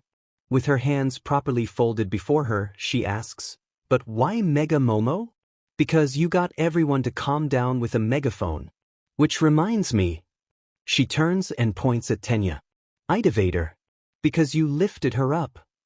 The repeated humor blows quickly seem to be wearing at Achiko's resistances as shaky breaths escape her. Mina grins, hugging the brunette from the side. See, Rara-chan gets me. Actual laughter finally escapes Achiko and is soon joined by mirroring sounds from their invisible classmate. Even Hozuru chuckles. Izuku simply smiles, glad to have such good friends. Though part of his mind does wander back, wondering how the press got on the grounds in the first place. Tashinori enjoyed mornings, particularly with the Midoriya family and the matriarch sitting beside him with about twice the food he had. He quietly eats his egg and toast, ruminating on the amount of research she had put into making sure he stays healthy all these years. Of course, no amount of research would have helped if he did not stick to the diet, and he had plenty of motivation to follow her meal plan. And you're sure it has enough flavor for you? I'm trying a few new things. Inko asks her dining partner. Yagi looks up at her with a small smile, placing his large hand over hers. I'll admit, it has an extra kick this morning, he says, but as always, your cooking is delicious. She smiles at him. As long as your flattery is honest, I definitely don't mind it. I may deflect, he responds with as close to his signature grin as he can get in his less muscular form, but I never lie. I know, I'm learning this little verbal sparring of yours, She clacks her chopsticks like dueling swords before laughing. He chortles as well, glad he could more easily do so. He was grateful for how much this family helped him take care of himself. He didn't even realize that he was losing himself after that surgery, how he almost ended up neglecting his own health out of the fear his injury instilled in him. He quickly shakes his head, cutting off that train of thought. His gaze drifts down to her hand, his thumb brushing over her soft skin. You know, I could at least get you a ring. Show everyone that I care without having to be there to say it. She gives him a knowing smile of someone more experienced with some aspects of life. A ring shouldn't be for others, it should be for us. True, he agrees without hesitation, but I don't need a ring to show how much I love you. He gives a smile to her, flexing an arm that is still recovering its volume. And I have a visible reminder of how much you care. I just want to offer you something to remind you when I'm at work or off saving the day. Her eyes glisten a bit above her smile. You spoil me with trying to leave me with more than those sweet words. Inko, he reaches over, gently cupping her cheek with a large hand. You're worth everything, every breath, every yen. Every thought of us together. She sniffs and leans against the hand as her eyes threaten to release the deluge in them. Charmer, keeper. He chuckles and leans in close, pausing when Izuku rushes past, snatching some bread and hurrying for the front door. Inko seems to snap out of it as she quickly stands and raises a hand. Izuku, have a good day. You too. Love you. He calls back, closing the door loudly behind him. Yagi huffs out a laugh, leaning back in his chair. I think he missed me in his rush. I think so, but at least you can see him at the school if you want. She sighs softly, settling back down. It still feels good to have him excited for school. Certainly a change from his middle school, he muses, rubbing his chin. On that topic, I have a meeting with Nizu after school lets out. He might be able to gather more info to take down Aldra. Take down? So you think it can't be simply reformed? She asks, looking thoughtful. He looks her straight in the eye, his usual smile gone. I visited there under the guise of young Bakugu's uncle. Let's just say there are books there that don't belong in schools. He pulls out his phone and shows her a picture of the evidence he found. She gasps as she sees the titles. That explains so much. He nods, staring at his phone with a scowl. It appears they use the school to bring children around to their way of thinking, as well as encouraging hostile actions towards those that are seen as quirkless. If Izuku hadn't kept himself from showing off his quirk, we might have never known. Yagi leans back in his chair, forcing himself to calm down. Nizu should be able to track down any connections and gather further evidence. It's a bit scary to think it could happen in an everyday place. Inko admits. Precisely why we heroes have to pay attention to these things, he points out, straightening up when she eyes his posture. Otherwise we might miss the trouble right under our noses. She nods. Well, I'm glad I can help by making you worry about less at home. And I'm grateful beyond words, he says, gently patting her hand with a small smile. She blushes softly before glancing at the clock. A sigh comes from her. How soon do you need to get ready? He glances over as well, humming thoughtfully. I could leave in 10 minutes and still have plenty of time. He gives her a smile, much smaller but more genuine than the one he gives the public. Would you like my help with the dishes? If you don't mind, I'd appreciate it. She beams at him. He gets up and gathers his plate, as well as the remains of the toast that was prepared for Izuku. She eyes that last item, shaking her head and throwing it away with a flick of her quirk. Don't you go following his example of not eating your meals. I have them all rationed out and labeled for you. I would never dream of it, he says with utmost sincerity, placing a hand on his chest. You work so hard to accommodate my issues. I'd never take that for granted. She smiles once more. Maybe one day we'll get lucky and you'll get some good news on that, but until then, I'm happy to do my part. He furrows his brow, eyes staring at a particularly stubborn stain as he scrubs it. You heard what the doctor said? Quirks are making it hard to find any kind of match for someone without one, if they're even trying. Hard, but not impossible. She counters as she casually works through drying and putting away. I have a feeling that David might help more than anyone here in Japan, he calmly responds, passing her the now clean plate. Oh, speaking of, I got tickets sent to me for a trip to Island this summer. Would you and Izuku like to come? Island? What's there? Just eyes wide. Lots of innovations, food from all over the world, and the Expo, where the scientists who live there exhibit brand new hero items, and the event I was invited to. He lists each item off as he thinks of them. Oh, so it's like a convention? She summarizes. He smiles softly, glad she caught on. Precisely. And there will be a ball, so we will have to pack nice clothes. Oh, that sounds fun. She beams now, a small giggle escaping as she imagines it. He chuckles, glad to see that she likes the idea. He finishes washing the dishes, then turns to her. Would you like to see what is available tonight, or would you like to wait to shop for clothes later? I'll do some diving into my closet to see if I have anything first. She quickly answers, humming in thought. He nods, bowing his head slightly. As you wish. She brings him in for a hug. Thank you for bringing us along. Why wouldn't I? He says with a small smile, gently patting her on the back. It's my family meeting my friend and his own. I'm sure young Izuku and young Melissa would get along well.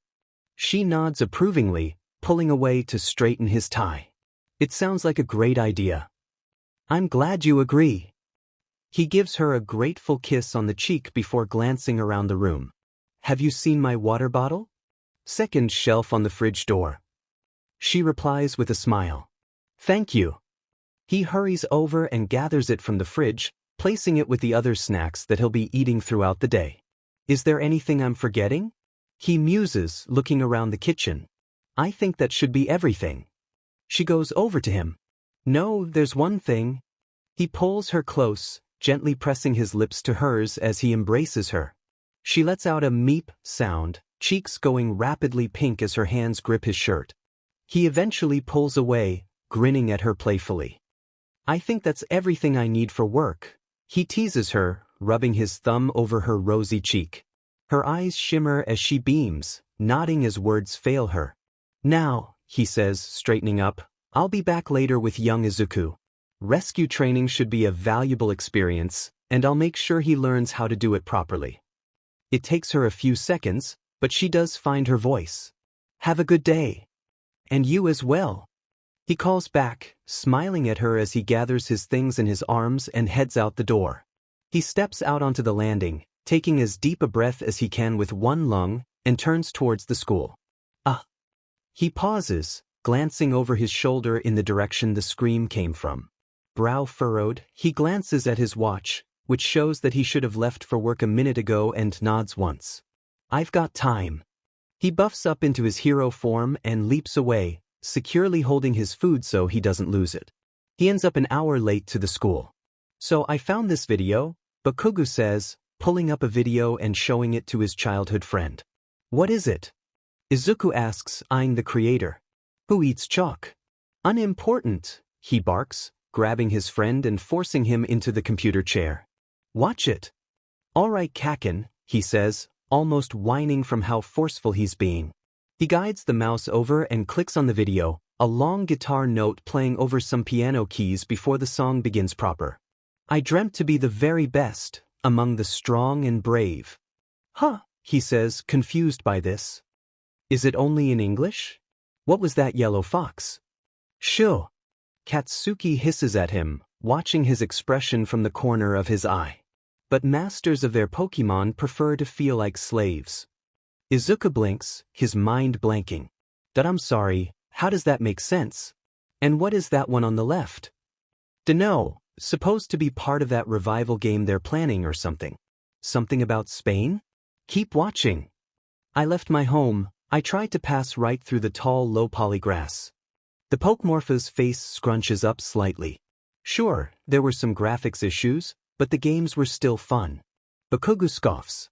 The last good ones were before the jump to console. Izuku quickly covers his mouth. Rant later, please. We just missed the last couple lines. He points at a Vaporeon jumping on a rock. See? A wild Lopunny appears. She's readily spreading her ears. You see an Incineroar Flexin. Oh dear. This ecosystem is weird. It really is, Bakugo points out. You have Pokemon who look like they're dressed, Pokemon that look like items humans made, then you have whatever the hell happened to Dialga and Palkia in Legends Arceus Dash.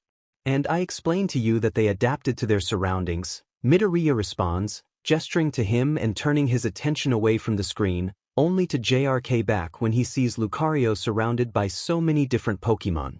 What? Heed their call to catch them all. Master, stop rubbing your blue Pokeballs. Izuku tilts his head to the side. Dive ball? Great ball? Bakugo facepalms. Teach us new moves and carry us home. We always do what we're told. That actually brings to mind some curious ideas. Are they naturally inclined to listen to those who catch them? Do the ball have some form of latent mind control to make them listen to their trainers? Is that why those who are traded to other trainers don't listen unless they prove they're strong enough? Izuku mumbles. Man it, Deku, you're getting too deep into this. You missed most of this scene. Bakugo points as the girl in blue walks over and hands a badge that has Lucario getting bonked by a bat. Lucario used choking, and you don't want to stop it. I have never heard of that move, and I am certain that Lucario doesn't know it, Midoriya states with absolute certainty. Goddammit if Dash. His friend finally gives up, throwing his hands in the air and stalking out of the room, likely heading home. The green-haired teen watches him go, then turns back to the screen, slumping in relief. Thank goodness. I didn't have the heart to tell him Pony sent this to me already. Wait, hundreds of thousands. Achiko exclaims. Multiple conversations on the bus stop, the modern seating allowing almost everyone to easily turn at the sudden shout. Izuku, wholesome boy that he is, focuses entirely on her face, ignoring her skin-tight costume as best he can. Kaminari leans past Tsuyu so he can more directly speak to Achiko. Wait, what? What are you guys talking about? This crazy game that apparently Ponies played that's related to Deku's quirk. Achiko explains at a more normal volume after looking around. I thought everyone knew of the Pokemon series? Momo interjects from her spot near the front of the bus, innocently confused. Did they finally make a new one? No, this was a fan one. Pony interjects from Izuku's other side. It was a project for fun that gained a lot of traction due to the amount of possibilities the concept let people have. Oh. The class representative blinks a few times, tilting her head. I have never heard of any fan games, she admits. Then again, would Nintendo even allow them? She says to herself. Most fan games find they last longer if they don't draw direct attention, but I think this one got lucky overall. Pony pulls her phone out and shows them the starting screen. Izuku leans close, curious, trying to make out the English characters. Pokemon Infinite Fusion is shown before he sees various sprites starting to be combined below. His brow furrows, picking up the phone and observing some of the fusions. These look interesting, but why? Did Bonesley and Yamask become a Korok? Because it's a mask and a tiny tree? Chico guesses. Exactly. Pony nods. Sounds fun. Denki says, pulling out his own phone to search for the game. Is it a multiplayer game? Can we all play together? Momo raises her hand, an entirely unnecessary motion as she's near the front, behind Aizawa. Is it legal for us to play? Pony laughs as she processes all that. It's not illegal. I don't know about multiplayer, I'd have to check since I just tend to play it on the train. Do you think my Pokemon are on there? Izuku asks, still looking at the screen. I mean yours are canon, so yeah. She nods, looking up. I wonder what I should fuse you with. Their pink friend is extremely confused by this, at least until Kaminari leans over and quietly translates for her. Then her eyes light up in excitement. Ooh, Lucario with Dash. As much fun as you all are having, Ida interrupts Mina, making her pout. We should probably focus more on our upcoming rescue training. Momo silently nods, folding her hands daintily on her lap. He has a good point. We could probably start brainstorming how our quirks could help with rescue operations. Denki raises his hand. While I can see how hearing where survivors are can help, I'm not so sure how shocks or explosions can do anything but cause more damage. Clearing debris, perhaps. Hozuru offers from his window seat. The blonde teen gives the star-eyed boy a confused look. Clear debris, but how? He quietly mutters to himself. Did you hear that? Mina whispers with a grin, nudging Jiro with her elbow. He said you're more useful than him. I mean, he's not wrong when it comes to finding people. The rocker girl shrugs. It'll be good practice for filtering out sounds. Mina pouts, slumping back in her seat. Why are these ships so hard to get sailing? She mumbles. Jiro raises an eyebrow, but it is soon drowned out as someone gasps and announces their destination coming into view. Momo waves her hand in the air, calling for quiet as the bus pulls to a stop. Everyone, please exit in an orderly fashion. Those in front first, then those in the back. Izuku, being one of those up front, is among the first whose shoes hit the cement. He looks up, and up, and up, until his nose was almost pointing completely up, staring at the massive domed building before him. Their teacher, Aizawa, exits last, having been woken from the brief nap he took on the way over. He lets out a grunt as he sees this. The inside is where all the impressive bits are. How impressive is the inside, then? Kaminari asks the invisible girl beside him, even as they continue forward. I bet it's all super high-tech sci-fi stuff. She says with a bounce in her voice. Our ignorance shall be defeated upon alighting within the halls of our challenges, Tokoyami murmurs, loud enough for the two to hear. Yeah. Good point. The air concedes. Let's go. Yeah. Denki raises his hand. I'm glad you can understand him. Can you not? She asks quizzically. Too many big words at once, he admits casually. That's rather sad, Momo says, shaking her head as she passes them. Tsuyu puts a finger to her chin. I thought it was his accent. I didn't notice any accent, Mina says, mildly confused. Pony holds up a finger as she exits the bus, but is cut off as their teacher calls out.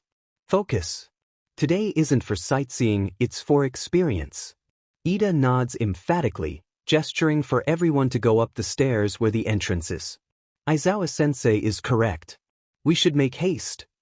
Everyone else heeds the advice of their vice representative, heading into the USJ and meeting a hero dressed as an astronaut, welcoming them with open arms.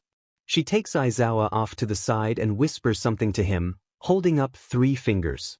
Izuku, watching this, frowns and turns away from his friends, trying to puzzle out what that meant. Aizawa-sensei said that there'd be 3 of them teaching us today, but I don't see him anywhere around here. Could it be that he spent 3 hours of his time before he got here? How much time does Yagi-san have now? Wait, how much did he start out with? He tenses up, trying to remember just how much he said he had the last time they talked about it. Aizawa lets out a sigh before turning to the class. All right everyone, this is 13. She designed this place, so you'll be listening to her while we're here. 13 nods, turning to face the students. Let's see, an androgynous voice says, distorted by the outfit she's wearing. Before we begin, let me say 1 thing or 2. 3, 4, 5, 6, 7. It's increasing, Denki says, sweating a bit at how much he might have to keep up with. Shush. 13 has saved people all over the world. She's one of my favorites. Achiko hisses at him. He quietly holds his hands up in surrender as the hero begins her speech. Listen carefully, she says, putting her hands back down. I'm sure you're aware that I have a powerful quirk. It's called Black Hole. I can use it to SCK up anything and turn it into dust. Yes, ma'am. Ida agrees, nodding once. You've used Black Hole to save people from disasters of all kinds. She nods, acknowledging the vice representative's words.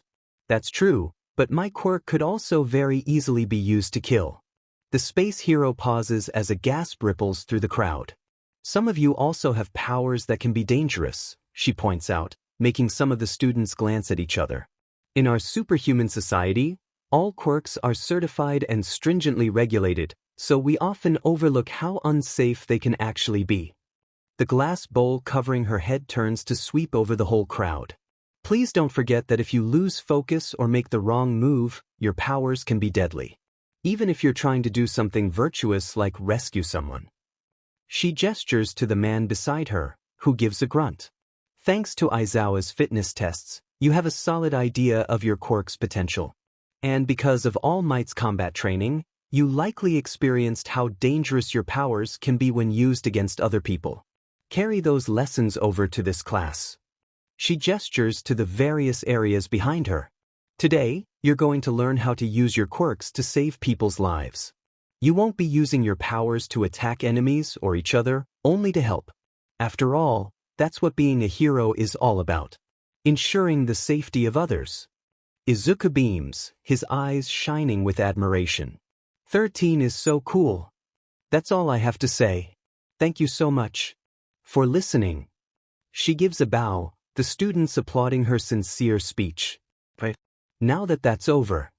Almost immediately as she says this, the lights flicker out high above them, leaving only the natural light coming from the glass windows high above. Momo glances around, frowning a bit, before turning to the others. No one panic, I'm sure the power will dash. Down there. No one knows who shouted, but they all instinctively turn to look at the plaza below, where a dark cloud slowly begins to expand from the wisp which it had begun. The cloud expands as numerous shapes begin to emerge, some human so a bit less, until finally a man covered in hands appears. The cloud condenses into the form of a man dressed in classy bartender clothing. The former pauses, slowly turning his head from left to right. Growling in annoyance, he scratches his neck, thumb curled against his palm. He's not here. I thought our intel said he'd be here? It did, but rest assured, we know what draws him regardless. The smoke man responds. He suddenly stops scratching, taking a deep breath. Right. He turns his head towards the other. Bring them in. Might as well start farming for EXP.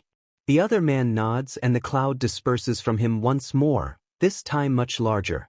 The first to emerge is a massive, black-skinned man with a bird's beak and his brain exposed. He says nothing, staring blankly ahead as if nothing was going on behind those eyes. Aizawa turns to the space-suited hero, tension in his expression. 13, we need to get the students out of here now. She nods, more so when the portal spits out villains by the dozen. Turning to the kids, she spreads her arms. We're leaving. This isn't a drill, those are real villains. As expected, a couple students start panicking and start shoving towards the door. Izuku is not one of them, standing at the edge of the class closest to the plaza. His hand slowly shifts to one of the pouches on his belt, his mind struggling between comprehension and analyzation. Hey! A bark from his teacher snaps his attention. Move it! Wait, sensei. He swiftly backs up, his gaze moving to the long-haired man. Sensei? Are you going to fight? The man gives him a small grin, both eyes focused as he turns to the increasing number of villains. Being a teacher isn't all I'm good at. I'll be fine. Midoriya looked ready to say more, but Ida grabbed his arm and rushed towards the door with him in tow. Stay safe, sensei. The taller teen says, following the rest of his class and 13. The normally lax man lowers his goggles over his eyes and widens his stance, his scarf seeming to move. Oh, that's Eraserhead, the villain covered in hands says, mildly surprised. One of his hired thugs with super senses turns back to him, hoping for more information. What can you tell us about this schmuck? He freezes as those red eyes glare straight at him. I'm not telling you shit with that attitude. He turns to the man beside him, displeased, as the hero starts taking out the minions with ease. I thought we got smart players on our side, if not strong ones? We had to hire en masse, so some outliers slipped through. The man in the suit dips his head. So we got to carry some noobs. He huffs, lazily waving towards the stairs. Split the kids up. We'll make these heroes panic about losing their escort mission. At once. The man replies, having been observing the melee before them. The simple teacher was holding his own against their vast number decently well. Between his piercing eyes that disabled quirks and his scarf which seemed to tense and harden whenever he needed, he would take down a few of them at once. Narrowing his eyes, the hand-covered villain points at a large mutant-type villain. Get in his face, block his sight. Though grumbling at being ordered around, the large rhino-like man runs forward, arms spread to try and trap the hero in. Aizawa is forced to dodge backward, grunting in annoyance. At that very moment, his eyes can take no more, and he blinks.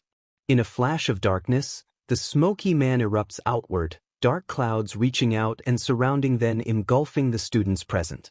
The first thought Izuku has is that the haze man must be a teleporter. Then he realized that haze was a good conductor, and shifted to a certain electric type to take advantage of it.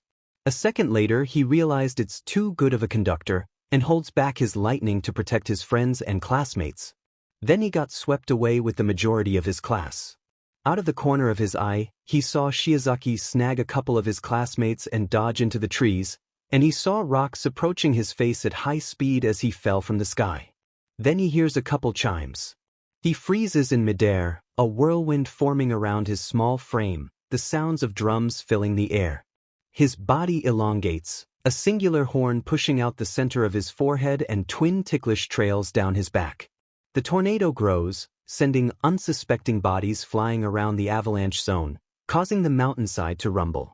Small spheres of light zip around in the wind, and some of them suddenly accelerate at random points, smacking into those who manage to stay in place, launching them as well. Shigaraki, right as he was about to brag, stops and stares at the area in question, bewildered. Kurogiri, what the hell is that? Perhaps some of the students' quirks went off. Control can be difficult for would-be heroes. His accomplice offers. He grunts and turns back to Aizawa, groaning quietly. A minute, I lost my train of thought. As he tries to remember, the tornado reaches its peak. Glowing blue eyes shine beyond the winds darkened by dirt before it blows apart, revealing Izuku's new form, blue lightning trailing down the back of his purple body. He finally lands, looking around at the wreck he made of the landslide zone and the unconscious forms of several villains who were there. Note to self, interrupted evolutions come back with more force the second time. Izuku hears a few groans from around him, the familiar form of Hozuru sitting up while holding his head. Did we get thrown? The transformed teen stares at him in surprise, carefully making his way over. Tox? He asks, carefully helping him up with his now larger hands. Midoriya? He checks, taking in his new form. The purple lizard nods, glancing around at the unconscious villains around them. Then the ground starts cracking behind the other teen, making him tug him away on instinct as a man escapes from the ground, a hand lunging out to try and grab one of them. He grins, flexing his fingers as he misses both of them. Thought I could get one of you brats if I hid. Language. A hefty branch suddenly crashes into his head, held by two blue gloves. A few more rapid strikes are added on after for good measure.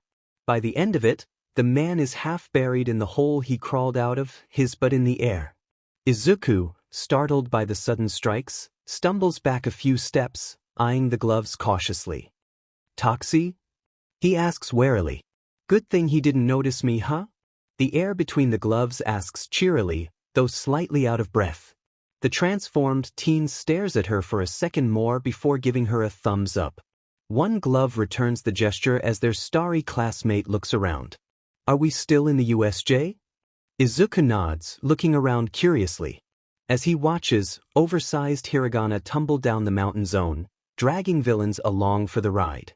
Half of the ruins zone freezes over while explosions rock the other half. Wait, is our whole class still in the USJ? He ponders, eyeing the iced-over buildings. I wonder where everyone is exactly. Did Uraraka get stuck in the flood zone? The mountain zone. We should find the others, right? We might be in trouble if more villains find us. Toru chirps. The Pokemon quickly nods, glancing at the nearby villains one more time to make sure they won't get up before starting towards one of the next zones. He suddenly stops, a thought occurring to him. He turns to Toru, then looks at the downpour zone, the conflagration zone, and the flood zone, his brow furrowing slightly. He brings his hand up to his mouth, punctuated by changing back to normal as he mumbles, Why drop her here? Who? Hozuru asks, head on a swivel. Toru, he says, gesturing to their classmate. She's invisible, but she was wearing gloves and boots when he got us. He points at the flood zone. Why didn't he drop her over there? Good point. Maybe they were just trying to get us out of the way. The star boy offers. So that means they're after something else? Toru adds. Izuku rubs his chin, frowning a bit. That guy with the hands, he was looking around when he first got here. I heard him say that he wasn't here. He considers things a bit longer before suddenly jolting. All Might. All Might. Toru echoes. I mean, yeah, that'd be great, but he's not here. No, but he was supposed to be, he points out, pacing. If they knew that, then this was a trap for All Might, but how can they be so sure he was going to show up? Why aren't they more anxious? They must have a plan, right? And if it's a plan to deal with All Might. Hozuru lets the implication hang. Then it's a plan that must be stopped, he says, frowning deeply at the image that flashed through his mind. We have to make sure Aizawa-sensei can stop them. Or at least warn All Might. He pulls out his phone and looks at the screen, wincing. No signal. They must be blocking communications. So we need to regroup. Toru determines. With how many villains there were, anybody could be overwhelmed. That's true. He glances at the surrounding zones once more. I think the mountain and ruin zones should be fine without us. Do you think anyone is still in the flood zone? Right as he asks this, a large flash of electric power lights up the mentioned zone, causing several screams of pain that can be heard from across the building. That'd be a yes. Hozuru answers. Should we get them? Izuku asks, concerned. Doesn't Kaminari-san get loopy after he discharges that much? The other boy nods. Yeah, we don't want anyone catching him because of that. Then what are we waiting for? Let's go. Gloves and boots run past them.